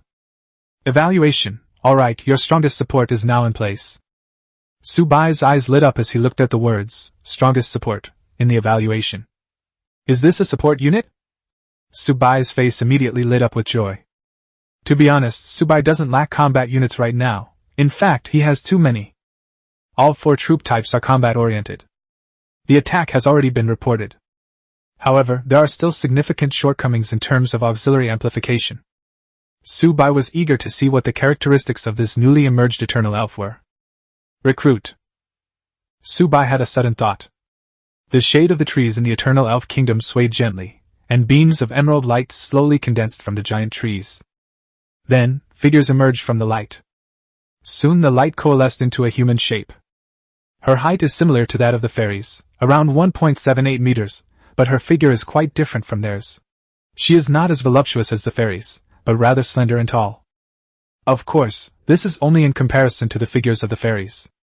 They wore emerald green gauze dresses, as thin as cicada wings, which swayed gently with their steps. The neckline of the tulle skirt was very low, revealing a large expanse of fair skin.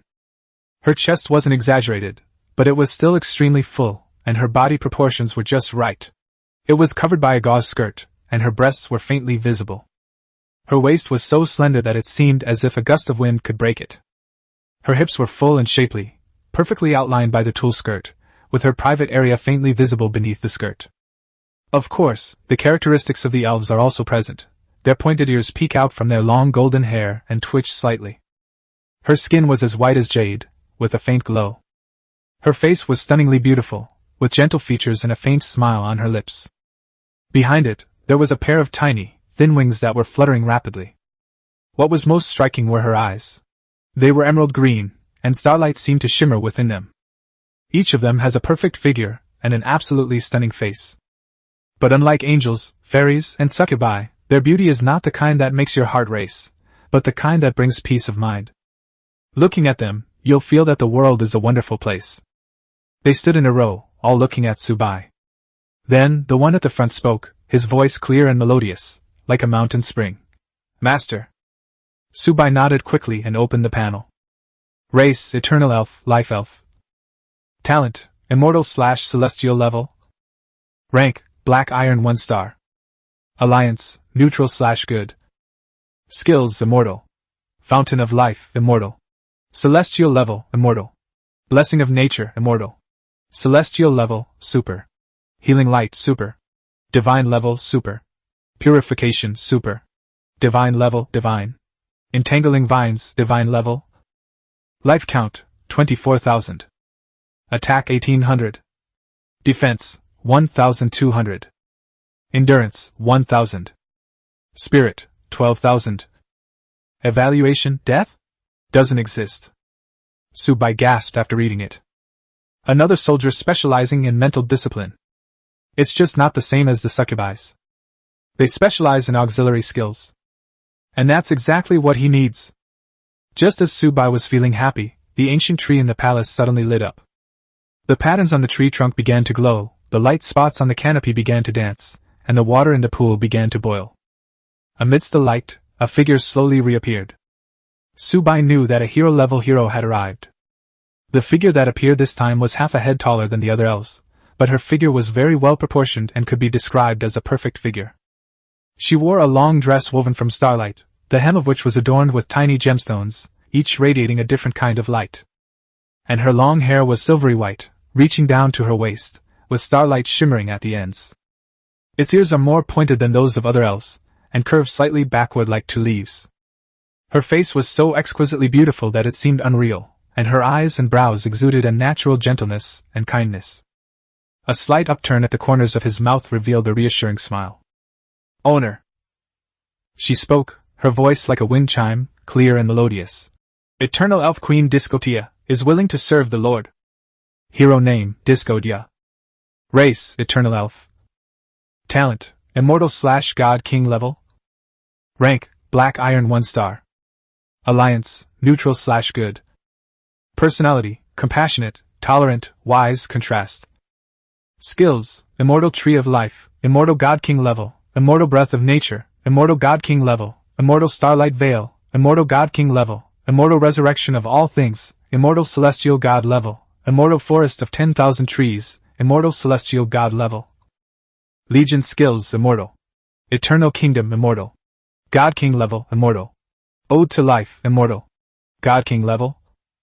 Legion Effect. Training Efficiency plus 1200%, Experience Gain plus 1200%, Marching Speed plus 1200%, all Legion attributes increased by 1000%.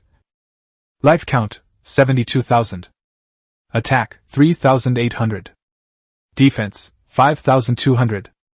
Endurance, 4,800. Spirit, 32,000. Evaluation, the Eternal God of Support. Chapter 72, A Beautiful, Noble, Pure, Elegant, Peaceful Spirit Who Dislikes War? Chapter 72, A Beautiful, Noble, Pure, Elegant, Peaceful Elf Who Dislikes War? Discotia, welcome to the team. Subai looked at the silver-haired elven queen before him and sighed inwardly. Finally, a soldier who looked relatively normal arrived. Of the recruited units, apart from the little girl, the rest are not quite normal.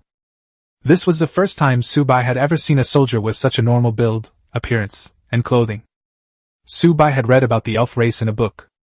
Beautiful, noble, pure, elegant, peaceful, and averse to war. It is the aspiration of countless races. Distia smiled slightly, then bowed gracefully and politely, saying, "Master, Distia and the children will forever protect your territory." Hearing Discotia call him master, Subai was somewhat tempted. For such noble, sacred, and elegant spirits to utter the word master is truly an insult to their bearing. It was as if their noble temperament had been tainted. Subai repeatedly told the soldiers to just call him Lord. However, all the military branches unanimously refused. Subai had no choice. They could only turn their attention to the newly recruited elves. 10 life spirits stood under the shade of a tree, their emerald green gauze dresses fluttering in the wind, pointed ears peeking out from their long golden hair, their faces exquisitely beautiful, their eyes gentle and graceful. "Can you demonstrate your abilities?" Subai was quite curious about just how strong these elves' support abilities were. "I want to see it for myself. That way, I'll have a better understanding of the situation." "No problem, Master." The life spirits responded with smiles after receiving Subai's inquiry. Everything was so normal. Subai no longer had any doubts and said to Alicia beside him, "You guys should experience it too." Alicia and the other heroes nodded and stepped out from beside Subai. Incidentally, a few ordinary angels were also dragged out. "All right, little sister, you can apply the buffs to us now." Alicia smiled and spoke softly to Dixtia. The two beauties standing together are a truly beautiful sight. Alicia felt a sense of crisis upon Dixtia's arrival. Because Dixie's personality is very similar to his, they both follow the gentle, older sister type. But soon, Alicia stopped worrying too much, because she found that Dixie's gentleness was just like that of an older sister. But her gentleness towards her master was different. "Okay, ladies." Dixie did not feel angry at being called her sister. She responded calmly and gracefully. Immediately, Distia raised her hand, and a beam of emerald light emanated from her palm, falling upon the heroes and their respective units. Alicia and several heroes' soldiers shuddered, their auras surging instantly. Subai opened the panel. Alicia. Lifespan, 187,432 to 374,864, plus 100%. Subai gasped. Goodness, just a support buff doubled Alicia's total health. Then, Subai looked at the health points of the other heroes and units, which were the same as Alicia's. Total health has doubled. That's a significant increase in total health. It is an upgrade that is carried out after various enhancements. This means that Dixtia's support abilities have an extremely high priority. Not only was Subai surprised, but Alicia and the others were also taken aback. One's own body and one's own feelings are the most accurate. Both Alicia and Lingyue and Mir could feel their maximum health points had doubled again. Disco De showed no surprise at all, and nodded with an elegant smile. The blessing of the elves can provide a comprehensive boost to friendly units, not just their maximum health, but also their attack power, defense power and other aspects. In addition to improving basic stats, it can also add all sorts of buffs. For example, the life spirits possess abilities such as healing, mana restoration, revival, and life steal. Dixtia briefly explained the abilities of the elves. Each sentence he uttered brought immense shock to Subai and the others. Subai's eyes widened. As expected, everything the book said was correct. In Lord Wars, the most important thing is to take down the support units first. Support champions like Dixtia are truly capable of turning the tide of battle. Sisters, you guys are really amazing. I felt a sudden surge of powerful energy within my body. Every hero exclaimed from the bottom of their heart. Christia is very grateful to have received the approval of her master and sisters. Christia expressed her gratitude with gentleness and elegance. Soon, the heroes gathered together to discuss tactics. Many of these revolve around Christia's support skills. Alicia and the others were, after all, combat units. The method of combat was naturally an issue they had to discuss. Subai was quite surprised by what he saw. This Christia has something special. Having just been recruited, they have already gained Alicia and the others' high regard. Just as the heroes were discussing tactics. Bored, Subai suddenly saw Zoya sitting on her ball, rolling over towards him. After stopping in front of Subai, she pushed up her gold-rimmed glasses, her eyes filled with excitement. Great Master of Machines! Good news! The Extreme Individual Combat Unit is ready! Subai's eyes lit up upon hearing this. Take me to see it. He remembered that Zoya had proposed the idea of the Ultimate Individual Combat Unit yesterday. Subai took this matter very seriously. With this combat unit, it will be easier to send people outside the territory to plunder resources. Keep in mind that we're still in the beginner phase. Countless experts are watching the situation in the newbie zone. Although it's unlikely that any deity would bother paying attention to someone as insignificant as themselves. But it's better to be safe than sorry. Subai was unwilling to risk his life and his troops for such a slim probability. This is also why Subai has never advocated exploring resources outside his territory. The resources are there anyway, they're not going to grow legs and run away. It's not too late to go out and explore when we have the means. Now, something that allows us to go out and explore has just appeared. Zoya waved his hand, and the round little iron ball materialized into a seat again beside him. Subai plopped down on him, pressing himself tightly against Zoya's side. Soon, the two arrived at the military factory. Subai set aside a special area in his territory for Zoya to house a factory and a research lab. Several buildings have already appeared in this area, and several more are still under construction, all being built by robots. These robots were all handcrafted by Zoya. Never underestimate the abilities of a god-level mechanic. Subai turned his gaze to a building that had already been completed. This building is a military factory. Although it is in its initial stage, it has already completed basic, fully automated production line operations. Chapter 73. Can you accept a humanoid alien calling itself human? No. You can't. Chapter 73. Can you accept a humanoid alien calling itself human? No. You can't. In the military factory, 10 black mechs stood in neat rows. Each mech is 3 meters tall, with a faint glow of energy flowing across its surface. They stood there silently, like statues, and even Subai, who was a weakling in combat, could feel the terrifying power contained within them. Ultimate Individual Combat Unit First Generation Mass Production Model. Level, Diamond 1 star. My lord, these 10 are the first generation of Ultimate Individual Combat Units, although their strength is very weak. But for now, that should be enough. Zoya then introduced the basic capabilities and related data of the combat unit to Subai. The more Zoya explained, the more obsessed he became. She couldn't wait to start a war. He wanted to use the flames of war to cleanse his work. Subai listened and nodded in satisfaction. Well done, Zoya. As a reward, you will personally initiate and command this war. The purpose of our war is to seize iron ore resources.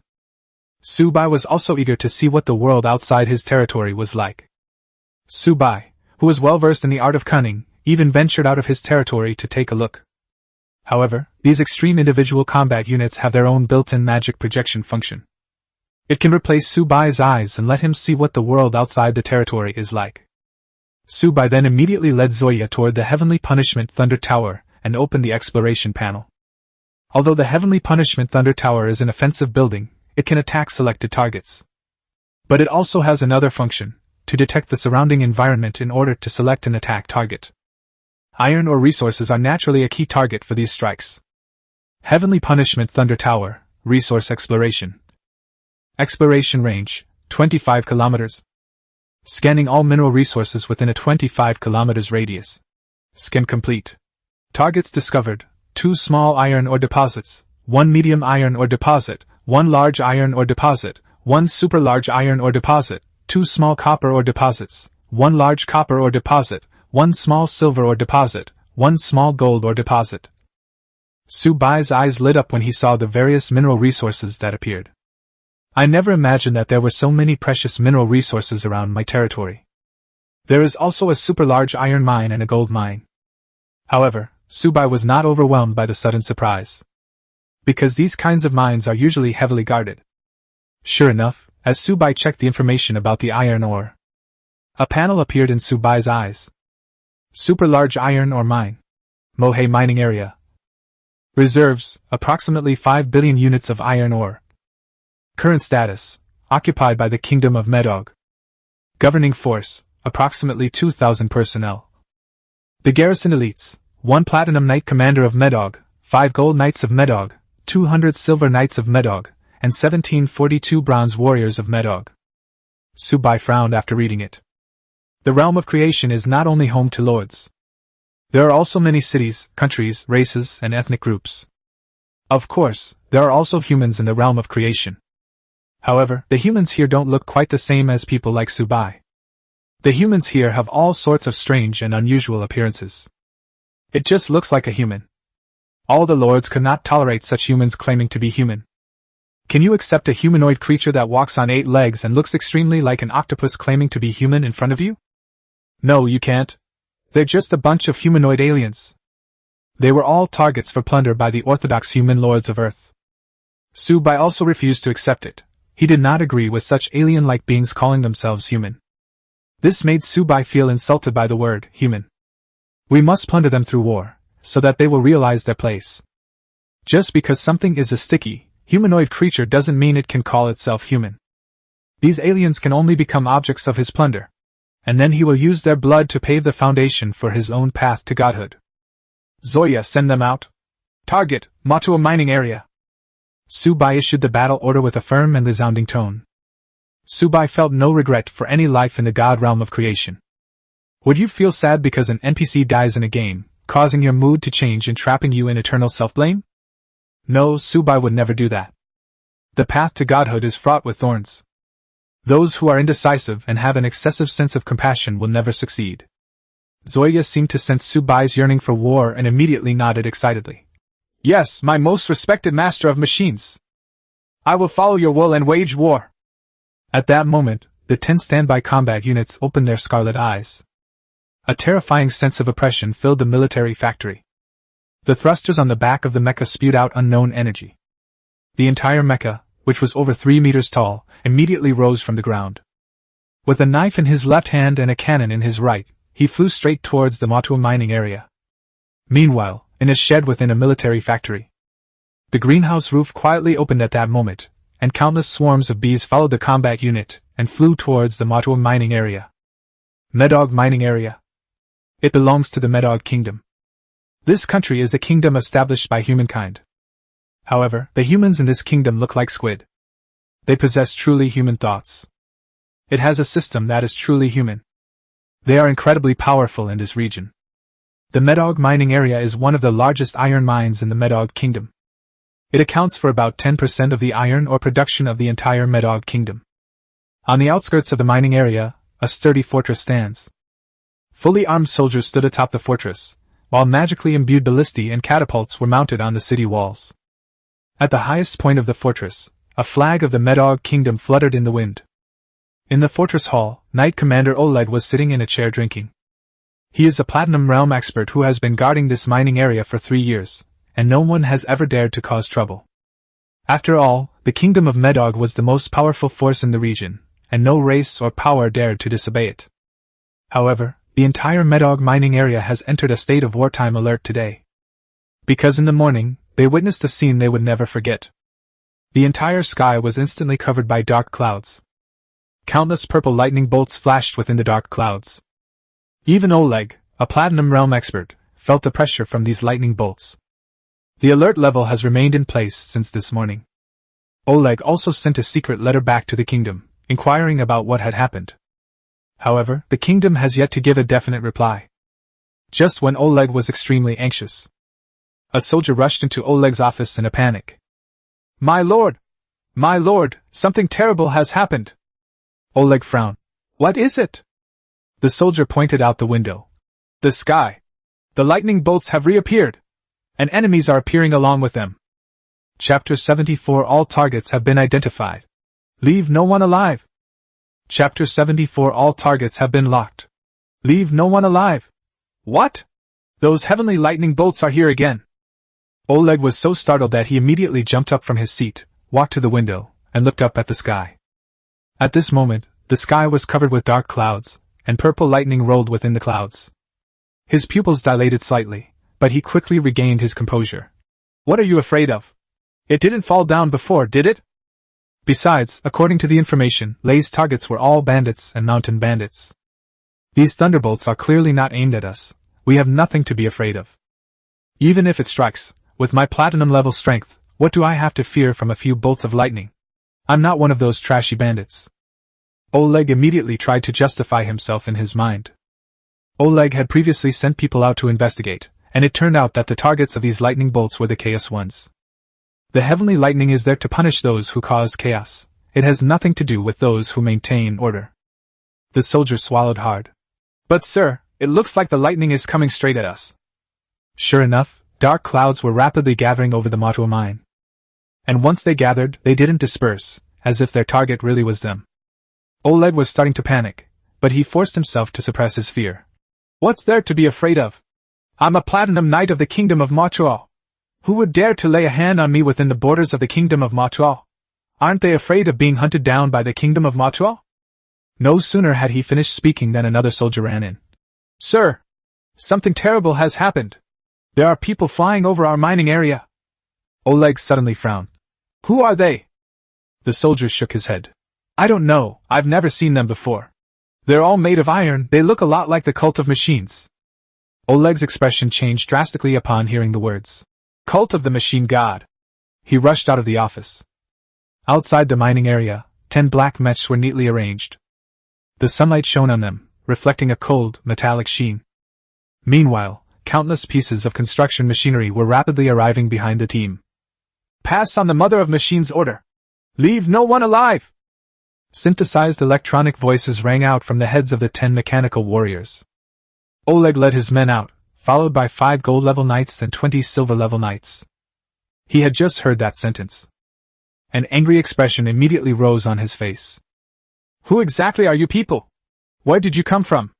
Don't you know this is an important military-controlled area of the Medog Kingdom? Do you want to start a war between nations? He glanced at the mechs and frowned. He couldn't discern the depth of these iron lumps. In this situation, either the other party is all show and no substance, or the other party is stronger than you. These machines clearly belong to the latter category. The mech fell silent. A pair of mechanical pupils suddenly emitted a red light. All targets have been identified. 2,412 combat threat units. 8,412 units are posing a hidden threat. Begin the massacre! Oleg's face darkened. I'm asking you a question. How dare you ignore me? 10 mechs simultaneously fixed their red eyes on Oleg. High threat hostile targets detected. Prioritize removal. Oleg suddenly felt uneasy. These iron lumps are completely unresponsive to human speech. Moreover, being stared at by these iron lumps always gives one a creepy feeling. What do you want to do? No one answered him.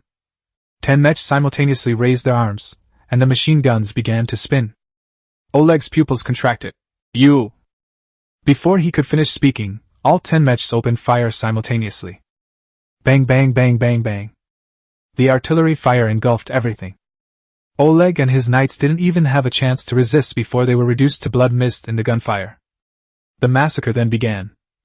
Before the soldiers behind them could escape, the mechs had already charged into the crowd. One punch, one kill, one kick, one massacre. No fancy moves, just pure crushing. At the same time, the purple lightning in the sky sealed off the entire mining area. Anyone attempting to escape the mining area will be annihilated by heavenly lightning. 3 minutes later, there was no one left alive in the mine. Even the miners did not stay. The massive combat unit moved through the mine, which was littered with corpses, constantly scanning for any life within. Only after all signs of life were detected did a message be generated and sent to Zoya within the territory. All targets have been eliminated. The entire Medog mining area has been occupied. Upon receiving the message, Zoya immediately looked at Subai. Great master of machinery, the entire mining area has been captured, all targets have been eliminated, and our side suffered no casualties. Subai nodded with great satisfaction upon hearing the report. Subai was completely unconcerned about the fighting taking place in the mining area. Subai didn't care how many people died. What Subai really cared about was how much iron or surplus was left in this mining area. Immediately send engineering robots to take over the mining area to calculate the iron ore content and existing iron ingot storage. And transport all the existing iron ingots back to the territory. Zoya nodded. As you command, Master of Machines. Engineering robots have been deployed to the mining area and have now taken full control of the area. The receipt of goods is currently being tallied. Statistics complete. The Medog mining area is a super large iron ore mine with iron ore reserves of 5 billion units. 1 billion units have been mined so far. The current output of the mining area is 100,000 iron ingots per day. The mine warehouse has 1 million tons of iron ore that has not yet been smelted, and also has 500,000 iron ingots in storage. After listening to Zoya's report, Subai nodded with great satisfaction. Just then, the Creation God Realm system also issued a notification. Ding! A super large mine area has been destroyed, gaining 1,000 red name points. The chaotic shop is now open. Upon seeing this notification, Subai was taken aback. A super large mining area is worth 1,000 red name points. This is incredibly valuable. It should be noted that there are quite a few mining areas like this around the territory. These are all red name checkpoints, all clearly marked. I'll look into it later. Let's arrange the things at hand first. Immediately send people to transport the iron ingots back to the territory. You accelerate the research and production of combat units and military factories. Tomorrow I want to see the war spread to copper mines, silver mines, and gold mines. Since Zoya desires war, Subai naturally wouldn't impose any restrictions on Zoya. They're all my heroes, what else can I do? Just spoil them, since I'm not the one who suffers in the end anyway. Furthermore, the kingdom of Medog is not human, so I have no psychological burden whatsoever. Those who are not of our kind, kill them all. Furthermore, copper, silver, and gold mines are extremely important in the God realm of creation. Looting the 3 types of mines means obtaining a continuous supply of gold, silver, and copper coins. That's all money. Who would turn down money? Zoya was overjoyed to hear that Subai actually supported him in starting the war. War is an art. Zoya was determined to present the Lord of Machines with a perfect work of art. Things were being arranged smoothly on Zoya's side, and Subai was no longer needed. Therefore, Subai returned to his territory. Chapter 75 The Sun and Moon Spirits Who Possess Domains. Chapter 75 The Sun and Moon Elf with the domain. After leaving the military-industrial complex area, Subai headed towards the barracks. On the way, he opened the leaderboard to check his ranking. On the world leaderboard, his name remains anonymous, with a reputation value of 2,120 points, far ahead of the second place. To his surprise, a new line of data appeared next to the reputation points. World ranking number 1, anonymous reputation, 2120, red name, 1000. Subai raised an eyebrow. So it turns out that reputation points and red name points can be listed together. Furthermore, the ranking is based on the total number of both items. A super large mining area, worth 1,000 red name points, is really good, very attractive. Subai casually opened the chaos shop. He had opened the chaos shop earlier. Since I hadn't earned any red name points yet, there were many things I could only look on with envy. However, the items inside are actually similar to those in the order shop, and the price of the troop recruitment cards is also the same 10 red names per card, with a daily limit of 100 cards. Buy another 100 tickets. With a thought, Subai consumed 1,000 red name points, and 100 more troop recruitment cards appeared in his warehouse. Including the ones he bought before, he now has 200 troop recruitment cards. Give 100 cards to the elves, and divide the remaining 100 cards equally among the other 4 barracks. The elves have exceptionally strong support abilities. The more of nature, the better. He had just made the decision when he arrived at the barracks area. Subai first arrived at the Eternal Elf Kingdom, where the 50-meter-tall tree of life emitted a faint green light under the sunlight, and the light spots on its crown danced in the wind. Recruit. Ding! Consumed 100 troop recruitment cards, recruited 100 eternal spirits. 100 emerald green rays of light fell from the tree canopy, coalescing into 100 slender and graceful figures. They wore emerald green gauze dresses, pointed ears peeked out from their long golden hair, and had exquisitely beautiful faces with gentle eyes and brows. 100 elves stood neatly under the shade of the tree, bowing in unison. Master. Subai nodded and glanced at the panel. Including the previous 10, there are now a total of 110 sprites. However, Subai noticed with his sharp eyes that these 100 elves were actually of 2 different kinds. Subai immediately opened the panel to take a look. Race, Eternal Elf, Sun and Moon Elf. Talent, Immortal/Celestial level. Rank, Black Iron 1 star. Alliance, Neutral/Good. Skills, Immortal Sunburst, Immortal God level, Immortal Moonlight, Immortal God level, Super Dawn Light, Super God level, Super Eternal Night Protection, Super God level. Life count, 28,000. Attack 3,200. Defense 1,800. Endurance, 1,500. Spirit, 15,000. Evaluation, Sun and Moon Elves, rulers of the realms of light and darkness. Within their domains, your units can be invincible.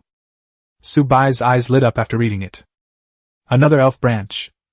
The life spirit is responsible for healing, mana restoration, and buffs, while the newly introduced Sun and Moon spirits provide area of effect support. Fighting within the realm of light and darkness will grant allied units a comprehensive boost. The 2 auxiliary supports complement each other perfectly, and even have a cumulative effect. This terrifying support ability is simply heaven-defying. Subai snapped out of his shock. He still had 100 recruitment cards left to use. Subai then divided the 100 portions equally among the other 4 types of military camps. Another 200 combat units have been added to the territory. But Subai did not forget that he still had 10 hero recruitment cards in his hand. He bought these from the faction shop. There's a monthly limit of 10, and he bought them all. Now I have some free time, let's see if I can pull out another hero. Subai has already experienced Zoa's strength. It was absolutely terrifying. Soon Subai arrived at the Hero Recruitment Tavern. The 10 recruitment cards immediately transformed into a streak of light and flew into the tavern. Ding! 10 hero recruitment cards detected. Would you like to perform a 10 pull? Yes. A beam of light shone from the recruitment tube, shooting into the sky in a multicolored column. Subai held his breath. The light faded. 10 new items appeared in Subai's system, neatly arranged together. No heroes were recruited. Although he had expected it, Subai still felt a pang of heartache, as it was worth 1,000 reputation points. He opened the panel and glanced at the reward list. Epic Iron Ingot Resource Card X1. Tier 4 Flame Core X1. First Order Crystal Core Selection Pack X300. 3 Tier 4 Gemstones, already identified. Timber X200 units. Stone X200 units. The types of compensation are also quite diverse. But are you trying to send a beggar away? 200 units of timber and stone have been delivered. Subai was speechless. He felt utterly ripped off. But soon, his gaze was drawn to several other things. First is that epic level Iron Ingot Resource Card. Item name, Epic Iron Ingot Resource Card. Effect, grants 100,000 iron ingots upon use. 100,000 iron ingots are not bad, they can solve the immediate crisis. And trusting it to Zoya will allow it to play a significant role. Then Subai looked at the second thing that caught his attention. First Order Crystal Core Selection Pack X300. With 300 selectable packs, there's no doubt that any special building in your territory can be upgraded once. Subai felt that the Crystal Core Selection Pack was the best item among the 10 pulls. Finally, Subai looked at something else. 3 Tier 4 gemstones, already identified. You can view the specific attributes. Gems are really valuable. Subai previously obtained 2 god-level gems, both of which had the effect of instantly killing enemies. Although the 3 gems in front of them are 4th-tier gems, their effects are not weak. Subai glanced at them. They all increased weapon attack and defense.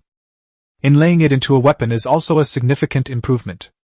Moreover, all 3 gemstones have already been identified. Gems are usually obtained without identification. Only citizens with identification skills can personally identify them to see their specific effects. If the Lord insists on having the gem appraised, the gem won't be very effective. Subai felt it was necessary to recruit a subject with an appraisal talent. Because the stone kills at the stone factory had unearthed quite a few gems after a day of mining. There are a full 300 Tier 1 gems. This is a considerable number. If appraised by a high-level expert, these gems could provide a significant boost to combat power. Without further ado, I figured I had plenty of gold coins left, so I could recruit some people to serve me. Soon Subai arrived at the Hall of the People. This recruitment requires 700 gold coins. Without hesitation, Subai immediately invested 700 gold coins. Chapter 76 The Consecration Master Appraises the Heart. Chapter 76 The Blessing Master Appraises the Heart. 700 gold coins were instantly swallowed by the fountain. The next moment, the golden fountain rippled, and a dazzling golden light shot into the sky. Subai narrowed his eyes. This radiance was comparable to Qin lands. Did they withdraw money again? Another god-level being? Subai couldn't help but wonder. Just then, the golden light dissipated, and a woman slowly emerged from the light. She wore a simple white robe embroidered with fine gold patterns, like some kind of ancient runes. A dark blue belt was tied around his waist, with a transparent gem the size of a thumb as the buckle. Her hair was piled up at the back of her head and secured with a hairpin inlaid with various gemstones. Her fingers were long and slender, each adorned with a different ring, the gemstones of which refracted iridescent light under the lamplight. Her features were delicate and charming, and her eyes held a serene indifference that seemed to have seen through everything. His lips curled slightly upward, a half-smile playing on his lips. "My lord." She bowed slightly, her voice cool and clear. "Jianxin, I am willing to serve you." Subai couldn't wait to open the panel. Name of the person in charge, Jianxin. Talent, God level. Occupation, appraiser. Effects, 1. When appraising gems, the gem's level increases by 2. 2. When appraising gems, there is a chance to add extra attributes. 3. When appraising gems, there is a chance to add divine attributes. 4. Gems of any quality can be appraised. 5. There is no limit to the number of gems that can be appraised per day, and it is free. Comment: this is a true master of consecration. Subai was overjoyed after seeing the effects of Jianxin's talent. A single pull brought a miracle. I actually got the leader I wanted on my first draw. And she's actually a god-level appraiser. Once any citizen reaches the god level, the effect of their talent becomes extraordinary. Subai had learned in class that ordinary appraisers have a limit on the number of gemstones they can appraise each day. Generally speaking, most gem appraisers can only appraise a maximum of 10 gems per day due to energy constraints. Furthermore, authentication also requires the expenditure of a certain amount of currency. But what about judging the heart? Unlimited and free authentication. Keep in mind that in the future, the amount of gold coins required to appraise each gem will be enormous. This undoubtedly saved him a large sum of gold coins. However, saving money is only one of the least noticeable talents of a discerning mind. Most importantly, the heart observer can add god-level attributes. Once a gem acquires god-level attributes, it will undergo a qualitative change. It can definitely be classified as a god-tier gem. Even a level 1 gem with a god-level attribute can be called a god-level gem. It is on the same level as the Eternal Wood Heart and Eternal Stone Heart obtained previously. Welcome to Jianxin. Subai was extremely excited. I can't wait to see their ability to discern hearts. Jianxin, follow my elbow. Subai took Jianxin's hand and turned to walk out of the Hall of Leaders. Jianxin followed silently behind him, her steps light, the golden patterns on her robe shimmering slightly in the sunlight. Soon Subai brought Jianxian to the mining area. Shi Yao is directing the robots to move ore. With the robots' help, Shi Yao can finally free up her hands. Her existence now only serves to add a buff. As long as he is in the mining area, all the robots can increase their efficiency and drop rate. Shi Yao only needs to watch from the sidelines. Upon seeing Subai approaching, Shi Yao quickly went to greet him. "My lord!" Shi Yao jogged over, catching her breath, a gentle smile on her face. Subai nodded. "Shi Yao, what about the gems you dug up before?" Shi Yao's eyes lit up, and she pulled out a large box from the warehouse. The box was opened, revealing hundreds of gems neatly stacked inside. Red, blue, green, purple, all colors intertwine and reflect dazzling light under the sun. A total of 327 Tier 1 gems and 12 Tier 2 gems. Shi Yao scratched her head somewhat embarrassedly. "Since the mine is just an ordinary stone mine, the gemstones we find are all of relatively low grade and average quality, and they haven't been appraised yet." Subai smiled slightly upon hearing this. "It's already pretty good. With such a high output of gems, I wonder how envious the other lords will be." What Subai said was indeed the truth. Whose lord is so kind that they can dig up more than 100 gems every day? Even if you work yourself to the bone, you're lucky if you can find one a week. Subai turned to Jianxian. "Can you handle this?" Jianxin walked to the box and gently picked up a red gem with her slender fingers. She placed the gem in her palm and closed her eyes. A soft, golden light emanated from her palm, enveloping the entire gem. In the light, the gemstone began to change. Its originally dull color became vibrant and lustrous, and flames flickered faintly within it. A few seconds later, the light faded. Jianxin opened her eyes and handed the gemstone to Subai.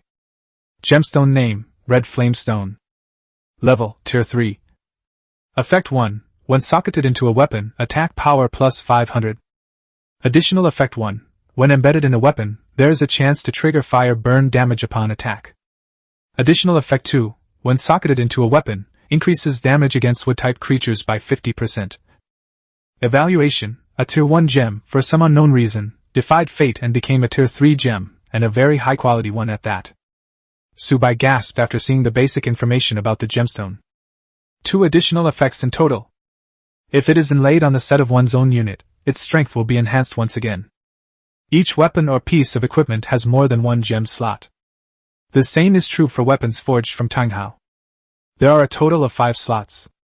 In other words, up to 5 of these gems can be inlaid on a single piece of equipment.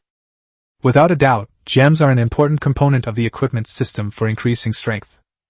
At the same time, the price of gemstones is absolutely outrageously high. It seems like I can put some effort into this. You can buy unidentified gemstones at low prices on the market, then have them appraised by Jianxin before selling them at high prices. Wouldn't that bring in lots of glittering gold coins? Subai thought to himself. Jianxin never stopped. Her fingers moved rapidly through the pile of gems, one gem after another enveloped in light.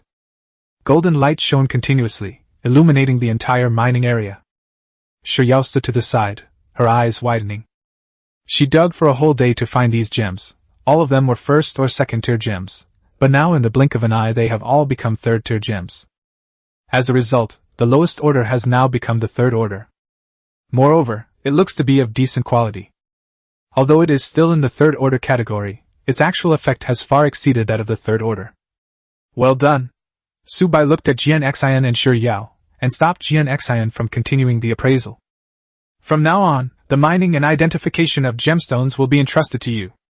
Give all the appraised gems to Tang Hao and have her attach them to the equipment. Jianxin bowed slightly, a smile appearing on her charming face. I will obey your orders, Lord. Shi Yao nodded vigorously, her eyes sparkling. She understood that the gems would be of great help to the Lord, and she was determined to dig out as many gems as possible to assist him. After giving the two their tasks, Subai prepared to leave. Chapter 77 By order of the Lord, leave no one alive. Chapter 77 By order of the Lord, leave no one alive. Walking on the road, Subai opened the panel. With 380 Tier 1 crystal core selection packs at his disposal, he decided to max out the barracks level first. All 5 barracks have been upgraded to Tier 1, level 10. Holy Angels Hall current level, Tier 1, Level 1. Consumes 54 light crystal cores to upgrade to Tier 1, Level 10. Tai Su Ancient Dragon Nest current level, Tier 1, Level 5, requires 40 dragon crystal cores to reach Tier 1, Level 10. Primordial Succubus Pool current level, none. Consumes 55 dark crystal cores to reach Tier 1, Level 10. Eternal Elf Kingdom current level, no level. Consumes 55 wood cores to reach Tier 1, Level 10. Consumes 55 Tier 2 wood cores to reach Tier 2, Level 10. Subai's crystal cores were consumed like flowing water, but in return, they brought real improvements. This barracks has been greatly upgraded. The daily recruitment limit for the Holy Angel Hall, the Ancient Dragon's Nest, and the Primordial Succubus Pool has all reached 20.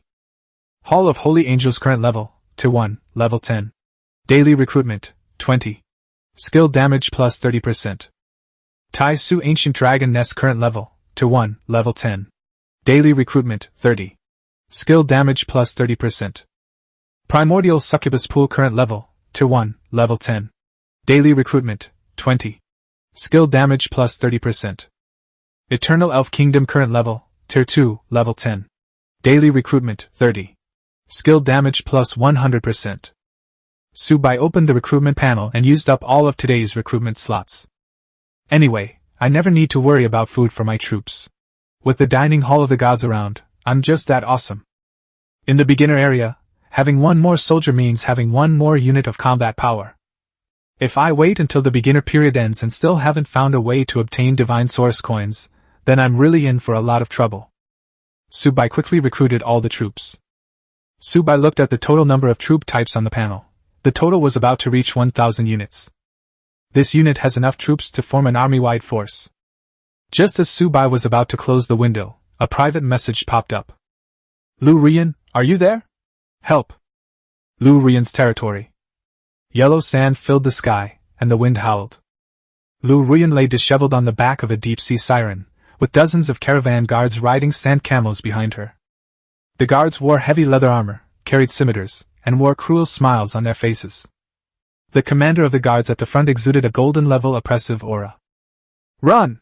Keep running! The guard commander laughed loudly. A mere lord dares to touch our caravan's goods? Lu Rian gritted her teeth, not daring to turn around. She originally had over 100 sirens under her command, but now only 10 remain. They were all covered in wounds, their magic power exhausted, and they ran forward purely on instinct.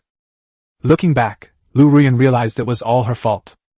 With the new event starting, she thought she'd find a desert bandit to plunder and gain some reputation points.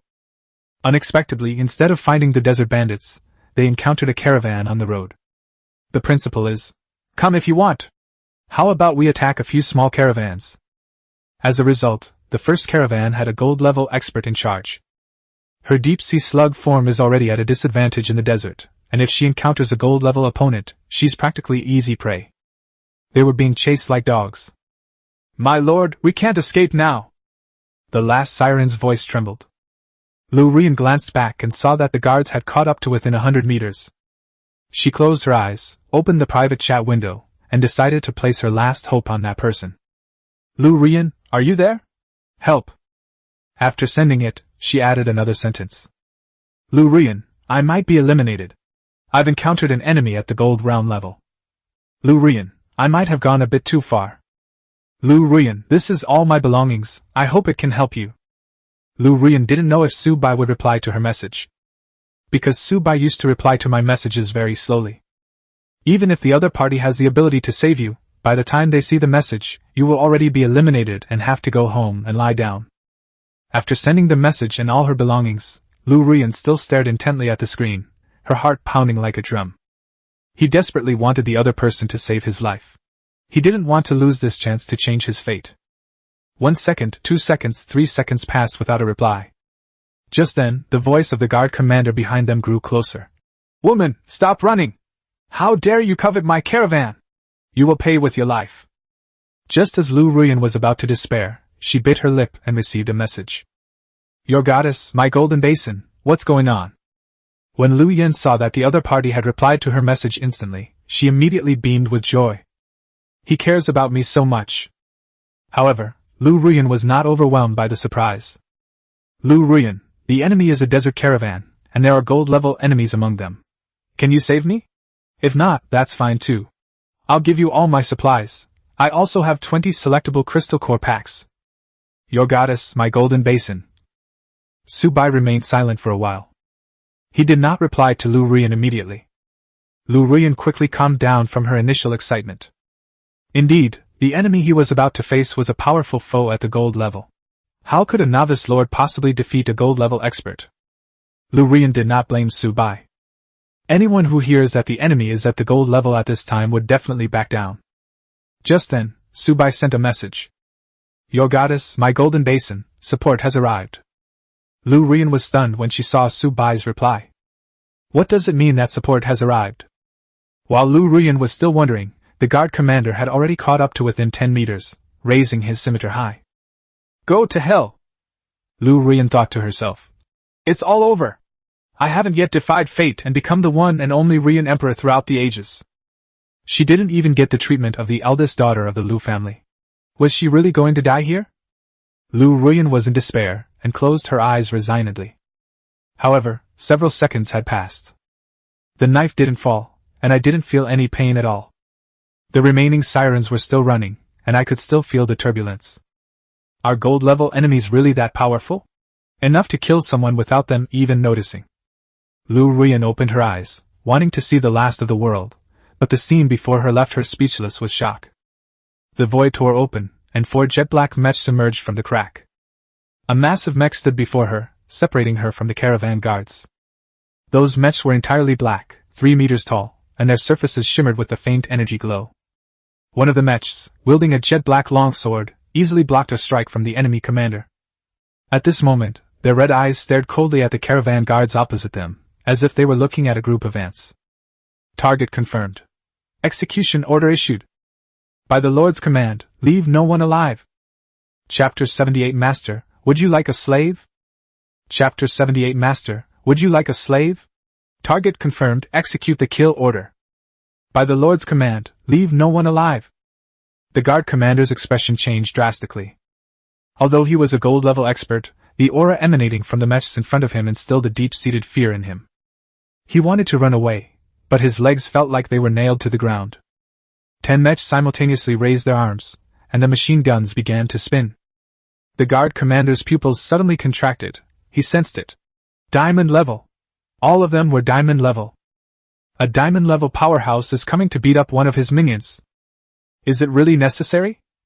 This is impossible. His voice trembled. The mech didn't give him a chance to speak. Bang bang bang bang bang. The artillery fire engulfed everything. The guard commander didn't even have time to scream before he was turned into a bloody mist in the artillery fire. Before the remaining guards could escape, the mechs had already charged into the crowd. 1 punch, 1 kill, 1 kick, 1 massacre. No fancy moves, just pure crushing. The battle ended in the blink of an eye. The guards of the dozens of caravans were all killed. The mech stopped in place, its red eyes scanning the surroundings. After confirming there were no survivors, it began to clean up the battlefield. They skillfully turned over the guards' corpses and searched them for various supplies. At the same time, 2 units were dispatched and flew towards the caravan's location. Gems, equipment, elite wood, slave contracts, basic resource cards, stone, wood, all valuable items were neatly categorized and stacked. Lu Ruyan stared blankly at all of this, her mouth agape. Diamond level. 4 diamond level combat units. This is only the 4th day of the newbie period. How is that possible? However, that's just how reality is. The combat unit ignored her completely and was sorting supplies. Since they didn't attack me, it must be that person who sent the rescue. She suddenly realized that she had underestimated the other party. That person's methods are terrifying. They actually have the ability to tear apart the void. Just how powerful is his territory? And how did he know his coordinates? Territory coordinates are one of the most important secrets of a lord. If the coordinates of one's territory are discovered, one will surely be met with covetousness. I never revealed my coordinates to the other party, yet they were able to locate me so easily. Does this mean that the other party can come into your territory at any time? This is terrifying to think about, ladies. After the mechs finished cleaning up the battlefield, the lead mech turned to face Lu Ruyan. Her red eyes stared coldly at her. Lu Ruyan felt a sense of oppression coming towards her. My legs were shaking uncontrollably. The sirens around them were so frightened that they created a small ocean. Miss Lu Ruyan. A cold, electronic voice announced. My master asked me to tell you. I'll take the valuable parts of these supplies. You can do whatever you want with the rest. Also, recognize your own position. You have no secrets from me. Lu Ruyan shuddered. She understood. This was a warning. Just as he had suspected, his location was easily accessible to the other party. You need to be clear about what you should say and what you shouldn't say. She nodded quickly. I understand. I didn't see anything. I don't know anything. The mecha's red light flashed. Within Su Bai's territory. Su Bai glanced at Lu Ruyan through the mecha's perspective. A woman with such a name is no ordinary person. We must resort to some measures. Su Bai immediately called Anaya over. As a succubus, Nir's control and mastery over people's hearts must be incredibly powerful. Controlling a person is not too simple. After I told Nir the details, she smiled charmingly. Master, would you like a slave? I can make this woman your slave, and she will never betray me. Moreover, the slave contract will be extremely secretive and will not be discovered by anyone, not even God. Master, you can rest assured and leave it to me. Su Bai was delighted to hear Anaya's introduction. If it can be controlled directly, that would be even better. Su Bai didn't want to experience the scenario of being sincerely treated and then betrayed. He doesn't have time for these tricks. Go. With a wave of his hand, Su Bai created a portal in front of Nir. Nir smiled slightly and stepped into the portal. Please rest assured I know what to do, and I will keep everything to myself. Lu Ruyan kept bending down towards the mecha, trying to appear harmless. However, when Lu Ruyan bent down to stand up, she found an extremely alluring and charming woman standing in front of her. The woman who suddenly appeared had an extremely hot figure and an absolutely stunning appearance. She was completely covered by a set of dark black armor, revealing only her stunning face and perfect figure. But what's more noticeable are the two horns on the woman's head and the pair of demonic wings on her back. All of this proves that the woman in front of them is not human. Who are you? Regarding the woman who suddenly appeared before him, Lu Ruyan felt her heart trembling. At the same time, my whole body started to tremble. This wasn't because she was scared, but because she was in heat. That's right, it was Lu Ruyan, who was also a woman. They couldn't resist Nir's allure at first sight. Little beauty, relax. Nir smiled charmingly and reached out to touch Lu Ruyan's head. Lu Ruyan was under a spell and was unable to resist. An ancient golden parchment scroll appeared above Lu Yan's head. Nir began to murmur. Then, the names of two people, Su Bai and Lu Ruyan, appeared on the parchment scroll. The only difference is that Su Bai is the master, and Lu Ruyan is the slave. This is a master-servant contract. Those who sign the contract will be slaves to their master for all eternity, unable to resist. Slave owners could decide the life or death of slaves at will. The life and death of a slave are entirely in the hands of his master. This is one of Neil's god-level techniques.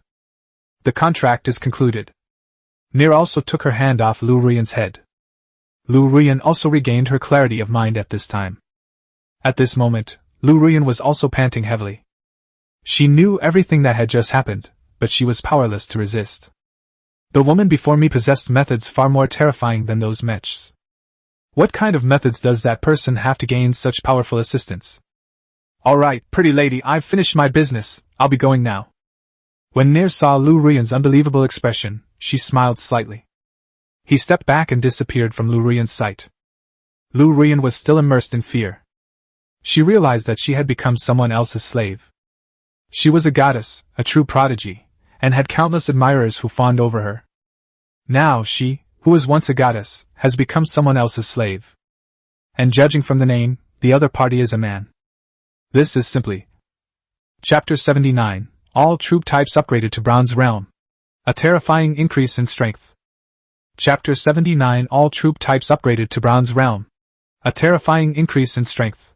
The master has accepted the goods in this caravan, the rest are yours. The mech pointed to the basic timber, stone, and other items on the ground, then turned and left. Four mechs activated simultaneously, tearing a rift open in the void, and they stepped inside. The crack closed, and everything returned to calm, as if nothing had happened. Lu Ruyan stood there, staring at the empty desert, and remained in a daze for a long time. After a long time, she slowly squatted down and buried her face in her knees. "Wha, I've become a slave! From now on, I'm a goddess in other people's eyes, and I can only be bossed around by that man. It feels so exciting."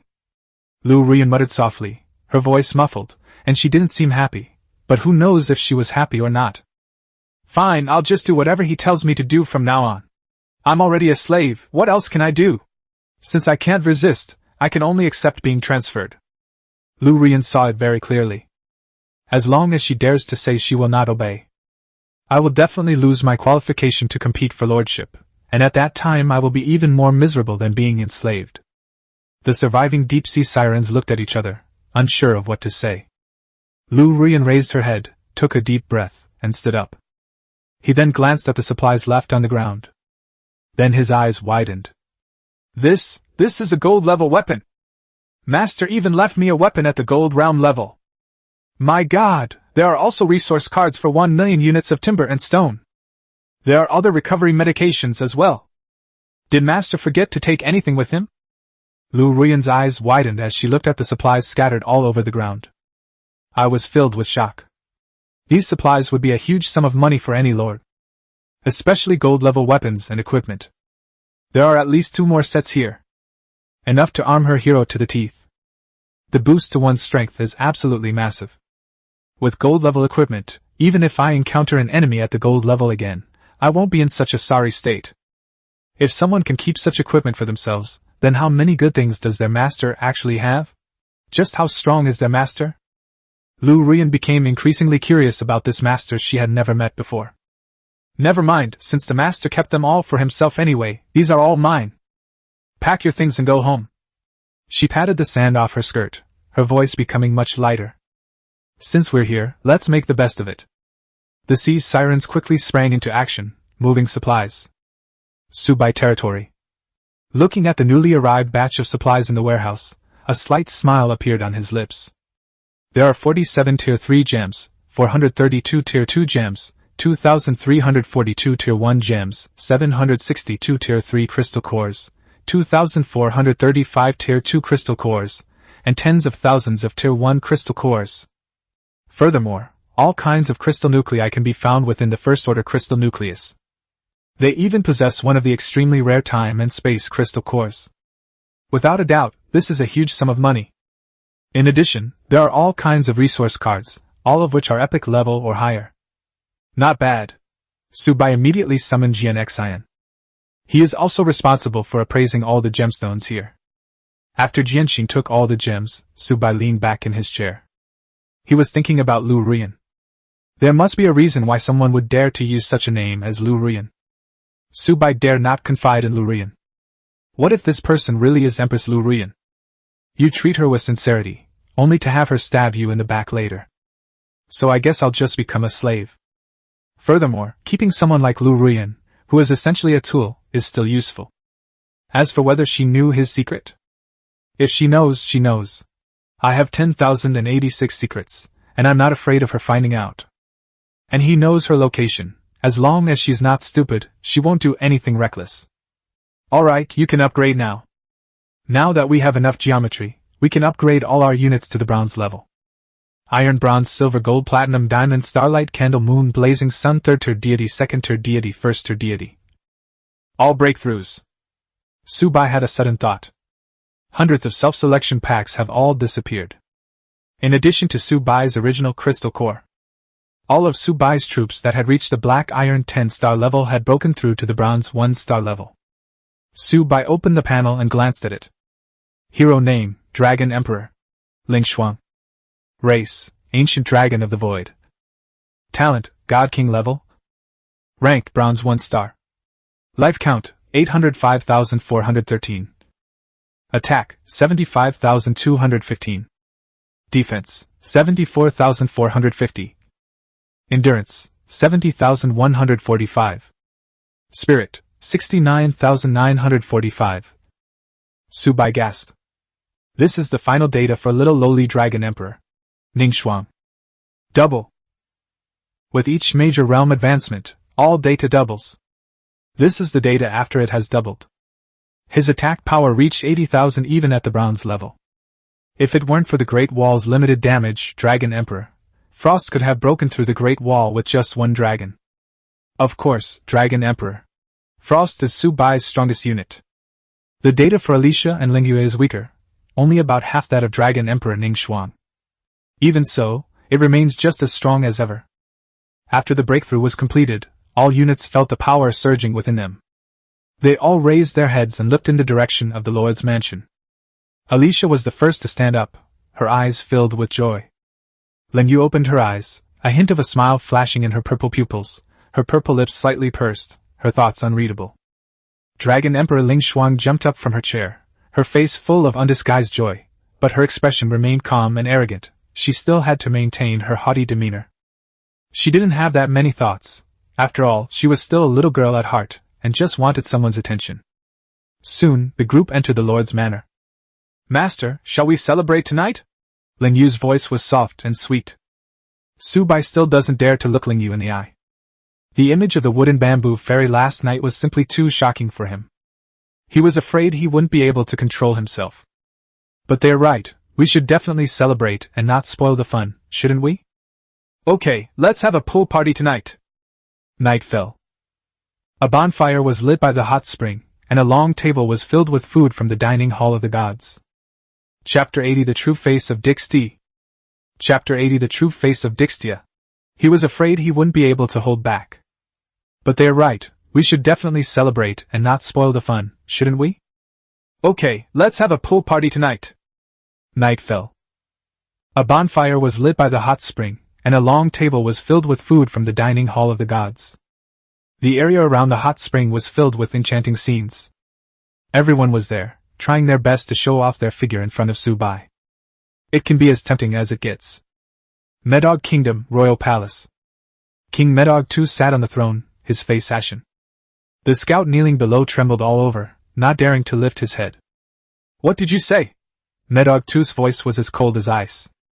The Medog mining area was raided? 2,000 troops, not a single one left alive? Yes, Your Majesty. The scout's voice trembled. According to the on-site investigation, the other party is extremely strong, at least at the platinum level or above. Medog II suddenly stood up. Platinum level? Isn't Oleg also platinum level? Everyone has witnessed Oleg's strength. Who can defeat him at the same level? Investigate! Investigate! Who did it? At this moment, a minister beside him suddenly spoke up. Could it be that Your Majesty was killed by people from the kingdom of Soya? Upon hearing this, Manhwa II shook his head. Impossible. We have signed a contract with the kingdom of Soya. The kingdom of Soya would not dare to unilaterally break the treaty. Do you think it could have been the Lord who did it? At this moment, another minister spoke up. The minister had barely finished speaking. A discussion then arose in the hall. Those human lords, I'm not trying to be mean, but although they have great potential, they've only just entered the game, right? How can they develop so quickly? Indeed, the Empire sent people before to say that a lord would be arriving in our region, but it has only been 4 days since then. How could those lords have developed so quickly? I simply cannot believe that someone could kill a platinum-level expert in just 4 days. This statement resonated with many people. Indeed, the Empire sent people to tell their kingdom that a group of lords would soon appear in the God of Creation. This has happened many times. The kingdom of Medog had experienced something similar before, but those lords had only just entered the God realm of creation and were still very weak, like ants that could be crushed at will. All that's needed is to nip it in the bud before it grows, and it's also good for the kingdom to kill off those lords. It can increase the kingdom's fortune and make the country more prosperous. The Creation God realm is a place where lords can plunder any resources, while the natives of the Creation God realm can hunt down lords to strengthen themselves. Pass down the order. Immediately search for any trace of lords within the kingdom of Medog.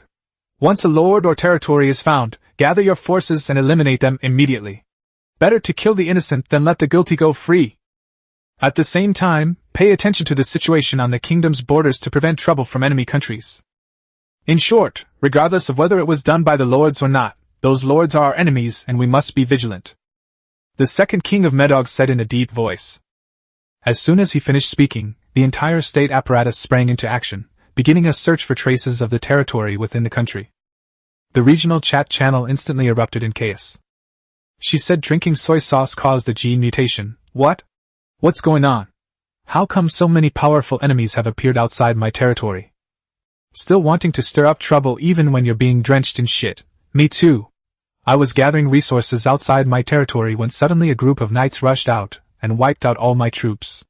I barely managed to escape, and then all those knights came to attack my door. After 3 years of dating a 911 streamer, what exactly is going on? At this moment, all the lords in the area chat were completely bewildered. They were exploring the surrounding resource points when suddenly a group of knights appeared in front of them. They didn't even have a chance to resist. Many lords perished in this surprise attack. However, what puzzled them was that many lords had suffered the same fate. But logically speaking, there should be an event taking place. But why was there no announcement of any activity? This question was on the minds of every lord. However, they couldn't understand it no matter how hard they tried. What was the reason behind all of this? Those lords who were eliminated were also victims of undeserved misfortune. The person who started all of this, Su Bai, was completely unaware. Su Bai only had eyes for battle. Beside the hot spring in Su Bai's territory, it has become exactly like that.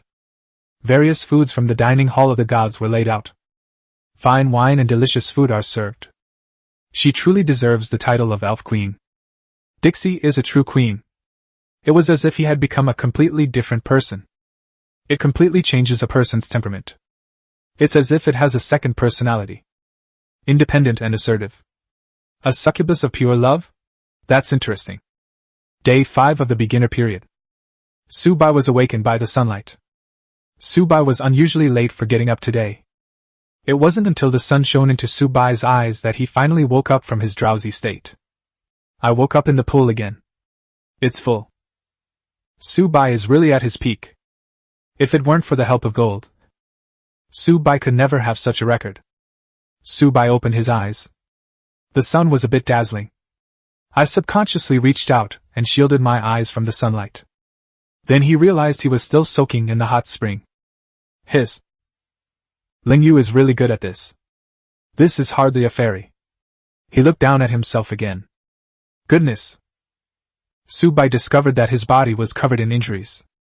These were all caused by Dixia. Recalling Dixia's queenly demeanor last night, Su Bai couldn't help but shiver. Unable to suppress it. It's really impossible to control. Chapter 81 The Only Golden One, Yin-Yang Dual Cultivation. Chapter 81 The Golden Uniqueness, Yin-Yang Dual Cultivation. Ling Yu is truly skilled. This is hardly a fairy. He looked down at himself again. Goodness.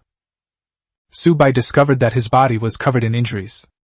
These were all caused by Dixia. It would be strange if they could control it. Su Bai could only continue to enjoy the situation with nothing but tears in his eyes. Ding! A new day has begun, and today's card draw count has been refreshed. The system notification brought Su Bai back from his wandering thoughts. Su Bai perked up and started drawing cards. He immediately opened his talent space and then started the lottery. The phantom images of the last 3 cards appeared before my eyes. Gold, purple, and red. 1 gold, 1 purple, and 1 red. Su Bai's eyes lit up, and he first looked at the golden card. Card passive 2, Tool adaptation. Card passive 2, Tool plus, fill in your own blank. Target that can be applied to the user. Evaluation, Chao Qing. Invincible. After reading it, Su Bai wondered if he had misread it. I rubbed my eyes several times and then looked at the description again. It's still the same as what I just saw. 666. Isn't that insulting? Your dad is 18. It's not just about age. Passive option 2 is dispensable to me, okay? Probably. Su Bai thought of Alicia's height. It's okay, no one will know anyway. Su Bai decided to go all out. This is free, how can you not want it? Of course, Su Bai is not a superficial person either. How could that be? Their eyes were only on the tools used in the crime. Su Bai had seen the entire effect of the card. Unlimited increases to base stats, talent, comprehension, and level. This is the truly terrifying place. Although it's an upgrade based on one's own level. But this is also incredibly terrifying. With his own meager combat strength of 5, his ability to improve his troops is likely to be very limited. However, this card has the ability to provide feedback. Once you absorb the base stats and other data of your units, to what level will your strength increase? This is what Subai cares about most. He took a deep breath and looked at the second card. Purple Epic Quick Build.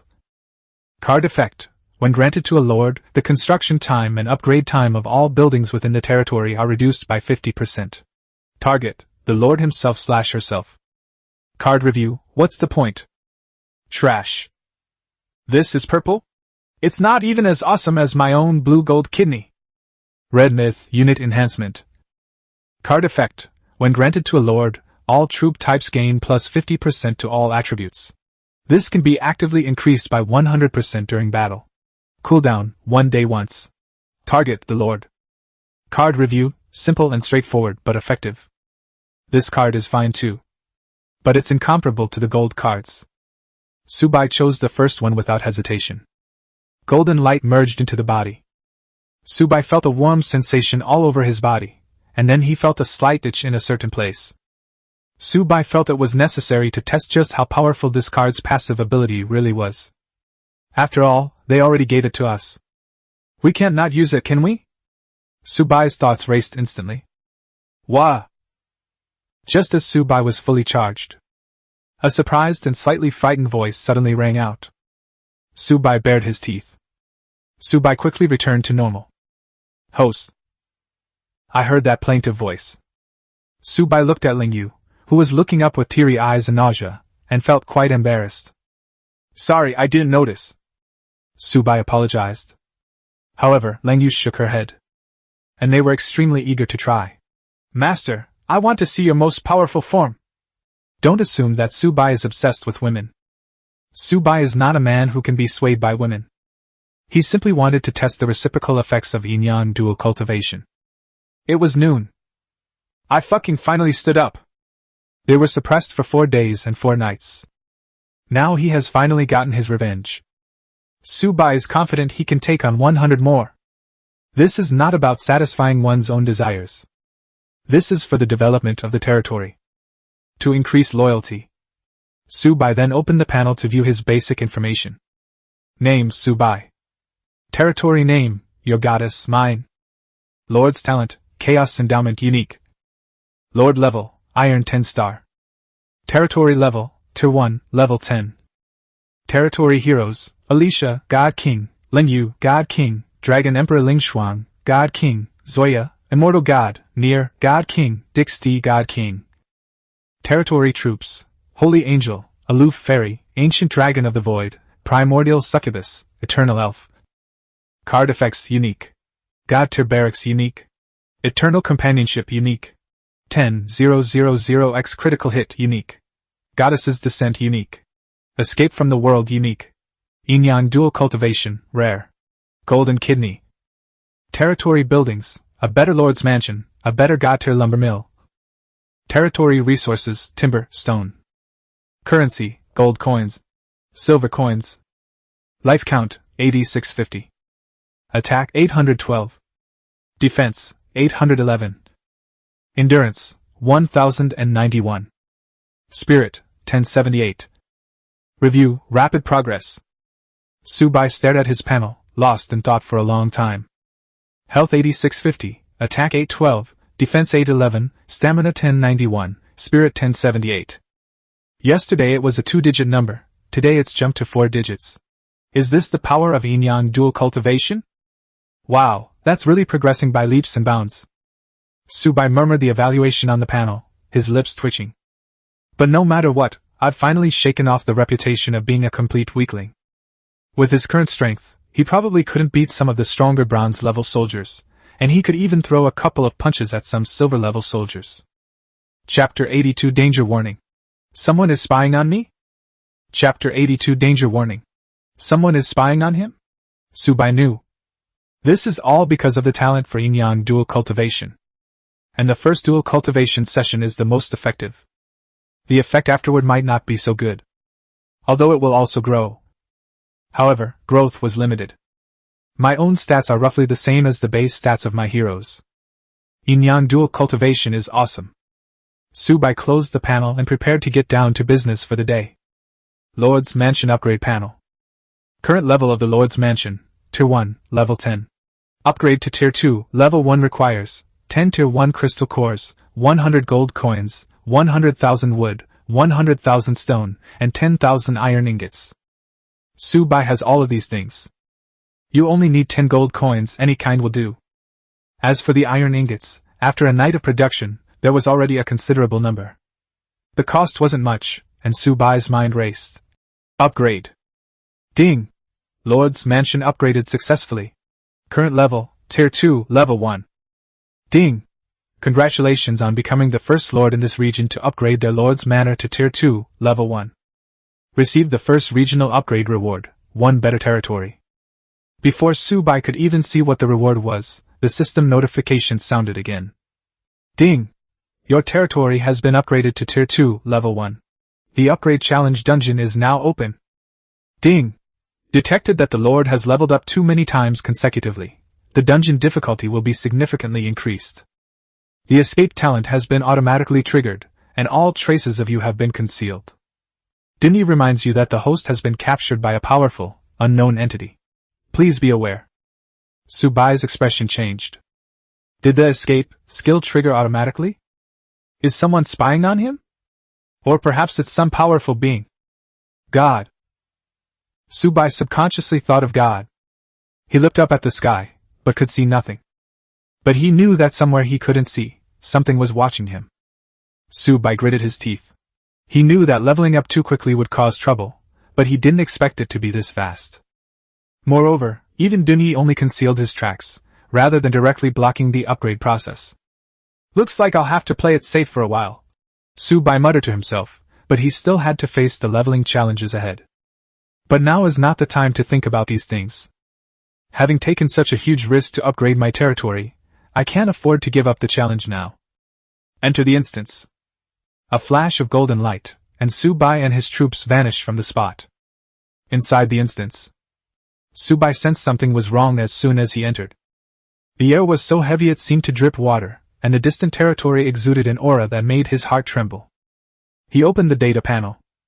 Upgrade challenge, Tier 2, Level 1. Enemy territory level, Tier 4, Level 1. Enemy unit tiers, Gold 1 star, Gold 10 star. Warning, an unknown entity has forcibly altered the challenge intensity. Tell your dad what this means. Su-bai looked at the data on the panel and gasped. Tier 4, Level 1 territory, Gold tier troops. His unit was only Bronze Level 1, which was 2 whole major realms below him. The realm suppression is 80%, and that's under the circumstances of a normal challenge. That unknown entity is clearly designed to eliminate me from this upgrade challenge. That's so vicious. Is this even playable? If other lords encounter this situation, they might as well give up and start over. Su-bai paused for a moment then said, "Let's go." Su-bai originally wanted the succubi and elves to take action. However, given the current situation, it's clear that they can no longer be the first to act. Therefore, as soon as Su-bai finished speaking, as the first hero recruited, Alicia was the first to make a move. She raised the angelic greatsword, and golden sword light slashed out. The sword light landed on the enemy city wall, leaving only a deep ridge, but the buildings in the entire territory were not greatly damaged, with only a wisp of sword energy remaining. Alicia's expression changed slightly. Her casual strike hadn't reduced the city to rubble. It was merely a ravine that was carved out. Ling Yu narrowed her cold eyes, her aloof face turning serious. She then raised her hand, and a torrential rain of purple light poured down. The light rain fell on the enemy units, but only reduced their health by half. Something's wrong with our master. The creation of the territory and these troops seem to have been blessed in some way, and their strength has increased dramatically. Even we can't kill someone in one hit. Ling Yu's seductive voice rang in Su-bai's ears. Don't think that Ling Yu is in Versailles. It's worth noting that in previous upgrade challenges, ordinary challenge dungeons were usually one-hit kills. This is the first time such a situation has occurred. This is clearly very abnormal. And they could sense that someone was definitely up to no good behind their backs. Su-bai fell silent. It seemed he was being watched. And the person targeting him is someone with a very powerful background. He is a true god. And it is not a god of humankind. It is a more powerful god among all races. Upon seeing this, Dragon Emperor Ling Shuang's expression turned extremely cold. Someone actually dared to set their sights on their own master. Believe it or not, I can spray you all to death with a mouthful of salt soda. Dragon Emperor Ling Xuan unleashed a breath of dragon fire that engulfed the entire territory. Under the terrifying power of Dragon Emperor Ning Xuan's dragon breath, the entire territory was then completely destroyed. Under the dragon's breath, not a single part of the entire territory remained intact. The entire territory was reduced to ashes. Ding! Detected that the Lord has cleared the normal challenge. Hidden challenge unlocked. Challenge the hidden challenge? Subai did not hesitate. The hidden challenges are a must-do. Difficulty increased. Enemy territory level, Tier 3, Level 5. Enemy unit levels, Gold 1 star, Platinum 1 star. Subai's face darkened completely. He had reached Platinum Level 1, a Platinum unit with a 99% level advantage. This is not a challenge at all. This shows they are determined to prevent him from advancing. He turned to Discadia. Will it work? Distia's gentle expression had vanished, replaced by seriousness. Master, it's alright. The elves can feed us, the sisters can replenish our health and mana, and we can replenish our own mana as well. Just use your skills to our heart's content. Upon hearing this, I breathed a slight sigh of relief. With a top-tier support like Dixtia, Alicia and Zoa will not have to worry about mana consumption at all. Just use skills to bombard them directly. Superior! As soon as the words were spoken, all the units attacked at the same time. All sorts of divine skills bombarded these territories as if they were free. Most of the territory, barely spawned, was blasted to smithereens. Seeing this, Subai breathed a slight sigh of relief. They can still fight. Chapter 83 Review. The Lazy Dog Gets an Upgrade. Chapter 83 Review. The Lazy Dog Gets an Upgrade. However, as time went on, the challenges are progressing further and further into the game. The challenge quickly reached level 50. However, the women were now finding it extremely difficult, because the enemy's level has now reached Platinum 10 stars. Under the barrage of skills from the women, the enemy's Platinum hero is still standing in the city. Even their territory did not suffer much damage. Subai frowned. This was far too difficult. This unknown entity had practically crushed his hopes of advancement. Humph, you won't let me get promoted, but I'm going to get promoted anyway. Zoya, it's your turn. Subai coldly spoke to the mature woman in the white coat and black stockings beside him. After receiving a hint from Duni, Subai guessed that something might happen during this challenge. Therefore, Zoya and all the ultimate single-soldier combat units were brought into the upgrade dungeon. Subai said coldly, "Go all out." Zoya received Subai's order and waved his hand. Zoya quickly threw out dozens of small metal balls. The ball transformed into a streak of light and rushed into the opponent's territory before exploding violently. A very thick cloud of smoke emanated from the territory. Dozens of red lights flashed past in the smoke. Suddenly, countless laser beams shot out from the smoke in all directions. The Platinum Realm heroes who were standing tall in the territory were instantly reduced to ashes and vanished into the dungeon by this laser beam. Then came the missile barrage. All the fear stems from insufficient firepower. Under the terrifying firepower of the ultimate individual combat unit, the challenged territory was instantly razed to the ground. Seeing this, Subai finally breathed a sigh of relief. Thankfully, I brought Zoya with me. Otherwise, this upgrade challenge will be in jeopardy.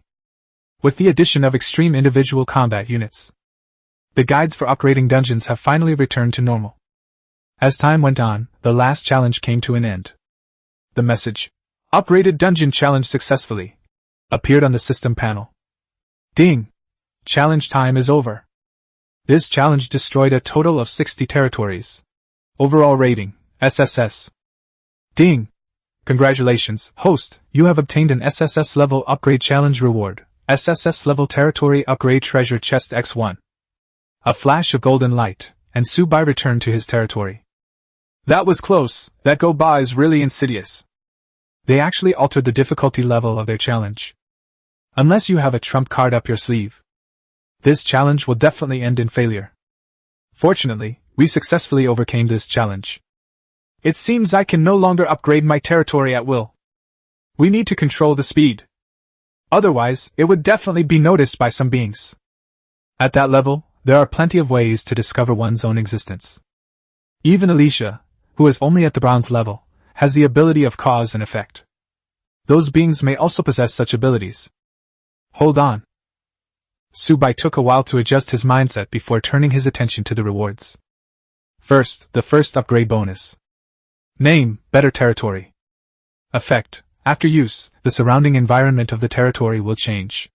Natural landscapes such as mountains, rivers, lakes, and forests will appear. The territory's habitability will be greatly increased. Comfort plus 100 points. All troop types heroes all attributes plus 10%.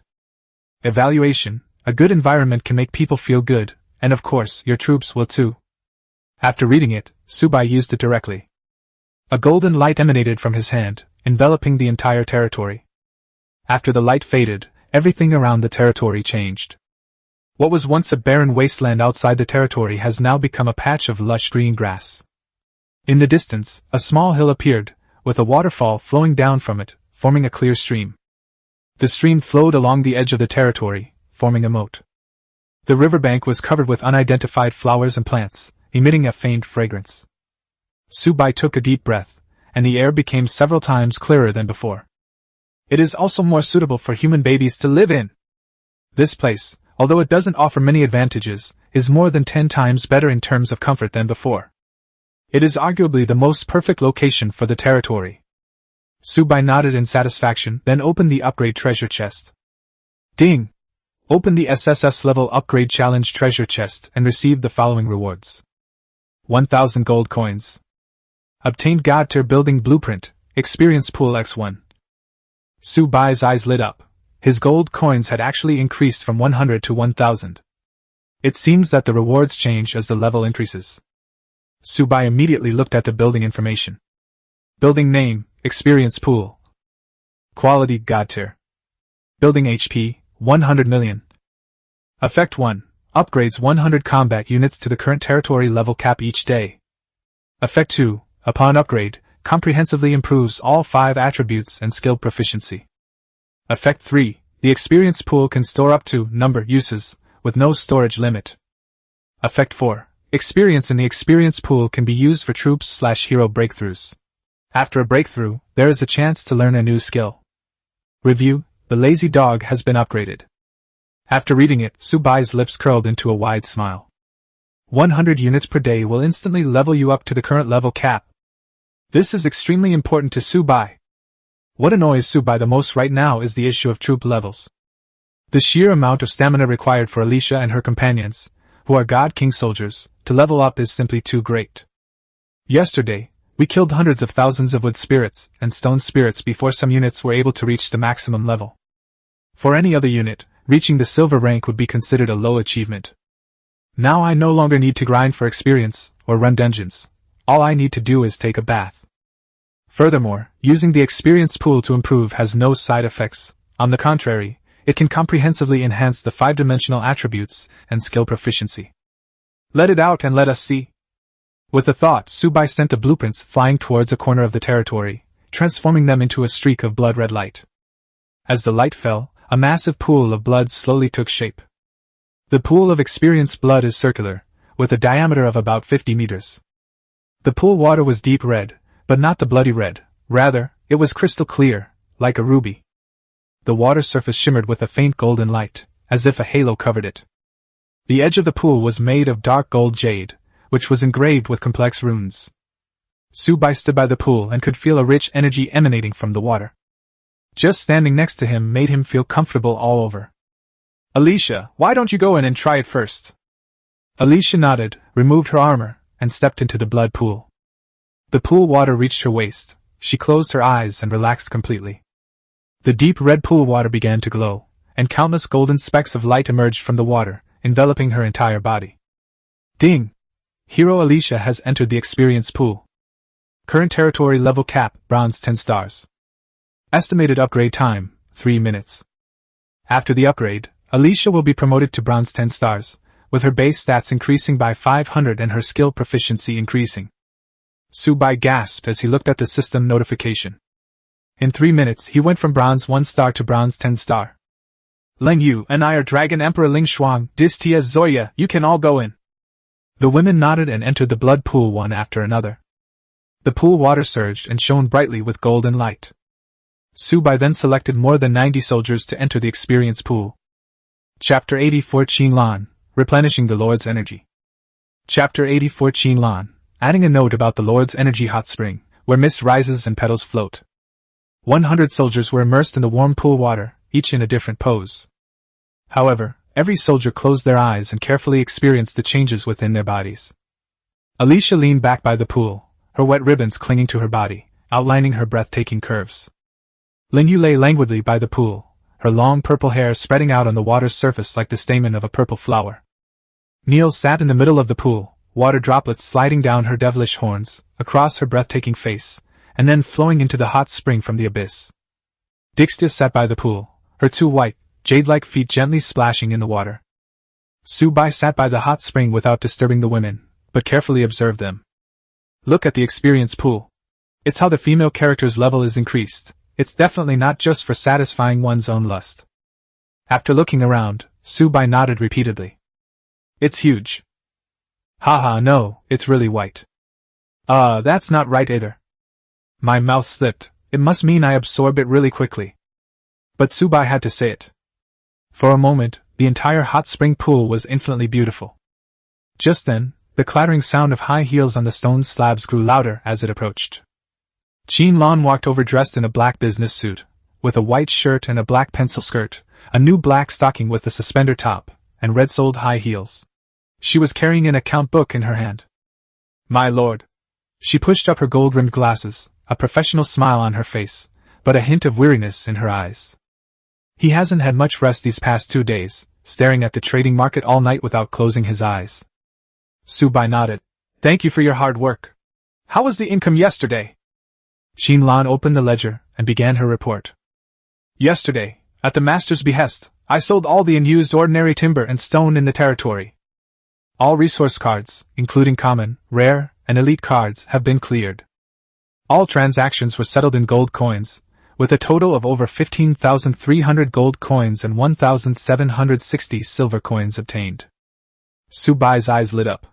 With over 15,300 gold coins, plus his previous stockpile, he now had nearly 30,000 gold coins. These were all generated from the sale of Subaimai's resources. Furthermore, Subai also plans to sell off the excess timber and stone resources in the next few days. Once the beginner period ends in 2 days, the prices of timber and stone resources will drop rapidly, at which point timber and stone resources will become worthless. After the beginner period ends, each female protagonist will return to Earth. Some lords will accept funding from their families, causing basic resources such as timber and stone to depreciate rapidly. The timber and stone industries must fully capitalize on the recent boom. In addition, after a day of waiting, I bought more than 50 troop recruitment cards and 3 hero recruitment cards in the market. Qinlan continued her report. The task of purchasing troop recruitment cards and hero recruitment cards is something Subai requires Qinlan to carry out on a long-term basis. At least for the time being, Subai will have to rely on troop recruitment cards to recruit troops. As for other things, such as barracks blueprints, most of the ones on the market are male barracks, and there are very few special female barracks, and at this stage, not many people are willing to sell them. Subai nodded. It's useless for him to buy it. The goddess's presence only works on females. More than 50 troop recruitment cards and 3 hero recruitment cards are already quite a lot of gains. Well done. Subai looked at Qinlan. Go and rest first, and get your sleep schedule back on track. Your health is the most important thing.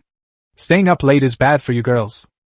Qinlan smiled and nodded, closed the ledger, and walked over in her high heels, kissing Subai on the cheek. Hee, just replenishing my lord's energy.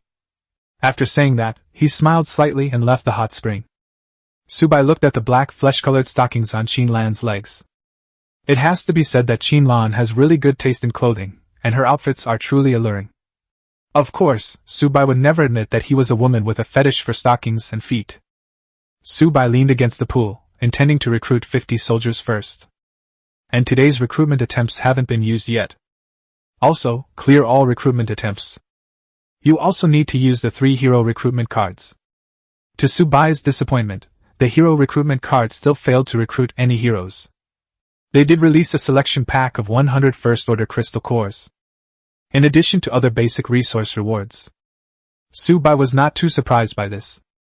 On the contrary, Subai was quite happy to draw the 100 selection pack. There are still some unit types that haven't reached the bronze 1-star level. After the troops are successfully upgraded, go and run 2 rounds of dungeons. Then you can upgrade all your troops to bronze 1-star. Just as Subai finished thinking, a commotion came from the hot spring. It turns out that all the units have been upgraded. Subai glanced at their basic data and exclaimed, "Wow! Double it again! Especially little girls. The health bar has surpassed 1 million. Increased by 10% for each level up. It's normal to break 1 million after 10 upgrades, but I didn't expect the base data to increase by 500 points as well. This is a huge improvement. Let's go to the dungeon." Subai waved his hand and led the large group through the buff process before opening the dungeon portal. The resource dungeons we'll tackle first today are still wood and stone. But unlike a few days ago, the strength of the troops is now vastly different. The current unit's strength has reached bronze 1-star, and with various bonuses, it's practically a dimensional reduction attack when fighting iron level wood spirits and stone spirits. Alicia swept her sword across the forest, turning entire swathes of it into wood chips. Lingyu raised her hand, and a torrential rain of purple light poured down, causing targets to fall in droves. Dragon Emperor Ling Shuang unleashed a breath of dragon fire, instantly wiping out all living beings within his field of vision. Dragon Emperor Ling Shuang doesn't care about this or that. There's nothing that a single breath of dragon breath can handle. If there is, then 2 breaths will do. Nair should be gentler. A pink mist filled the air, and all the targets in sight froze, eventually dying in their sleep. This is the only combat method that leaves the enemy target with a complete corpse. Distia stood at the rear, emerald green light constantly showering down, ensuring all units had full health and mana. The 2 instances were completed in less than 2 hours. Ding! Timber resource dungeon cleared. Calculating score and rewards. Number of wood spirits killed, approximately 1.8 million. Number of wood collected, approximately 180 million units. Resource cards obtained, 520,000 common cards, 260,000 rare cards, 26,000 elite cards, 5,200 epic cards, 1,040 legendary cards, and 339 mythic cards. Obtained, 10,000 Tier 1 log cores, 3,540,000 Tier 2 log cores. Overall rating, SSS. Chapter 85 Resource Dungeon Portal Frame, Back Garden Open. Chapter 85 Resource Dungeon Portal Frame, Back Garden Opens. Ding! Congratulations to Lord Subai for achieving an SSS level rating. Reward, SSS level Dungeon Treasure Chest X1. Ding! Stone Resource Dungeon cleared. Calculating score and rewards. Number of stone spirits killed, approximately 1.7 million. Collected stone, approximately 170 million units. Resource cards obtained, 490,000 common cards, 240,000 rare cards, 24,000 elite cards, 4,800 epic cards, 960 legendary cards. Obtained, 15,000 Tier 1 rock cores, 590 Tier 2 rock cores. Overall rating, SSS. Ding! Congratulations to Lord Subai for achieving an SSS level rating. Reward, SSS level Dungeon Treasure Chest X1. Subai looked at the numbers on the panel, a slight smile playing on his lips. Today's harvest is about 5 times greater than that of the 4th day. Of course, this is because most of the time is spent traveling. The actual combat time is very short. Once you encounter an area with a large amount of wood and stone gold, you can clear the screen in one go. The rest of the time is wasted on finding targets. In fact, the threshold was already reached on the 4th day. Today's breakthrough was largely thanks to Dixtia using acceleration to increase the army's movement speed. Otherwise, today's gains will definitely be not much different from yesterday's. After returning to his territory, Subai did not rush to open the treasure chest, but instead opened the troop panel first. All units that have not been upgraded to bronze 1 star have reached iron 10 star. Most of them are Succubi and Dixtia. He glanced at the crystal cores in the warehouse. There should be enough. All breakthroughs. As soon as Subai finished speaking, golden light flashed, and all the elves and the newly recruited troops all broke through to bronze 1 star. Subai nodded in satisfaction, then opened the 2 SSS treasure chests for today. The first treasure chest is from the wood dungeon. Ding! Opened an SSS level wood dungeon treasure chest, receiving the following rewards. 100 gold coins. Obtain special item, wood resource dungeon portal frame X1. Subai was taken aback. Portal frame? What is this? He opened the panel. Item name, Timber Resource Dungeon Portal Frame. Quality, Special. Effect, marks a location in a wood resource instance. After marking, you can enter and exit that location at any time via a portal. Note, this can only be used after a portal has been constructed. When used, the fusion frame will teleport the user to the designated location. Review, a backyard garden. Subai's eyes lit up. What does this mean? Does this mean I can now freely enter the wood resource instance? There is no longer a limit on the number of times wood resources can be copied. As for the portal. Sorry, but the heart of teleportation is essentially a portal. And it's also a god-level teleportation portal. Subai could easily place the portal frame on the heart of teleportation. Subai forced down his excitement and opened the second treasure chest. The rewards for the wood dungeon are already so generous, you can't let the stone dungeon down, can you? Ding! Opened an SSS-level stone dungeon treasure chest, receiving the following rewards. 100 gold coins. Obtain special item, Stone Resource Dungeon Portal Frame X1. 666 is a pair. The effect is exactly the same as the wood version, only it's a stone replica. Subai's lips curled up. With 2 portal frames and Zoya's mechanical army, farming resource dungeons will become an assembly line operation. Although the price of resources in the resource instance will drop sharply in a couple of days. However, wood will always be a fundamental material in the realm of creation. Even when Neo reaches Tier 10 territory or higher, it will still use wood. However, the amount of timber needed in the future is enormous. Therefore, with a stable resource dungeon, how could Subai not be excited as his backyard? Subai now really wants to spend all his time farming resources in dungeons. However, Subai knew there were other things he hadn't done today. Today is the 5th day of the beginner period, and the new resource dungeon, the Iron Ore Resource Dungeon, has officially opened. Subai opened the dungeon description. Iron Ore Resource Dungeon. Description: this dungeon contains a large amount of iron ore. Defeating iron ore monsters will yield iron ore. Iron ore needs to be smelted into usable iron ingots. Iron ore refinement grades: black iron 1 star, black iron 10 star. Output: iron ore resource cards, crystal cores, etc. Note: iron ore cannot be used directly. A smelting plant must be built to smelt it. The iron ore instance is different from the wood and stone instance. Wood and stone can be used directly after being obtained from dungeons, but iron ore cannot. It must be smelted first. The smelter is a basic building in the Lord's panel. The blueprints were unlocked a long time ago, but he hasn't built it yet. Because the efficiency of ordinary smelting plants is simply too low. The daily output is less than 100 units. Zoya could easily build a super large iron ore smelting plant. Zoya took this matter very seriously. And one has already been built. To meet her daily needs. Subai opened the Lord panel and found the blueprints for the smelting plant. Zoya, come here for a second. As soon as she finished speaking, Zoya rolled over on her round ball. She was wearing a new white lab coat today, over which was a black bodysuit. Her hair was tied in a high ponytail, and her gold-rimmed glasses gleamed in the sunlight. Great master of machines, what are your orders? Zoya pushed up his glasses, his eyes filled with excitement. She went on a killing spree in the stone and wood resource dungeons. He's been tinkering with new combat robots for the past 2 days. The first generation of swarm robots has now appeared and has achieved significant results in dungeons. War, slaughter, massacre, and plunder. A sense of euphoria permeated her heart. She thoroughly enjoyed this feeling. This resource dungeon has resources from level 1 to 10, and she obtained almost all of them. Subai had witnessed his battle. Swarms of robots flying everywhere. They blotted out the sky, like a locust plague.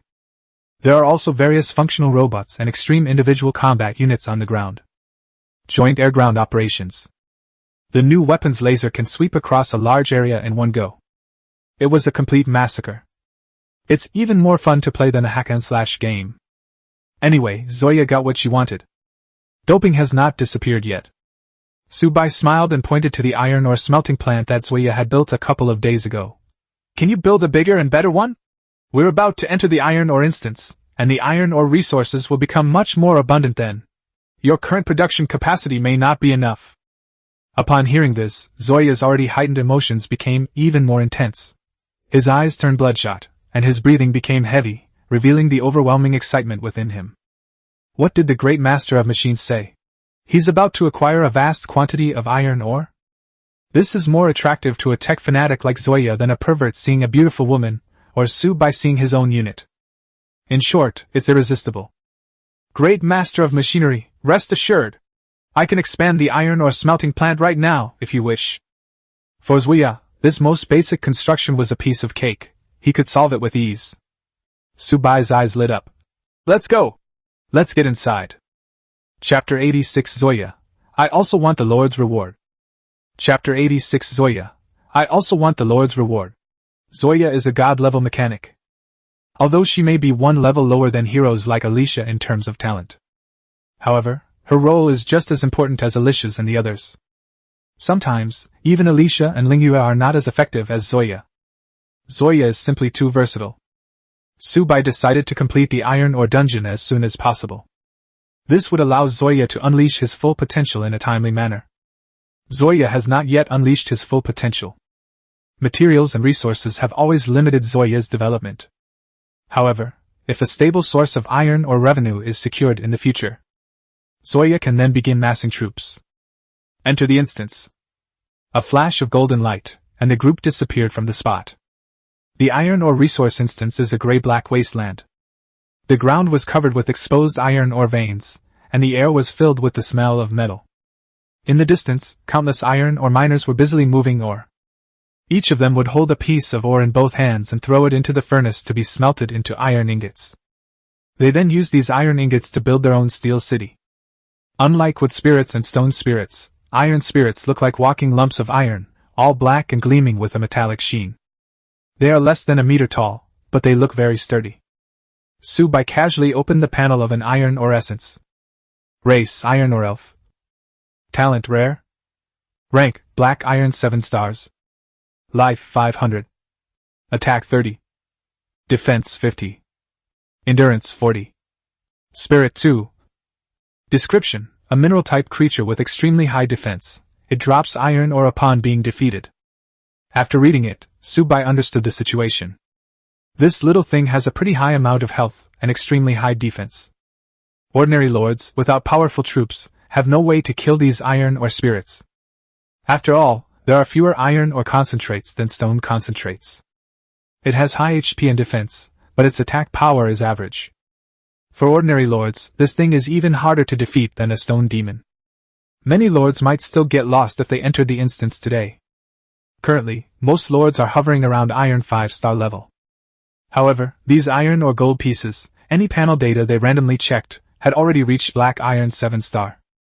You'll definitely be besieged by these iron or spirits as soon as you enter the map.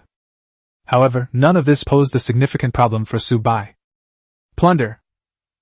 The ensuing battle was a complete rout. Even if these iron or spirits had a lot of health and thick defense, they couldn't stop Su Bai's troops from attacking even once. Every time Su Bai's troops attack, a large number of these iron or spirits will die. Those buildings constructed from iron ore and gold will be destroyed in repeated attacks. Finally, it turns into pure iron ore. An hour later. Ding! Iron ore resource dungeon cleared. Calculating score and rewards. Number of iron ore spirits killed, approximately 1.5 million. Iron ore collected, approximately 150 million units. Iron ingots collected, 34.2 million units. Obtain iron ingot resource cards, 130,000 common, 50,000 rare, 5,467 elite, 2,200 epic, 540 legendary. Obtained 50,000 tier 1 metal cores. Overall rating, SSS. Ding! Congratulations to Lord Su Bai for achieving an SSS level rating. Reward, SSS level dungeon treasure chest X1. Looking at the gains on the panel, Su Bai's lips curled up in a smile. 150 million units of iron ore. It should be noted that each unit of iron ore can be refined into iron ingots at a 1-to-1 ratio. This 150 million units of iron ore represents 150 million iron ingots. If so many iron ingots were given to Zoya, Su Bai simply couldn't imagine how many soldiers he could produce. That's enough for Zoya to build a real mechanical army. Upon returning to the territory, Zoya was already waiting at the door. She was extremely excited. Her white coat fluttered gently in the breeze, and her two long, slender legs in black stockings were eagerly crossed together. Her eyes were frighteningly bright. Upon seeing Subai return, her expression shifted, and she quickly jumped off the iron ball, stepping in her high heels to approach Subai. She then reached out and hugged Subai's arm tightly with both hands. "Great Master of Machines, how fruitful was your journey! I've taken care of the smelting plant group you instructed me to handle. No matter how much production you have, I can eat it all." She waved her hand, and a holographic panel popped up. Building name, High Efficiency Smelting and Integration Plant. Quality God Tier. Designer Zoya. Level Tier 1. HP 1 million. Effect 1 million units of iron ore can be smelted daily, producing 1 million units of iron ingots. Effect 2 can be paired with specialized engineering robots to increase production. Effect 3 full-scale production, increasing capacity by 1000% for 1 day, with a 1-day cooldown. Evaluation, a standard God tier production building. Don't be fooled by its status as the worst God tier building. Remember, it was painstakingly built in an hour. Subai gasped after reading it. 666, daily production of 1 million. Activating the skill instantly boosts production capacity to 11 million. And it can be upgraded later. Just like with special buildings, upgrades are done one level at a time. Take me there to have a look. Soon, Subai arrived at the high-efficiency furnace integration plant. In just 1 hour, a factory rose from the ground. The building is gray and black, made entirely of metal, and its interior is entirely automated production line. Where human labor is required, machines are used instead. Even without mechanical replacement, engineering robots will operate them themselves. These robots were all created by Zoe in her spare time. Subai's territory now has nearly 1,000 people. Maintaining territory is a major issue. Therefore, Zoya handcrafted many robots to replace the work of his people. Otherwise, Subai's territory would have been in chaos long ago. All the robots are programmed, and each type of robot has a specific role. The robots in the integration plant are specifically designed for smelting operations. In the smelting plant, ore goes in from one end and iron ingots come out from the other end, without any intervention from Subai or his subjects. Subai nodded in satisfaction. Including the iron ingots he seized from the Medog mining area, he now has several million units of iron ingots in his possession. Zoya is in your hands now. Tomorrow I want to see an army composed of mechanical legions. Subai gave Zoya a task. The great master of machines need not wait until tomorrow. Don't underestimate my talent, I'm a god-level mechanic. Give me an afternoon, and you will witness a mechanical army that will obey your every command. A fierce fighting spirit had already ignited in Zoya's eyes. Machinery, machinery, and more machinery. War, war, and more war. Sure, no problem. I'm really looking forward to it. Subai nodded slightly. However, Zoya then began to act coy. Great master of machines, if I manage to create a mechanical army this afternoon, could you reward me? I also want the Lord's reward. Chapter 87 The Dungeon Opens. Chapter 87 The Dungeon Opens. Zoya stood in front of Subai, her eyes red and her lips slightly pouting, looking as if she had suffered a great injustice. It's hard to imagine that a normally aloof and arrogant super mechanic would show such an expression. This caught Subai off guard and didn't react for a moment. Seeing Subai's blank expression, Zoya assumed that Subai was unwilling. His eyes immediately turned red. Great Lord of Machines, bear witness! Her voice was choked with emotion. Since I was recruited, I have been researching and building things for you every day. I have completed every task you assigned me. You wouldn't want the product to be defective because of some small mistake, would you? She lowered her head, her fingers twisting the hem of her white coat. The voice was soft, but the threat was impossible to suppress. Overtake. Subai was taken aback. Was he being threatened? But on second thought, it was indeed as Zoya said. I have been treating Zoya like a beast of burden all this time, and I have not given her the reward she deserves. He didn't know when it started, but all the rewards demanded by the troops and heroes in his territory were for him. He didn't know where this evil trend came from. However, Subai did not dislike it. If they want it, then give it to them. Subai sighed and reached out to rub Zoya's head. It was my oversight. What reward do you want? Zoya's eyes lit up instantly, her grievance vanished, replaced by uncontrollable excitement. Really? Master, you agree? Subai nodded, knowing without a doubt what reward Zoya wanted. Of all the heroes under Subai's command, only Zoya did not eat. All the other troop types and heroes have already mastered the 3rd level, but Zoya is completely clueless. In fact, Subai also wanted to uncover what was behind Zoya's scientific white coat. Zoya cheered and strode over to Subai in her high heels, throwing herself into his arms. She stretched out her slender hands to wrap around his neck and gave Subai a hard kiss on the cheek with her sexy red lips. Thank you, great master of machinery! I'll go expand the production line right away. This afternoon, I'll definitely build a massive mechanical army. After saying that, she let go of his hand and skipped away. The clattering sound of high heels on the stone slabs faded into the distance. Knowing she would get to eat that night, she was full of energy. Subai watched the cheerful figure leave and shook his head. How did a cool and aloof female mechanic end up like this?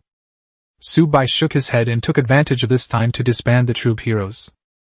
Of course, it's not about disbanding, but rather letting everyone replenish various buffs to face the challenges ahead. After everyone left, Subai opened the system panel to check the new dungeon that had been unlocked that day.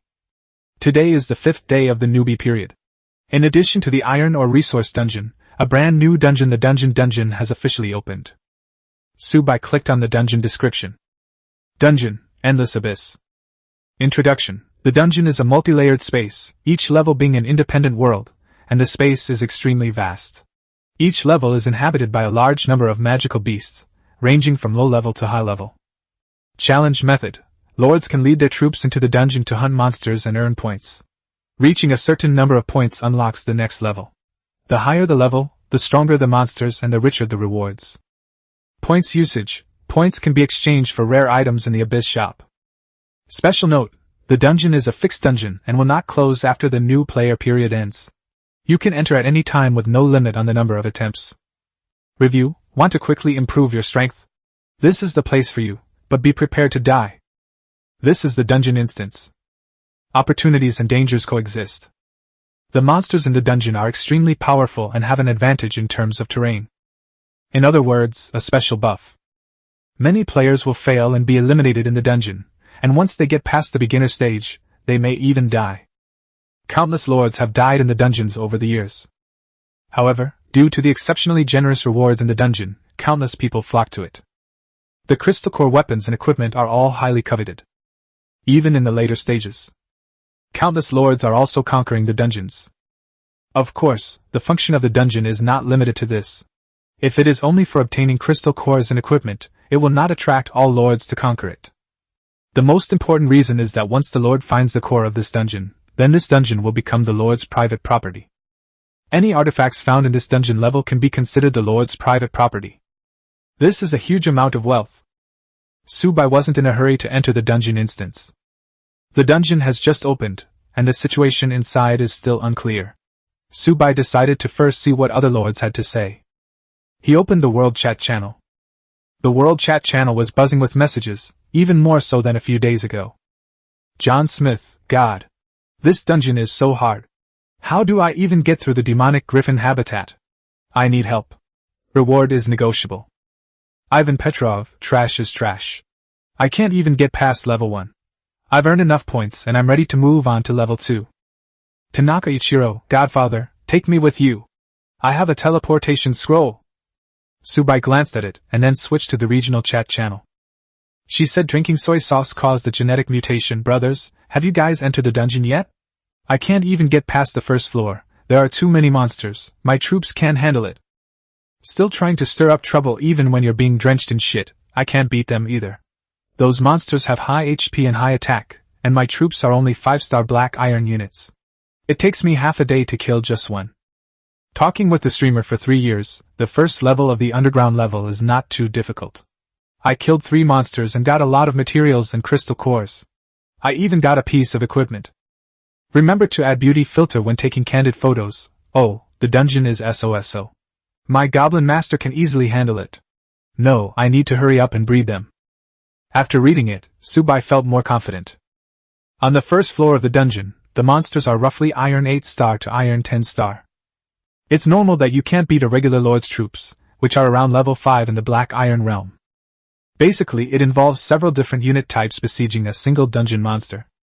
Furthermore, the rewards inside the dungeon are very generous, including gold core materials, weapons, and equipment. These are not problems for Subai. They are also concerned about the speed at which they gain experience in dungeons. The experience gained in dungeons is much higher than in resource dungeons. In addition, Subai also set his sights on the underground city's shop. There must be a lot of good stuff in the mall. This is also why Subai didn't use Qin Lan's talent today. He wanted to enter the dungeon and see if he could use Qin Lan's talent to get free items from the dungeon's shop. Soon all the troops in the camp were replenished. And all kinds of buffs are applied. Everything is ready, except for the east wind. Soon Zoya also arrived beside Subai. Great master of machines, with the factory operating at full capacity, the ground combat cluster has been assembled, comprising 100 elite infantry combat units, 72 land-based Titan self-propelled artillery units, and a cluster of 1320 biological simulation combat units. Zoya reported on the results of the past 2 hours. Subai became increasingly surprised as he listened. He never underestimated Zoya's abilities. You say Zoya's combat ability is weak, Subai won't argue with you. However, this is under the condition that resources are sufficient, the site is available, and the experimental environment meets the standards. Zoya alone can form an army, even though his current level is only bronze. Chapter 88, Rank 3. Remember to add a beauty filter when taking candid photos? Chapter 88, Rank 3. Remember to add beauty filters when taking candid photos? This efficiency is too fast. Subai was once again amazed by Zoya's efficiency. In such a short time, the debaters created a mechanical army. And each of them is quite strong. A godlike mechanic, that's awesome! Subai shook his head and turned to look at the soldiers behind him. All military units are fully equipped and ready to go. As for the citizens who lacked fighting ability, they stood at a distance, constantly looking towards the square. The remaining engineering robots in the territory continued to perform their tasks in a disciplined manner. Subai withdrew his gaze and opened the dungeon portal. A flash of golden light, and the group disappeared from the spot. This time, Subai brought all types of troops into the dungeon. The first time, we have to let the dungeon bleed a little. The first floor of the dungeon. Subai's eyes lit up as he saw a huge cave. The cave's dome was incredibly high, and as far as the eye could see, there were only dark gray rock walls. The rock face was covered with glowing moss, emitting a faint green light that barely illuminated the path ahead. The cave system is interconnected, with countless passages extending in all directions, each one pitch black and with no end in sight. The air was filled with the smell of sulfur, and a faint heat wave seemed to emanate from deep within. In the distance, a low roar came from the depths of the passage, like the panting of some large magical beast. There were also countless faint footsteps, dense and numerous, approaching from afar, as if something was running. Subai frowned. There were quite a few of these sounds. Just then, a system notification sounded. Ding! Welcome to the dungeon. Current floor, floor 1. The dungeon rules are as follows. 1. Defeating monsters earns points. Once you reach 1000 points, you can unlock the next level. 2. Points can be exchanged for rare items in the Abyss shop. 3. The dungeon level is unknown. The higher the level, the stronger the monsters and the richer the rewards. 4. The dungeon is a permanent instance with no limit on the number of entries. You can enter at any time. 5. Each floor contains hidden treasure chests and special events. Exploring and discovering them will earn you rewards. 6. Have a pleasant day. Subai nodded after reading it. This information was exactly the same as what I already knew, with no major discrepancies. Subai knew that the highest level he had ever reached in the dungeon was 999. This record was created by the most powerful god-level ruler in China, Emperor. On this blue planet. China is one of the most powerful countries in the world, without exception. More than 200 years ago, the entire nation traveled into the realm of the Creator God. After nearly 10 years of fighting and conquest, the Chinese emperor was the first to break through to the god-level territory. Become the first god-level being in human history. At this point, the overall situation was completely reversed. The entire world order changed instantly. But China has always been a peace-loving country. They did not exterminate other countries. Of course, one of the islands sank, and the civilians on that island eventually had to buy an enclave in another country. Now, after 200 years of development, the strength of every country is increasing rapidly. Even so, no female protagonist has been able to challenge the human emperor's position. The highest ranked player in the dungeon is still the human emperor. Subai thought back carefully to the rankings of the dungeons. To be honest, he greatly admired the emperor. In an era where everyone travels through time, he single-handedly brought China back to its peak. Their strength and skill are beyond question. Without thinking further, Subai opened the points leaderboard. The dungeon rankings are still too far removed from my current situation. I should focus on the present. 220th Lord Dungeon Points Leaderboard, World. First place, Jean Ritian Points, 1678. Second place, Lord Luo Points, 1437. Third place, remember to add beauty filter when taking candid photos points, 1378. The top 3 on the list are all Chinese. However, one of them caught Subai's attention. Remember to add a beauty filter when taking candid photos? Isn't this a female lord from my own region? His unit type seems to be goblins. It seems she was having a very tough time. Subai really didn't expect her to make it into the rankings. This is simply too absurd. Subai immediately sensed something was wrong. Subai was certain that while he wouldn't say he knew everything about his region, he did have some recollections of the powerful lords associated with it. Although he was digging the ground every day, he spent most of his time chatting online. Subai was certain that this candid shot with beauty filters was taken by someone who was previously an unknown female lord.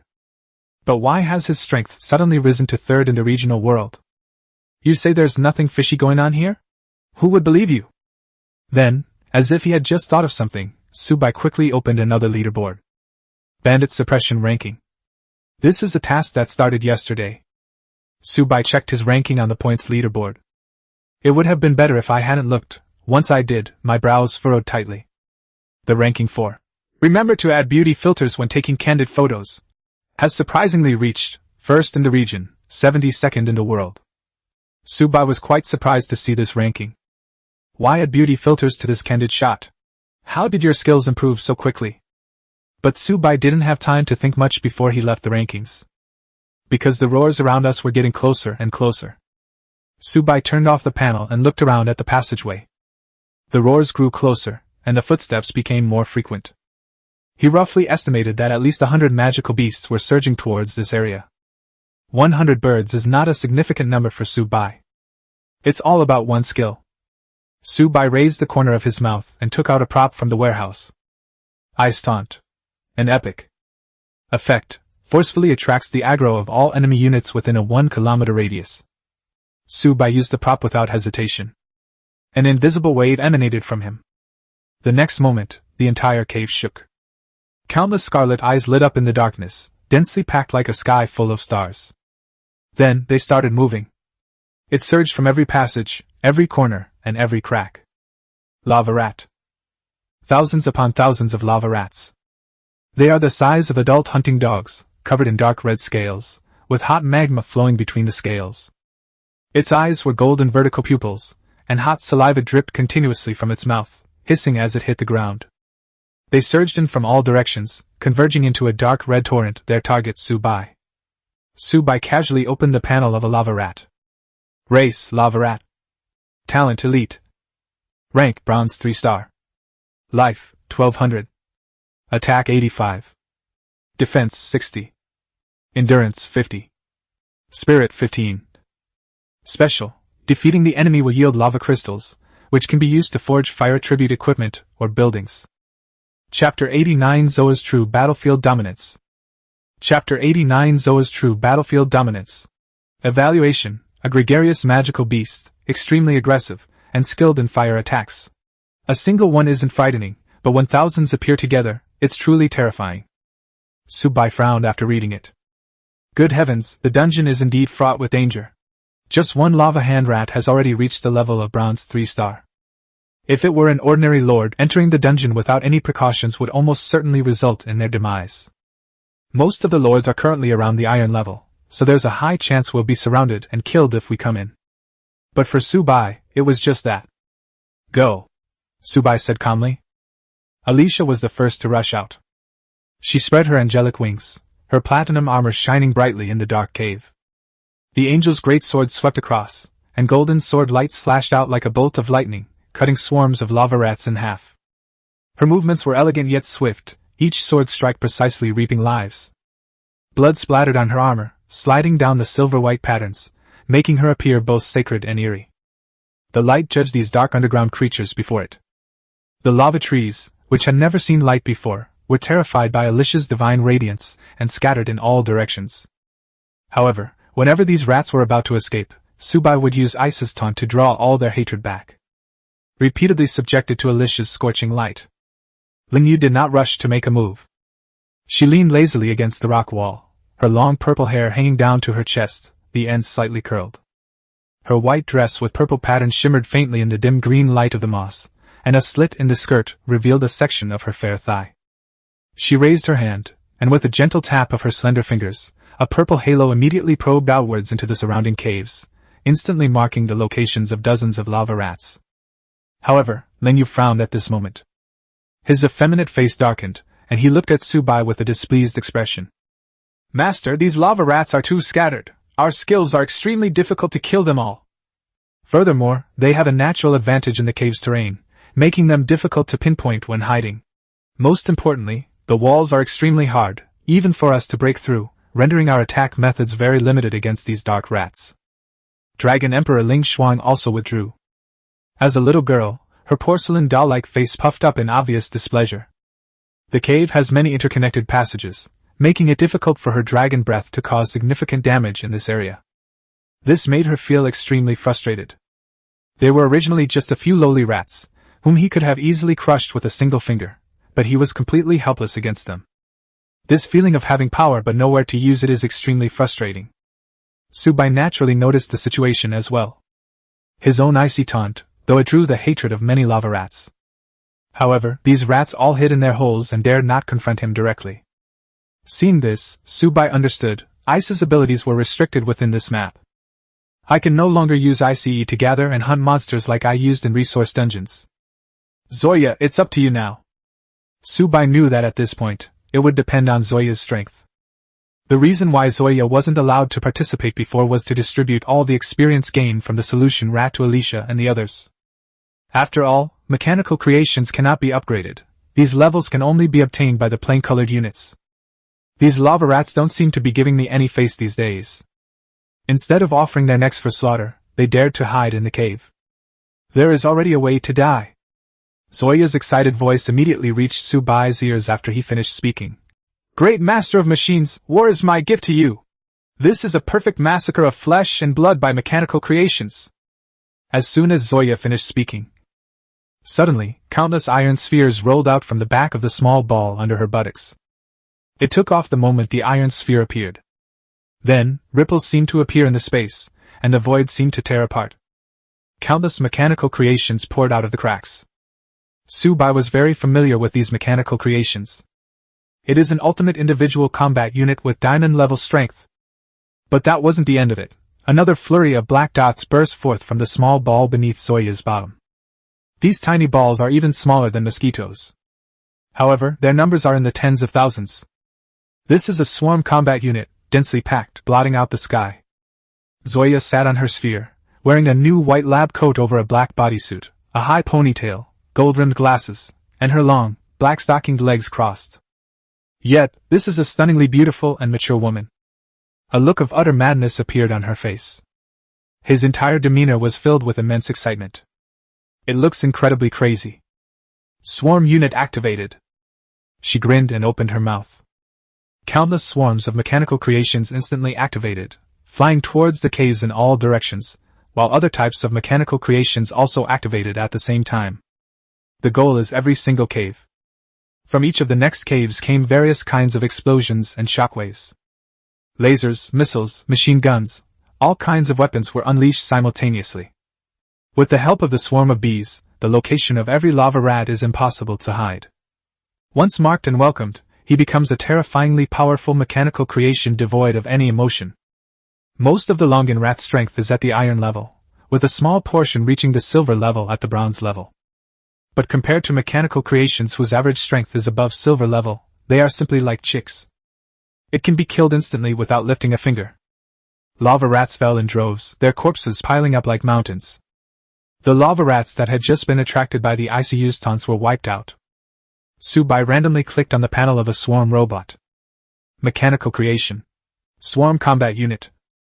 Designer Zoya. Realm level, silver 1 star. Weapons, photosensitive retinal imaging, laser cannon X2, micro missiles X4, nuclear self-destruct. Defense, energy shield. Features, cluster warfare. The more units, the stronger the firepower. Comment, you wouldn't want to face these things? Why do I keep getting bombed? This swarm of mechanical creations is the weakest combat unit in Zoya's possession. That's right, even the weakest are silver rank. With Zoya, the godlike mechanic, even the most basic mechanical creations made from the worst materials would be forcibly upgraded by 2 major levels. This is why these swarm-based mechanical creations have reached the silver level. With the addition of the Mechanical Legion, the situation instantly reversed. Influenced by Ice's mockery, the lava rats swarm in from all directions, but each time they peek out, they are instantly locked onto by the swarm's mechanical creations. Not long after, within a 1-kilometer radius, the swarm of bees never detected another lava rat. Chapter 90 Abundant Resource Acquisition. Chapter 90 Abundant Resource Acquisition. After the battle ended, Subai opened the system panel to check the results of this wave of battle. Dungeon Level 1, Lava Cavern. Total kills, 12,847. Among them, approximately 9,200 are of the iron grade, approximately 3,500 are of the bronze grade, and 147 are of the silver grade. Points earned, 16,935. More than 16,000 points. This score is simply unbelievable. A black iron level lava rat is worth 1 point, a bronze level lava rat is worth 2 points, and a silver level lava rat is worth 5 points. With such high scores, one can only imagine how many lava rats perished at the hands of mechanical creations. He casually opened the points leaderboard. 220th Lord Dungeon Points Leaderboard, World. First place, Anonymous Points, 16,935. Second place, Jean Ritian Points, 1,892. Third place, Lord Luo Points, 1,654. Fourth place, remember to add beauty filter when taking candid photos points, 1,521. Fifth place, John Smith Points, 1,203. He left everyone else in the dust. His score jumped directly to number 1. Without any warning, and the score was terrifyingly high, surpassing the second-place finisher by over 15,000 points. It's several times that of the second-place finisher. At the same time, the World Chat channel exploded instantly. Ivan Petrov, impossible. Absolutely impossible. I only scored 1,100-something points. How could he have over 16,000? Tanaka Ichiro, Baka. This must be a system error. Report. I want to report this. Jean Ritian, interesting. More than 10,000 points, several times more than me. It seems that this year's Lord is not simple. Lord Luo, anonymous? This big shot is the same anonymous person on the previous bandit suppression list. Could it be the same person? The World Chat was in an uproar, but Subai didn't care much. He showed no joy whatsoever at the commotion that had been caused by him across the World Channel. The person at the top of this list is anonymous. What does it have to do with your goddess and my golden basin? Subai just wanted to see how many resources he had gained from this wave. The lava rat is covered in valuable treasures. Fur can be used as materials, rat tails can be used as materials, and even the teeth of lava rats can be used as materials. The blood of the lava rat can even be made into a potion. This kind of creature is valuable from head to toe.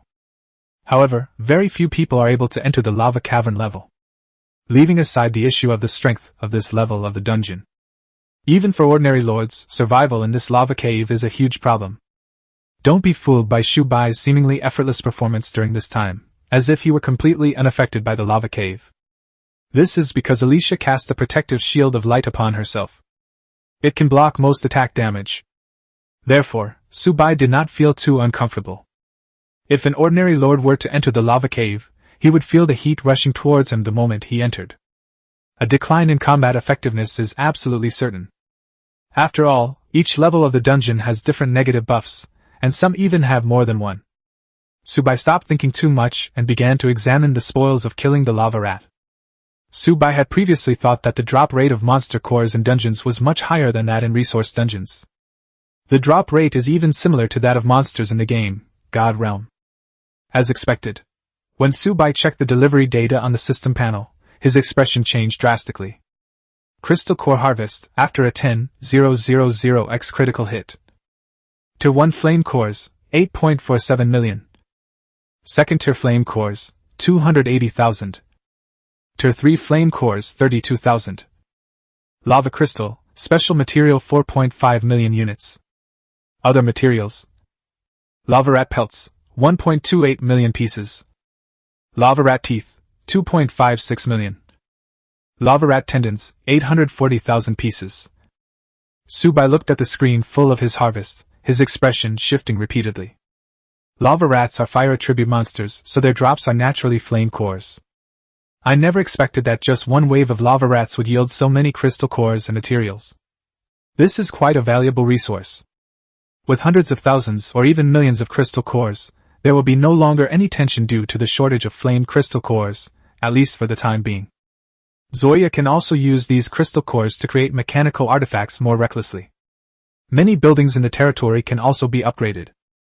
However, Subai knew that this was only the harvest within a 1-kilometer radius. How big is the first level of the entire underground city? Nobody can be sure. The first floor of the dungeon may be different for each lord. You might even encounter other lords in the dungeon. However, Subai has yet to encounter a lord in the area chat.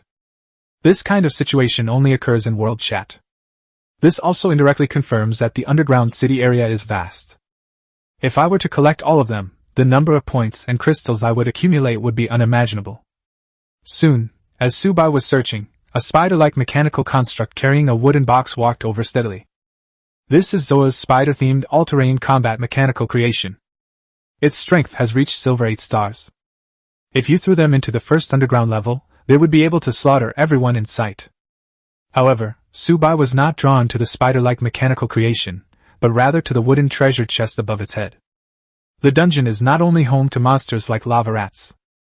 If there were only creatures like the lava rat, it wouldn't be called a dungeon. Subai had learned in class that not only do magical beasts exist, but there are also all sorts of opportunities. The resources on each level of the dungeon are countless. There are secret realms and treasures. And then there are the most common treasure chests. Generally speaking, there are always guard monsters around treasure chests. However, thanks to Subai's taunting items, almost all the lava rats were attracted over, and the box guarding monsters were no exception. With the chest guarding monster gone, these treasure chests can be taken freely. Subai immediately took down the wooden treasure chest and examined it closely. Name: Wooden Treasure Chest. Quality: Grade F. Description: Treasure chests contain basic resources such as bronze coins, gold coins, and silver coins, as well as other rewards. Upon seeing the description of the treasure chest, Subai curled his lip. There was nothing of interest in the treasure chest. But Subai just pursed his lips. Why wouldn't he take advantage of resources that were offered to him? Subai immediately opened the treasure chest, and a notification appeared before his eyes the next moment. Ding! F-rank wooden treasure chest opened. Talent triggers 10,000x critical strike chance, critical strike multiplier 52x. Rewards: 520 units of wood, 52 units of food, 520 copper coins. Chapter 91 Treasure Chest Rewards, Lord Skills. Chapter 91 Treasure Chest Rewards, Lord Skills. Subai rolled his eyes at the stingy reward. These are the rewards you're giving to a beggar. Subai truly didn't care about this reward at this point. But then I thought that it was just an F-rank treasure chest, so I let it go. How much good stuff could you expect to get from the worst treasure chest? But since we've already cleared the map, we can't just throw these things away. Subai turned to Zoya. Can you detect the distribution of treasure chests on the entire first floor? Zoya adjusted his gold-rimmed glasses and quickly tapped the holographic panel in front of him. Okay, the swarm unit is scanning. Subai nodded, and taking advantage of the time, led the women to explore the surrounding caves. At the end of every passage, at every corner of a fork in the road, you can find a treasure chest. Some are hidden in the crevices of rocks, some are buried under piles of rubble, and some are openly placed in the middle of the road. These treasure chests were previously protected by guardian monsters. However, since I cleared the pictures myself, they are all now laid out naked on the road. Along the way, Subai saw that the highest level of treasure chests was D grade. This was the highest level treasure chest Subai had found after navigating several passages. And it's a silver treasure chest. It looks much more high-end and classy than a wooden treasure chest. Subai immediately opened the treasure chest. Ding! Low D-grade silver treasure chest opened. Received, rare wood resource card X2, rare grade equipment flame gauntlets X1, silver coins 32. Good heavens, this treasure chest actually contained weapons and equipment. And it's even a rare level weapon. This weapon is already considered extremely good for beginners in the game where everyone uses ordinary weapons. Subai guessed that not many people would be able to obtain such weapons and equipment. Subai naturally looked down on these weapons and equipment, but he could sell them on the market. Many people have now entered the dungeon, and many have obtained treasure chests to varying degrees. Subai never has too many gold or silver coins. Although the arsenal is now producing conventional weapons at full speed on its assembly line. The weapons and equipment obtained from these dungeons are naturally not as plentiful as those produced by the military factories, but even a small amount is still something. Zoya quickly completed the area scan. And all the treasure chests were gathered together. Great Master of Machines, we have cleared approximately 400 treasure chests around the area. The distribution of their levels is as follows: approximately 300 F level chests, approximately 80 E level chests, approximately 20 D level chests, and no chests of other levels were found. Treasure chests can be temporarily stored in the system warehouse. You can open them after the dungeon ends.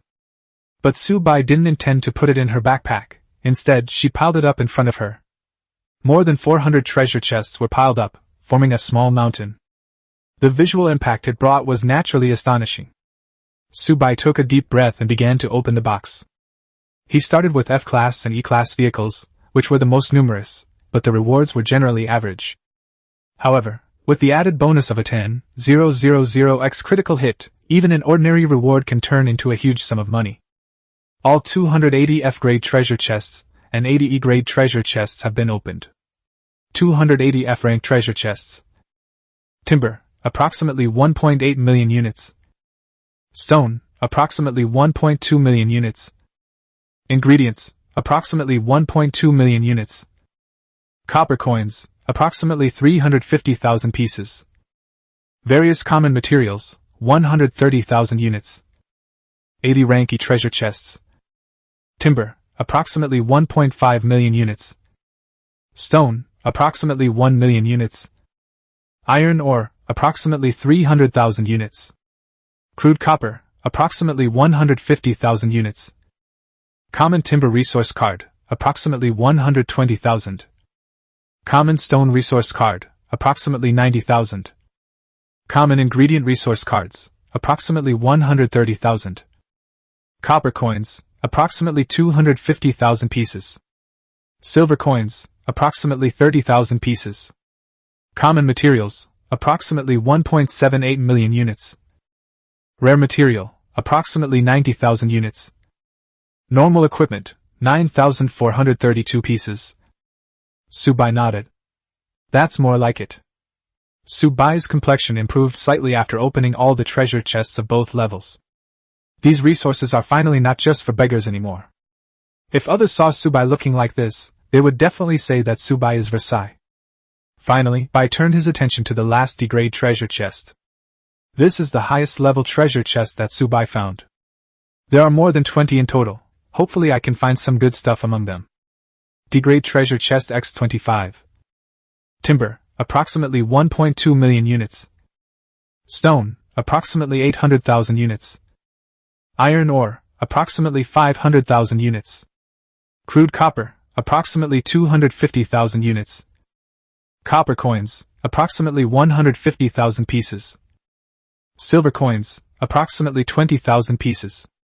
Gold coins, approximately 500. Tier 3 flame cores, 2,734. Rare equipment, approximately 40,000 pieces. Troop recruitment cards, 467. Various architectural blueprints, normal/elite 9,432 sheets. A total of 467 troop recruitment cards. The importance of troop recruitment cards to Subai is beyond doubt. After seeing the rewards, Subai let out a long breath. This underground city is truly a treasure trove. Rewards and opportunities are truly everywhere.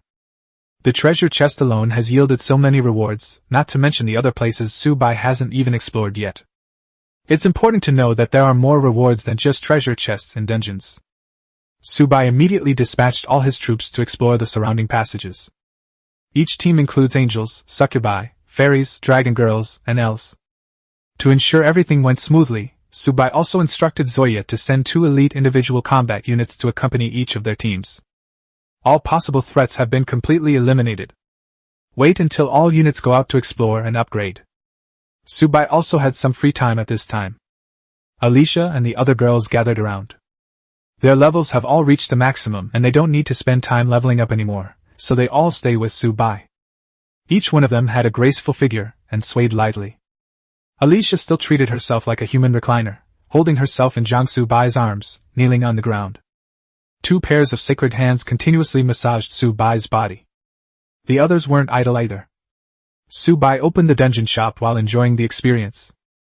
The moment Subai opened the dungeon shop, he was immediately drawn to the dazzling array of goods. It must be said that the dungeon shop has a wider variety of goods. The Bandit Suppression Leaderboard's shop has far more variety. Subai also saw many architectural blueprints and skills in them all. The skills listed here are not limited to those of troops and heroes. These shops even offer skills that lords can use. However, Subai's current progress in the dungeon is only up to the first floor, so the number and variety of items available are limited. Some high-quality reward categories are completely locked, making them unviewable, let alone purchasable. Subai had been thinking of using Qin Lan's talent to get a free reward, but now that he couldn't even make a purchase, he had to give up. In the end, Subai could only turn his attention to the skills that the Lord could use. Kato Taka's Hand. Chapter 92 Lin Yang, the Blessed by Many Children. Chapter 92 Lin Yang, who has many children and many blessings. Subai looked at the lonely skill icon on the shop panel and couldn't help but twitch his lips. This name, to be honest, is a bit unconventional. Before, Bubai only knew that there was a skill that could be sold in the system shop, but he did not expect it to be such a skill. Of course, Subai only thought the name was a bit unserious. He hadn't seen the actual effects yet. Without hesitation, Bai immediately checked the detailed information about Kato Taka's hand. Name Kato Takayuki. Quality, Rare. Type, Lord Skill. Effect 1, Active, increases own attack speed by 100% for 100 seconds. Cooldown, 10 minutes. Effect 2, Passive, attack speed increased by 50% for 10 minutes, with a 1-minute cooldown. Evaluation, although not powerful, it is an extremely rare skill usable by lords. It is said that the lord who created this skill was renowned as the Hand of God in another realm. Price, 5,000 points. Subai fell silent. This thing really was shady. How come the god of creation has something like this? Could it be that this lord's skill was created by that master? The white man was completely numb. However, it must be said that this skill is indeed very powerful. This can increase attack speed by 100%. In battle, they are absolutely top tier. This applies to all battles. It is, after all, a lord's skill. If you can use it yourself, you can put a huge gap between yourself and other lords. Lord skills are simply too rare. Ordinary lords simply cannot obtain it. I'll buy it, Subai thought to himself, consuming 5,000 points. Ding! Purchase successful. Obtain Lord Skill, Kato Hawk's Hand, Rare. A golden light merged into Subai's body, and he felt that his hands had gained an inexplicable dexterity. He waved his hand casually, and the speed did increase significantly, but he didn't feel anything particularly special. At the same time, a lot of knowledge suddenly appeared in my mind. Subai's knowledge base has broadened considerably. Subai was confident that if he fought Lin Yu and the others again, he would definitely be able to seize the initiative. Never mind, it's alright. Subai closed the shop and continued to enjoy the massage in Alicia's